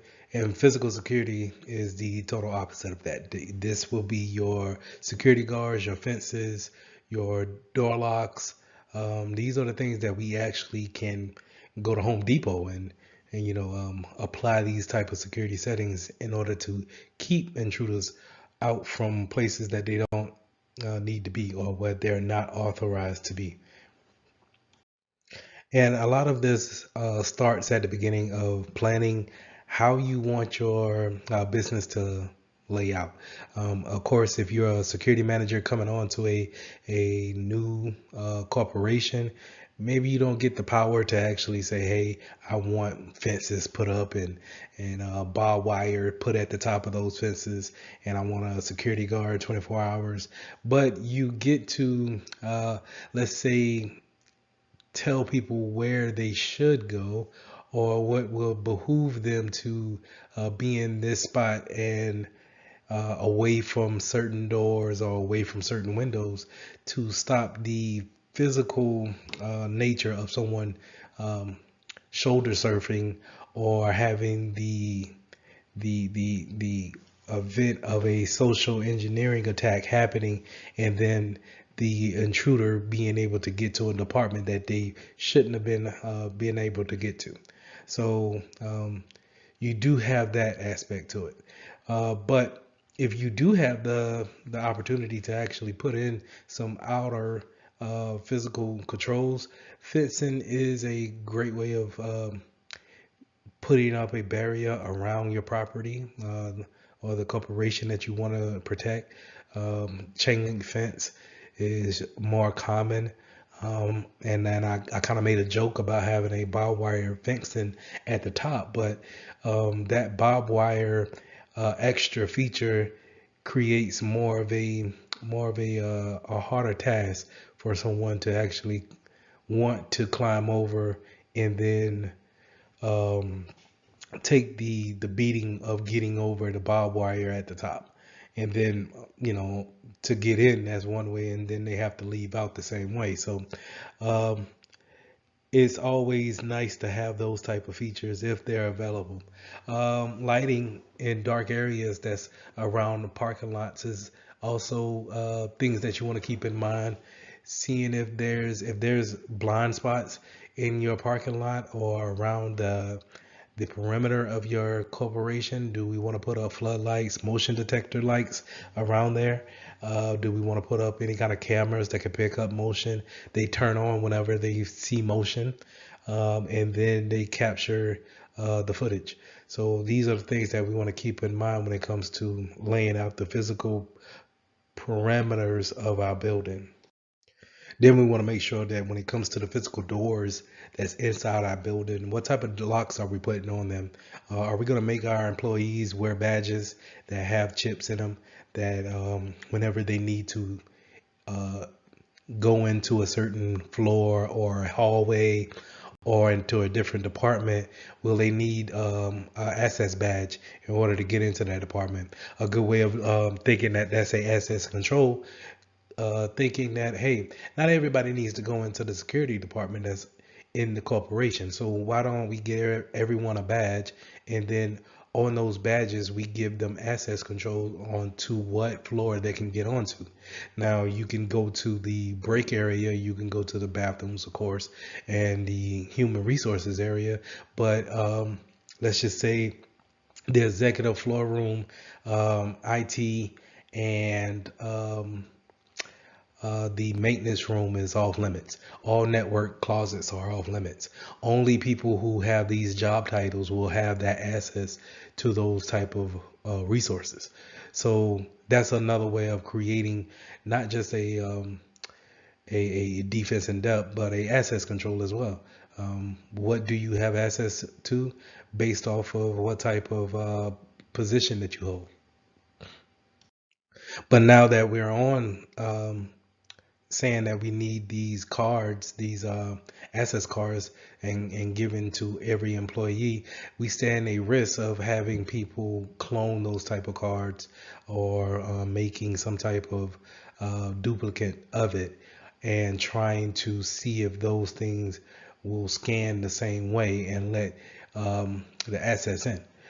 So we want to make sure that we have a unique card, and we also have it to where we check our assets whenever we do have people scan in. So whenever if you are to see the console to see when people are using their cards. See if you see any other card pop up that's not supposed to be on your system. This goes back to our asset management, making sure that we understand the type of devices that we put out. Everything that we put out, we need to be accounted for.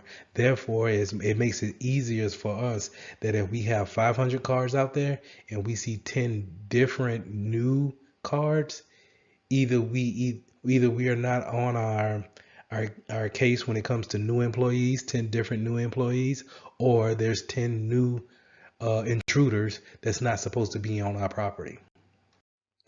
So I kind of got mentioned motion detection when it came to having blind spots in your parameters around your building.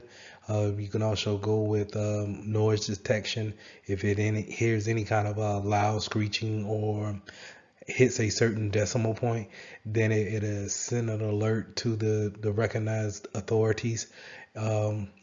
You also have the famous, of course, the famous circuit cameras. These are your typical cameras that's mounted up, and they are hardwired into a box that shows on a monitor for the security guard.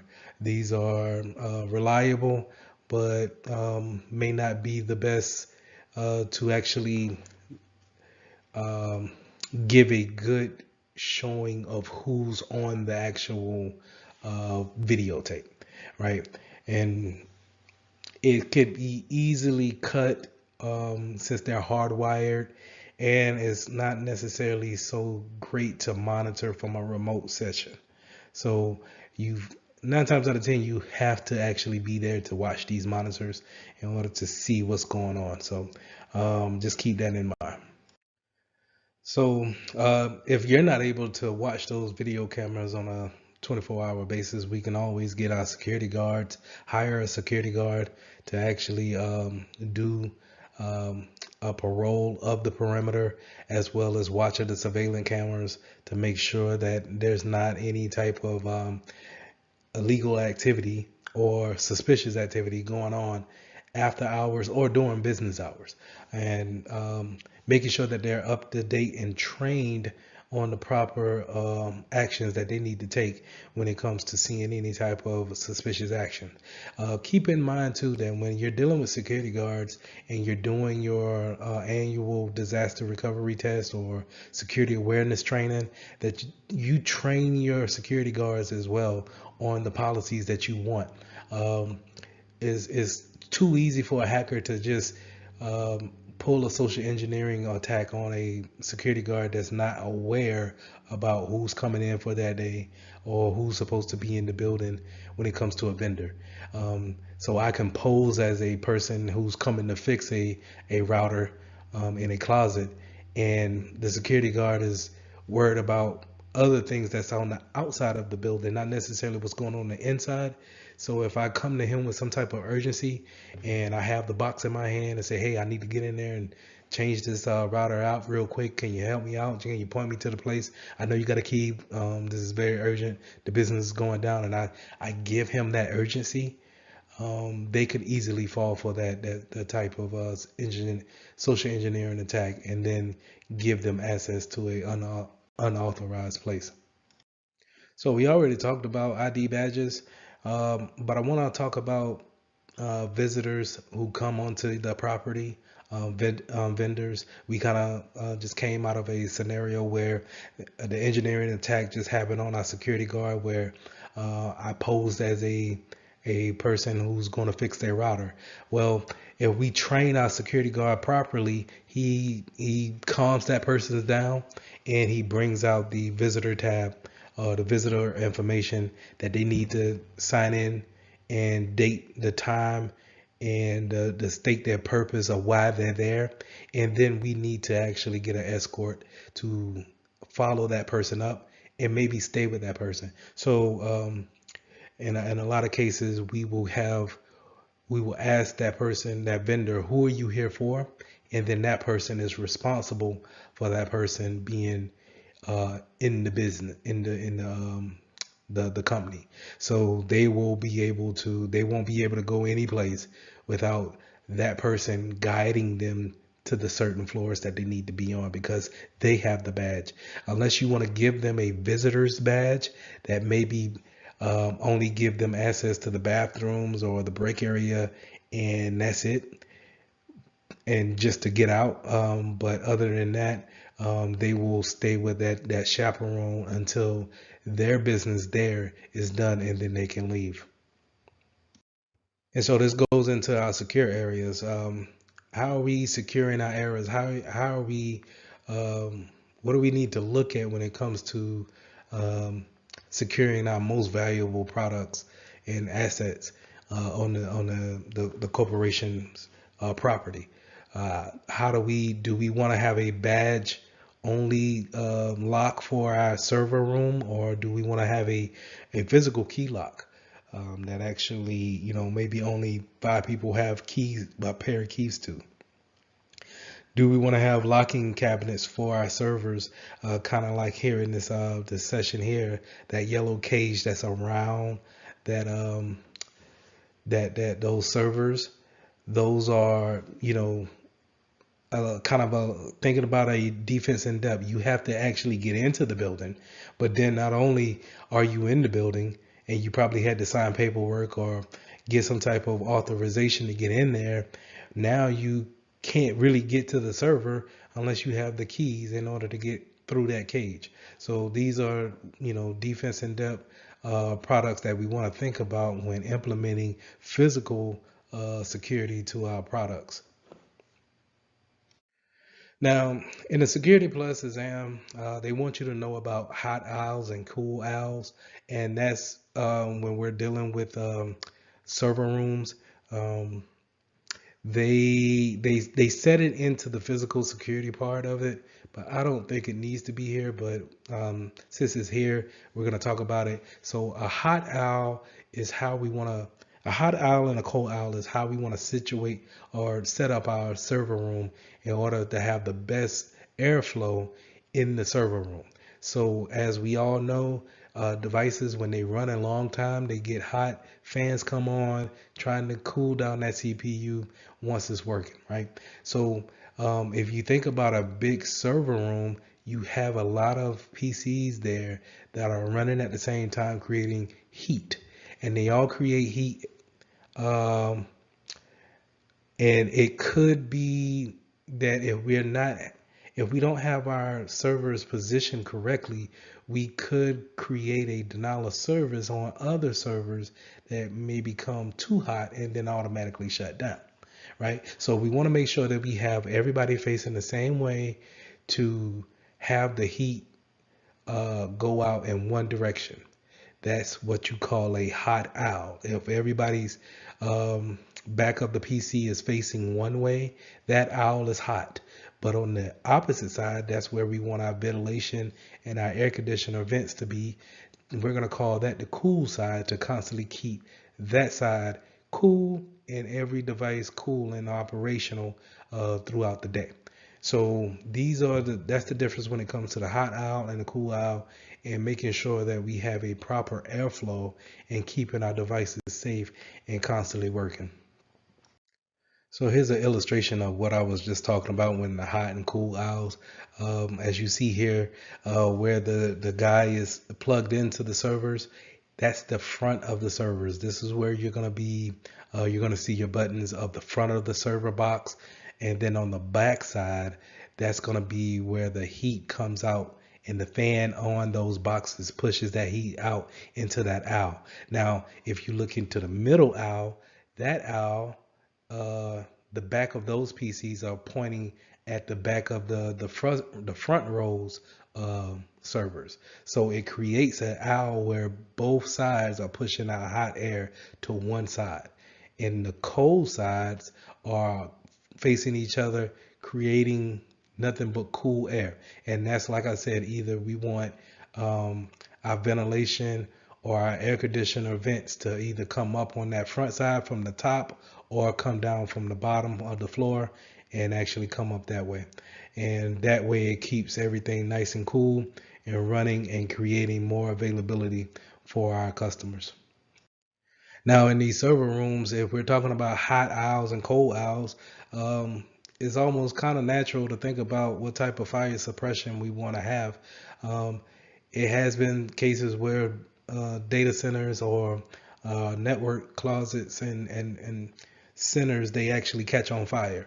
And so when they catch on fire, we don't want to use water, right? Or maybe we can't afford it. We have to. We can't afford something like a dry pot pipe or some type of gas to put out the fire. Maybe we need to use water, but then you might want to look into some type of redundancy when it comes to if that was to happen, you damage the PC for life, and now that data is lost forever. Maybe you might want to have that off in the cloud somewhere. But to bring it back to the slide, we want to make sure that our fire suppression and detection is on point. So these things get hot, could catch fire. It's a possibility. I'm not going to say it's a low possibility, but it's a possibility, right? And so we want to make sure that our fire systems are up to date, that they contact the proper authorities. They contact the proper people who need to know that, hey, something's going on. And then when it comes down to water suppressants or having some type of gas, we will want to go with gas in order to save the data. But let's think about this. Whenever we shoot gas into that office or in that room and someone's in there, then we detriment that person's life. And so as a security professional, you always want to choose life over anything else.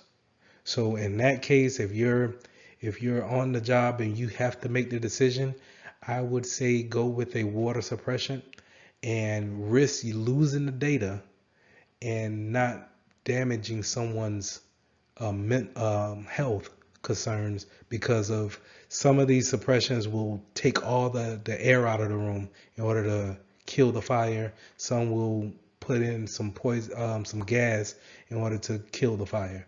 But at the same time, it will kill anyone who's in that building, not in building, but in that room. So you want to make sure that you preserve the life first. I would say use a water suppressant and then have a backup or some type of cloud solution to always revert back if a fire were to happen. So destroying data, how do we want to destroy data? Physically wise, if we're talking about paper, we want to shred everything that we think is important. If it comes from our job, we're not throwing it away in waste baskets. They need to put it into a bin that we take out and we shred it, or we have a third party that comes to shred it. Now, when it comes to the third party shredding information, we need to vet that company out to make sure that they're not keeping information that we're putting on paper, right? And so we want to make sure we vet them out first. If we're talking about hard drives, if we want to, let's say if we're upgrading all our PCs and we're taking out old PCs and putting in new ones, we need to remove those hard drives, remove that memory, and then sell the casing of those PCs on eBay or Amazon or wherever you want to sell it at. But we want to take those hard drives and we either want to do a clean wipe of them, and that means having a wiper, some type of software that writes ones and zeros over everything. But remember, even if you do that and it happens maybe 7 or 8 times to overwrite everything on that hard drive to ones and zeros, it's still some type of software that's out there that could possibly still pull up the data that's buried way deep on that hard drive. So the only way to really kind of kill that information is to actually do physical destruction to it. That's shooting it, hitting it with a hammer, degaussing it, and that's taking two strong magnets and putting it on that hard drive, pulling the magnets within the hard drive apart. Or putting water on it, right?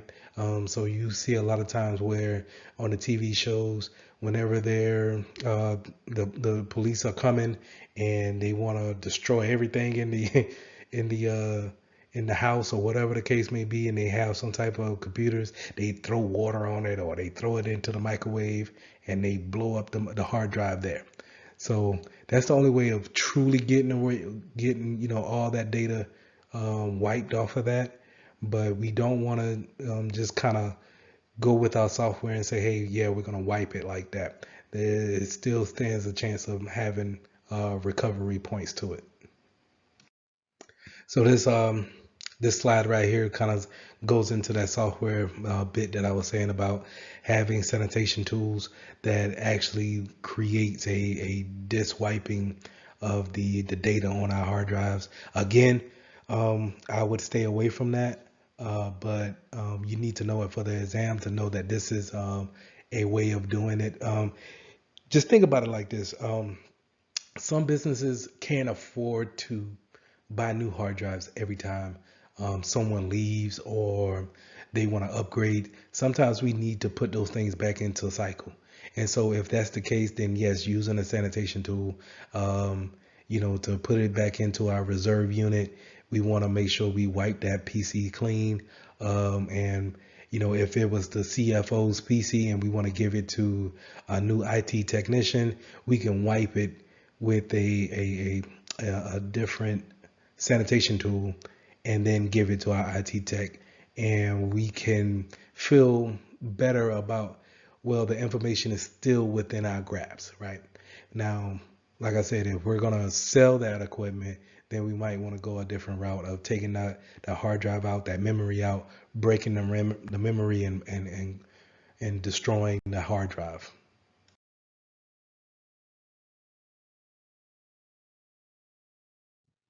So starting off, we're going to start talking about security roles and security controls. A lot of these topics will be in a setting of a enterprise setting. So just keep that in mind, but they can apply to small business as well. So in topic one, we're going to talk about comparing and contrasting informational security roles. So anytime you're talking about informational security, you're going to run into the CIA triad, and that stands for confidentiality, integrity, and availability. Now, when you break those three things down, you're going to see that we want to keep information secure, keep it from people who don't need to see it. That's confidentiality. We want to make sure that it is correct at all times.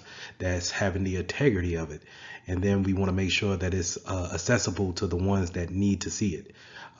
Going back to the integrity piece of it, we also want to make sure that if anybody does change it, we want to make sure that they cannot deny it. And that's our fourth point here of non-repudiation. But in a business standpoint, you'll have a triad, a triangle type of a diagram. And confidentiality, integrity, and availability will be on each side of the triangle. Now, in some businesses, we may want more confidentiality than availability. And in some, we may want more integrity than we do availability. So it all comes down to what kind of business that you're in and how you would form that triad to make things secure.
Now, once you got into informational security, it's not just necessarily putting a configuration on a firewall or making sure that you throw your antivirus up there and scan for different files. It's a number of things that all go into protecting the data that you want to protect.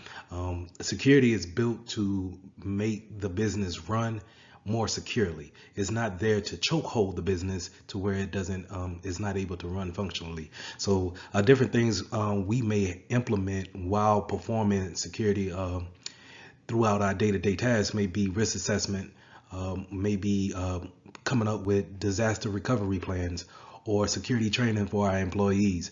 We may be checking audits and making sure that the configurations are put on those systems that need to be there. So it could be a number of things that we have in place, but it's not just technical. It's a more of a business standpoint than anything else, with some technical aspects sprinkled in. Now, in your typical setting, you will have different roles that are in the security department. And 9 times out of 10, you're going to have a chief security officer, or sometimes they may go by a CISO, which is a chief informational security officer. 9 times out of 10, you'll have a manager or a technical manager that's right under them. And then you will have your analysts and your interns that's kind of doing your grunt work, so to say, in order to place those configurations in, building policies and so forth. Now, it's the job of your analysts as well as anyone to actually do their due diligence and their due care when it comes to the business needs, and then what type of security we're going to actually provide the business when it comes to the operations that we're actually running in our business. Hey, before we move forward, I wanted to show you guys kind of like where you can look for some security roles and some positions that are hiring for informational security jobs. So I'm here on my LinkedIn page, and I'm going to go to jobs up here, and I'm going to just kind of scroll through to see what's going on.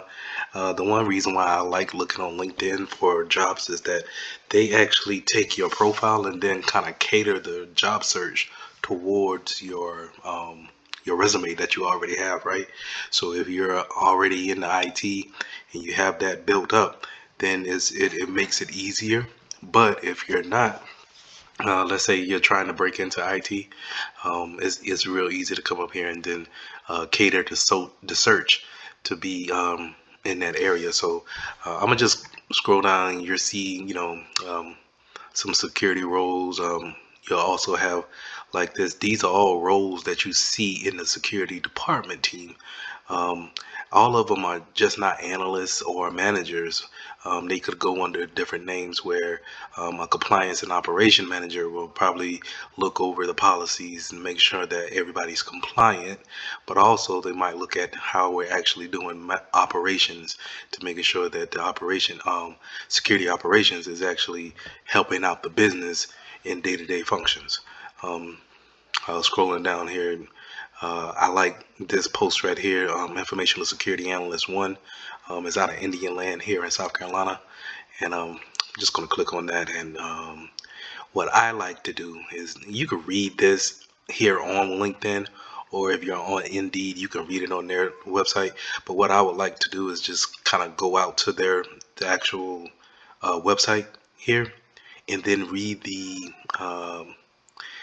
application here and see what they want. Now, they'll go through, and you got to keep in mind that when HR is building out these descriptions, sometimes they may hit what you actually are working on, and then sometimes they'll give you a high level overview of what you may be doing. But the one thing that I always go down and look for is the description. What would I do daily on a daily task? And then I will also go down to the requirements, the must-haves here, as they put it. But these are kind of the requirements that you need. So as a level 1 analyst, you'll need that 1 to 3 years of experience in IT. But we already discovered, and by saying that, informational security is not necessarily an IT field, it's more of a business function and then we understand how to apply security to the business functions.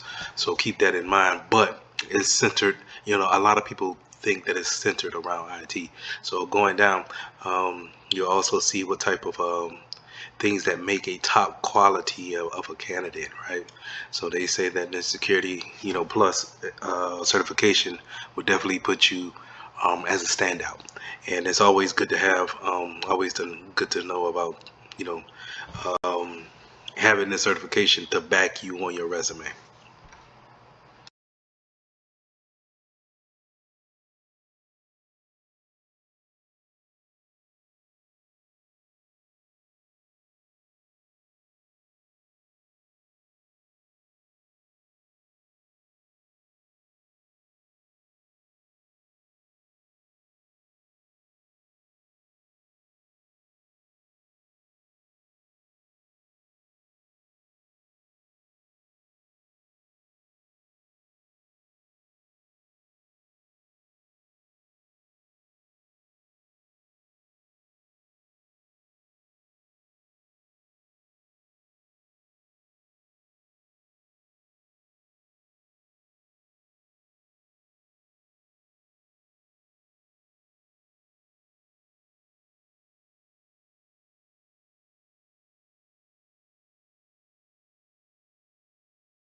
In some cases, your business may not be able to have a full department dedicated to just informational security.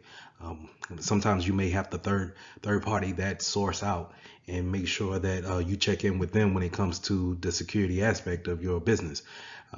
Whenever you're seeing more of a center that's dedicated to security, informational security, then it's 9 times out of 10 it's going to be called a SOC, Security Operations Center.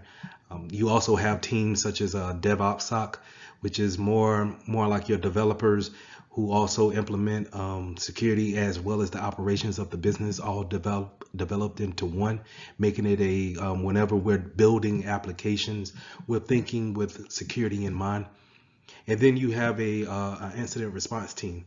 This could be referred to as a CSIRT or some type of incident response team.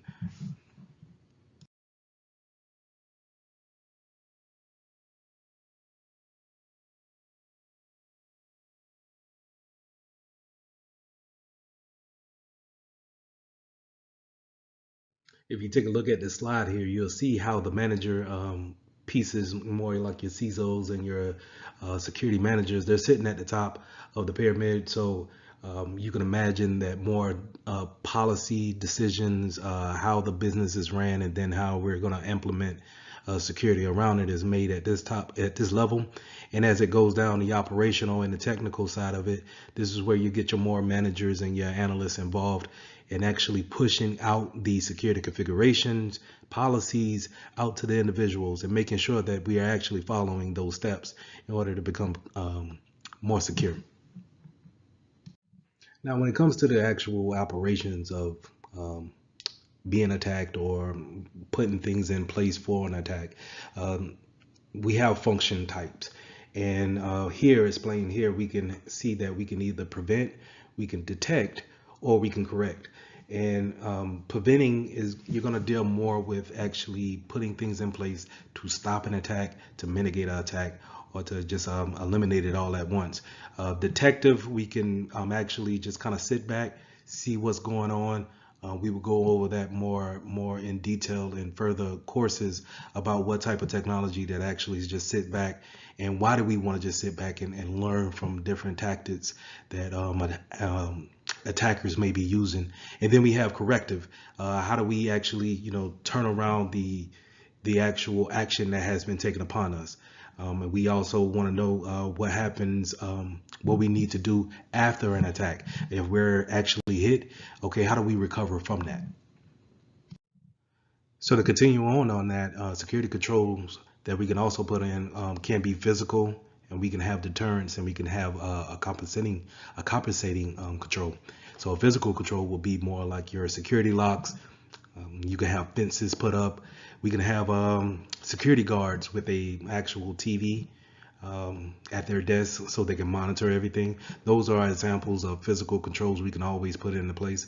We can have deterrents, things like signs such as, stay away or beware of electrical shock or something like that. Something that we can put up and we can make noticeable to anybody who would want to cross the line, come into the premises where they're not supposed to be. We can deter and actually discourage them from going through with their actions, right? And then we have a compensating control. Say we would just accept the risk that happens, and we're just gonna say, hey, we can't stop the typhoon from coming in, but so what we'll do is we'll make sure we have insurance and we can recover from that if we're actually hit by the natural disaster. It's always important to understand what type of business and industry you're in, just to know what kind of framework that you might want to use when it comes to implementing information security into your business. So you want to use these frameworks because they're good foundations to actually follow and to make sure that you're compliant if you're doing any type of business. When I say that, I kind of bring up the example of just using credit cards. If your company is collecting credit card data because you're actually doing transactions of sales or e-commerce, then you might want to make sure that you have the right framework in place in order to stay compliant and making sure that you're not breaking any laws. So a good framework that you can actually get into is looking at what we have in NIST, or seeing what other cybersecurity frameworks that we have out there. Sometimes finding a international organization of standardization can help you bring those frameworks into play and actually see more in depth on the type of security that you need to apply for your business. So a good example of that is the Cloud Security Alliance.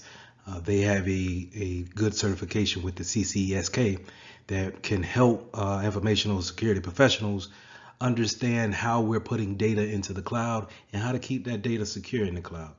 So they can provide you with cloud matrix and cloud control matrix, where it kind of gives you this layout of things to look for, questions to ask your provider before you actually just give them data. So it's good to look these organizations up, see what kind of standards that they have out there, and then apply them on your day-to-day basis when it comes to security. Having a good benchmark is showing that you have done your due diligence when it comes to seeing how your business operates and then how we're going to actually apply security to it. Having said that, we can use something such as the Open Web Application Security Projects, OWAPs, to apply the configurations that we need when it comes to web browsing and making sure that we stay secure when our clients are out there browsing the web. So that takes us to regulations and standards. So having those regulations and standards put in place, again, is showing that you have due diligence. You've done your due diligence. You actually taken that step forward in order to protect the data that's in your business, protect the operations that we're actually doing. A good example of this is applying things such as your SOX, the FISMA Act, making sure that we're in compliance with GLBA, HIPAA, as well as PCI DSS. Now, all of those standards are in different fields, but we need to make sure we understand what type of industry that we're in, and then if we fall under these different types of standards, regulations. Because if we break out of the standards that are there, then it's a good chance that we could be held accountable in the court of law.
So as a key point to remember, starting informational security, we started talking about the CIA triad and how, we're going to use those three different pillars in order to secure our data or make it available or making sure that it doesn't change by any means.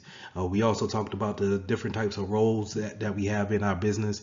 When it comes to informational security, who's sitting at the top with the CISO, and then we have security managers that's pushing out to our analysts of the configurations and the regulations that we need to abide by. We also talked about the different standards and the different regulations that we need to also abide by when it comes to making data secure, but also making sure that we're in standards and in compliance of the legal laws that's been placed on our business and our industry. So let's jump into lesson 2, threat actors, and then actually gaining some threat intelligence. This is where we're gonna, go a little bit deeper into who is exactly attacking or sitting on our network, and then what kind of intelligence can we actually gain to protect ourselves against these type of attacks that they're gonna put on us. So before we get into threat actors and intelligence, let's understand what is a risk. Risk is having a vulnerability and a threat present pretty much at the same time. If they're present at the same time, then the likelihood of the risk actually happening is very high. If they're not, let's say if they're not in the same vicinity at that point in time, the risk level will be low. A good example would be if you're in Idaho and you have a building that's made out of straw, then the risk factor of having a hurricane come and hit your straw-made house is low, right? But the risk factor for it getting hit by a tornado is high.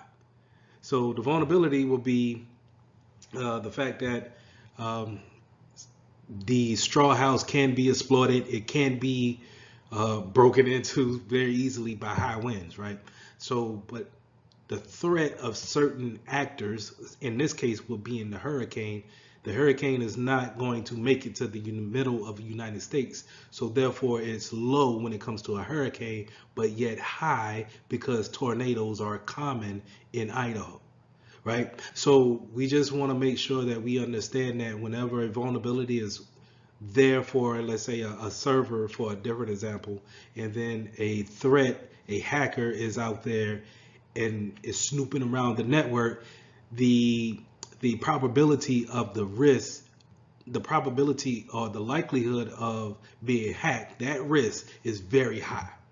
All right, so we want to make sure that whenever we're taking a test or we see anything when it comes to informational security, if you have any two of these equations, then it will lead to the impact of the risk. And if you remove any one of these factors, if you remove a vulnerability or you remove the threat, then it pretty much eliminates the risk. Okay. Attributes of a threat actor, it could be a number of things why a threat actor would choose your business, your data to be a potential target. It could be they just simply don't like what you stand for, what you bring to the table. It could be the simple fact that you just left configurations open, and they're, let's say, sharpening their skills for a bigger job. So it can vary on a scale from you're very popular to I need to work on something, so I'm gonna work on someone that's not as big on the net. So you fall into that area. It could be I have a target audience. I'm going for anybody who is a baby boomer.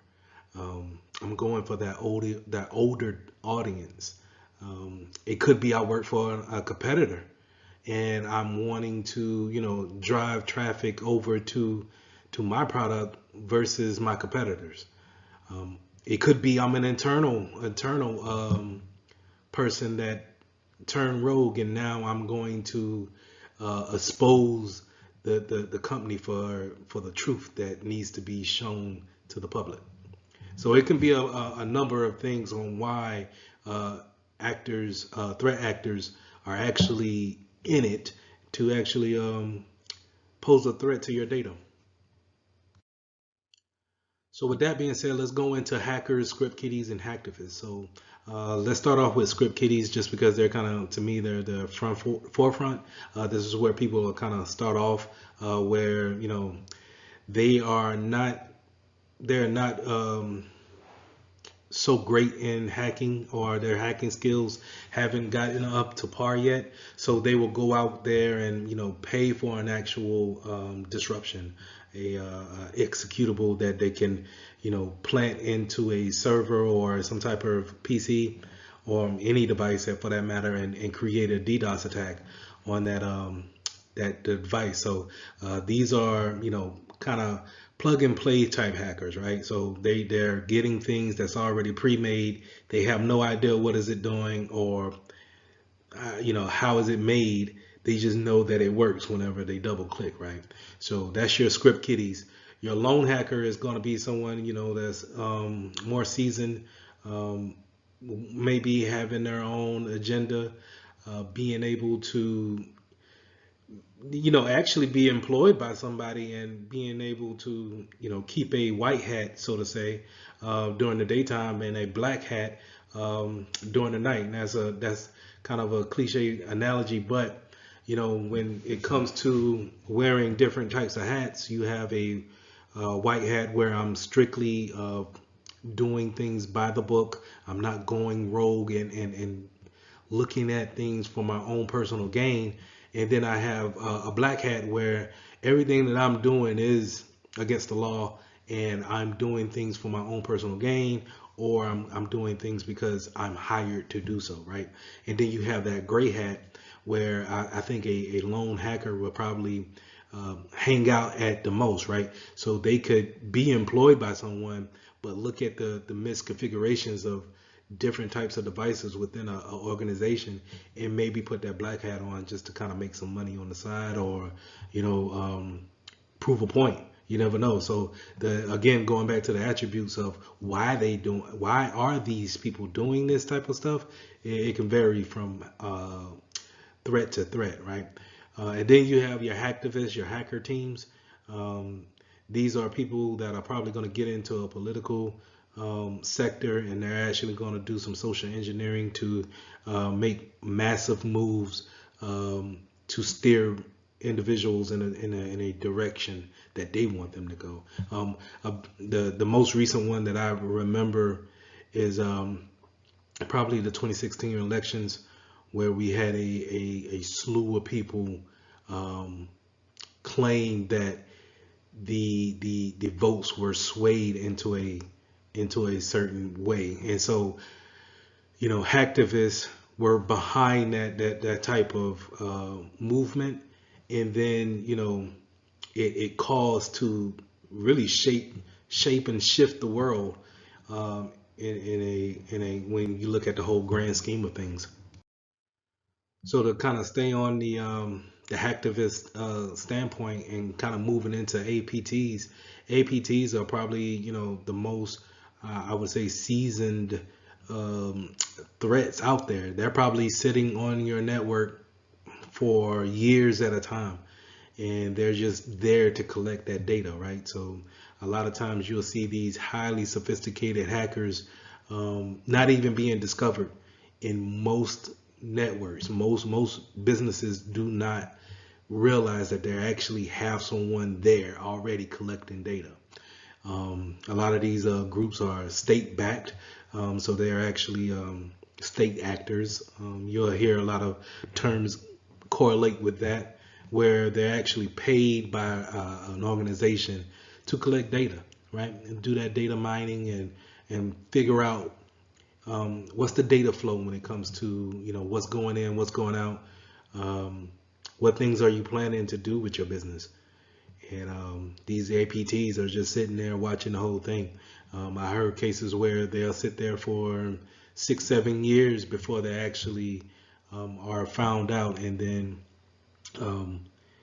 you have to, escalate things immediately, and then put out public statements saying that, it's believed that we've been breached, 5 years ago, and we're just now coming up with that today. So keep an eye out for advanced persistent threats. Those are, you're pretty much your advanced hackers that are just sitting there collecting data.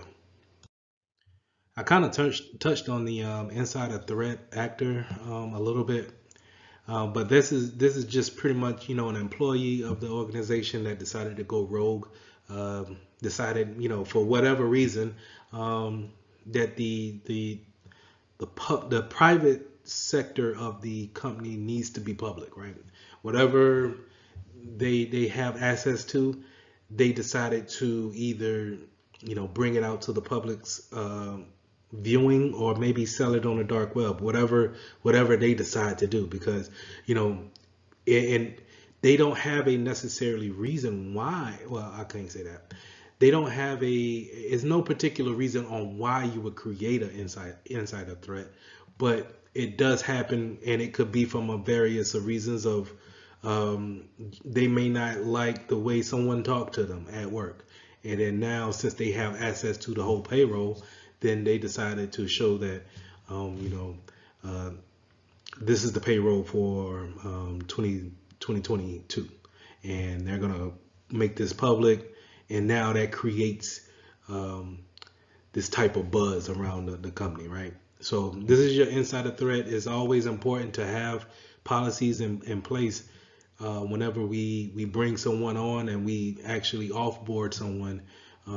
Let's say if someone quits abruptly, that may be a telltale sign that they could be an insider threat, a malicious insider. So we need to put things in place in our policies to make sure that we take assets away immediately, making sure that we keep things on hand so many years after that person hasn't left the building.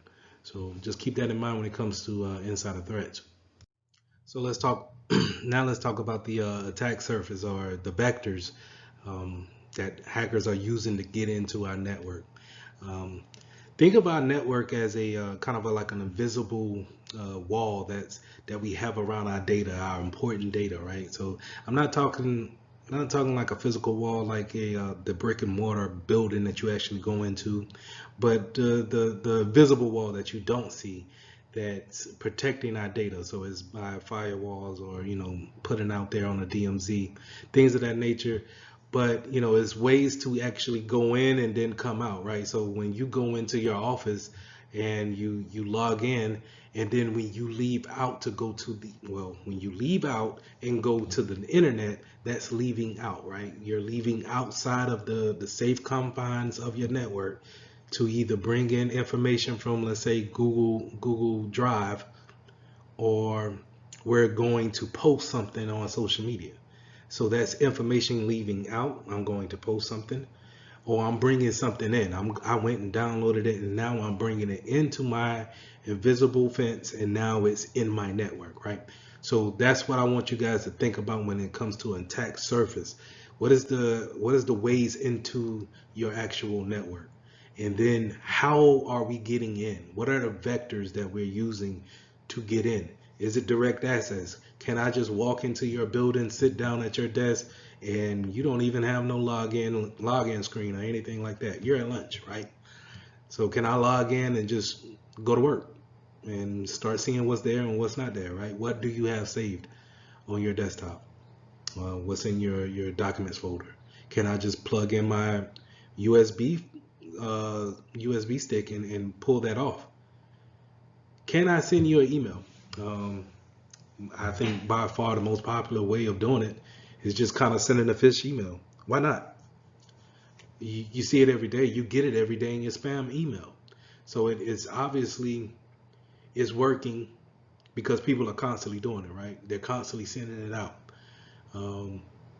Can I just talk to you on social media? Have you posted something on social media that you shouldn't? These are certain ways that you could gain information about a company just by reading, what people are actually posting on social media. I talked about the cloud earlier with G Drive or Google Drive, where that's considered the cloud, right? And I can go out there on any device because the cloud is pretty much everywhere. I don't necessarily have to be in your building. I can take it from there. Um, so there's many different vectors, and that's knowing these things is a good way of saying um, having an understanding of how data flows in and flows out. So we went over, attack vectors. We went over, who could be possibly doing the attacking, and then now let's find out how can we arm ourselves, right? And I think the best way to arm ourselves is with knowledge and being able to research how are they actually doing attacks in the wild in real time, right? And this is when we are wanting to get that type of intelligence on our threats. So we can arm ourselves better by saying, okay, let's put these things in play because this is what they're doing. If we're protecting ourselves and they're not even doing that anymore, um, is it is it, are we wasting time and money by focusing in places where we shouldn't be? So one way we can do this is we can put things such as a honeypot out there for individual to go in and attack. And when they're participating in this attack, we can sit back and monitor how they actually are doing their attacks. And then we can record all of that stuff down, and then we can have our smart guys at our application department write our application to be aware of the attacks and then put things into um, actually defend against those attacks, right? So that's why we would have something that's sitting out there that looks vulnerable from the get-go. So it may be a server. Let's say if we put a server out there in the DMZ. This is kind of like a no man's land where we can see it, but they can actually get to it as well. So we put a server out there and we name it payroll server. Do not enter, right? And of course, that's obvious and it looks like the obvious thing, but I'm just giving an example. Someone logs into it and they go to, performing their ritual of how to figure out what's open, what's not. They're running their tools on this thing, and only thing we're doing is we're sitting back recording all of the data that they're doing, right? So it's kind of like, just if you remember a show called Bait Car, where they just kind of left the car unlocked, and the robber will come in and they'll drive off a couple of feet, and then the cops will jump out and arrest them. It's kind of that same concept, right? We're putting something out there, we're realizing how are they actually just attacking, and then we make the countermeasure to that. Another place where we can get good information is from the vendors that we have in our network, right? So all the devices that we have or the software that we're using in our environment, why not go to their website to see what type of technology that they have in place, what type of updates are they pushing out to see how they're actually combating against the attacks that are heading out there. It's real good to see, especially when new attacks come out there that are very fresh. The latest one that I've seen was Log J4, and we had to pretty much go to every vendor that we had, every device that we had, and see at the vendor website, did you were configurations or did the software used for that particular device vulnerable to Log J4, and make those things constantly in order to figure out if what type of was a new vector for us, you know, where we did not have to, into our environment. It created a whole new with this was his vulnerability. A vulnerability showed up. It just so happened that A lot of software uses log4j, and a lot of our devices are blue. And so it's always a good thing to go to these vendors' website, stay up to date about, and see if you're actually see how they're actually fighting against things in the wild. We already talked about tactics, techniques, and the procedures the way when we were explaining the honeypot example, where we would watch to see what they're actually doing in the wild. And then in our research, we're also understanding how attacks are actually being, performed, right? But we also want to make sure that we understand what are the indicators of a compromise. How do we know that we have been compromised, or it may be a good indication that we are probably compromised. So you want to look for, unusual outbound traffic, things that are going out in a mass amount of traffic leaving the network. You want to also be aware if you have traffic coming in from areas that you should be blocking. So a lot of traffic from China, a lot of traffic from, let's say, Germany, um, well, let's say South America. If you have a lot of traffic that's coming in from these areas and you normally don't have that, then it's a good indication that something may be up. Is there any kind of explanation to user accounts being used for the wrong things? Um, can you see any type of misuse of privilege accounts, right? So those are privilege accounts, or those are accounts that have admin access maybe to throughout the network, or maybe to certain particular PCs that have uh, great value to them. Do you see any kind of unusual activity to those type of user accounts? Um, is there a type of, any type of rise in databases being read at a high volume? If there's only a particular threshold that we have for reading data on our databases, and then all of a sudden it spikes through the roof. What's the cause of that? That might be cause to raise some questions there. Um, we also see kind of like a high request for important files, sensitive files, confidential files. When you start seeing people who shouldn't be snooping around, who are snooping around, these are good indications. So it's a good way of having these type of indicators in place, and being aware of them is a good indication to it's a good way to understand if you've been breached and if changes need to be made. But don't worry, you don't have to necessarily put your face in literature all day and read upon how things are actually being worked on here in the wild. It's good to do those things on a daily basis, but we can also have machine learning out here that understands the daily workflow of our business, and can tell you, can alert, and some can even mitigate if things go awry, right? So if anything was to be abnormal to the normal workday, machine learning or artificial intelligence would be able to detect and then warn us to say, hey, this doesn't look right. It's a lot of traffic leaving out, or a lot of traffic coming in. We're being bombarded here. So it's always good to have these tools in place and making sure that they're configured right to help us stay secure overall.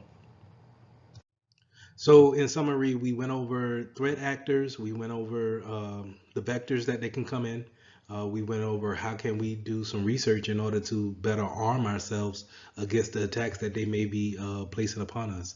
So I would definitely go back over and make sure that we dive deeper into the type of procedures that we want to have, the type of due diligence that we need to do within our company to make sure that we apply the due care in order to avoid attacks from insider threats or people who may be APTs that's sitting in our system, right?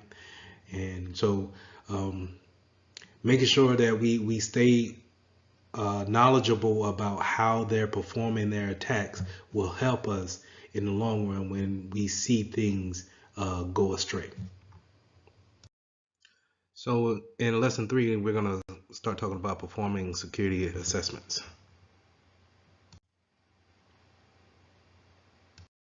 So as a security professional, sometimes we take network tools and actually see how traffic is moving from point to point on our network as well as outside of our network. And we need to be aware of the type of tools that we use in this types of scenarios, and then how can we use them to our advantage, and then also how can an attacker use it for their advantages as well. So the first thing we want to get into is opening up our command prompt and then typing in an ipconfig command to see what type of IP address that we get. And this is how I want you guys to think about IP address as kind of like your home address, right? So in order for you to receive mail in the physical world, the post office will give you a postal address, right? And in order for someone in New Jersey to send you a letter, they need to have that address, and then it goes from post office to post office until it's able to go down your lane, your driveway, or what have you, and then into your mailbox. Well, the IP address is similar to that, right?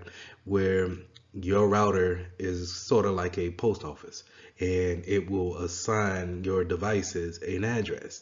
This in case it'll be a IP address, and it uses that IP address in order to communicate to other devices within the world, whatever it may be, from a server to gaming consoles to your smart refrigerator that tells you how many degrees your milk is chilling at, right? So we can use an IP address to identify each other on the network, or in this case the internet, right? So we can also use things kind of like a what's called a ping. So we can open up our command prompt, and I'll show you guys in a second. We'll open up our command prompt and we'll ping another address or a domain name, and it can return to us their address. So let's say if we wanted to know the IP address to the server for ESPN.com. And what we'll do is we'll ping ESPN.com. It'll show us the information there. So I'll show you guys that.